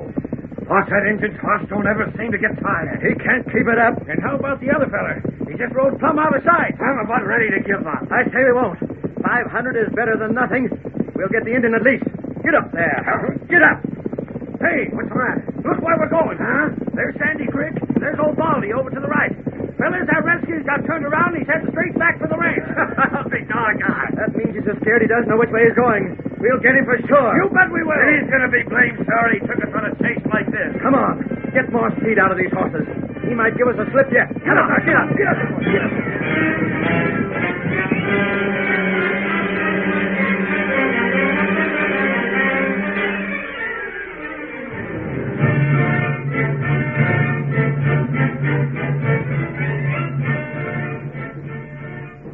The townsmen followed the Lone Ranger to the hill overlooking Kirby's ranch, and then lost him. Now, where in blazes did he get to? I seen him a minute ago, then he just disappeared. I'm telling you, fellas, you're making a bad mistake. The masked man's on your side. How come you know so much, Sheriff? Because he's the man they call... Are you looking for me? There he is. Now we got him. No, you haven't. Blasted, he's got the drop on us again. If he hadn't come from behind us, we would have got him. He's got the drop on you anyhow. I'm telling you, he... Listen to me, men. Doggone you, stranger. Maybe you mean well, mister. But you're just getting us in trouble. We can't stand for it. Wait, I'll prove to you I'm not. But you can't. You've been afraid that if anything happens to Nick, the evidence he's concealed will be turned over to the law and used against you. We know blame well it will. Well, I can promise you it won't be. You can't promise no such thing. Who's that coming? It must be Tonto. Tonto? Who's he? You'll learn that later. Scout. Good work, Tonto.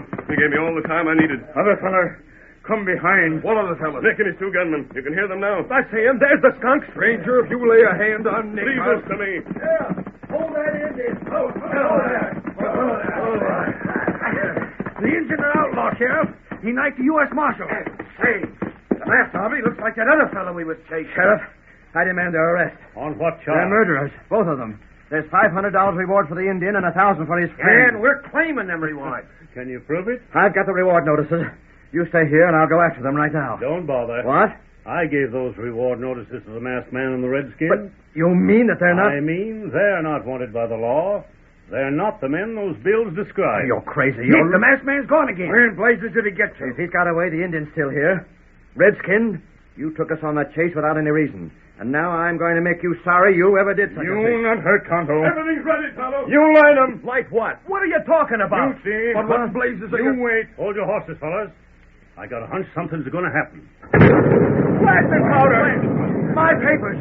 The evidence. That's where I had it hidden. If you did it, sure gone to glory now. What's that you said about your papers, Nick? Sheriff, now you've got to arrest that masked man. He's... Wow! Man, the evidence is gone. But wait, Nick, it's you the sheriff's going to arrest. No, he can't. He can't You've do been that. blackmailing a lot of us till we couldn't even call our names our own. And we'll all testify again you. Won't we, fellas? I'll have you jailed. Without no evidence? Nick, you're going loco. What?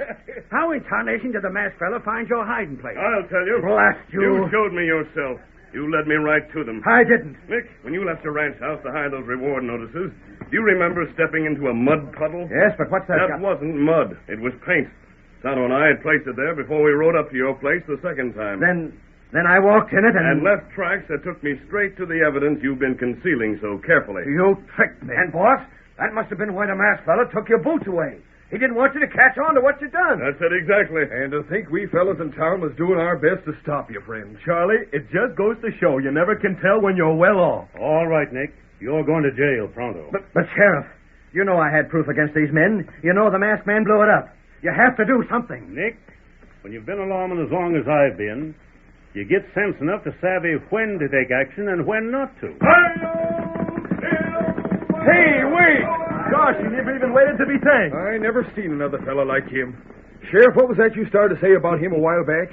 Why, all I was going to say was that he's the fellow they call the Lone Ranger.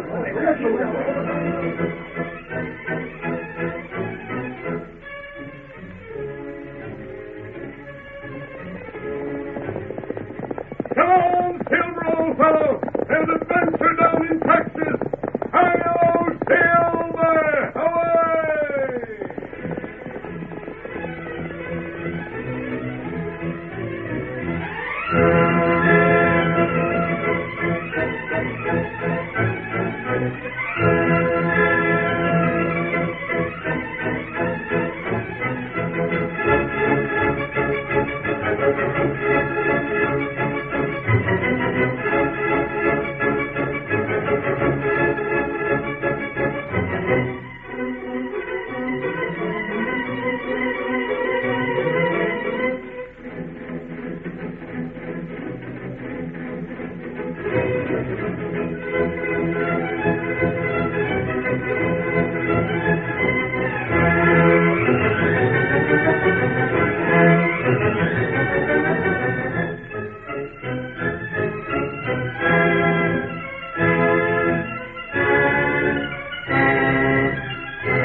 The story you have just heard is a copyrighted feature of the Lone Ranger, Incorporated.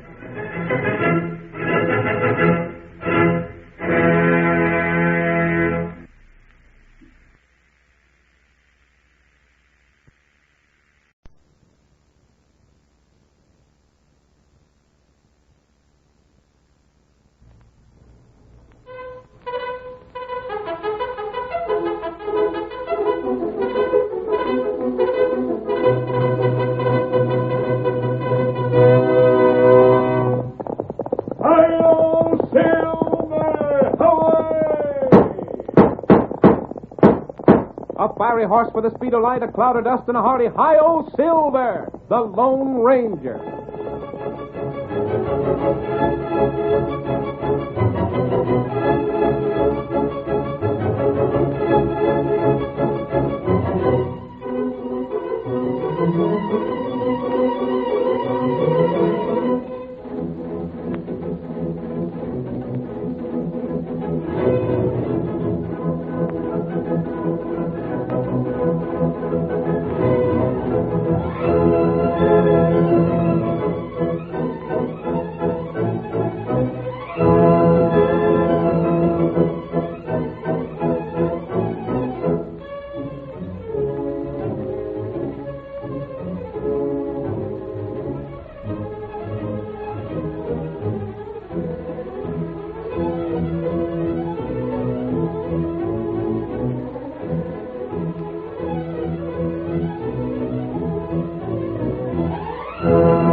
The rich grasslands of Texas brought wealth and prosperity to many early settlers. But when the days of the open range passed, disputes arose over boundaries and water rights, with a cattle war the inevitable result.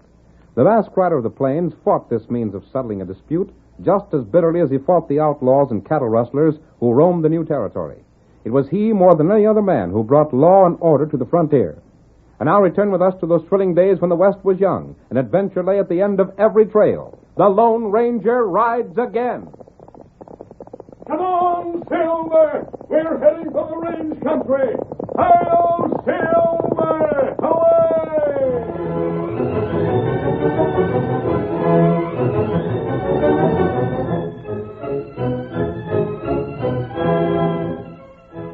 The sheriff and one of his deputies rode out from town toward the Halstead ranch.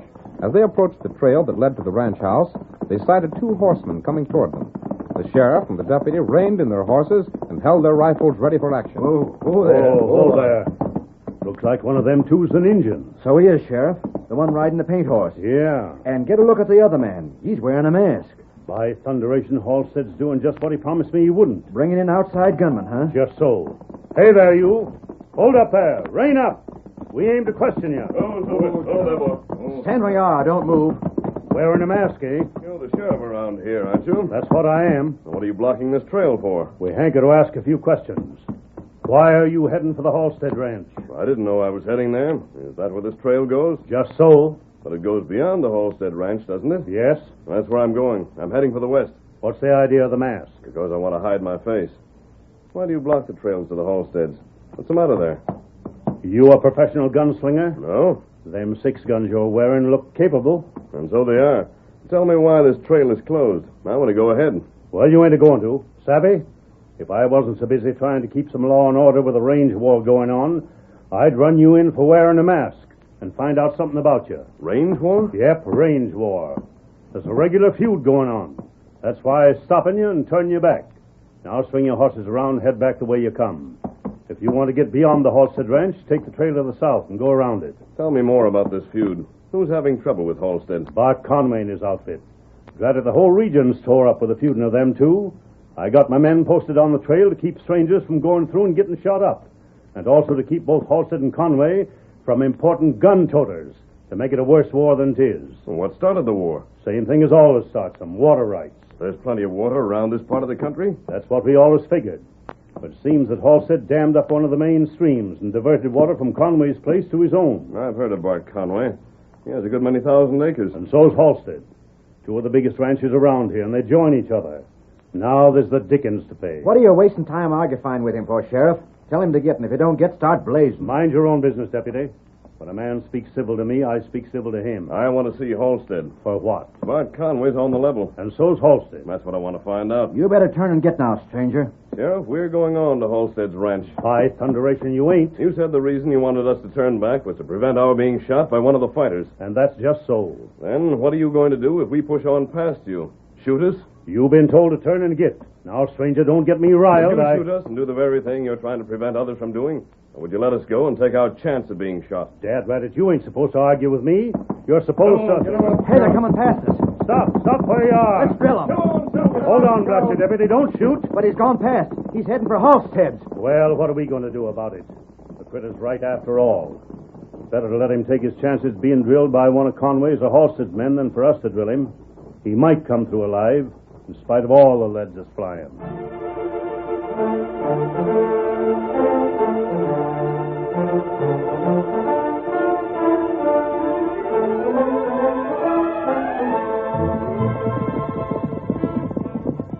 Never yet was a range war that settled anything, Tonto. Not right. And in many cases, range wars have been started by people who sit back and watch 2 fine men break each other so they can step in when both sides are weakened. You think maybe that happened? If Halstead is as fine a man as Conway, then this feud has got to stop. How you stop it? Before we consider that, we'll try and learn more about Bill Halstead. Come on, Silver!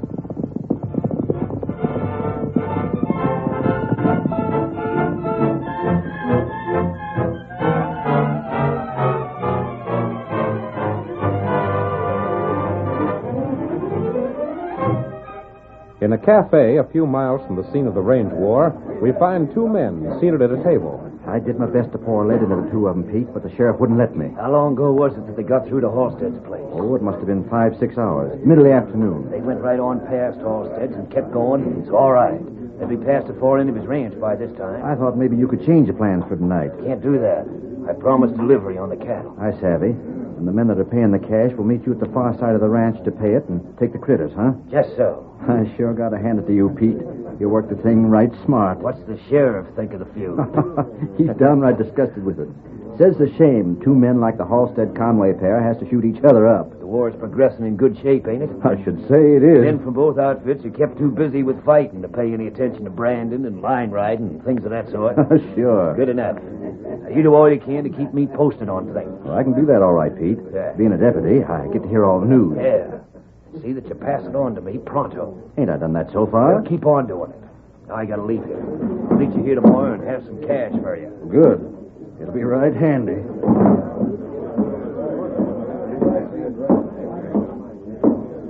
Hey there, Deputy. Yeah? I want to speak to you a minute. Step closer. If it's about what I owe you, About nothing else. You just bought 4 more drinks you ain't paid for. I told your waiter to charge him. Trouble is, Deputy, the book I write the charge accounts in is just about plumb filled up on your page. You'll get your money. When? Tomorrow. How's that? You don't get a payday till the first of the month. I said you'd get your cash tomorrow. Hey, what's the matter here? Oh, evening, Pete. Barkeep, was you asking the deputy for cash? Yes, I was. Well, here. Does that square the account? Well, Pete, I don't want to take your money. I says, does that square the account? Sure. You got some change coming. Yeah, keep it in case my friend, the deputy, wants a little more credit. Thanks, Pete. I'll pay you as soon as I'll collect. I ain't worried now. Well, you're square with the board again, Deputy. But you hadn't better let the sheriff hear that you're letting an hombre like Pete pay your debts for you. Well, I didn't ask him to. It's all fair peculiar that he'd do that. I just don't savvy it. Pete ain't given to being a generous critter. Well, it ain't none of your affair. You got your cash, and if you don't like where it come from, I'll tell Pete to take his business to the other cafe. That might suit me fine. Ooh, feller named Pete. Huh? Or say, Injun, we ain't allowed to serve no liquor to redskins. That all right. Me see Pete feller with Blowman. Yeah? Who feller named Pete? Injun, all I can tell you is just this. The less you have to do with him, the better. Especially now when the range wars are and dead men are found most every day. Oh. You savvy that? Pete don't like Injuns. And you especially don't like Injuns that are curious about him. Me savvy.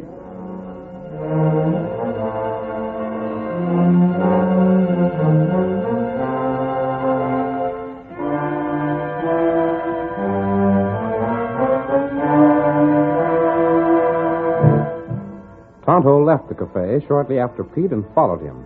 Meanwhile, the Lone Ranger crept past Halstead's guards and finally reached Big Bill's ranch house. How did you get here? Take it easy, Halstead. It's taken me hours to get past the guards. Mask, huh? I suppose Conway sent you to get me. No, I haven't seen Bart Conway. I'm doggone glad of that. He ain't ever been the kind to send a man sneaking in to drill me like a dog. I didn't come here to drill you, Halstead. Well, that gun was... Only for my own protection. Came to talk to you. What for? About the range war. If Conway sent you, Tully Mile'll fight until he sends back the steers he put a running iron on. What's that? Sure, he's been changing my H brand to his own B brand. Is that what Conway is supposed to have done? Not supposed, it's what he done. Story is that you started the trouble by damming the water so it didn't cross his land. That's an out-and-out lie. The chances are he had his own men dam it just to give him a reason to steal my cattle. Then he could claim he was just getting even. That isn't Conway's way of doing things, Halstead. Ain't my way of doing things to dam that water either. You didn't need the water. Of course I didn't. I got more water here than I can use. Do you suppose this whole range war was started by someone else? Huh? What's that? Someone who wanted you two to be at each other's throats? No, of course it ain't. Conway wanted my prize steer, so he took them. Then when he seen I'd learned about it, he dammed the water. How many men have you lost so far? That ain't none of your business. I don't know who you are, and I won't listen to you no longer. Conway sent you here to try and make peace. Well, there won't be none till he returns them steers. What about the water? The dam stays put till I get the steers back. And he probably will keep the steers until you release the water. There's some of my boys now. Hey, fellas, come and get this hombre. You come past. Tonto. What is it, Tonto? You come past. Tonto see plenty. Very well, Tonto. I'll see you later, Halstead. Where are my men? Have they all been shot up? Jake, Lem, where are you? We're coming, boss. Watch out. Get that man. Get him. Who's that? A masked man. Come from Conway, I figure. We ain't no horses here. How'd he get in? Got past the guard somehow. We'll get after him. No. Wait, boys. I see through it. Let him go. But, boss, he got it. That's what it is. A trick of Conway's. He wants you to chase after them two, and that'll take you away from the house. Then his men can come here. Let them two go. Stick right here and double the guard. Them two slip past somehow. Double the guard, and if either that masked man or the redskin shows up again, shoot him. All right.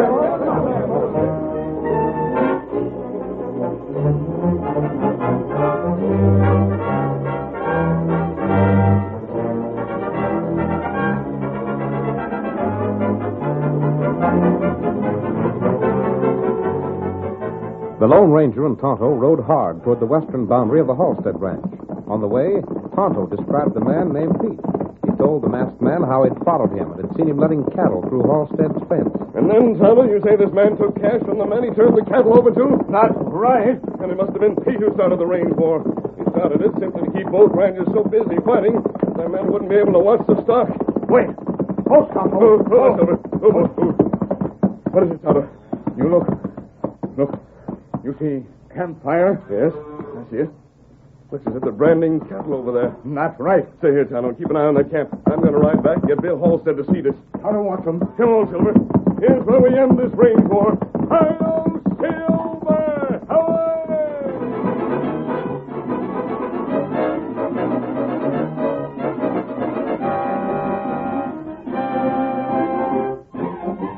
The masked rider raced back to the house, unaware that Halstead's men were waiting for him. They saw him ride out of the darkness and rushed to meet him with drawn guns. Wait a minute, men. I want to speak to your boss. I want to see Bill Halstead. Ain't no need to see him. We got orders to drill you on sight.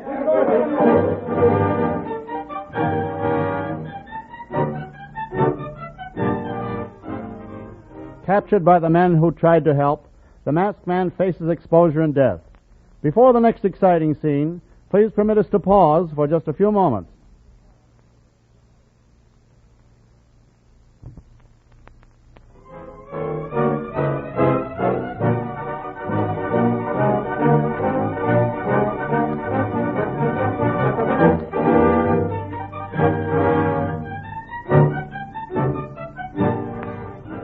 Now to continue our story. The Lone Ranger, riding to get Bill Halstead and show him that rustlers had been at work, was captured by Halstead's men. Ain't no use you arguing, mister. Our boss says that you come from Conway and try to get us to follow you. But why would I do that? Because the chances are Conway's men are ready to close in on the ranch house as soon as we was to leave and follow you. Man, listen to me. Ain't no wasting the time. Take his guns and mask and we'll drill him. Well, if you're going to shoot me, you might give me a chance to tell you just one thing. That's fair enough. Go on, talk. After I've gone, one of you will get my horse. That's so. Hadn't thought of that. Good horse, too. I never seen the like of it. Sort of a long story I have to tell you, but I want to be sure and see that this horse has good care. Sure, we'll see to that. Any one of us admires good horse flesh. But you'll have to hear this story. Hold on. This critter's just calling for time. That's what he's doing. Figuring on some of his parts coming to help him. Is that the case? By thunder, I bet it is. I'm dealing with you right now. Me, too. He slipped past me when I was on guard. I wanted to go after him then, but he was accommodating and come right back this way. There's his help. To the south, Tonto. Hey, look out there. Catch him, Silver. Catch him overboard. Look out for that devil horse. Drill him. Let's go. Come on, Silver. Get up, stop it. Here. Come on, Silver. I hope you'll hear the shots come running, Tonto. You drew their attention just in time to let me swing Silver into them. No, what we do? We can't get the Halstead now. His men are gunning for us. That's right. But we might be able to reach the other side. We'll go and see about Conway. Hi-yo, Silver! Away!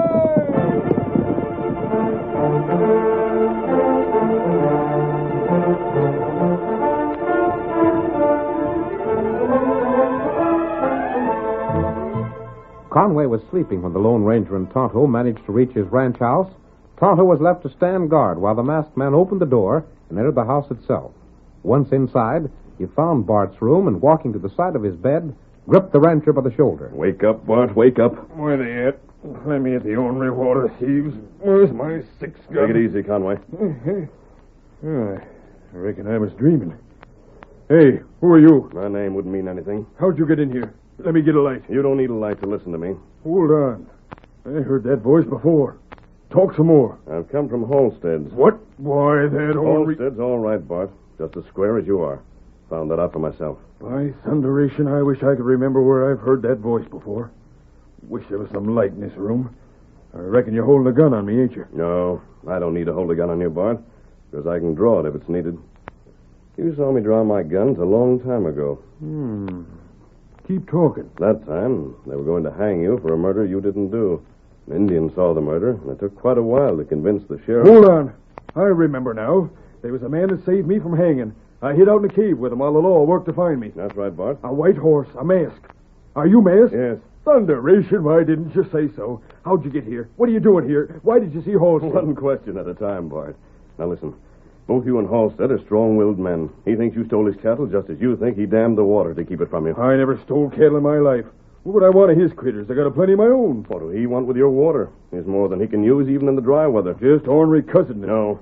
A third man did both those things just to start a range war. What? Just to keep you and Halstead busy, so cattle could be taken from both of you. You won't quit fighting till Halstead releases the water, and he won't release the water until you send him the cattle he thinks you've stolen. Stranger, I'd do anything you ask, almost.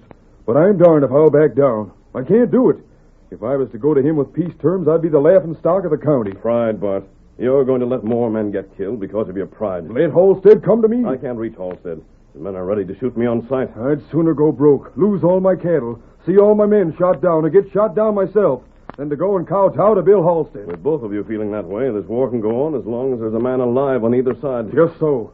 This war goes on unless Halstead comes to me, takes back what he said about me stealing his cattle, and lets that water come through my land again. Very well, Bart. I've done my best. There's one favor I'd like to ask of you. I told you I'd do most anything you ask, but I won't back down in this fight. What I'm going to ask is very simple. Name it, mister. A friend of mine will come here in the morning asking for a job. Gunman? No, cook. Cook? Well, I got a Chinese. This man is an Indian and a good cook. Well, we can always use a good cook. That's all you want. Send him around. He'll be on hand first thing in the morning. I'll tell the guards. Let him by. Thanks, Bart. Well, that beats me. They'd like him to give up trying to stop the war.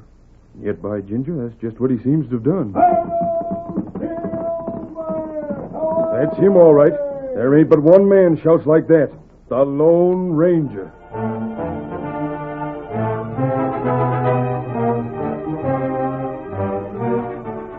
Shortly after breakfast the next morning, Bart Conway went to his bunkhouse. What's the matter with all you men? Your horses are waiting in the corral. Oh, boss, we're ailing something awful. What's the matter? I don't know what it is. We all feel like we've been poisoned. Well, get yourself the saddle and you'll feel better. The boys just came in from the Halstead place. They're eating now, and we ain't no guards on the job or nothing. Get going. I can't move a step to no saddle, boss. I'm sick. Me too. All I hanker for is to keep horizontal. I feel like I've been poisoned, boss. Poisoned? Maybe some more work in that Halstead outfit. They wouldn't use poison. They sure enough use something. I'll find out about this. Hey, you. I want to see you. What you want? What are you doing with that horse? This scout. Him Tonto's horse. I know it's your horse, all right, but what are you cinching up for? Me ride way now. But you was the cook here. And that's what I want to speak about. Tonto cooked breakfast. Yeah, and half my men are ailing. You know anything about it? All men get sick by and by. What's that? Other feller eat now. Yeah, but by and by, them be sick too. Mean to say you poisoned that food? No. But you just said Me put medicine in food. Medicine? Not right. Steady, Scout. Hold on, get down from that horse. You ain't going nowhere till I get done questioning you. And if you laid up all my men, by thunderation, you'll swing for it, even if you are the masked man's friend. Men be all right in 2, maybe 3 days. That wretch, You not shoot. Hey, you kicked away my gun. I'll... Get him up, Scout. I'll tell you for this. Come on, Scout.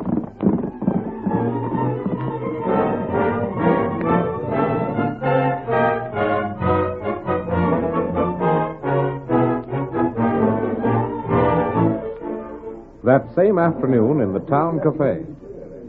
So the hull of the Conway outfit's laid up, sick of bed. That's what I heard tell, Sheriff. I guess it's straight enough. Bob don't get his facts wrong. I wonder what'll happen to the feud. Now there ain't no one for Halstead to fight again. Just so. Wonder if he'll attack while Conway is hampered so. No, that ain't Halstead's style. I wonder if Big Bill knows about it.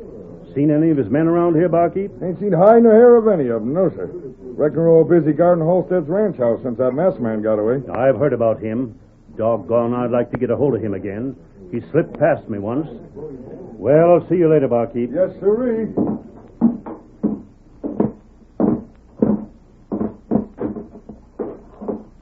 Sheriff. Hey? Leaping lightning flash. Take it easy. You? Yes. I thought you'd be interested in what I have to tell you. I'm interested in... No, don't slap leather. You can't get away with this for long. Someone will come by here and see you holding a gun on me and wearing a mask. Then, by darn, you That's will... why you must listen without wasting any time. All of Bart Conway's men are laid up. I know. My friend put medicine in their food. That redskin? I'll get him, too. No, you won't. Because that's going to be the means of ending this range war. What's that, stranger? You can get to Halstead's place, can't you? I'd like to see him try to stop me. And go there as fast as you can. If you'll do what I ask, you'll end the range war. Why are you so interested in ending that war? Because both Halstead and Conway are good men. They should be working together against certain crooks who live here. Meaning? A man named Pete. Ain't never been nothing proved against him. One of your own deputies and half a dozen other men. Now, will you listen to me? Put that iron in leather, stranger, and start talking.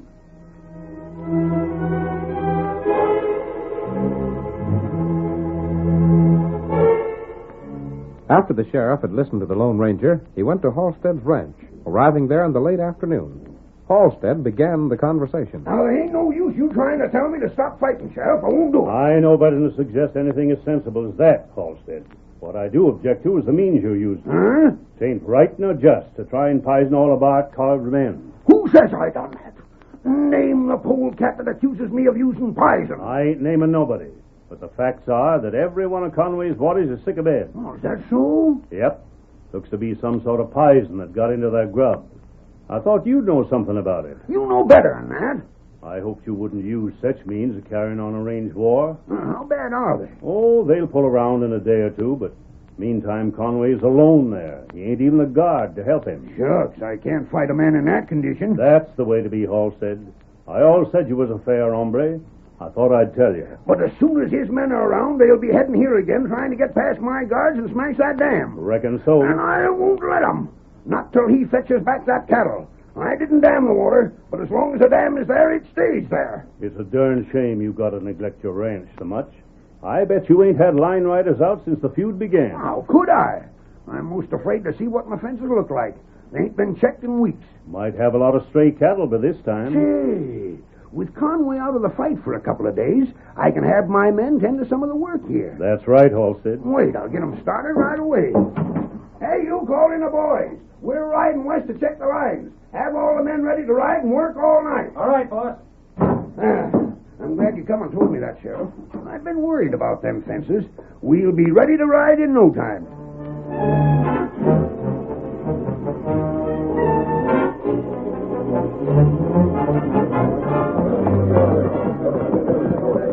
All set, boys? Sheriff staying at the house? Yeah. Go ahead, Halstead. Don't worry about your house. I look after it.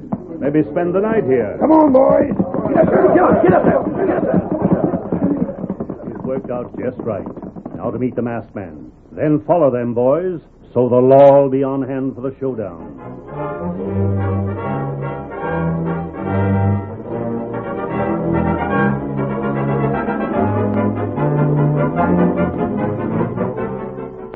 After dark, Halstead and his line rider spotted a campfire. They waited for a few moments, then circled it, while Pete and the deputy sheriff huddled close to the fire, not suspecting that they were seen. Stop worrying, deputy. There ain't none of the Halstead men coming this far from the house. Not while the war's on. I planned the war for that reason. But the war ain't on right now, Pete. Conway's outfit is sick in bed. I ain't worried. Hey, you lazy galoots. Get them running irons hot fast. We got a lot of dogies to brand tonight.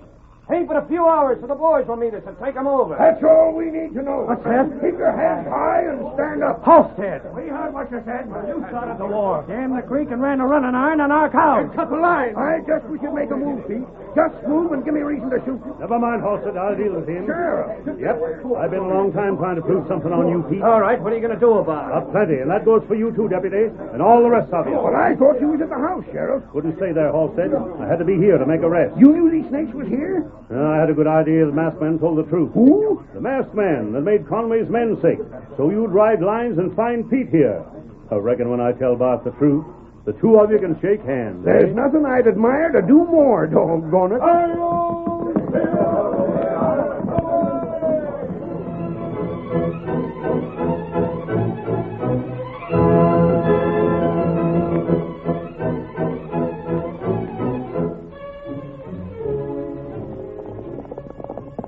Come on, Silver, old boy! Settlers are in trouble! We must hurry! Hi-yo, Silver! Away!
story you have just heard is a copyrighted feature of the Lone Ranger, Incorporated.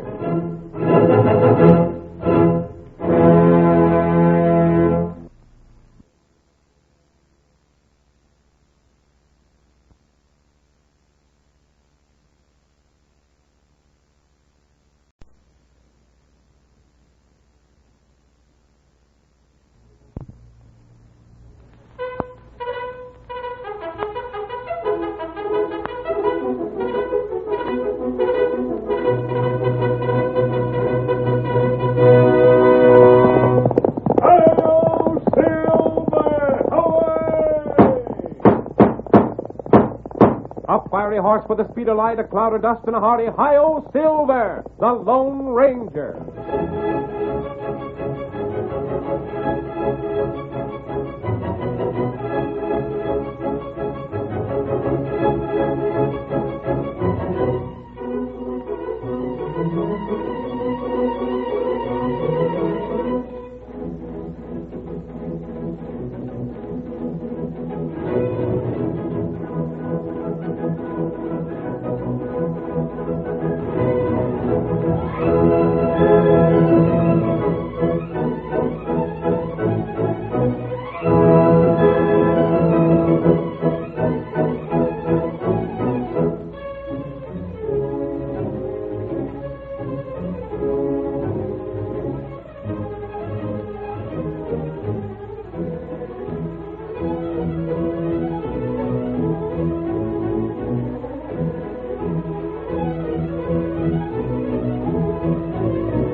In the early days of the western United States, the local sheriffs had a full-time job preserving the peace.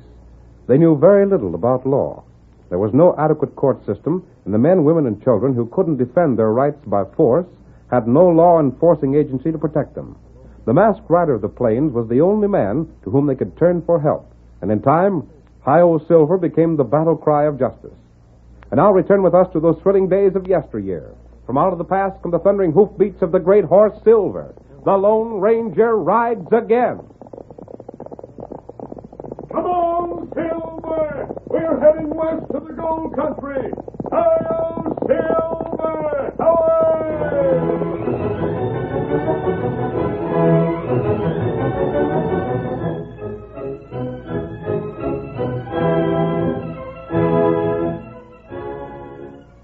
Our story opens in the district surrounding Flat Rock, one of the richest gold-producing sections in the state.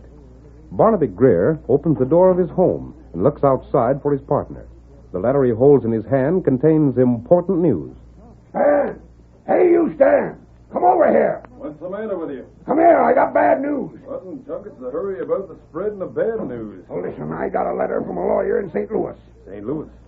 That's where your brother's young ones was. Was is right, but they ain't there now. They're being sent here by stage. That lawyer must have heard something. He heard about all there was to hear. I didn't think news would get back there, but it has. And them good-for-nothing young'uns of Pete's are being sent here to lay claim to the gold mine their father left them. That's bad, Barnaby.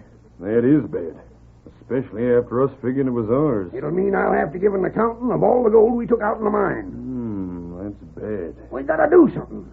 You're the one told me the kids would never know about their pa's claim. I was sure of it. The lawyer mentions the mine right here in this letter. Well, think of something. Don't just stand there gaping like a hoot owl. Think of something. When does the stage get in? It's due at Flat Rock Tuesday. That's half a day's ride from here. I know. Letter come by Pony Express. Doggone you and your ideas. We'll likely go to jail now for stealing the kids' gold. Most of what we took is spent. And them kids' lawyer want an accountant. Leave it to me, Barnaby. Got any cash? No. You scrape together enough to ship them back to St. Louis. I don't want them pestering around here. Give them some sort of a story. It wouldn't do to use the gold. No. Get cash in town. And let that lawyer back east take care of them. Put them in an orphanage or something. I ain't going to have 3 kids hanging around here. I plan to meet that stage and tell him a few things. Don't you worry about it. Just leave everything to me.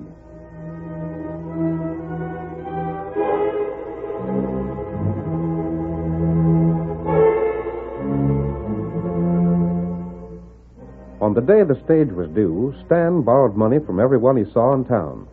Tonto, the faithful Indian companion of the Lone Ranger, was buying supplies when the bartender gave Stan the last few dollars he needed. The stage had already arrived when he left the cafe and hurried to the express office. He found Tom, Sally, and little Betty waiting for their uncle. Now then, you 3 come on over here and sit in the porch.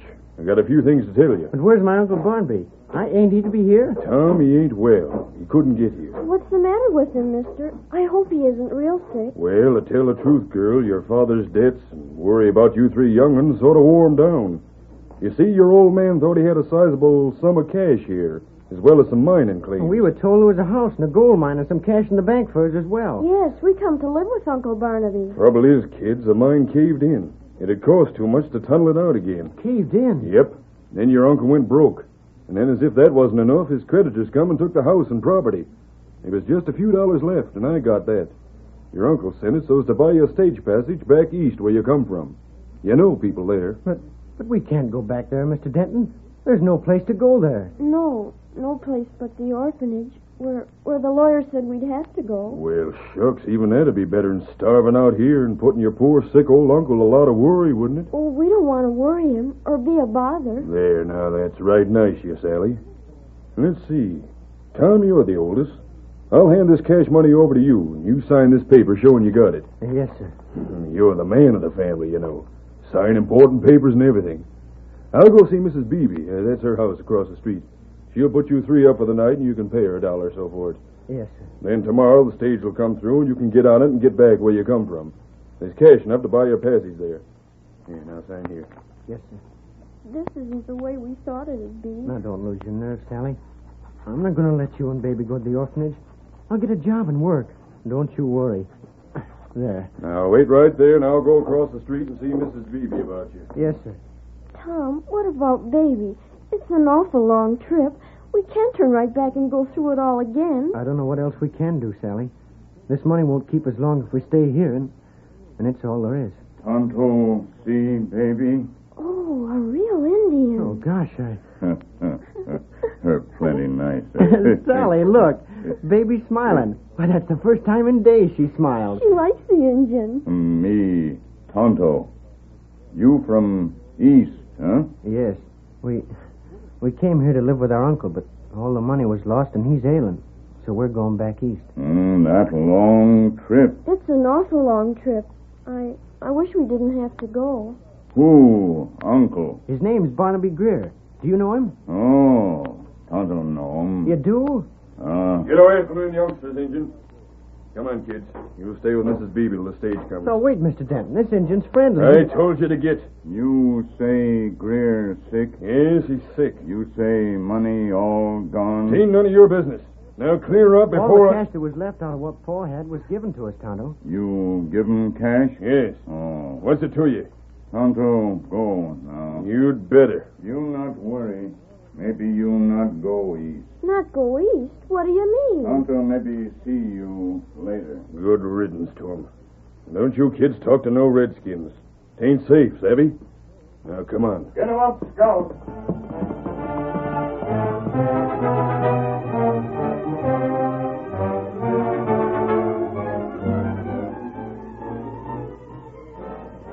Tonto rode to join his masked friend, the Lone Ranger, and briefly explained what he'd seen take place in town. Late that evening, Stan Denton raced up the hill to Greer's place and reined in his horse before the door. Who there, who?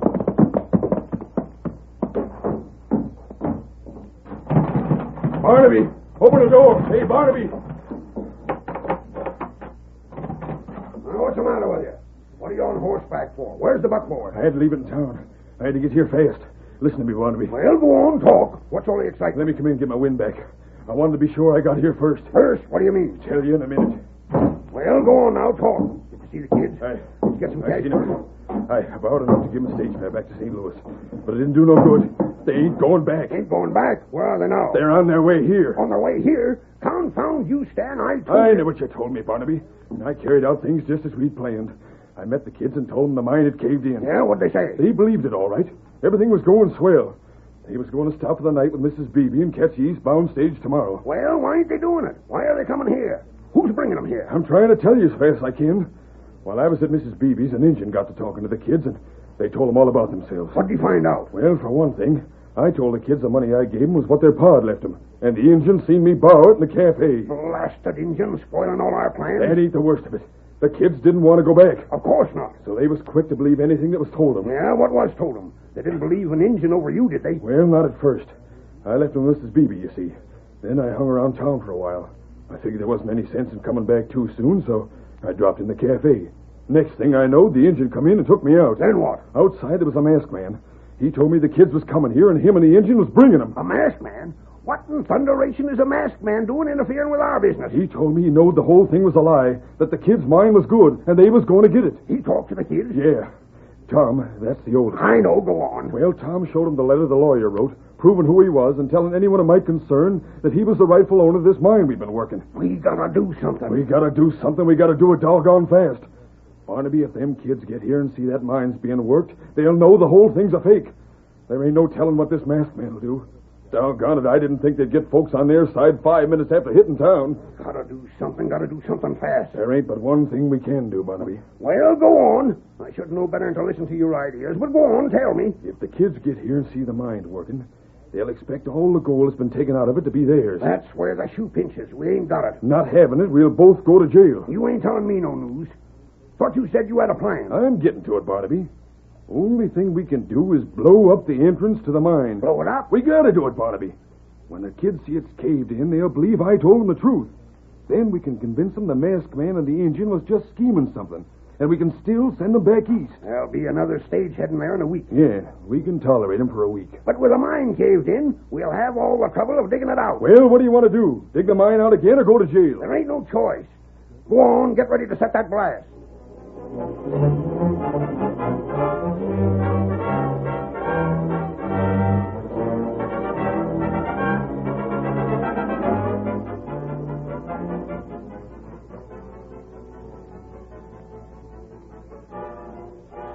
Meanwhile, the Lone Ranger was guiding the buckboard along the narrow backcountry trail. When they neared Barnaby's place, he turned to Tommy. Don't think too hard of your Uncle Barnaby, Tom. I can't believe he double-crossed me like that, mister. Suppose you just believe that he was forced to do it by bad companions. Gosh, maybe that was it. My pa used to tell me about the trouble men could get into if they had bad friends. That's it, Tom. We'll see what we can do about getting rid of your uncle's companion. Then you can settle down with Barnaby. Is the mine there all right, mister? I think you'll find it all right, Sally. Then we won't have to go back east. Gosh, it sure is lucky we met you in the engine. You didn't seem to be afraid of me, even when you saw my mask. As soon as I heard you talk, I knew you were friendly, mister. Thanks, Tom. What are you thanking me for? Perhaps when you're grown up, you'll understand why it means more to a man to have young fellas like you believe in him than grown men. Maybe so, but I don't understand it now. How soon will we be at Uncle Barnaby's place? We're almost there now, Sally. Gosh, I'll be glad. I'm awful tired. Out, just ahead. Good. Is that the house? That's it. Where's the mine? Goes up that hill, a little way beyond the house. Golly, imagine us owning a gold mine. Hey! Is that Uncle Barnaby? Yes. You've never seen him, have you? No, sir. Oh, tell her. Oh, stop. Barnaby, I want to have a talk with you. That suits me all right, stranger. My partner come back and told me he was bringing the youngsters here. I'm afraid you made a mistake, though. I don't think so. They're the owners of the gold mine. Didn't Stan tell him the mine caved in? Yes, sir, he did. You're Tom, ain't you? Yes, sir. And you must be Sally. Yes, sir, Uncle Barnaby. Well, it's a doggone shame this here masked man on the engine was fools enough to bring you all the way here. We'll find out about that when daylight comes, Barnaby.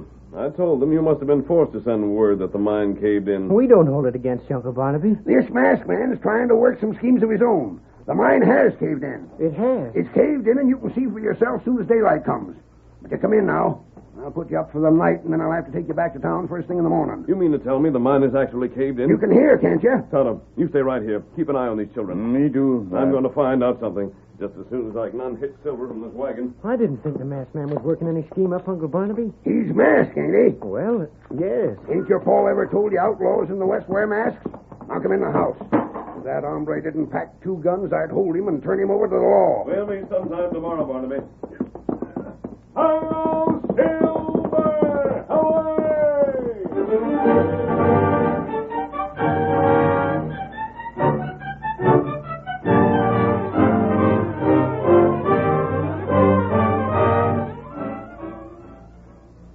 Will the masked man be able to win back the children's inheritance? In just a moment, we'll continue with Act 2 of our Lone Ranger drama.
Now to continue our story. Barnaby Greer's nephew and niece were up at dawn despite the late hour at which they'd gone to bed. Greer talked with them at breakfast while Tonto remained outside the house. Now finish up. Eat your breakfast, and then I'll show you the cave-in and start you back east again. Gosh, I don't hardly know who to believe. Do you, Sally? No, I don't. What do you mean? Of course, it's our own uncle's word against the masked man. But I like that masked man. He didn't seem like a man who wouldn't tell what wasn't true. A masked man and an Injun. They both said that the mine was paying. And you and Mr. Denton said it caved in. There ain't no question about it. As soon as you're done eating, I'll show you. Anyway, even if we do lose the mine we sort of counted on and have to go back east, it'll be good to know that you were on the level. Huh? I'd sure hate to know that our own uncle planned to cheat us. Now, Tom, that ain't what the masked man said. Well, he said that Uncle Barnaby... He said that if Uncle Barnaby was trying to do us out of the mine, it wasn't his fault. It was because of his bad companion. Bad companion? Yes, sir. The masked man said that? Uh-huh. Well, I'll be... Go on, eat your cornmeal and get done with it. I don't want any more. Neither do I. You better take a look at the baby, Sally, and make sure she's all right. I will, right away. Hurry it up now. I will. You 3 have got to catch that eastbound stage. If you miss it, you'll have to spend the whole week here. I'm all ready, Uncle Barnaby. What about you, Sally? Coming. The baby all right? She's still sleeping. Rat it all, anyhow. Well, what's the matter, Uncle Barnaby? Come on, let's go see the mine. Will baby be all right here? Sure, we won't be going long. It ain't far.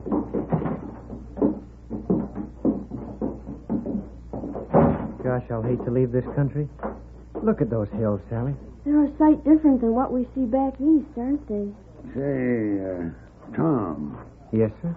Did you mean to say you'd sooner lose the gold mine than to find that I was a crook? Sure. You're the last relation we've got, Uncle Barnaby. Ma and Paul always told us about you. Dad, rat it. Where's Mr. Denton? Doesn't he live with you? I don't know where he is. Ain't seen him since last evening when he left it. So what? Do something at the mine. Me come, too. Are you still hanging around here, Injun? It's Tonto.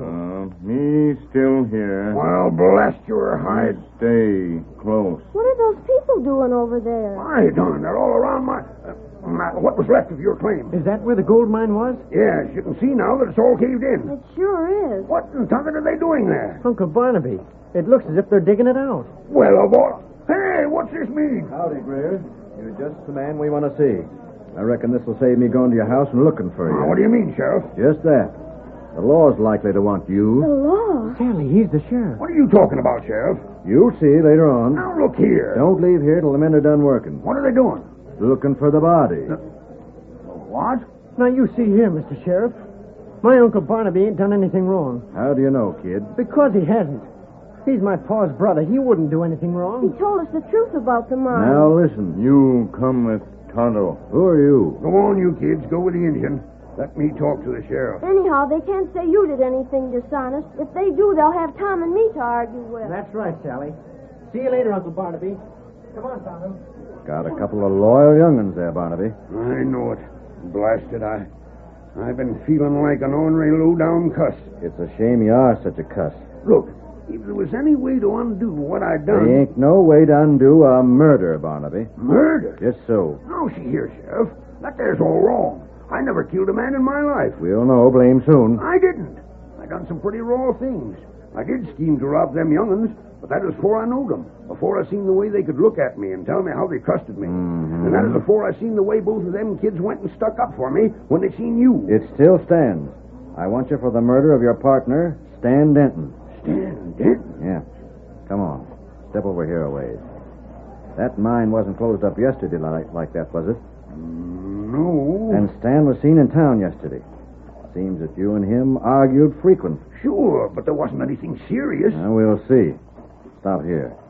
It's my bet that we'll find Stan's remains inside that tunnel. But Listen, Sheriff, I'll tell you the truth. Stan told those kids at the mine, which was theirs, had caved in. There was a masked man that brought the kids here, him and that Injun, telling them that the mine hadn't caved in. Masked man, huh? A white horse? Yeah. Go on with your lies. They ain't lies. He came here with the kids, and Stan come ahead of him. And the only way we could make our story true was to blast the mine. Last night? Yes, last night. You're slick, Barnaby. I admit I stole them kids' gold, but I never killed. You'd a sight sooner go to jail for stealing gold than hang for murder, huh? Now, let me tell you a thing or two. You got a story all fixed that seems to fit the cases. Only here's what happened. I was at home last night, asleep, when I heard a horse pull up outside the house. I woke up and heard the masked man shouting. I got out in bed to see what it was, and I heard a hammering on the door. Then, before I could get to the door, this man walked in. He had a pair of 6 guns, holding them on me. Hey, what's the idea of them 6 guns? I yelled. And he just stood there quiet, saying... You'd better get dressed and come with me, Sheriff. You may find a murder. I couldn't savvy what he was getting at first. I was just half awake, and then he says... You must have heard the blast. What blast? Near the Greer mine about an hour ago. Seems like I did hear something, but didn't pay much attention to it. Come over there and see what the footprints around the entrance to the mine show. But it's dark. There's a moon. Can't study footprints in the moonlight. You'll see enough to convince you that there's need for the law.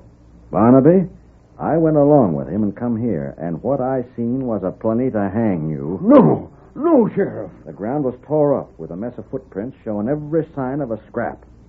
I found an open knife, and it had Stan Denton's letters on it. Like as not, he tried to use it in the fight. Then I found a part of his coat which was tore off, and seen a blowed-up entrance to the mine. You and Stan fought. It wasn't me. It was that masked man. The masked man's the one that fought with him and killed him. I was in the house all the while. Those kids can prove it. Mm-hmm. They showed that they'd do most anything to help save your neck. They don't know what a polecat you are.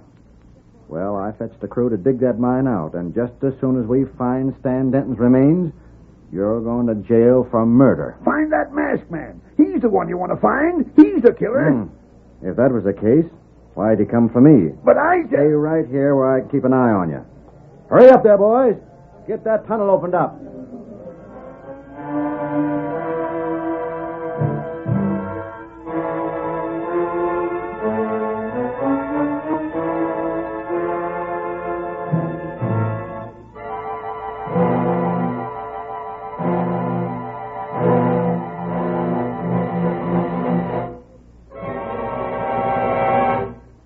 The men worked hard all morning. Sally went back to the house and cared for the baby. When she heard the shout announcing that the mine entrance was cleared, she hurried to her brother's side. Tom, are they going to hang Uncle Barnaby? I'm afraid they will if they find Mr. Denton dead. But they can't. He's our uncle. He wouldn't do anything wrong. Bless you for that. Uncle Barnaby, they can't take you away. Sally, you're the living image of your ma. Am I? She's a fine woman, too. We can't wait here no longer. Come on, Barnaby. I'll have to take you in while we hunt for Denton. Sheriff, now listen. No use arguing. But these kids, they need me. Denton made arrangements for them. They can stay with Mrs. Beebe till the next stage. But don't you see? This is their mine. Your men tunneled it out for them. Now they can get the gold. They can't leave here. Well, that's so. The mine isn't caved in no more. Tom, there comes the masked man. Sure enough. The masked man, Sheriff. If Denton's killed, There's Mr. Denton in the saddle with him. Denton's alive. There. You see, Sheriff, you were all wrong. But what in tarnation? Hold there, boy. You gotta arrest this man. Get down, Denton. Now, you take Tom and Sally back to the house. You come. But we want to stay. Go along, Sally. I want to speak to your uncle. Don't let him take him to jail. They won't. Blasted, I want this thing explained. I think your little sister's crying, Sally. Oh, come on, Tom. We've got to go and see her. Uncle Barnaby, you'll be at the house, won't you? I don't know. He'll be there. Go along, Tom. Yes, sir. I'll see you there, Uncle Barnaby. You told me to come here and dig that tunnel to find a dead man. No, Sheriff. I only showed you the signs of a struggle. But you let me figure You that... figured that Barnaby and Denton fought, and that Denton was killed and put in the tunnel. Sure. You didn't figure that Denton might have blasted that tunnel last night, so the story that he and Greer told would be convincing to those children. But the fight... The fight took place when I captured Denton and took him to my camp to hold for you. Then went to get you. My boys and all the rest I brought worked all morning digging out that tunnel. And you've given those children the property that belongs to them. And I'm glad to see them get it. The only thing I don't like is that now all the faith they had in me will be shot to pieces. Sheriff, can't you take me to jail and not tell those kids where I went? I'm an old cuss and I got jail a-coming, but I hate to see the faith them kids had in human nature destroyed. Throw that masked man in jail. He captured me. You shut up, Denton. You never did have an idea that was worth a hoot. The masked man gave them kids their claim. That have taken me years to tunnel the thing out again, and no cash to work with. Sheriff, Barnaby Greer has 3 children to take care of. Mm-hmm. And a mind to manage for them. Jail isn't the place for him. I reckon you're right. But that scheming crook... Now, wait. Don't you hold me. Yes, by darn, I'm going to. You blowed that tunnel up, and there's been 30 men working here all morning. You're going to jail unless you pay for their time. That's it, Sheriff. The coyotes had me in trouble all these years with the cussed ideas. I can't pay him. I ain't no cash. You stay in jail till you can. Oh, I can't get cash if I'm in jail. That's great. You'll stay there from now on. As for you, Barnaby, behave yourself. So long. Come on along here now. I don't know what I've done to deserve a chance like this. Take good care of those children, Barnaby. You're all they have, and they trust you. And they're all I got. And by dern, they'll have reason to trust their old Uncle Barnaby. Hi-yo, Silver! Away!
story you have just heard is a copyrighted feature of the Lone Ranger Incorporated.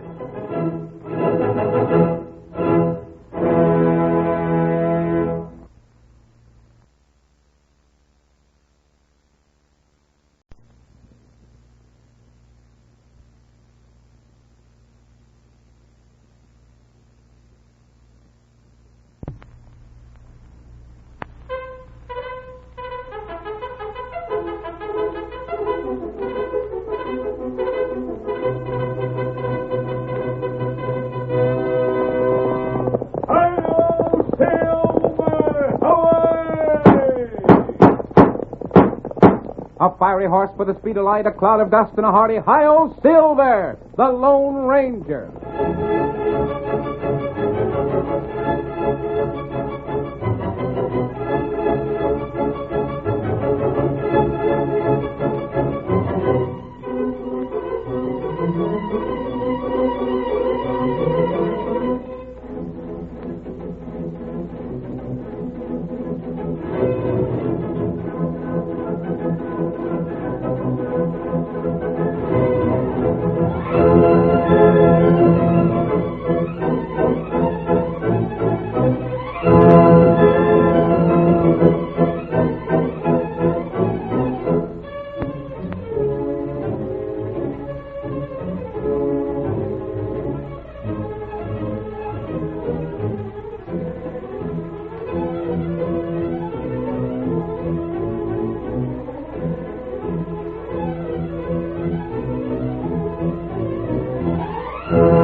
In the great mountains of the western United States, there were many caves, ravines, and hidden valleys where outlaws could hide after committing a crime.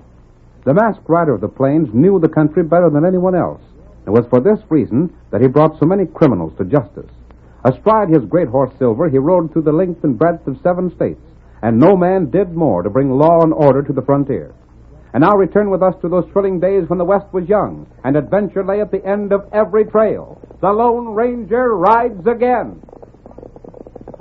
Come on, Silver! We're heading for Burnside! Tonto's waiting for us! Hi-yo, Silver!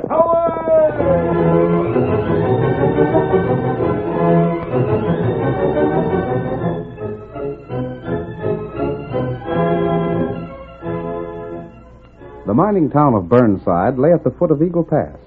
One afternoon, Dan Latham, who spent most of his time in the cafe, waited for Mary Frisbee to come out of the general store. When she finally appeared with her arms full of packages, he stepped forward and touched her shoulder. Mary, I want to speak to you. Oh, Uncle Dan, I didn't see you. You don't bother to see me, in spite of the fact I'm your uncle. My arms were filled.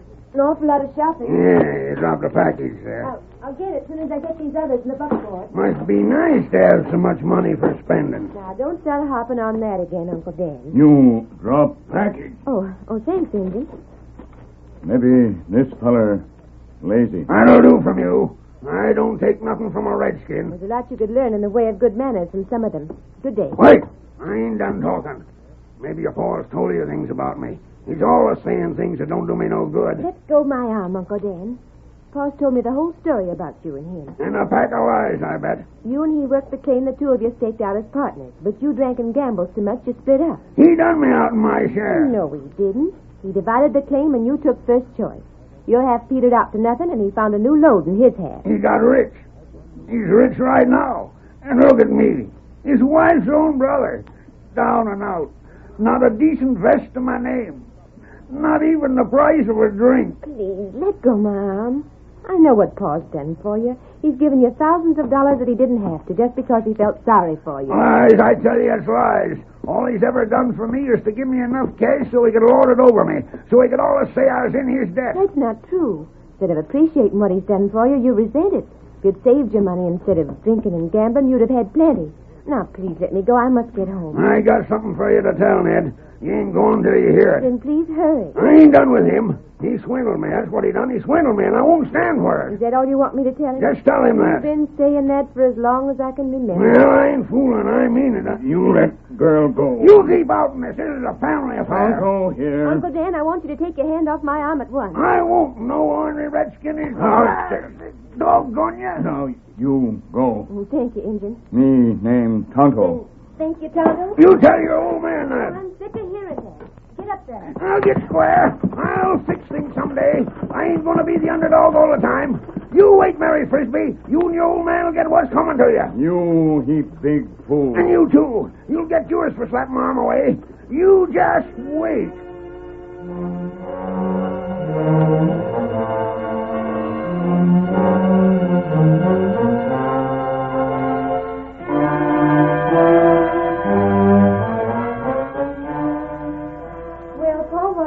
I saw him again. Drinking? He had been. He was feeling sorry for himself. Yeah. Just the same as usual, eh, Mary? Uh-huh. Blamed fool. It's too bad he didn't straighten himself around, get a job of some sort. He was half crying at the way things had been going with him. Broke? Well, I guess so, Paul. He was here a few days ago, and I give him $50. He's probably blowed that in, same as all the rest of his money. Well, I'm not going to worry about him anymore, Mary. For 15 years, he's been growling around about the way I swindled him. No one believes him. I know, but I'm getting sick and tired of it. I think he is, too. What do you mean by that? There was something about the way he acted today. It sort of worried me. Worried you? Mary, you ain't given to worrying. I know it. That's the reason I sort of take it serious now. What did he say? It wasn't so much what he said as was how he said it. I think he's got some sort of scheme in the back of his mind. He never stays sober long enough to think straight. He might think crooked. Mary, what are you driving at? I don't know, Paul. There was a funny look in his eyes when he said he'd get square. What else did he say? Said he wasn't going to be the underdog all the time. We'll fix that. You just sit right there, Mary. I'll be right back. What are you going to do? I'll show you. Hey, Jim. You, Jim. Come in the house here a moment. Coming, boss. Jim Brandt will be right in. You think I better change my plans about going to visit Aunt Sally? Not by a darn sight. We won't let that ornery no-account brother-in-law of mine interfere with your plans. You've counted a long time on going to visit your aunt, and you're going. Want to see me, boss? Yeah, close the door, Jim. Sure. Anything wrong? Not yet, Jim. But I'm just going to make sure there ain't going to be nothing wrong.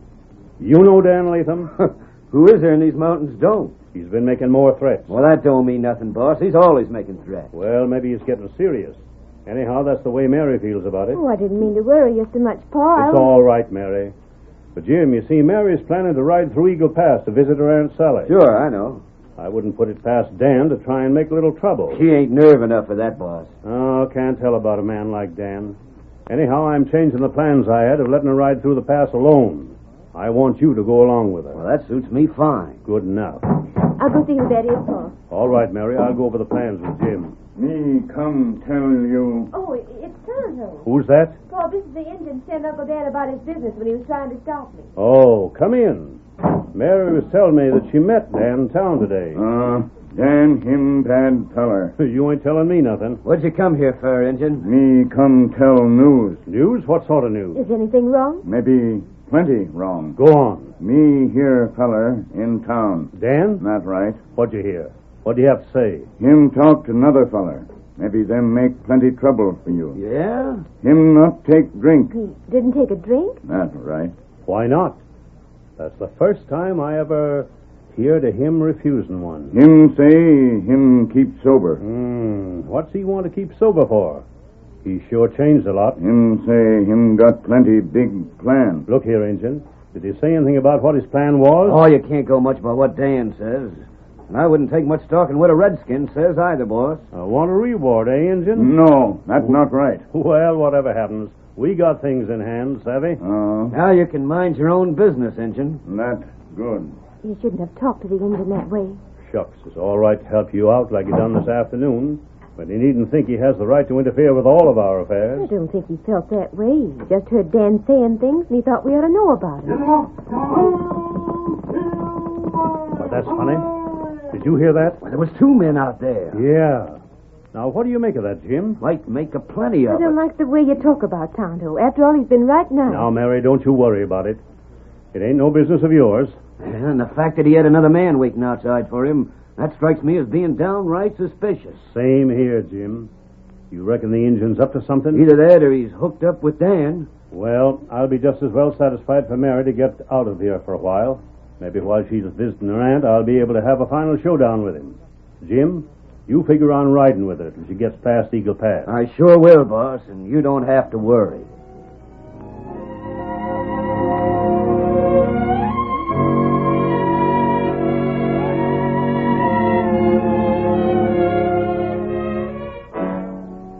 As Tonto and the Lone Ranger rode away from Ned Frisbee's home, they discussed what Tonto had overheard and what Jim Grant and Ned Frisbee had said.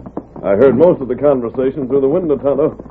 The girl's planning to ride through Eagle Pass. And that plenty bad country. It's a good thing that fellow's going with her. Him bad fella. What do you mean, Tonto? Me see him. He's one of Ned Frisbee's trusted men. Maybe so.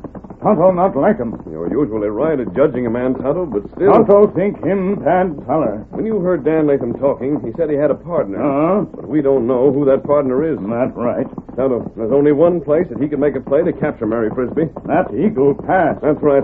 I'm going to watch Dan in town. If he leaves, I'll follow him. That be good. And in the meantime, you ride to Eagle Pass. And be sure the girl gets through there safely. Tonto do that. You might start right now. You head north, and I'll head for Burnside. Tonto go now. Get him up, Scout.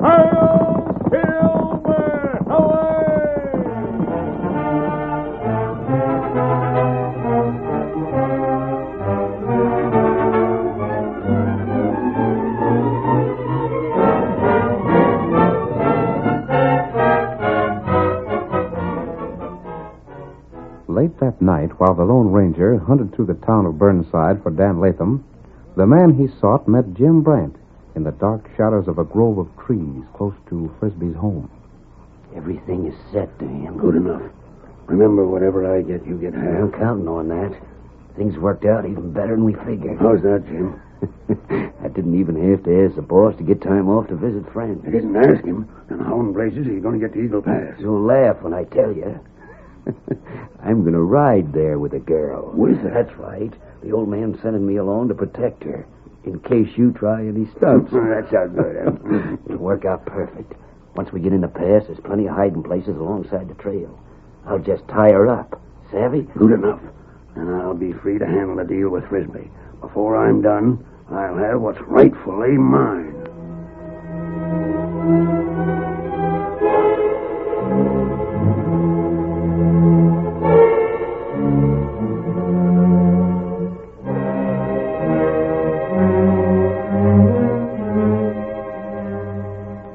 The Lone Ranger felt sure that whatever attempt was made to harm Mary Frisbee, Tonto would be there to help her. The masked man himself kept an eye on Dan Latham in town, watching every move he made. Toward sundown the next day, Mary and Jim Brant were riding through Eagle Pass. I'd hate to come through here after dark. I bet there's a plenty of wild animals in the hills here. Yeah, right patterns. We'll be through the pass and into the open before it's dark, won't we, Jim? Yeah, that's hard to say, Mary.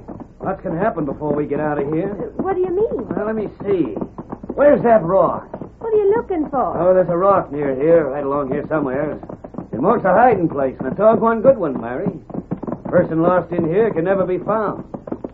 There's a rock up ahead there. Well, what about it? That rock marks a place where an old trail leads into a cave. Ain't many men know about that cave. What do you mean? A man could stay hid there for years and never be found. A man could starve to death there if he was tied up. Well, what about it? Whatever happens to a man could happen to a woman. Sure hope your pa feels generous. Here's where we leave the trail, Mary, and break through that underbrush. Wait, what are you Now doing? you do what I tell you. Jim, put that down. Get moving. I ain't fooling. You double-crosser. Come on, you may as well have it now.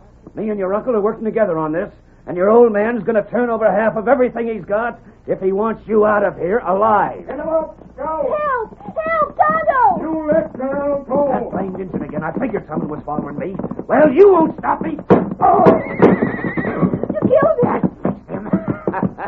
Now, by thunder, everything's worked out just perfect. When I come back, I'll tell the story about how the engine tried to capture you, and if you have to starve here, it's the engine who'll take the blame. Now, get to that cave.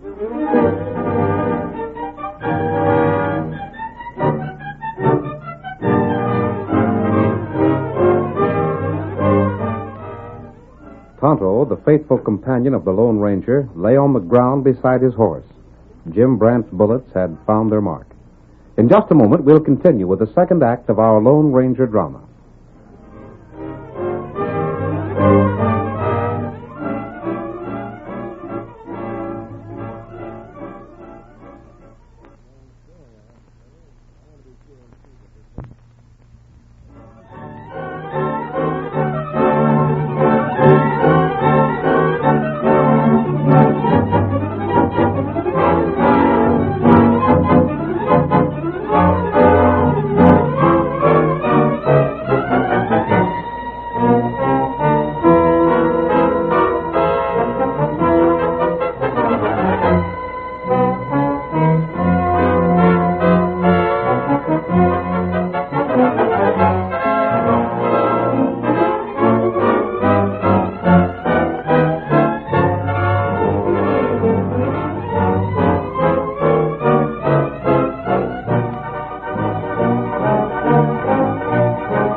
Now to continue our story.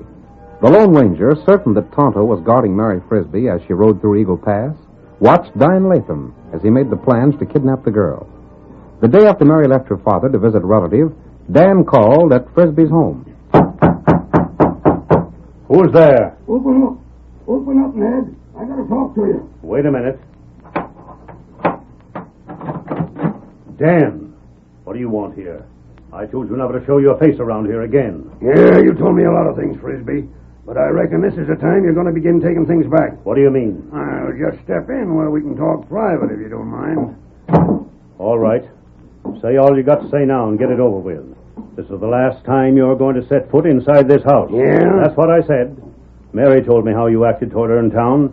I'm sick and tired of the way you've been talking around town and treating Mary. Sick and tired, huh? You heard me. Now, what do you want here? I want cash. Got all the cash you're going to get. I gave you $50 less than a week ago. $50? You talk as if that was a heap of money. It is. Well, there's lots of ways of looking at it, Ned. $50 is a lot of money for small change, but it don't compare to 50 or 60,000. What are you talking about? 50 or 60,000. That's what I want this time. You've been drinking too much. I ain't had a drop for days. I kept a special sober for this deal, Ned. Talk. Your daughter's going on a trip, ain't she? What do you know about my daughter? Sort of a dangerous trip, too, going through Eagle Pass. Mighty dangerous. Lots of things can happen there. Bad places in the trail where a horse could slip and break a leg. And if the rider was throwed from his horse, he could lay there till he starved to death and never be found. I get it. Well, let me tell you something, Dan. That Injun told me you might be scheming something. Yeah? And he told me plenty about you. And because of what he told me, I sent Jim Brandt to see that Mary got through the pass safe. Jim Brandt ain't much protection. There ain't a handier man with a gun in the part of the country. What would you say if I told you Jim Brandt and me was going to split the cash that I'm going to get from you? What's that? That sort of surprises you, don't it? You mean? I mean what I said. Jim Brandt was planning to ask you for a few days off to visit relatives. He was going to use them days to lay in wait for Mary when she came through Eagle Pass. Instead of that, you played right into our hands and sent the girl along with him. Why, you dirty old... Ain't no use getting excited. There ain't no use trying to find them. You could send a scouting party to scour the whole pass, and you wouldn't find the hiding place, savvy? I ought to put lead through you. That's the surest way I know of to kill your daughter. You give me the money I want, or you won't get Mary back. Stand right where you are. What's that? Mask. You're coming. Don't reach for guns. No, see here. Who's this? Another of your killer friends? No, I never seen him before. Frisbee, I was here the other evening when the Indian came to see you. Indian? You call your horse Silver? That's right. Tonto and I knew that your daughter was to go through Eagle Pass. Tonto didn't think that Jim Brandt was on the level. I always thought he was, till this skunk come here. Tonto followed the two. If Brandt makes any attempt to abduct your daughter, Tonto will prevent it. Yeah? Why are you... Are you sure of that? Tonto has never failed before. Don't pay that man any money. Now, Dan, you've stuck your neck in the noose. Stranger, I don't know who you are or where you come from. That doesn't matter. But it's my guess that Providence sent you. This polecat had me where I'd have had to pay him all I owned to save Mary. I heard what he said before I came in. But hold on. How'll I know that Mary's safe? She'd go right on to her aunt's place. Tonto will come back with Jim Brandt a prisoner. Your daughter will likely ride back with them to tell her story. Dan, I'm going to see you hang for this. At last you made the break that'll put you where you belong. Stranger, I'm drawing my gun. Up to kill. Oh, don't worry. I won't kill the rat, much as he deserves it. I let the law do that. You've done a heap for me. Now, if you'd just do me one more favor and ride to town and send the sheriff here to get this coyote... I will. There's horses coming now. Maybe that's the redskin and my daughter. That isn't Tonto's voice. Hi there, Ned. We're fetching bad news. The sheriff. Hey, what's this mean? A masked man and Dan Latham. It means just this. Latham schemed with Jim Brandt to kidnap Mary when she went through Eagle Pass. I know. How'd you know? You finish talking, then I'll tell my story. Come on in, Stan. I'm coming. I just tethered the horse. Go on, Ned. Dan Latham, like I said, schemed with Brandt to capture Mary. He come here, telling me it cost me $50,000 to save her life. Yep. But the masked man has an Indian friend, savvy? So that's where the redskin come from. What do you mean? What about the redskin? He suspicions something and followed Mary and Jim. And the masked man tells me he'll rescue Mary. Says that I can count on him. I see. So I want you to throw Dan in jail and hold him. Wait a minute, Ned. There's nothing I'd sooner do than throw the rat in the calaboose. There's nothing I hate more than a dicker with his breed. Yet there's one thing that's a sight more important than seeing him get what he should. Well? That's your daughter's life. But she... You wondered how I knowed she was kidnapped, how I knowed about the redskin. Well, Stan here can tell you the whole story. What story? Go on, Stan. Well, I was riding this way, coming through Eagle Pass, when I seen a horse blocking the road ahead. Where? Right at the end of the pass, this end. That don't show that the hideout is near here, though. The horse might have been led there, then tethered till someone come through, just like I did. There was a note fastened to the saddle. Whose horse? Your daughter's. Go on. The note said the girl was captured and the redskin shot. Shot? That's the man you spoke of, eh? Tonto, shot. That means he failed. For the first time. And if he failed, it means that Brandt has Mary. There was all the instructions on the message, Ned. It looks like the only way to save the girl is let Latham go free and pay what he asks. You see? Your scheme fell through after all. Now put down them guns and get out of here. Can't you scour those mountains and find that hideout? Stranger, it'd take years to search them all. And even then, we'd be likely to miss where the girl's hid. You think, Sheriff, the only way is to do what this skunk wants? I hate the idea of it, Ned. There ain't no one hates more than me to pay that cash and pledge that the law won't punish him. But on the other hand, it's... Mary's life. The note said some more. Said that the cash had to be paid by sundown. Was there any proof that Tonto was shot? Yep, here. What's that? This here bundle was fastened to Miss Mary's horse. Let me see it. It's an Injun's jacket. Tonto's. You can see the bullet holes and where... Yes, and this stain. Ain't no question about it. He's inside it when them holes was made. If only there was some way to track a man or horse in that pass. But there ain't. It's all rock. Frisbee. Huh? They want the cash by sundown. Yeah. I'm heading for the pass. Don't pay a dime until the last minute. What's your idea? I'm still not convinced that Tonto has failed. I'm riding for that pass. But you can't get there and back by Not sundown. with an ordinary horse, but I'm riding on silver. You won't find them. You won't find them, and if that cash ain't You paid... shut up. You're staying right here till that man gets back. I'll be back. There might be hope, Ned. He called his horse Silver. He's masked. But I don't savvy... Go on, mister. Ride that horse. Hit for Eagle Pass. You know him? Ride, Lone Ranger, ride.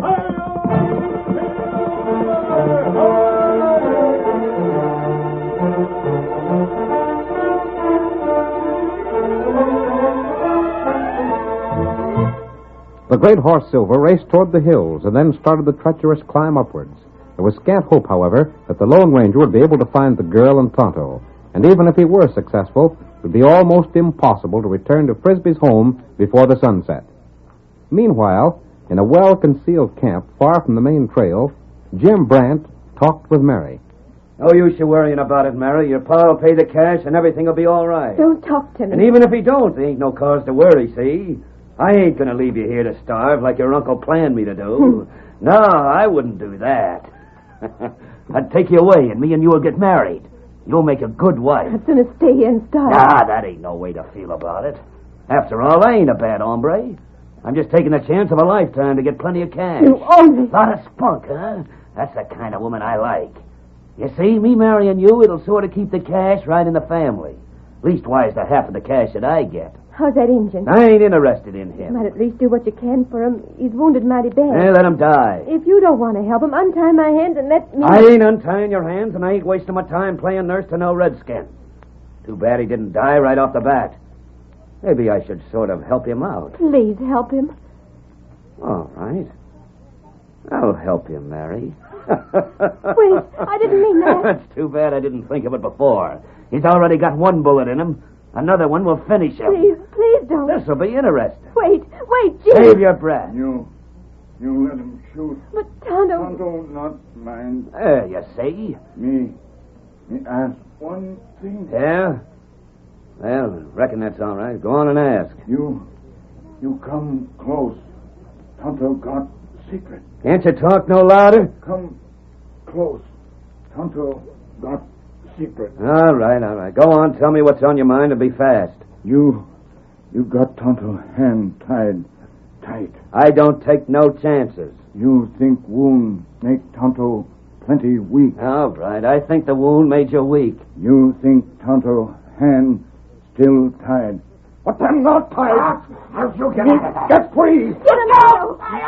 Take guns. Knock him down. Get him, Tonto. It's you. You got him. Oh, Tonto, you got him. Now, let me get you free. How did you do it, Tonto? Tonto find sharp rock. Cut through rope. You weren't hurt as bad as he thought. That's right. Bullet not hurt bad. Never mind hurting my arms. Get these ropes off. We've got to get back to Pa fast. There, rope gone now. What about Jim Brand? Tonto fix him. Put rope on him. Here, Scout. Can your horse make time before it's too late? We try. Now, Tonto fix this fella. Tight.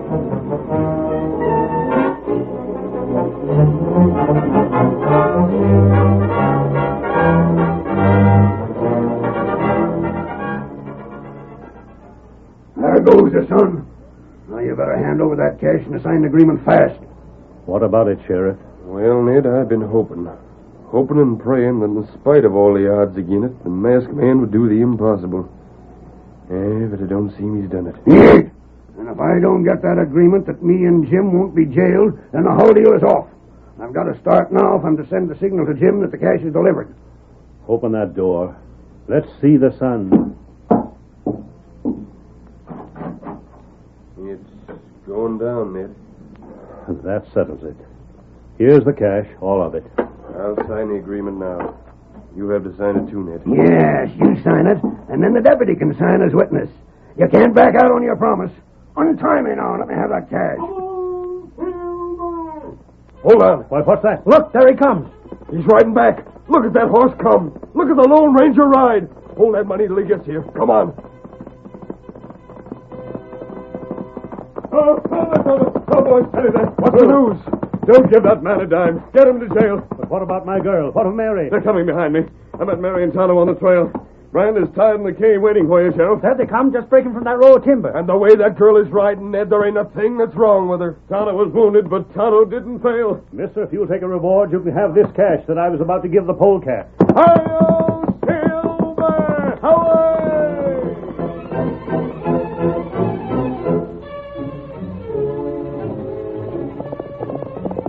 Come on there, Silver, old boy! There's trouble at the railroad!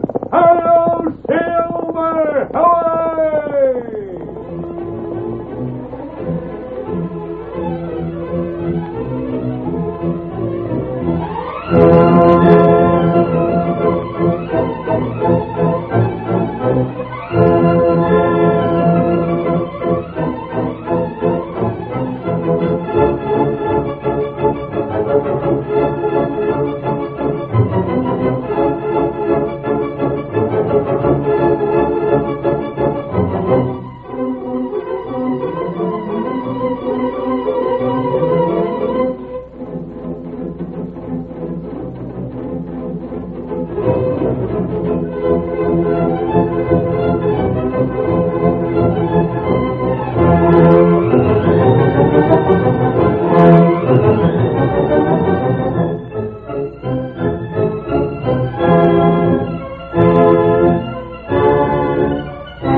The story you have just heard is a copyrighted feature of the Lone Ranger Incorporated.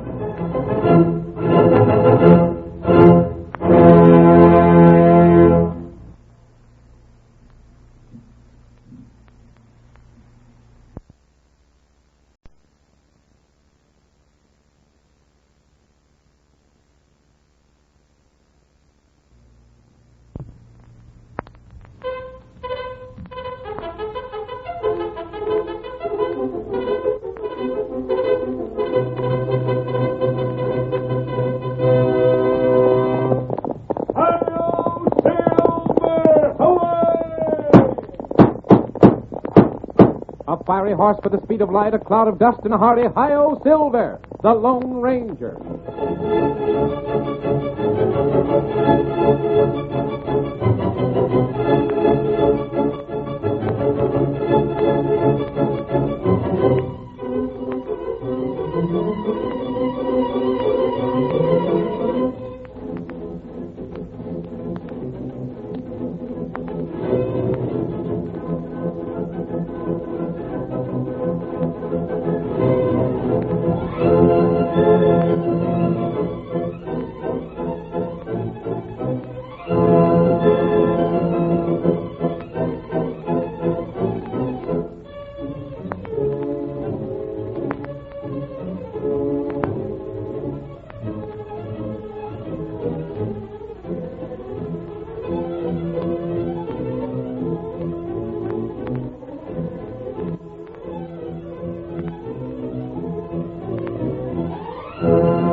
The masked rider of the plains realized that the coming of the railroad would be a great event for the western United States. Without thought of reward, he helped the engineers overcome the obstacles that stood in their way, the greed of men and the ruthlessness of nature. With his aid, the great project was completed, and the West took another step toward civilization. Return with us now to those thrilling days of yesteryear. From out of the past come the thundering hoofbeats of the great horse Silver. The Lone Ranger rides again. Come on, Silver! We're heading for Big Bend! Tonto's waiting for us! Hi-yo, Silver! Away!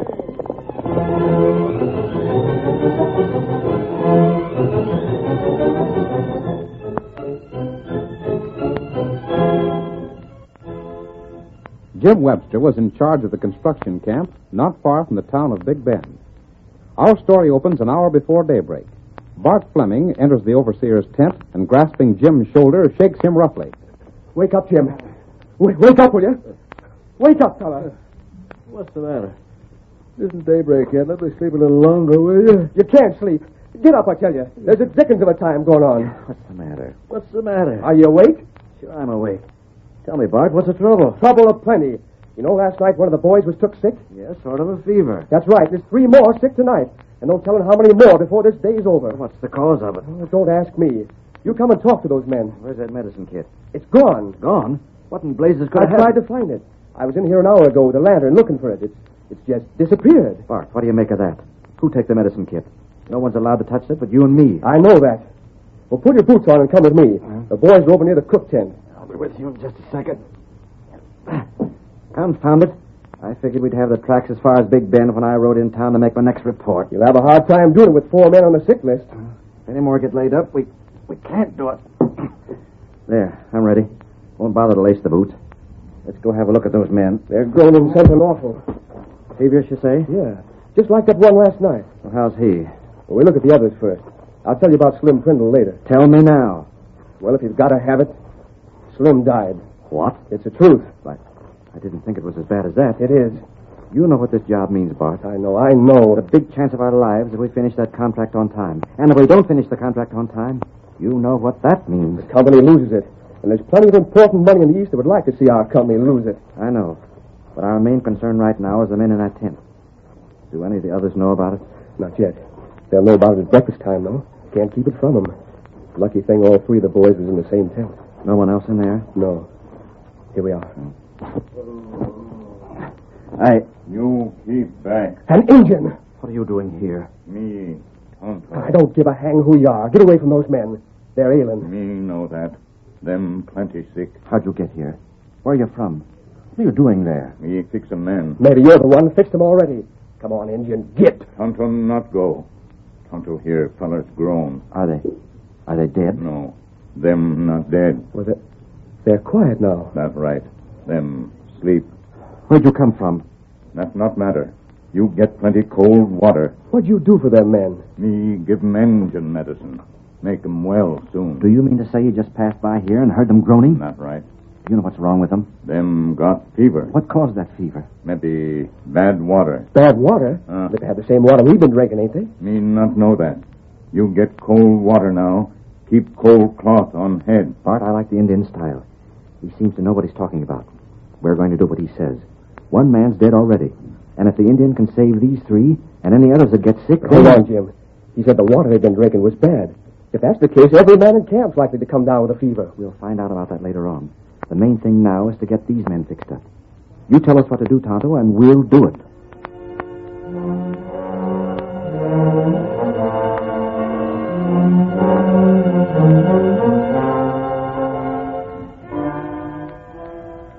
The following day, Jim Webster rode into the town of Green Flats, where the western office of the construction company was located. He made his report to Felix Gibbons. So you're trying to excuse yourself for not carrying the tracks to Big Bend by saying your men was took sick. There's more to it than that, Mr. Gibbons. One of them died. I don't care how many men die. The tracks should be in Big Bend by today. They ain't there. We're behind schedule. That's bad, mighty bad. But confound it, Gibbons. You ought to be glad we've got the men back on their feet and able to go to work. There's something mighty funny about those men. What do you mean? I'll tell you what I mean. Someone drew water from a spring that everyone knew was unsafe for drinking. Seems to me if you're in charge of the work, you ought to check the water and food they get. I can't be every place at once. The water they generally use is all right. But someone filled the canteens from that bad spring. Trying to pass the blame. I suppose the next thing you'll tell me is that someone done it on purpose just to hamper your work. I wouldn't be surprised at that either. It would mean a lot to that Maryland company to get the job, and that's what they'll do if we don't finish on time. Yes, that's just what they'll do. And if we don't finish on time, you're the one to blame. I'll take the blame. You'll take the blame, all right. What's more, if we fail, you don't draw a cent of pay for no part of the job. You've got nothing to say about that. We'll see about that, mister. Now, get out of here. Don't you want to hear the rest of it? Not interested. Only thing I'm interested in is seeing this job done on schedule. Excuses, alibis, explanations. They don't mean a thing to me. The fact stands the job ain't done, we lose the contract. All right. But I thought you might be interested in knowing that my suspicions were backed up by the fact that someone stole my medicine kit. I told you I'm not interested. You might be if you knew we owe an Indian some money. Indian? You heard me. He said he'd hang around the camp till I got back. I didn't tell him I'd pay him, but I owe him plenty. He knew what was wrong with those men and how to cure it. You mean to say they had fever and they're cured already? No, they're not cured, but they're better and they're going to get well. The important thing is, no more have taken sick. We got no allowance for Indians to go around trying to cure a fever. I should have known better than to expect this office to pay for a thing like that. But it's all right. I'll pay it out of my own pocket and gladly. I'll be here next week. You see that job goes along on schedule. I'm doing the best any man can do. Mr. Webster? Oh, yes, Miss Molly. Come here a minute. I want to speak to you. Why, yes, sure. Maybe I shouldn't say anything about it, but there's something I think you ought to know. Oh, what's that? Working here in this office, I hear and see quite a bit. I'll bet you do. I don't see how you get along with Gibbons, though. He's a hard man to work for, I'll admit that. Has anything gone wrong on the job? Well, 4 of the men came down with fever, and one of them died. And Indian cured the other 3 and told us what the trouble was. Is there any chance that someone might have made them sick on purpose? Why do you ask that? Is there? I had a suspicion there might be. Someone stole my medicine kit. Jim, watch out for things. What do you mean, Miss Molly? Well, I can't tell you any more than that. Howdy, Molly. Well, Webster, what are you doing here? I might ask the same thing of you, Sneed. What are you doing here in town? You're supposed to be back on the job. Yeah? Well, you ain't nothing to say about me no more. What do you mean? I'm taking orders from Gibbons himself from now on. Savvy? He sent for me.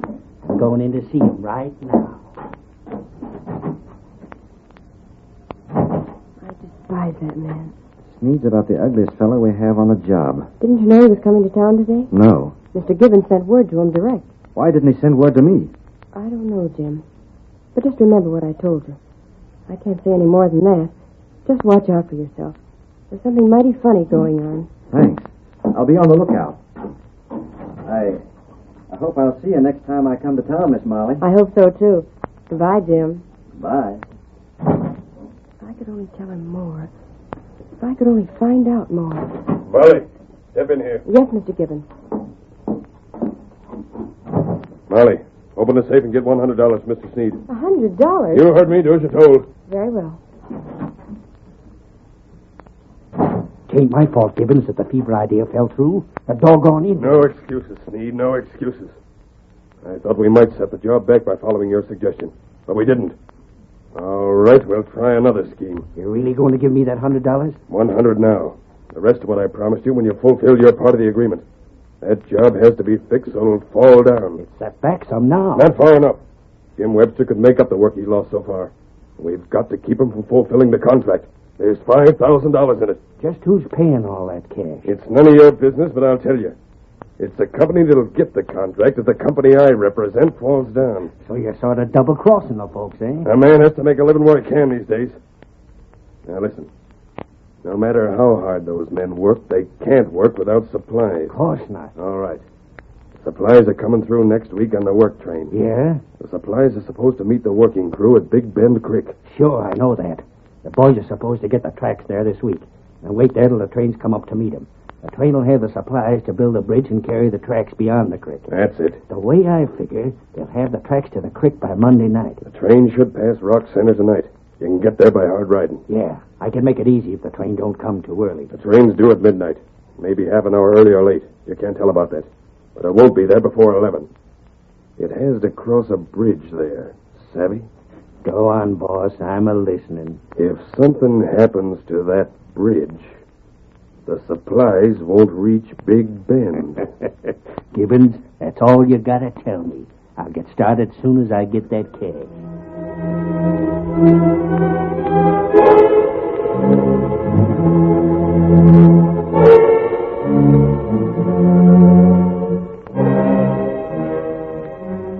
Jim Webster rode away from Green Flats in the direction of the camp, his mind filled with what Gibbons had said and the warning Molly had given him. Tonto met him on the trail. Hey, you feller. Huh? Oh there. Oh, Scout. Oh. You're Tonto. That's right. You go back now. Fellers get well. Indian, you saved the lives of a lot of men. I don't know how many others would have been given that bad water if you hadn't found out about it. That's all right. It isn't all right until I show my appreciation. I don't have much with me, but I... Tonto not want money. Where are you going now? Me go meet friend. Well, look here. I wish you'd come back to the camp with me. You not need Tonto now. But we might. There's likely to be a lot more trouble before this job is done. You seem to have a way of helping us out. I'll give you a job. What other trouble? Well, I don't know. That's what bothers me. I have half a suspicion that Gibbons, the man in the office in town, is double-crossing our company. Why you think that? Well, nothing I can point out in particular, but I'd like to have you sort of keep an eye on a fellow named Sneed. Oh, Tonto knows Sneed. You do? Him feller make footprint near bad water. Is that so? Well, why didn't you tell me? Me not know if him make mistake or... That fits in with other things. By thunder, I'll bet Sneed and Gibbons are working against us. There's been a lot of small things, and seeing Sneed in that office... Look here, Tonto. You've got to come back. I'll tell you what you do. You wait right here. Sneed should be riding back along this way pretty soon. You wait here till he comes by. Let him get past. Then come after him and keep an eye on him. Maybe you can get proof he's the one that's been plotting against us. Other man help Tonto. What other man? Oh, you mean my friend Bart? No. Tonto friend. Who? Tonto go get him. Tonto help you. Get him up, Scout.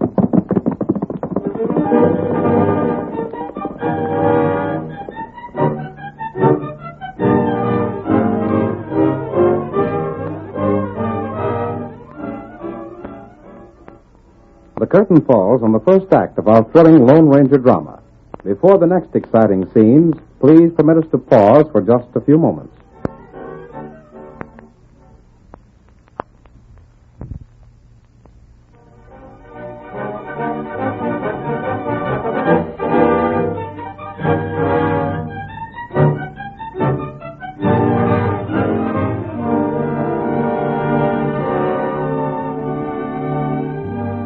Now to continue our story. Tonto rode to meet the Lone Ranger and told him about Jim Webster's suspicions and the sudden attack of fever in the camp. It was nearly dark when he'd finished, and the masked man said, Tonto, from what you tell me, it seems almost certain that this man Gibbons is planning to keep the railroad crew from carrying out their contract on time. And that's what Webster feller think. And you, Tonto? Tonto think same. But how can we learn the truth? There's 100 things they could do. That's right. Perhaps Sneed won't even be involved. We might try and trail him and find that we were watching the wrong man. Tonto got ID. What is it? One feller know scheme. Who? Feller who make scheme. Gibbons? Maybe we go make him talk, huh? That's the only thing. We can make him talk. Maybe we try. Here, Silver. You go? Yes. Wait. What's the matter, Tonto? Maybe you wait here. Let Tonto go alone. What do you mean? Tonto make him talk. No, Tonto. Yet, in a case of this sort, that man is scheming to destroy the railroad. If he planned to have men given bad water, he deserves almost anything. Yep. That's right. And that's why Tonto won't go alone. That's just why you're not going alone. Come on, Get him out Silver. of Scout.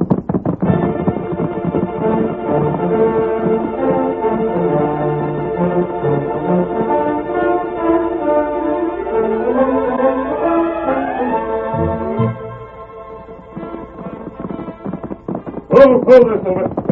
Hold that. Ranger, where's Felix Gibbons now? Huh? Oh, Gibbons. You mean Mr. Gibbons? Yes. I reckon he'll be to bed. It's most 9 o'clock, and he goes to bed mighty early. He ain't given to what he calls wasting time in the cafes. Now, take me easy. I can't see as it's any wasted time for a man... Where does he live? Huh? Oh, live. Why, he hunted all over town till he got the cheapest room he could find. Boards with more Ashwell. Even then, he beat her down $2 a week. Where's the house? Now, you go straight ahead to the last house in the row. Then keep going. It's just beyond, set off by itself from the others. Thanks. Hey, leaping catfish, is that a mask on your face? I can't see so good in the dark. Yes, it's a mask. Oh. Come on, Silver. Let's go.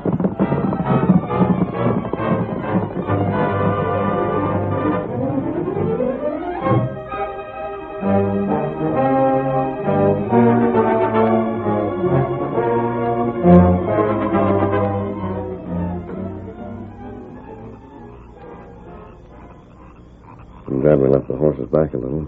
Perhaps we can talk to Mrs. Ashwell before we see Gibbons. You tell her not be afraid. Yes, you'll have to stay with her, Tonto.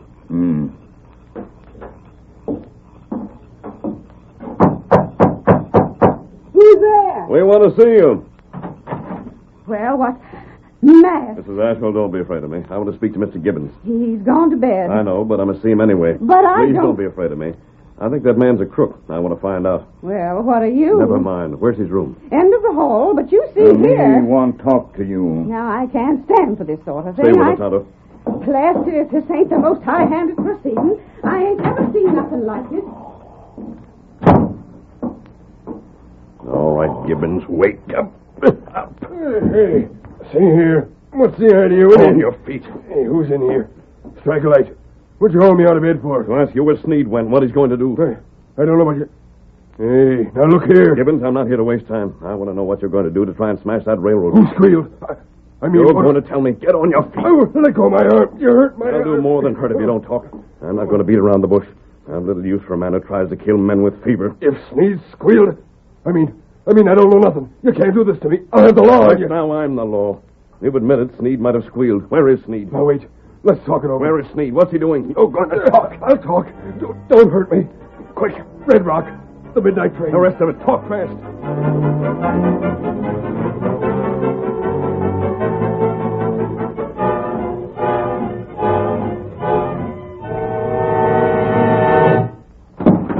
My sakes, what happened? Come on, Tonto. We've got the ride as never before. Come on, Tonto. Oh, my sakes. He jumped from the porch to the saddle. Get him up. Keep down.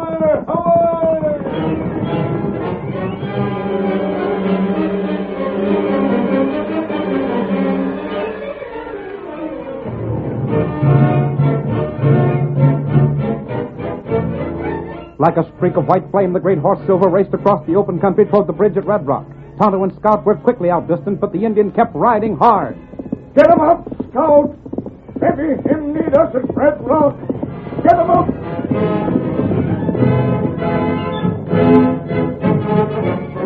The Lone Ranger was far ahead. In spite of the rough ground where a misstep would have meant death for both horse and rider, Silver's hoofs beat out a savage tattoo.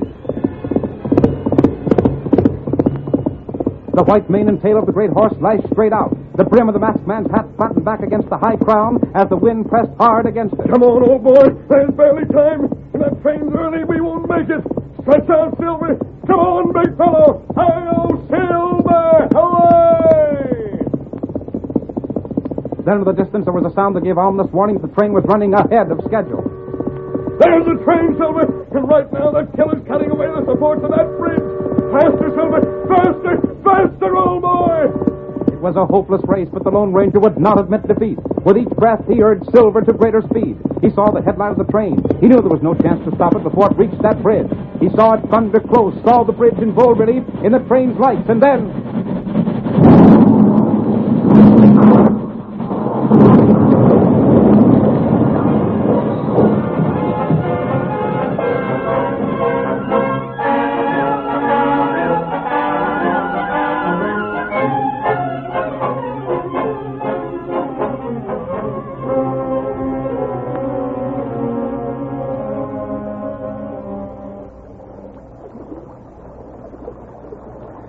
No hope for these two men, Tonto. That's right.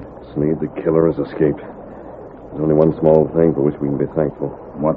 That? This train held only supplies, no passengers. Oh. Fireman and the engineer. Too bad. We won't have much of a case against Gibbons either. No way to prove that he hired Sneed to wreck this train. What we do for Webster, feller? I don't know how anything can be done, Tonto. Supplies on this train can't be carried overland to Big Bend where they're needed. That's right. What's that? There's someone alive under the wreckage. Oh, this way. Help me. Where are you? Here. I got catched. Wait. We'll get you out of there. Give me a hand, Tonto. We'll have to lift this stuff. Lift it up. Who are you? Sneed. Sneed? The man who's to blame for this. I got what was coming to me. That dirty cuss Gibbons hired someone to shoot me so that I couldn't collect. We get you out. You Tonto. That's right. Who is this? Me come. Thundercloud. Good friend. That's right. Me see bad man cut bridge. Me shoot. You weren't sent to kill him? No, me camp near. Tribe near. Wait. We've got to get Sneed out of here. Lift the wreckage. He's fainted on me. There. I don't think he's badly hurt. The bullet just grazed his leg. He was lucky not to have been killed. That's plenty bad. Do what you can to fix his wound and injuries, Tonto. There's no earthly way to get all these supplies to Big Bend now. But perhaps we can... Wait. What matter? Sneed thought that he was fired at by someone sent by Gibbons. He might try to involve Gibbons by telling everything to get revenge. That's right. If he would do that, and if it could be proved that Gibbons purposely delayed the work, might save that contract when the job isn't finished on schedule. You good friend. See, Thundercloud, you've done a great service to the white people. You say not get load to Big Bend? We can't do that. Maybe Chief Thundercloud help.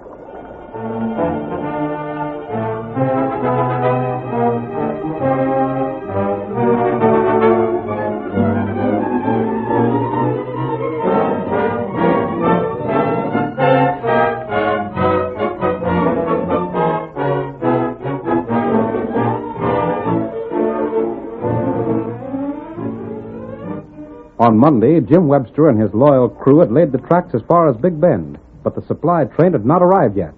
Tuesday morning, the men found themselves without any work to do. Oh, this sitting still would drive me loco. Me too, Bart. We might be able to do some work with the rails on the other side of the river if we could get the bridge built. Everything we need for the bridge is on that blamed supply train. Who's that coming? Why, it's Molly. I mean Miss Molly. Who's she, Jim? The girl in Gibbons' office. She hinted that I should be on guard. That's why I asked the Indian to help, but I guess he fell down on us. What's she coming here for? Don't ask me. Whoa, whatever. Whoa. Miss Molly. Jim, have you heard the news? What news? The supply train fell through the bridge at Red Rock. Wrecked? Yes, and Gibbons hired Sneed to do it. Molly, are you dead sure of that? Of course I am. I just came from town. A masked man rode in with Sneed. He was wounded. I'm going to town to get my hands on his greasy neck. You can't. He's in jail. Jail? He thought Gibbons hired someone to shoot him, and he told everything to the sheriff. You see, he thought he was dying. Oh. And was he? No. Too darn bad. But he thought he was, so he told everything. He showed the money Gibbons paid him and the promise Gibbons wrote to pay him more. What about Gibbons? Well, he's in jail, too. The masked man rode away. He said that he was coming here, but he had someplace else to go first. Someone coming there. That's him. That's his white horse. But the main thing is the job won't be done, can't be done. Not on schedule. Masked by thunder. Jim. Which is Jim Webster? Right here. Webster? Oh, the girl's here. She told you about Gibbons and Sneed. But who are you? A friend of Tonto's. And a friend of ours. Where is Tonto? He and some Indians who helped us are bringing your supplies so you can go on with your work. What? Supplies? But how can they? The train's wrecked. Yes, but a lot of those supplies were railroad ties, seasoned timbers for the bridge, things that float in water. You mean to say that... The Indians made rafts, loaded the iron and steel on them. The river that flows past Red Rock circles and comes back past here. The water's high and the Indians knew it. Look, upstream. There's the raft. Our supplies. Jim, there comes everything you need. It's a miracle. A miracle, I tell you. Now we're all set. And them snakes are in jail. Boys, get going. Meet those rafts. The Indians on board, then we'll be glad to help you. We're going to finish the job. Boys, let's get working. Wait. He's gone. Jim, the Lone Ranger doesn't wait for thanks. The Lone Ranger? Well, Miss Molly, he sure worked a miracle. That's all I can say. It'll be a miracle if you'll forget to call me Miss Molly. My real friends call me Molly. Molly.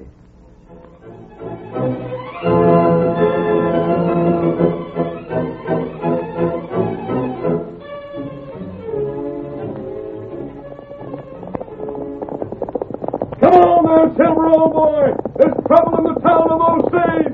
Hi-yo, Silver! Away!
The story you have just heard is a copyrighted feature of the Lone Ranger, Incorporated.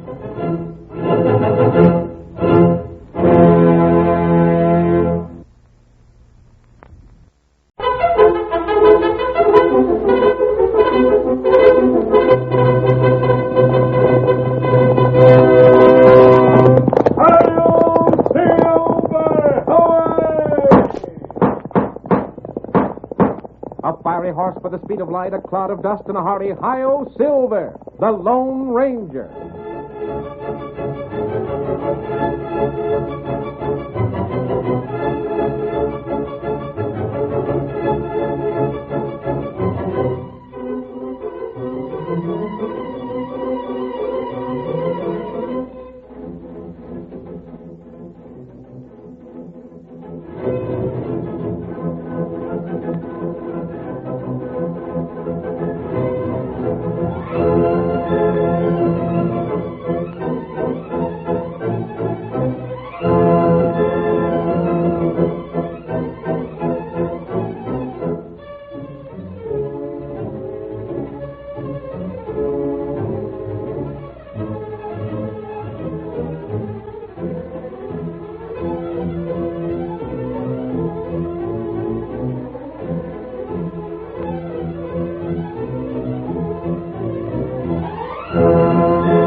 The early settlers in the western United States worked hard to wrest a living from the soil.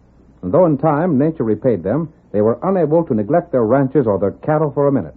As a result, the office of sheriff was held in many cases by a man who lacked the proper qualifications for the job. This, in turn, made the work of the masked rider of the plains more difficult. But he continued his fight for justice in spite of every discouragement. And in time, he brought law and order to a lawless frontier. And now return with us to those thrilling days when the West was young. From out of the past come the thundering hoofbeats of the great horse Silver. The Lone Ranger rides again. Come on, Silver! Tunnel's waiting in the trail ahead. Hello, Silver! Away!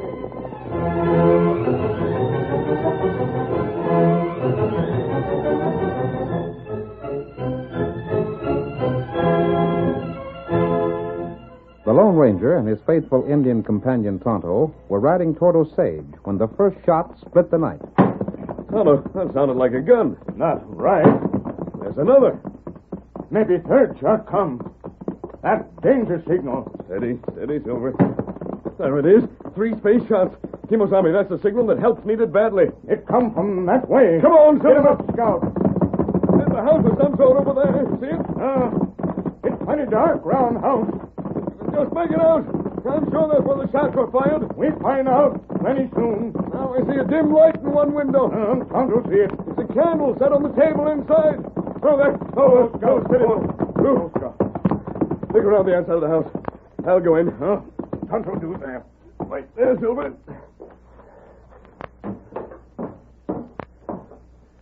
Door wide open. Oh. Steady, stranger. Help me. I'll help you. Come close, stranger.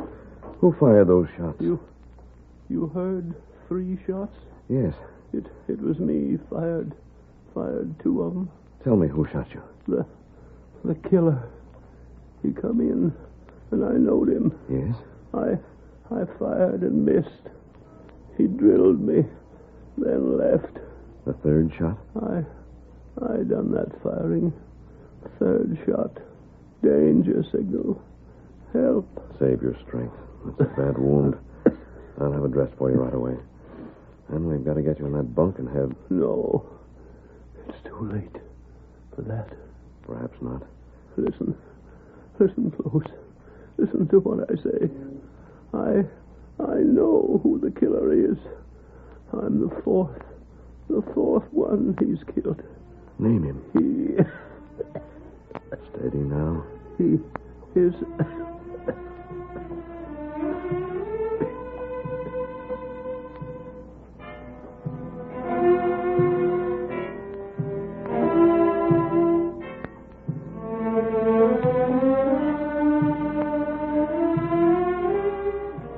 While the Lone Ranger tried desperately to save the old man's life, 2 other riders headed toward the house.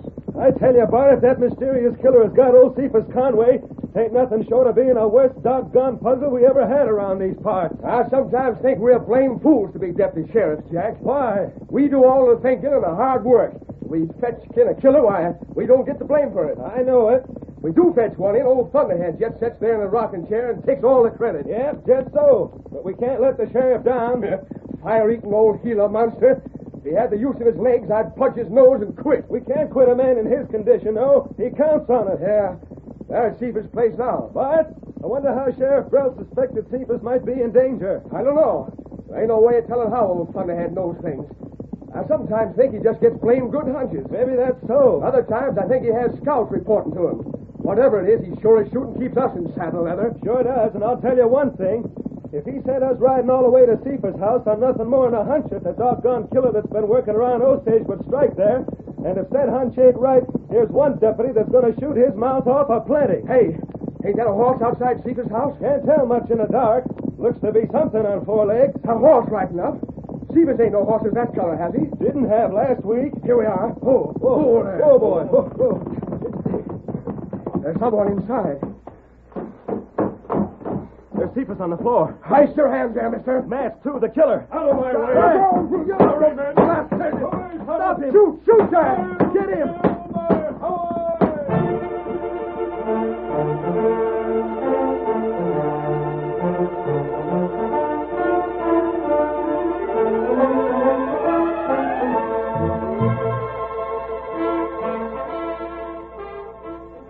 Sheriff. As soon as he seen us there, he lowered his head and rushed us. Yeah, and we was looking for him to slap leather. He took us off guard, smacked into me hard, and slammed me back against the wall. That's right, Sheriff. Then he shoved his hand in my face, and by the time we turned around, he was jumping from the porch to the saddle and hightailing like greased lightning. And you didn't shoot him? Gosh, we poured lead after him, but he was like lightning, and it was dark as the inside of a mine. I don't know why I keep a couple of slow-thinking, no-account deputies like you on the job. You let the killer get clean away, and him with 4 deaths to hang for. I'd sure like to see him hang for murdering poor old Cephas. Then why didn't you shoot him?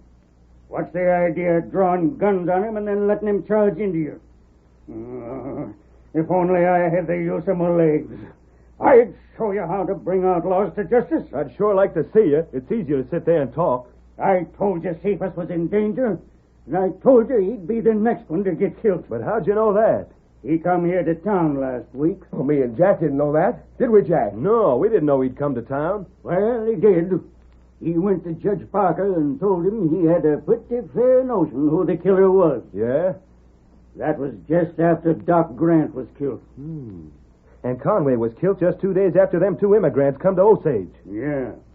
Well, as I say, the judge brought Cephas here, and he was going to bring me proof as to who the killer might be. I figure it's got to be someone right here in town. And I figure that whoever it was knowed that Cephas was going to name him and bring in some clues. That's why I sent you 2 there. I savvy. Cephas didn't come as he was supposed to. No. So I wondered what was wrong. You went there and seen the killer in the act, and you let him get away. Blast you for a couple of fools. Now, hold on, Sheriff. We ain't the fools you call us. We got something in the way of information that maybe even you didn't know. Yeah? Tell him, Bart. There ain't just one killer. There's 2. 2? Just so. When that hombre rode off, he yelled to an Indian. We caught a glimpse of the redskin riding off from beyond the house. That's downright interesting. A redskin, eh? And what's more, we hunted around the house with a lantern and found footprints. The redskins? That's right, Sheriff. He wore moccasins. If we find him, we can prove he's the man by fitting his feet in them prints. Good. And we'll find him. We'll have men scour the whole doggone county if need be. Bring in every Indian you see till you get the right one. His name is Tonto. Good to know that. It may help. Now go on, boys. Go on. How I wish I had the use of my legs. I'd show you how to run them killers down.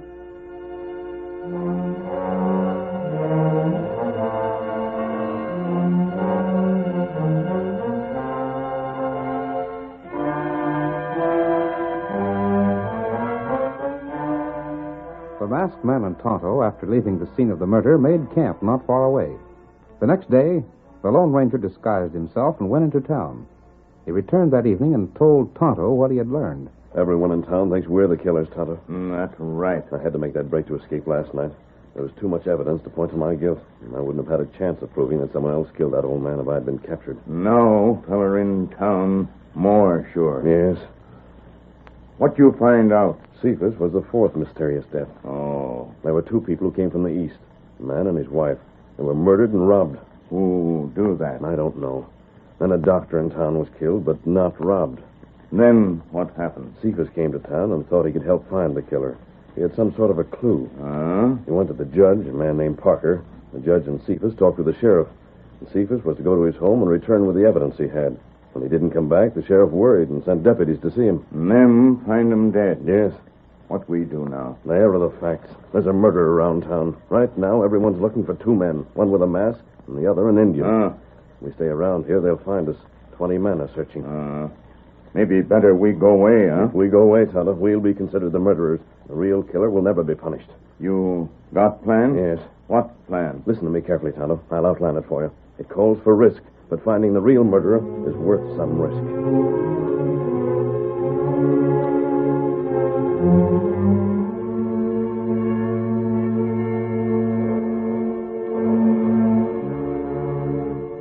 The next morning, the sheriff sat in his rocking chair on the porch of his home and watched Jack and Bart ride toward the house, leading a white horse.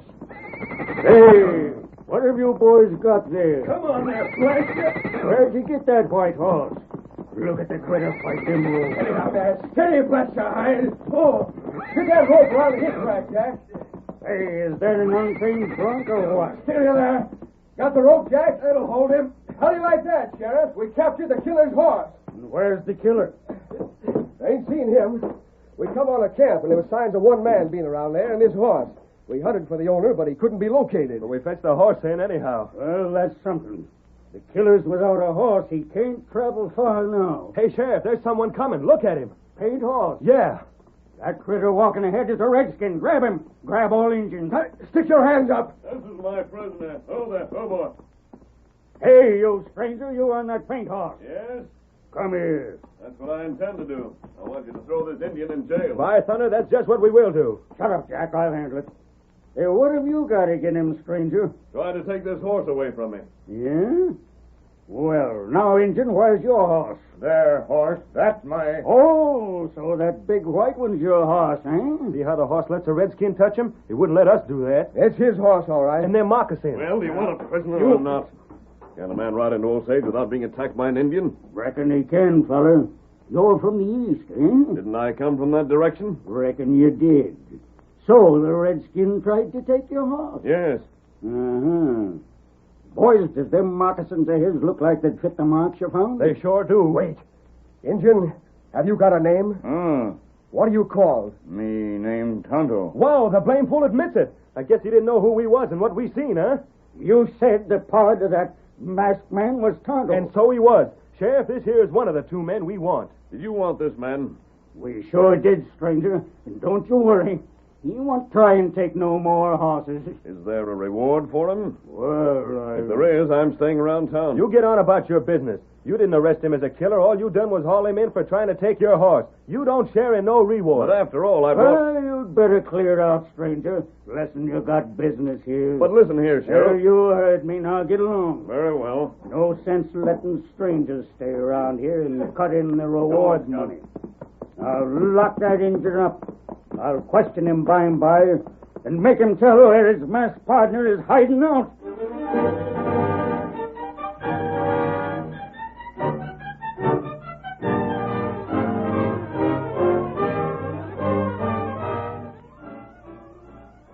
Jailed by the sheriff, Tonto must depend on the Lone Ranger to save him from the hangman. And the only way the masked man can do this is by finding the real killer. In just a moment, the second act of the Lone Ranger drama will be presented.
Now, to continue our story. The sheriff ordered his chair carried to the door of Tonto's cell. Then he and Judge Parker questioned the Indian. Indian, there's a chance that the jury might be lenient with you. After all, the man the law is interested in capturing is a white man. Tonto, not tell. It's true, ain't it, that your pard is someone right here in town? Maybe him in town. We all understand that you were just a tool of the white man. Now, hold on, Judge. That Injun can't savvy your highfalutin talk. Only way to get him to squeal is by rough handling. That won't make him talk, Sheriff. No amount of torture would loosen his tongue. Killer, no, Tonto, not guilty. Not guilty? Why, you loco coyote. Do you mean to say you're going to claim to be innocent? Me give proof someday. Proof, eh? You have proof?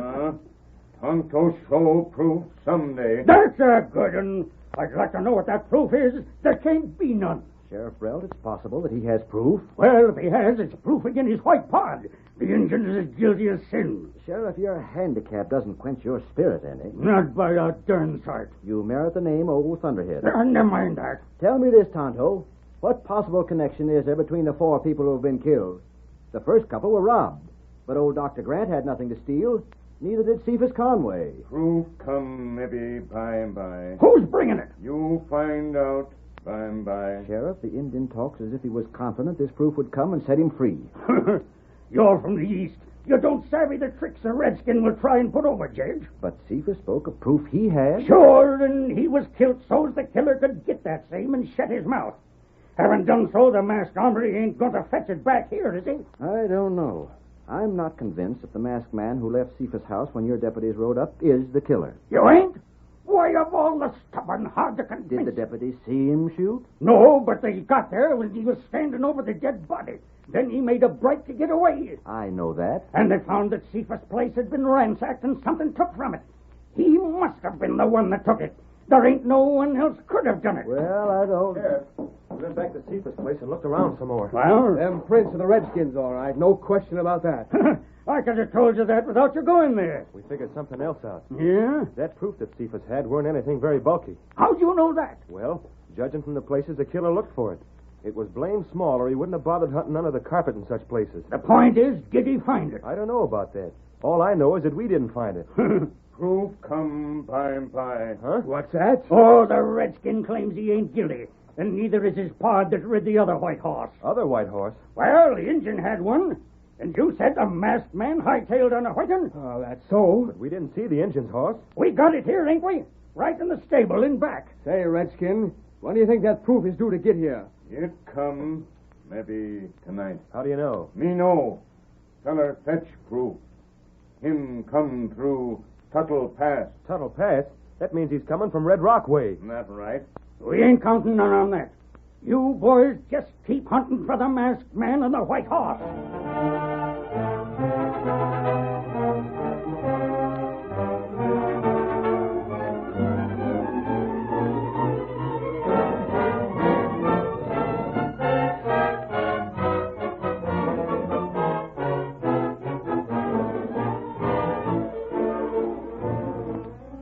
As evening approached, the men in town began to argue against any further delay in hanging Tonto. I say we ought to lynch the critter. Ain't no doubt but what he's a plenty guilty. Sheriff's making a mistake in listening to his talk about proof coming through the pass. That's how I figured. I say lynch him. But not now. Not while the sheriff's still up and around. Boys, this is lynch talk. Oh, evening, Judge. You better not hang around here. You'll be hearing things you'd sooner not listen to. Boys, don't do it. Now, Judge, it ain't no affair of yours. Wait. Perhaps the Indian is telling the truth. Wait, nothing. The sheriff was too blame lenient with him. It's time we had some law and order around here. Old Doc saved my hide one time, and now he's dead. I, for one, ain't letting that go without squaring things for him. I say the same. Come on, Judge. You and me will take a little walk. The boys has things to talk over. But I don't... Come on. Put your gun away. Well, then come along. Let's just have a walk. All right. Let me know what the plans are when I get back, boy. We will. Yeah, we'll let you know. Now, boys, if the sheriff had the use of his legs and could get about, then I'd say go and get the redskin right now. Yeah, the sooner the better. But being as he ain't able to get about, it'd be taking unfair advantage was we to do it so early. We better wait till he's in bed for the night. That's right. Now, look, Steve, you go call on him, savvy? Yeah. When he goes to bed and settles down quiet so he won't know what's taking place, you come back and tell us. We'll all be here waiting. Good enough. Then we'll move on to jail and get the redskin.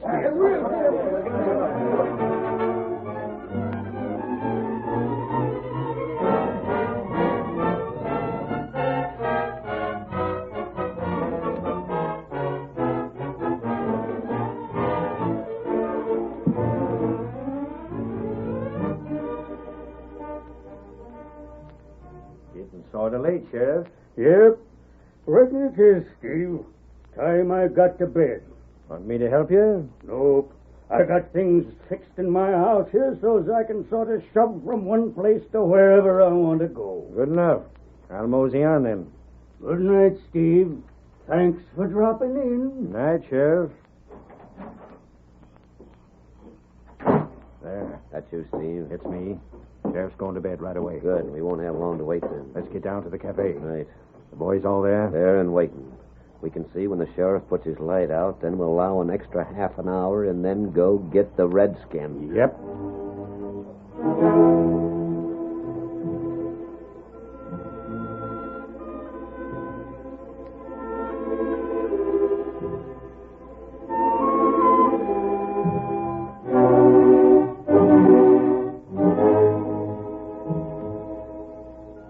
The men watched and waited. They saw the light in the sheriff's house go out, and then they went to the cafe and told their companions. Ain't long now. Half an hour, and then we move. Hey, fellas, boys. The deputy. What are you doing here? You was out in the range hunting that masked man. Boys, we come back to town, and we just found out that the white horse is gone. The Indians? Yeah, it's in the barn behind the jail. It's gone. Who took it? How do we know? Jack, that loss don't mean nothing to us right now. We got other plans, savvy. But you gotta Fact listen. is, the redskin won't never have the chance to straddle that horse again anyhow. But the saddle, the bridle, everything's gone. Bart's hunting up the judge to tell him. Why the judge? Well, you know how things are. The sheriff ain't able to get about. Most of us go to the judge with things when the sheriff's a bit or when he ain't at the office. As I says, it don't matter none. Sheriff told us never to wake him up with things. Will you stop talking about it? We're aiming to string the redskin up. But you can't we do it. don't aim to be stopped, savvy that, Jack? Now, if you don't want to start trouble, you won't interfere when the odds are big against you. Uh-huh. Aye, savvy. Good. Let's get started now. Good. There ain't no use waiting any longer.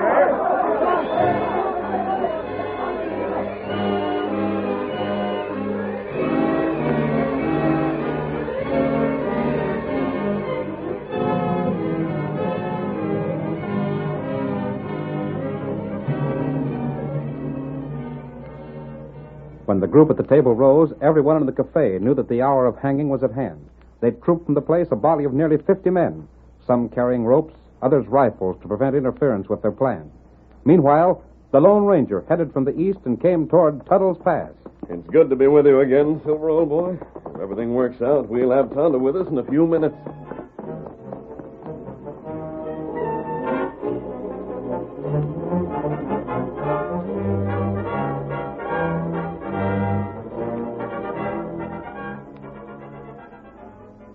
A man crouched behind a rock at the pass. At the first sound of approaching hoofs, he raised his long rifle and took careful aim at the rider. With each second, the Lone Ranger drew closer to the rock. The crouching man was ready. His finger closed on the trigger, but suddenly a sharp command rang out behind him. Drop the gun, Sheriff. What are you? Come on, Silver. You're covered. You've given yourself away. I'll rope him now. All right. All right, good friend, but now... That'll hold yourself. Making believe you couldn't walk held you above suspicion for these murders. You're the masked man, that horse. Yes, I am the masked man. Tonto had to go to jail to let you know that I'd be coming through this pass. He had to make you think that the letter you burned in Cephas' place hadn't been entirely destroyed before I got there. You heard me coming and had to make your escape. Stranger, in the name of heaven. What's the matter, Judge? Your friend, the Indian, they're hanging him. Hanging Tonto? No! Yes. Hail, Silver! Away!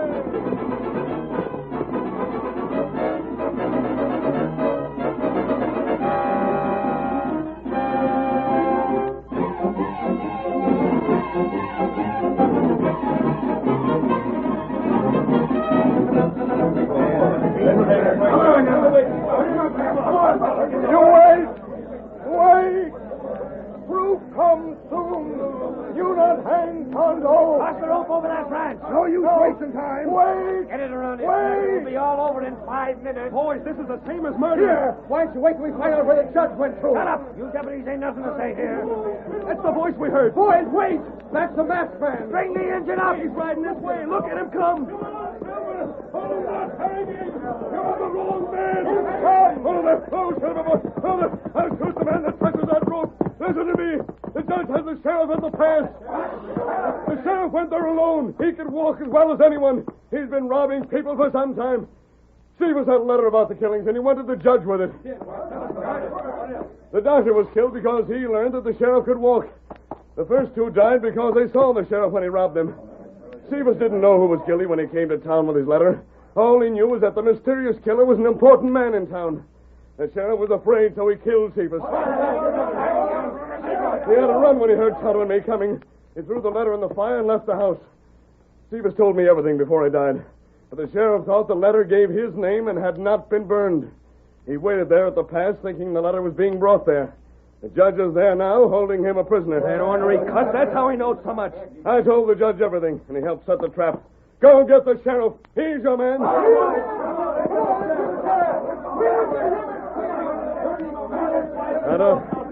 Scout's waiting outside of town. Come on, we'll both ride Silver to get him. Me ready. Hi-yo, Silver! Away!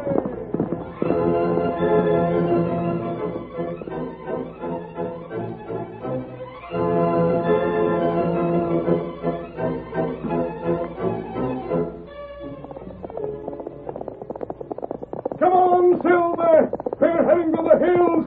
There's going to be trouble in the gold country! Hi-yo, Silver! Away!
The story you have just heard is a copyrighted feature of the Lone Ranger, Incorporated.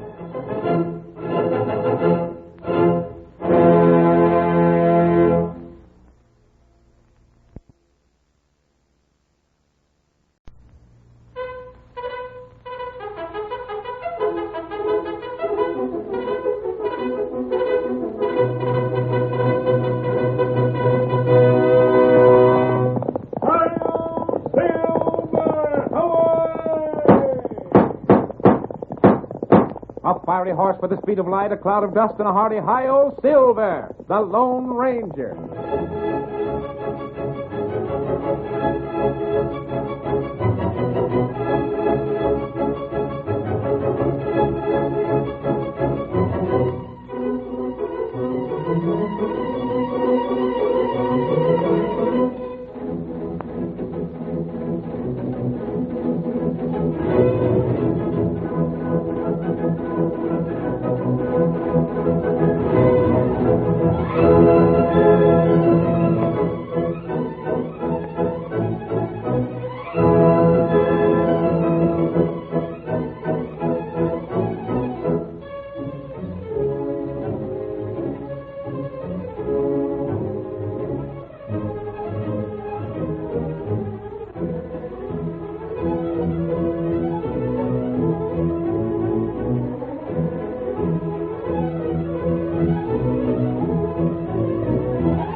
The lure of gold brought many settlers to the early western United States.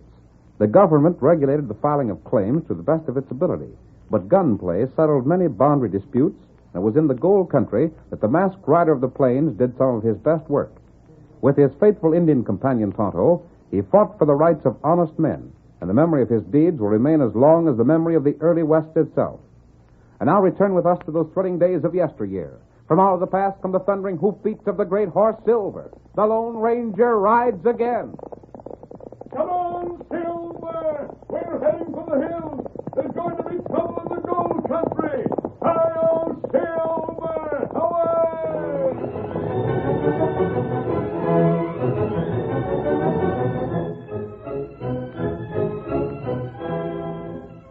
Steve Gardner's mine was in the district surrounding Oak Falls. As our story opens, we see a hard-faced man working at the end of the long tunnel which has been dug into the side of the hill.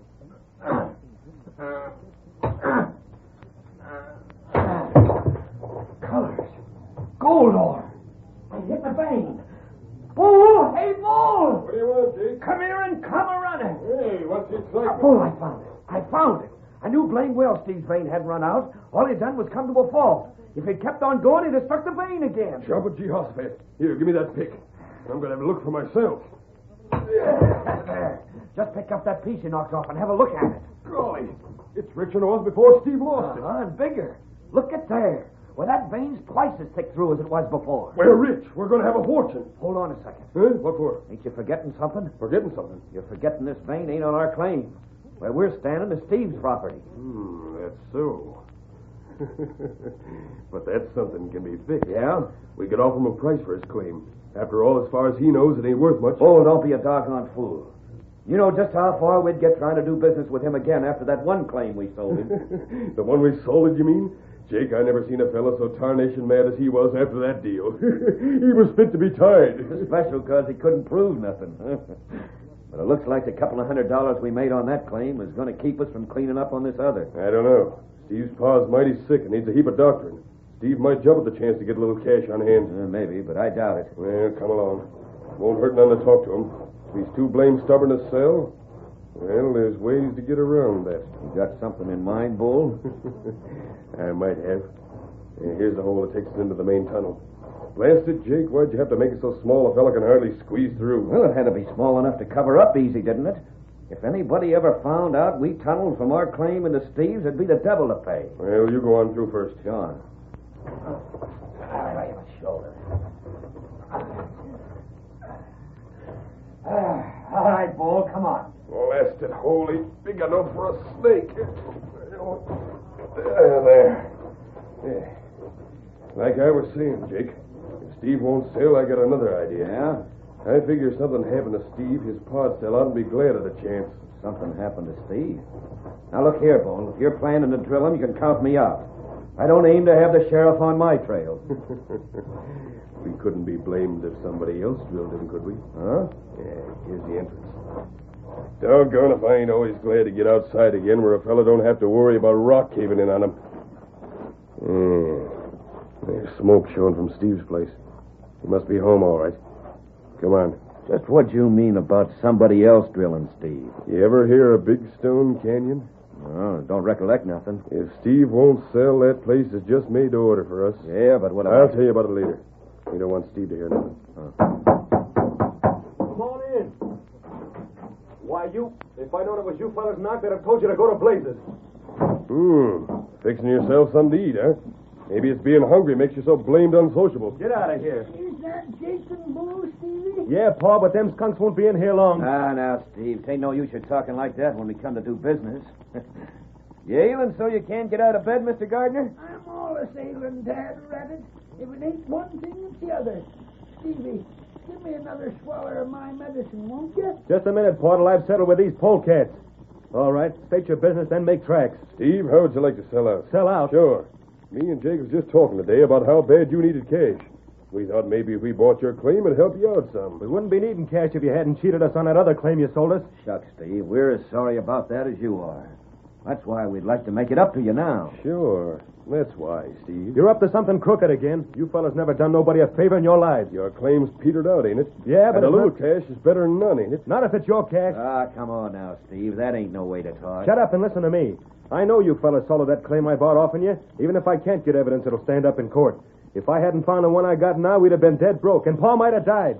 And I don't care if this claim's finished, too. I'll never do business with low-down, ornery, cheating skunks like you fellas again. And that goes as it lays, so get. Come on, Jake. Ain't no use talking sense to an hombre that don't know sense when he sees it. If you fellas come in here again, I'll take my shooting iron to you. We gave you your chance, Steve, and you threw it down. We won't be back. Blasted fool. Told you he wouldn't listen, didn't I? And I told you if he didn't, there was another way to deal with him. And there is. Come on. I'll tell you about Big Stone Canyon and what I had in mind.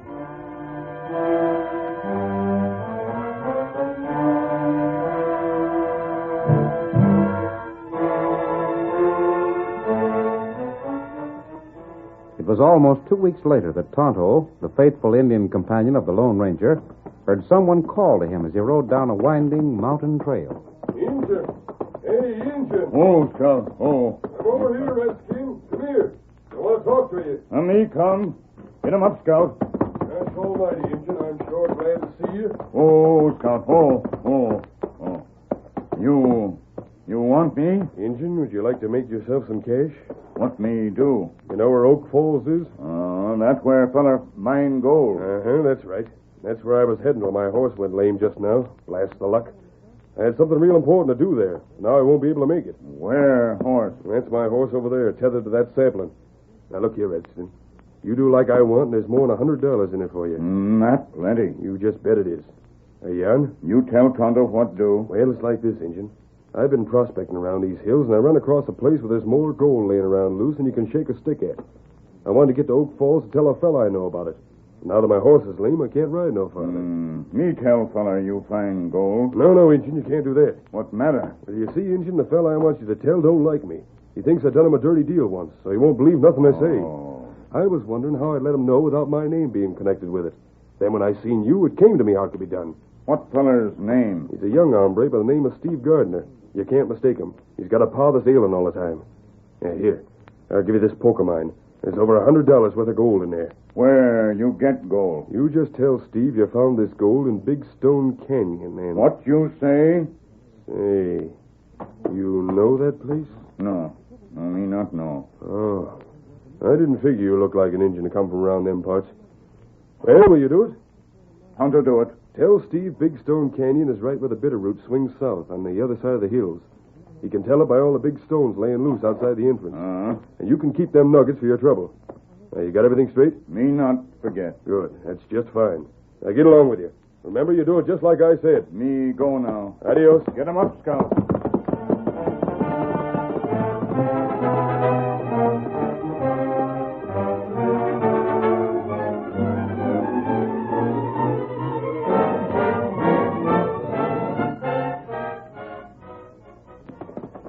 You know there isn't gold in Big Stone Canyon, Tonto? No, they're not golden canyons. But you didn't let them suspect you'd been there before, did you? Me fool them plenty. Good. I wonder what that fellow's game is. You said Big Stone Canyon is the burial place of a famous Indian chief. That means it's sacred to his tribe. Any white man found prospecting there would be killed. Not right. Tonto, we're going to look into this. What we do? Steady, Silver.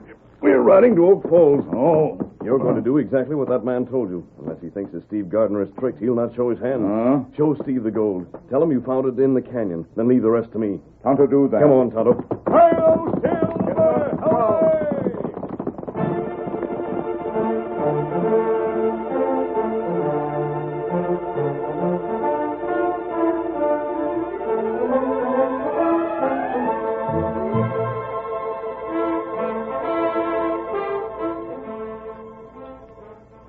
Go right ahead, Redskin.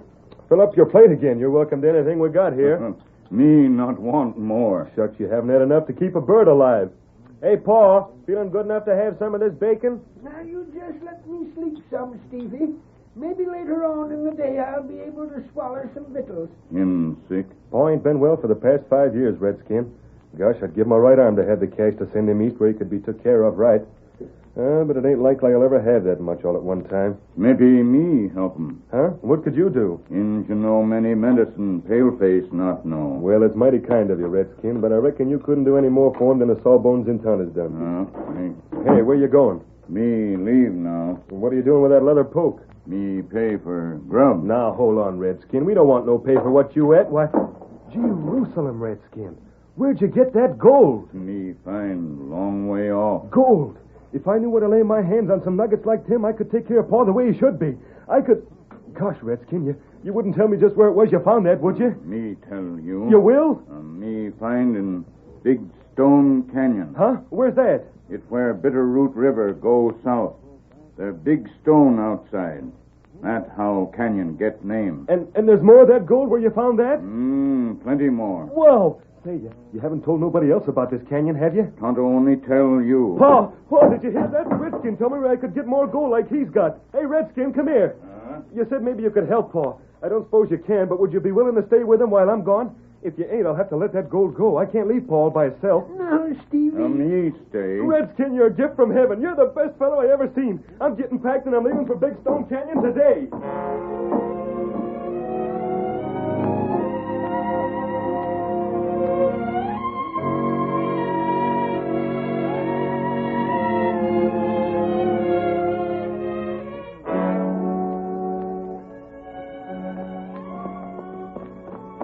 Come on, boy. Don't be traipsing along so slow. Get up there. Shucks, you're the laziest horse I ever did see. But I'm telling you, fella, you carry me to where there's real pay dirt, I'll see to it you don't ever have to work again. I'll turn you loose where the pasturing's long and tasty and green. I'll feed you so many oats you'll get so fat you won't be knowing yourself. Hold, Silver! Who's that? Hurry on, fellow! A masked man, an outlaw. Get up there, get up there. Hold on there! Get away from me. Get up there. You can't get away. Stop your horse. Let go of that bridle or I'll plug you. No, you won't. You snatched my gun. Go, Silver. Over. Blast you, what's the idea? You can't get You're away. going with me, Steve. But wait a Don't minute. argue. You're going to my camp. I haven't no cash. I ain't got nothing an outlaw'd want. That's what we're going to find out. I got it. You're a friend of Bulls and Jakes. They sent you gunning for me. Just like them polecats to hire somebody to shoot me down. Just the contrary. I'm saving your life. Wait, I tell you, wait.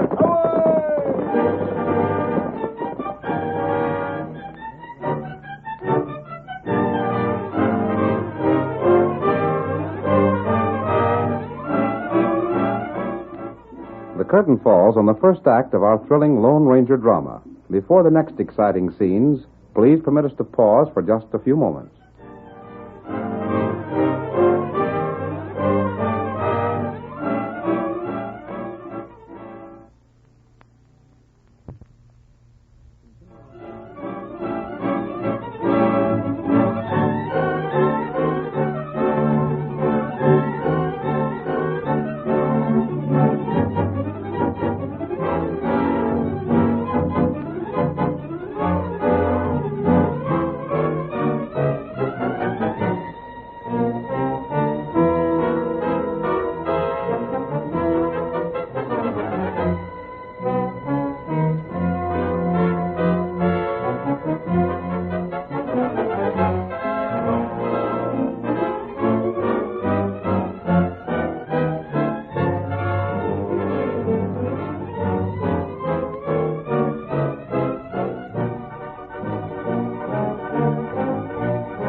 Now to continue our story.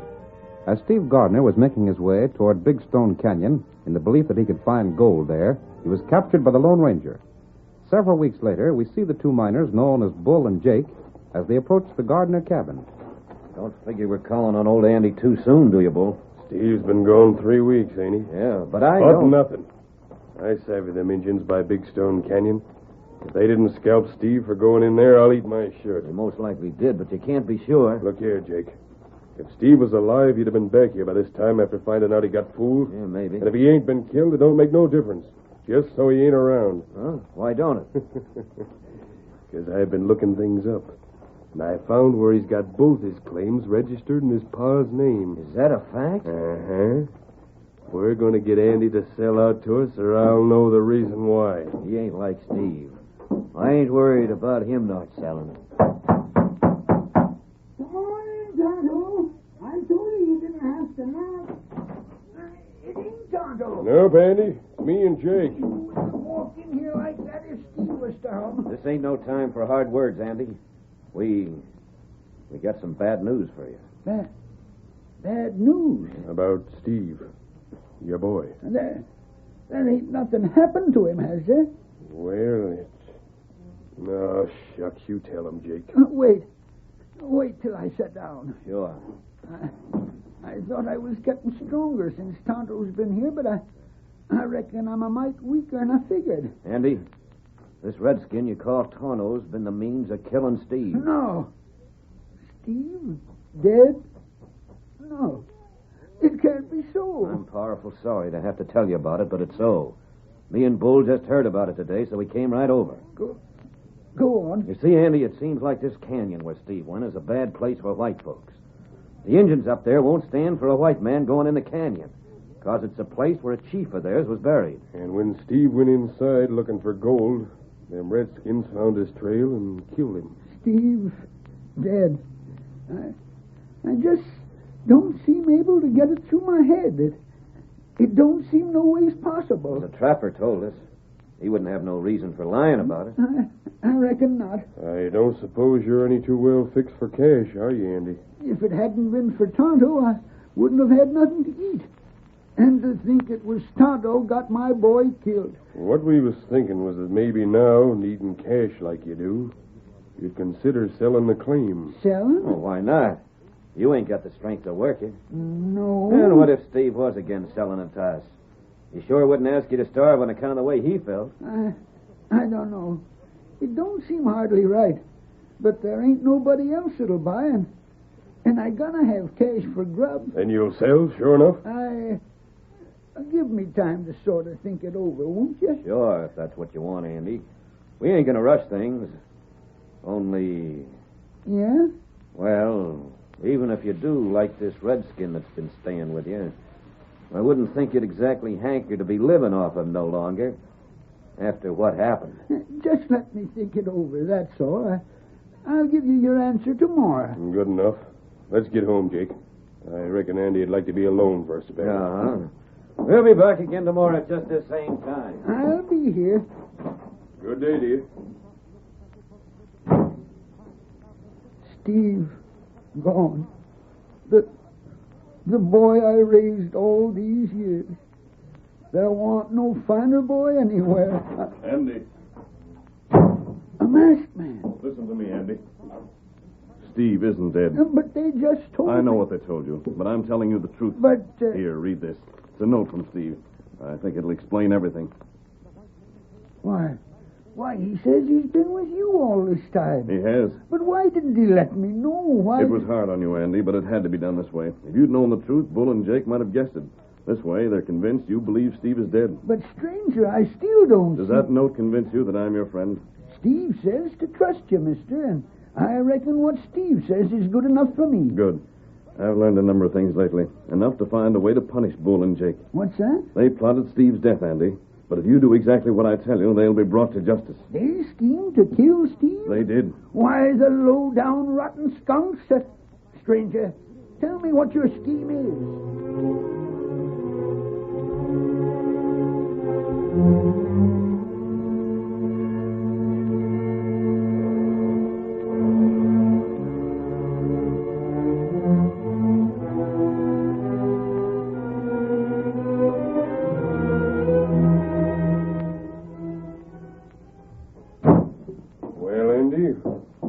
Like we promised we'd be. I don't reckon you feel much like talking business the way things are, but, well, after all, you got to think of how you're going to live. That's all right, fellas. Sit down. Well, now, you're taking it real sensible. Sure, we'll sit down. Have you made up your mind yet? I suppose rightly I ought to sell. Sure, you should. And like I told you before, there ain't been nobody but you fellas ever gave an offer for the claim. Shucks, why should they? The vein run out, didn't it? That's what I can't figure. If the claim's no good, what do you fellas want with it? Now, look here, Andy. Don't get the notion we're going to offer a whole pile of cash for the mine. What'll you give me? Oh, $100? We don't aim to be stingy about this. It ain't enough. Huh? Why, you're loco. Shucks, don't argue with them, Jake. We'll give $200. Nope. If you want that mine, you'll give $1,000. I say, that's twice as much as you paid us for that other claim. Uh-huh. Well, we won't consider... Shut up, Jake. Andy, it's a bargain. We'll pay you $1,000. Though why we're so doggone soft-hearted, I'll be blamed if I know. You got the cash with you? How much are you carrying, Jake? I got it if you don't mind taking folding money. Folding money will do me. Just a second. I got the papers here all ready for signing. Good enough. How about witnesses? Wait, I think I've seen a couple of fellas just pass by. They'll do all right. Hey, you fellas. Oh, no. Step in here a minute, won't you? Sure. They coming? They're right here. Howdy, fellas. Step in. Don't mind witnessing some papers, do you? Shucks, glad to oblige. Here's the papers, fellas, and here's pen and ink on the table. Look the papers over, then sign up and pay me the cash. I'll look at them papers. Them the right ones, Bull? Here, let me see. Yeah, these are the ones, all right. Where's that pen, huh? Well, what the? An outlaw. Wearing a man. Stand still, all of you. Are you? Careful, Jake. He looks like you'll plug you. I will if you slap leather. What do you want with us? If this is a hold-up, you'll pay for it, mister. Well, we ain't got no cash on us, stranger. Honest, we ain't. I'll see about that. Line up there. You can. And keep still. Take your hands off of me. I ain't got no cash, I told you. Don't move. I'll search the rest of you. You there. You. Yeah. Nothing worth taking. We told you we didn't have any. I just wasted my time on you. I'm going. If a man follows me outside of this door within the next 10 minutes, he'll get drilled. Ooh. Gosh, he never even touched the pocket that had my cash in it. Well, maybe he didn't. We're going to sign these papers pronto and give the cash to Andy. Then if that crook comes back again, it'll be Andy that's robbed instead of us. Here, hand me that pen.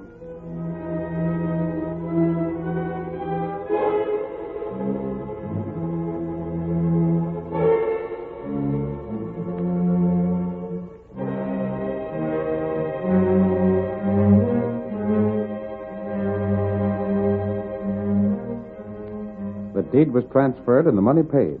Then, the next day, Bull and Jake, congratulating themselves on their cleverness, went to work with pick and shovel in the mine. I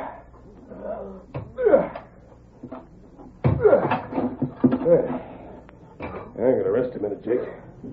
Ooh, that's hard work. Oh, it sure is.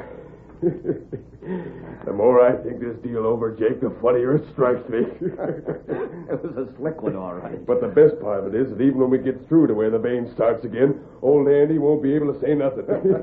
It ain't our fault we run into high-grade ore, and it's happened lots of times before that mines that were supposed to be worthless started paying again. Yeah. The old galoot kind of surprised me, though. I never reckoned he'd be stubborn enough to hold out for what he did. Shucks, I thought he'd jump at the chance to get 100 for his claim. Well, it don't matter none. We'd paid 10 times as much, we'd still be getting a bargain. Well, this ain't getting us nowhere, standing here talking. Yeah. How much further do you figure we have to dig, Jake? Maybe 5-6 feet. Well, then, let's get at it.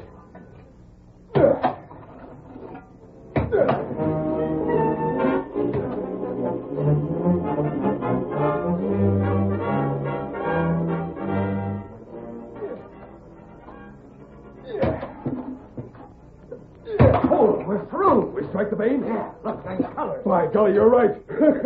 Jake, we bought a fortune for $1,000. Yeah, look at that. Stop working now. What the same masked man? Come on, men. Well, Bull, thanks for doing that work for me. You too, Jake. Steve. We thought you was dead. Well, I ain't, and I've come back to claim my mine. You can't do it. We don't care what happened. This mine was bought and paid for by us. Even if you ain't dead, Steve, your pa had the right to sell it. Andy sold you men of mine, but not this one. Huh? What's that? If you look at your deed again, you'll find you bought the mine, you sold it, and sold to Steve some time ago. That ain't so.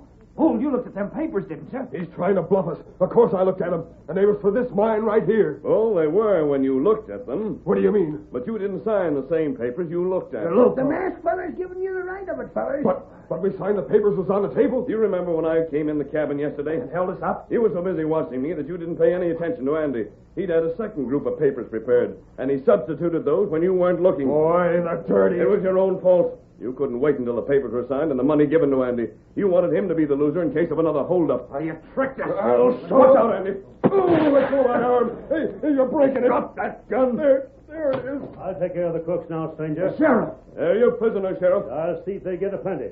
If we can't hold them on nothing else, assault with intent to kill, keep them in jail a mighty long time. All right, boys, bring them along. Come on. Yeah, Steve. I was sure glad to hear it when the masked man told me you were still alive. Paul, when I first met up with the masked fellow, I figured him to be a friend of these skunks. But it didn't take me long to figure different after I talked to him. But how did he find out there was gold here? He didn't know it till after these crooks started to work. He said we'd let them think they'd bought the mine, then they'd show why they wanted it. Well, I'll be doggone. They showed us where the gold was, and on top of that, paid us back twice as much as we paid them for that no-good claim they sold us. Paul, now you can go east and get all the fancy doctrine you need. Look here, Stevie. I don't need no doctrine. The masked feller made us rich, and the Injun made me well.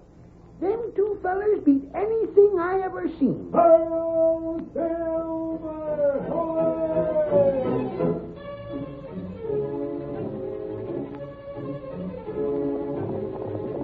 Come on, Silver! We're heading for Prairie Grove! Sun is waiting for us! Hail, Silver! Hooray!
story you have just heard is a copyrighted feature of the Lone Ranger Incorporated.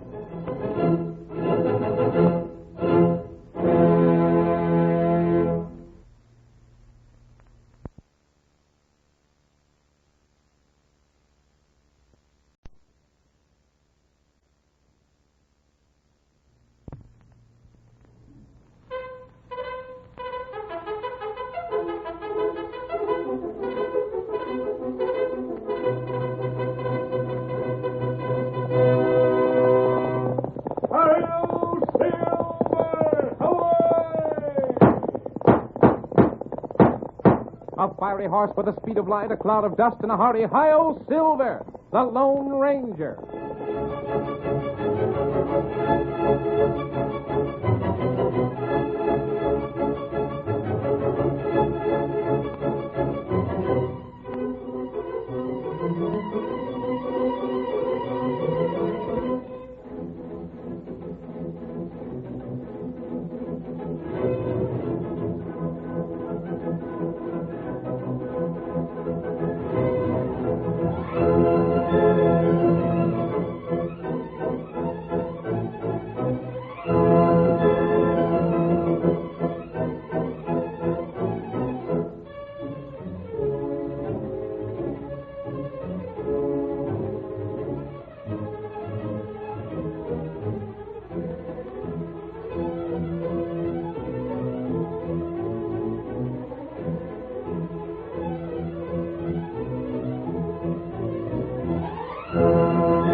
When the western United States was first opened to settlers, many criminals traveled to the new territory in the hope of finding easy wealth. They soon realized, however, that wealth could only be purchased by hard work, so they turned to robbery and cattle rustling. It was these men that the masked rider of the plains fought so tirelessly. It was only through his efforts that law and order was finally established on the frontier. And now return with us to those thrilling days when the West was young. From out of the past come the thundering hoofbeats of the great horse Silver. The Lone Ranger rides again. Come on, Silver! We're heading for Prairie Grove. Todd is waiting on the trail ahead. Hi-yo, Silver!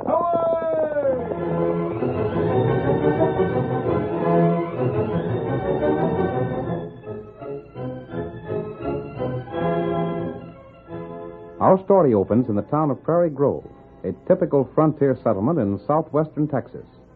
It is late afternoon, and Clem Barton, a rancher, hurriedly enters the small post office on the main street. Fred. Hey, Fred. I'm in a doggone big hurry. You got any mail for me? Might have. Well, then give it to me quick. I'm looking for something special. Now, just hold your horses. I'll have a look. Offhand, can't exactly recollect whether there was something for you or not. Don't be so all-fired slow about it. Just a second. Yeah, here's something. This is yours, I reckon. What are you being so blame hasty about? I got to meet Banker Shaw at 5 o'clock, that's why, and it's just about 5 now. Oh, here, give me that. You're meeting Banker Shaw? I am, but this is what I'm looking for. Yippee, this is it, all right. If you're planning to see the banker, you better get a hustle on. He's getting ready to take that stage. What's that? Look for yourself, you don't believe me. There's a stage just across the street. Well, of all the... Looks to me like he kind of forgot about you. Well, I'll catch him. Hi there, Banker Shaw. Hey. You calling me, Clem? Gosh, Mr. Shaw, what are you doing with your bag all packed and everything? You ain't forgot our business, have you? Business? What business? You know, the ranch, the mortgage. Mortgage? By thunder, Clem, it clean slipped my mind. Gosh, I was hoping we'd get things cleared up today.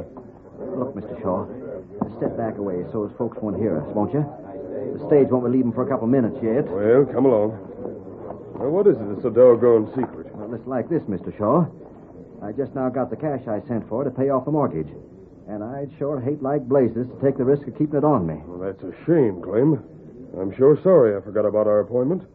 If I wasn't going to Gold City, you could give me the cash now, and then you wouldn't have to worry about it. But But can't you put off your trip till tomorrow, Mr. Shaw? Sorry, Clem. My business here's a sight too important for that. But then how about leaving the cash in your bank for the night? Now, Clem, you know better than that. The bank's closed up tight this late in the day. Of course, you could have them take care of it over to the cafe. After all the holdups has been, not by a blame sight. And I reckon you'll just have to take it home with you again. But when you coming back? When? Oh, I'll be back tomorrow evening. I'm just staying overnight. Could I see you tomorrow night, then? Yes, I suppose you could. Of course, the mortgage ain't due for another week yet. But I won't feel real easy keeping $5,000 out to the ranch. And I don't blame you, Clem. Well, let's say you meet me tomorrow night at 10 o'clock, then. That good enough? Oh, that'd do just fine. Get aboard, folks. We're set to travel. Well, the stage's ready to leave, Clem. Sorry I couldn't do no better for you. Oh, we'll make out, I reckon. So long, Mr. Shaw. Tomorrow at 10, then. Good day to you. I'm right in, Mr. Shaw. We're near to 5 minutes late getting started already. I'm ready, driver. Get up there. Get along with it. Get along with it.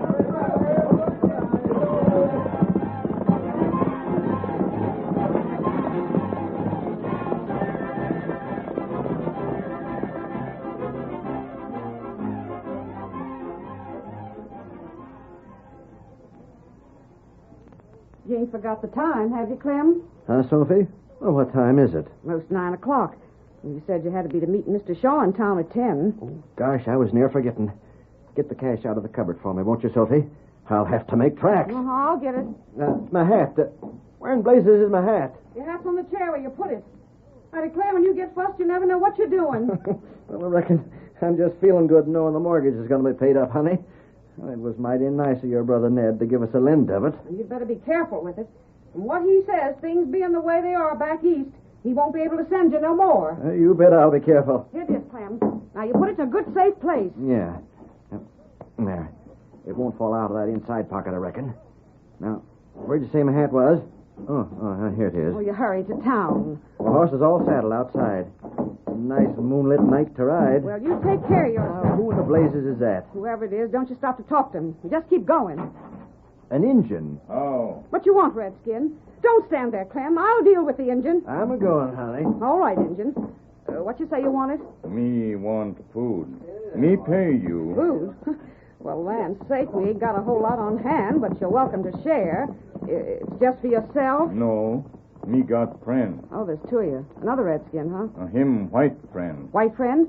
Then why don't he come up and ask for the grub instead of sending an Injun after it? Is that him standing below in the shadows? Well, I reckon it don't matter, though. You just wait till I have a look in the kitchen, and I'll see... There, shot. Oh, that's the way Clem rode. Tonto, to your horse. Something's happened. Me come. Stranger, don't let nothing happen to Clem. Help him. Hurry, Tonto. Hit me ready. Come on. Get him on his scalp. Come on, Silver Boy. Hands him, fella. Sound came from the trail, Tonto. Not right. Sounded like a rifle. Hurry, Silver, old fellow. Come on there, Silver Boy. Hands hit, old fellow. You, look. There's a horse. And there's a man lying on the trail. Go, Silver. Over. Tonto, the man who left the ranch house when you knocked on the door. Him same fella. He's not dead. Bullet cut cross head. Yes. Didn't wound him seriously, but it was enough to knock him out. Oh, no. Him come too. He'll be conscious in a moment. Look, Tonto. The shot must have come from behind that cut bank. It's a perfect spot to hide if he wanted to drag out some man on this trail.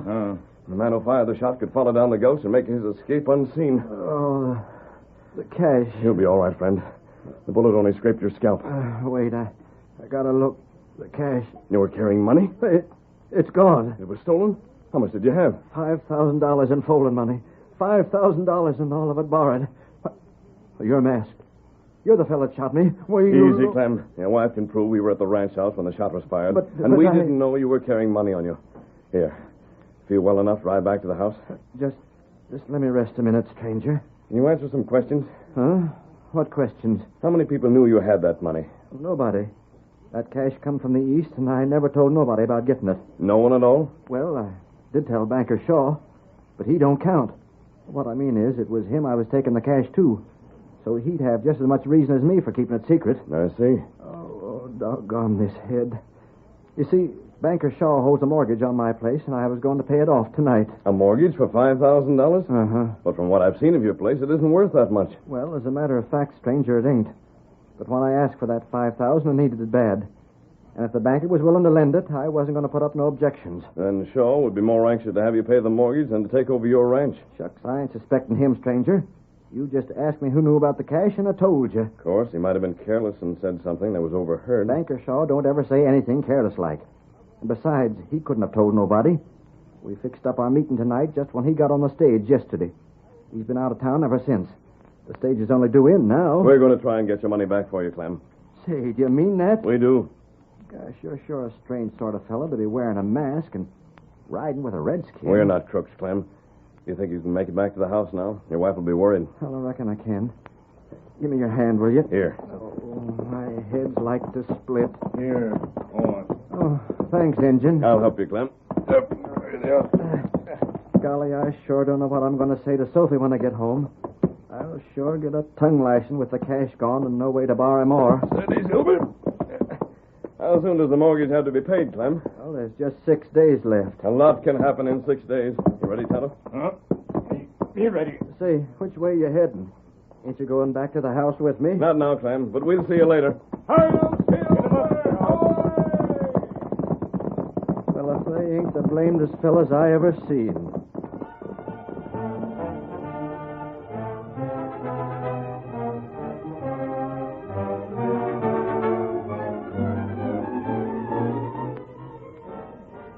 That night, the Lone Ranger and his faithful Indian companion Tonto made camp. But the next morning, they returned to the dry gulch to search for some trace of the man who had robbed Clem Barton. There, Silver. Steady. It's too dark to follow the trail last night, Kimosabe. The moonlight didn't help any in this gully, but we may find something today. There, empty shell. Yes. Look, here's where the man kneeled to shoot. You can see the mark of his knee in the soft earth. That's right. And there are hoof prints. Horse got broken shoe. A broken shoe on the left forefoot. That was a small horse. You can see how light the prints are. That's right. Here's where he left the gulch. I'm afraid we can't trail him, Tonto. No. Him ride on hard ground. Him not leave trail. He evidently knew what he was about. Now what we do? There's some things I don't understand, Tonto. The outlaw must have known Clem had that money. That's right. But Clem says the banker was the only one to know. If he'd loaned more than the ranch was worth, he stood to lose if the money wasn't delivered. Here, Silver. Here, Scout. We're going to town, Kimosabe. You got plans? Not yet. But the things I want to find out. Come on, Silver. Get him up, Scout.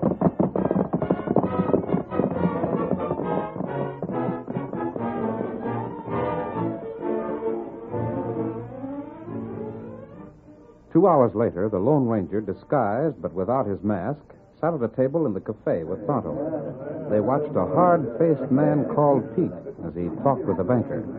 Hello, the hoof prints left by Pete's horse are exactly the same as those we saw in the ghost. I wonder what business he could have with the banker. It looked plenty strange. Too bad we can't hear them. At least we can stay and see what happens.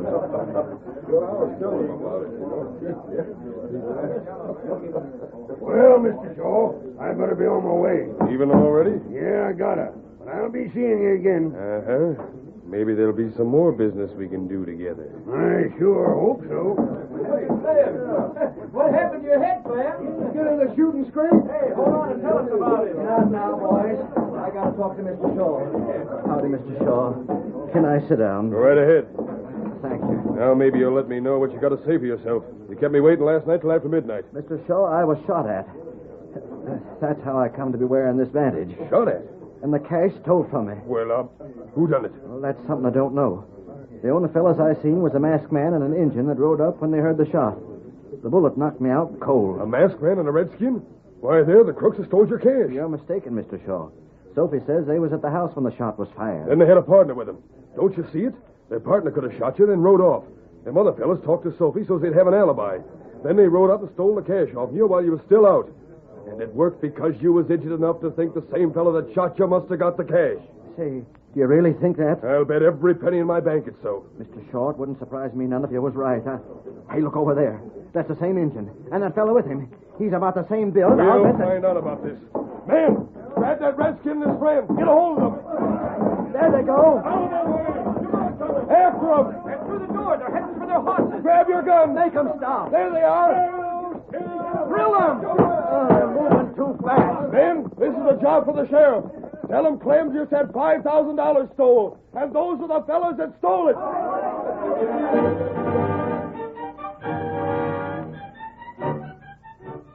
The curtain falls on the first act of our thrilling Lone Ranger drama. Before the next exciting scenes, please permit us to pause for just a few moments.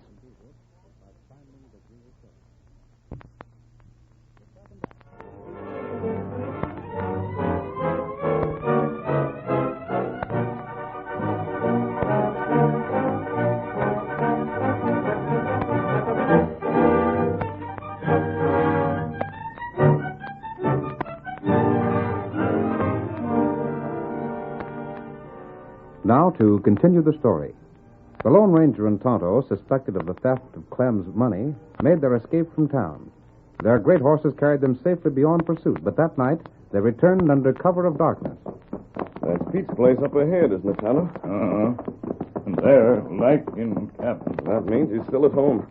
Tonto, we've got to make him talk. That's right. A man who would fire from cover must be a coward. I think we can persuade him to confess whether he planned that robbery alone or whether someone else gave him his instructions. Someone must have told Pete about the money. Maybe banker tell him. Sure loaned more money than the ranch was worth.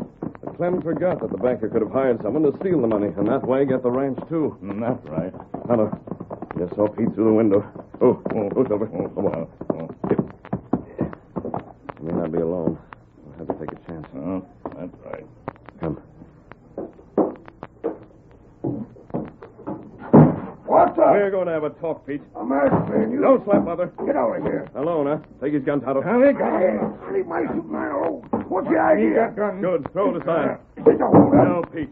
But you're going to tell us about your hold-up. Huh? You shot Clem. You stole the cash he was bringing to town. You're loco. You can't lie out of it, Pete. You shot him from the dry gulch next to the trail. We found the prints of your horse. My horse? We didn't know it was yours until we saw you right up at the cafe today. But when you did, it gave your game away. That ain't so. Who was your partner, Pete? Partner? Someone told you Clem had that money. I have a good idea who that person was, but I want the information from you. Now, look here. Are you going to talk? Let me go. Talk, I said. Talk or take the beating of your life. Quit scathing me. I've got no mercy for a crook like you. Talk! That's only a start. Get up. Wait, Stand by the door, Tonto. If he makes a break for it, stop him. Him not get away. Don't hit me. You're bringing this on yourself, Pete. You can save yourself by telling me what I want to know. I don't know nothing. Very well. Stand back. Ask for it. No. I'll talk. Let me loose. I'll talk. Honest, I will. Just don't beat me up. Quick. It was this way. I was down by the cafe the other day. And then this fella.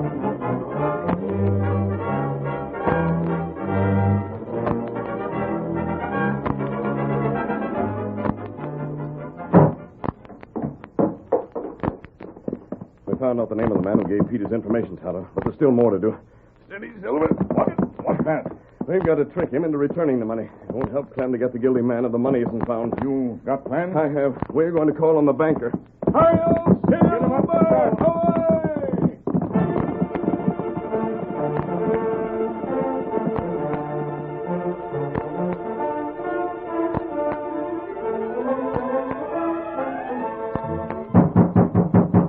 Who's there? Open this door. Just a second. Come on, Tonto, inside, and close the door, Shaw. The masked man Clem told me about. Right. And the same engine. You didn't think we'd be back in town, did you? The sheriff's looking for you fellas, I'll tell You're him. not leaving the house. And if you try to reach that rifle hanging above the fireplace, you'll never make it. I can draw before you've taken another step. You can't get away with We'll this. see about that. So I know who's responsible for the theft of Clem's money. You ought to know. You took it. That accusation won't stand, Shaw. Tonto and I can prove we're innocent. You can't. What's more, you're going to help us prove it. What's that? I meant exactly what I said. You a friend of Clem's? I am. And you want his money returned to him? Of course I do. Then listen to me and stop looking toward your gun. You'll listen whether you like it or not.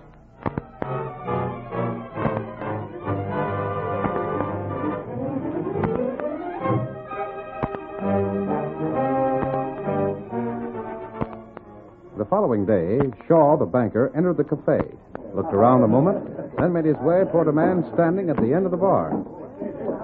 Hello, Mr. Shaw. Howdy, fellas. Hello there, Jake. Afternoon, Fred. Howdy, Mr. Shaw. Looking for something to settle the dust in your throat? Don't mind if I do. Have one with me, Fred? Glad to. Say, what are you so pleased about? Ain't seen you with such a grin in your face since you shot the fellas that tried to hold up your bank. Just had a stroke of luck, that's all. Yeah? Come on. Let's sit over that table there and I'll tell you about it. Hey, barkeep. 2 of the usual. Bring them to our table. Sure thing, Mr. Shaw. Sit down, Fred. Now, what in blazes is it all about? I suppose you know I'm holding the mortgage on Clem's ranch. That ain't nothing for you to be grinning about. No? Give him $5,000 for that mortgage, didn't you? Yep. And he got the cash together to pay you off. It was stole from him, wasn't it? It sure was. And he can't get another $5,000 to pay you with, can he? Nope.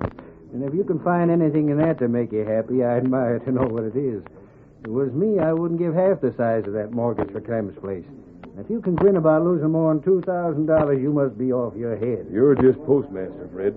Nobody'd expect you to understand these things. And you mean to sit there and as much as say you want Clem's place? I ain't said it yet, but that's the fact. It beats me. Here comes the barkeep. I reckon you're needing a drink worse than I am. Just set him down, barkeep. This'll pay for him. Yeah, thanks, Mr. Shaw. There you are. You can keep the change. You want anything more, just holler. Look here. I've been thinking over what you just said. Yeah? And I've got a notion why you want Clem's ranch. Maybe I'm wrong, but I'm betting I ain't. There's something on that ranch makes it valuable. Now, what would that be? I don't know, but whatever it is, you know about it. Maybe it's gold, maybe it's oil, but that don't matter. There's something on or in that ranch with a heap of cash, something that's got nothing to do with the cattle. Because there ain't a cattleman alive that'd pay you $5,000 for that measly, dried-up range. Now, come on, tell me what it is. It's been nice talking to you, Fred. Wait, you haven't even tasted your drink. Changed my mind. I don't want it. Good day to you, Fred. I savvy why you're leaving. I came too blame close to the truth, didn't I? Now it's you that's off your head. See you later. Now I wonder. By heaven, solar thunder, that's it. I'm going to find out. Hey, Fred, what's that with you? Huh? You look as though something bit you. Something did, just about. Yeah? You saw me talking to Banker Shaw just now, didn't you? Of course I did. Didn't I bring you your drink? Barkeep, there's something blame funny going on. Huh? You know what Banker Shaw told me? He wants to foreclose on Clem. He was laughing about it. No. I'm telling you the truth. But he'd be losing money. Barkeep, I'm just wondering if he would. Huh? Don't you tell nobody I said it. But he's got a reason for foreclosing. And just between you and me, Barkeep, maybe that same reason would make him keep Clem from paying off. Mind you, I ain't saying it's so. But it seems to me it's a mighty strange thing. Mighty strange.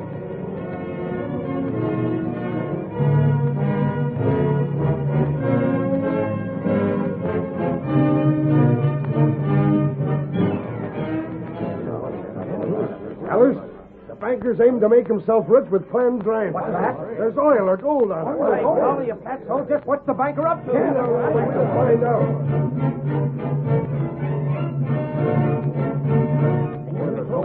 It was Banker Shaw had Clem robbed. He aims to get his ranch.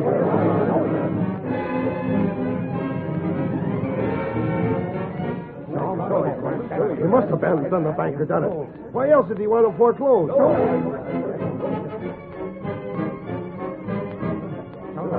You know what? We ought to set the sheriff on him. Sure. Banker done it, sure as shoot. You can't get away with a thing like that. Hanging's too good for a polecat like this.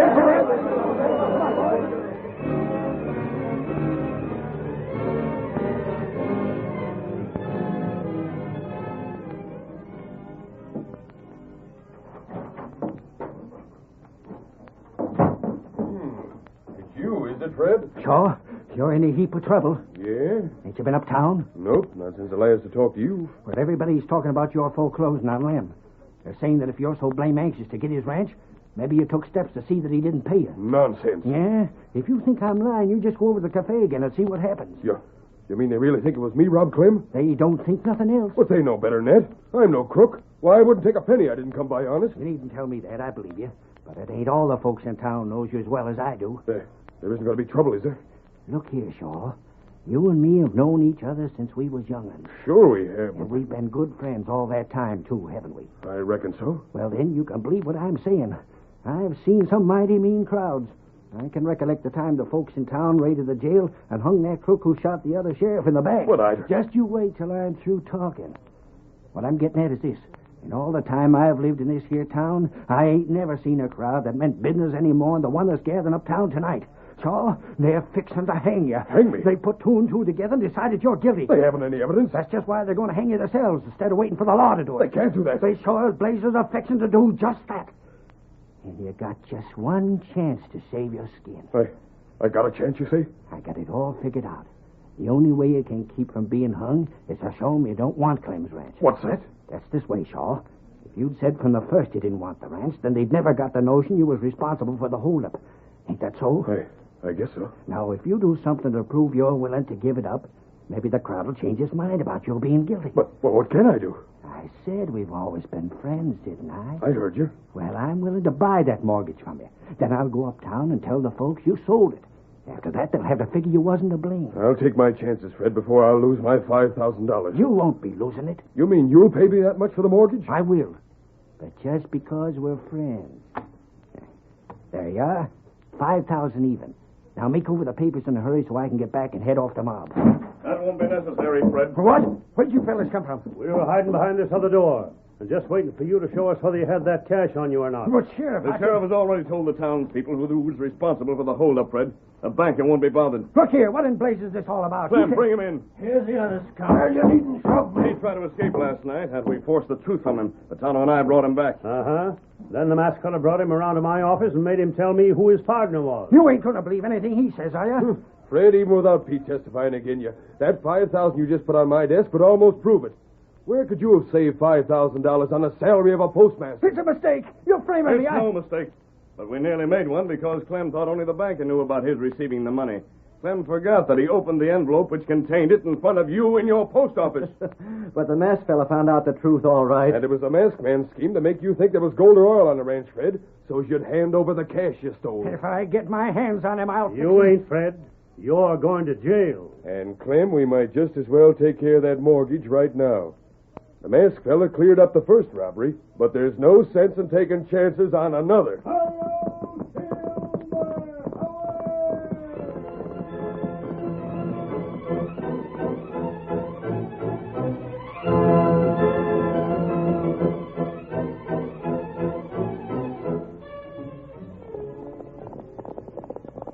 Come on, Silver, old boy. There's going to be trouble at Fort Gardner. Hello, Silver. Away!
The story you have just heard is a copyrighted feature of the Lone Ranger Incorporated.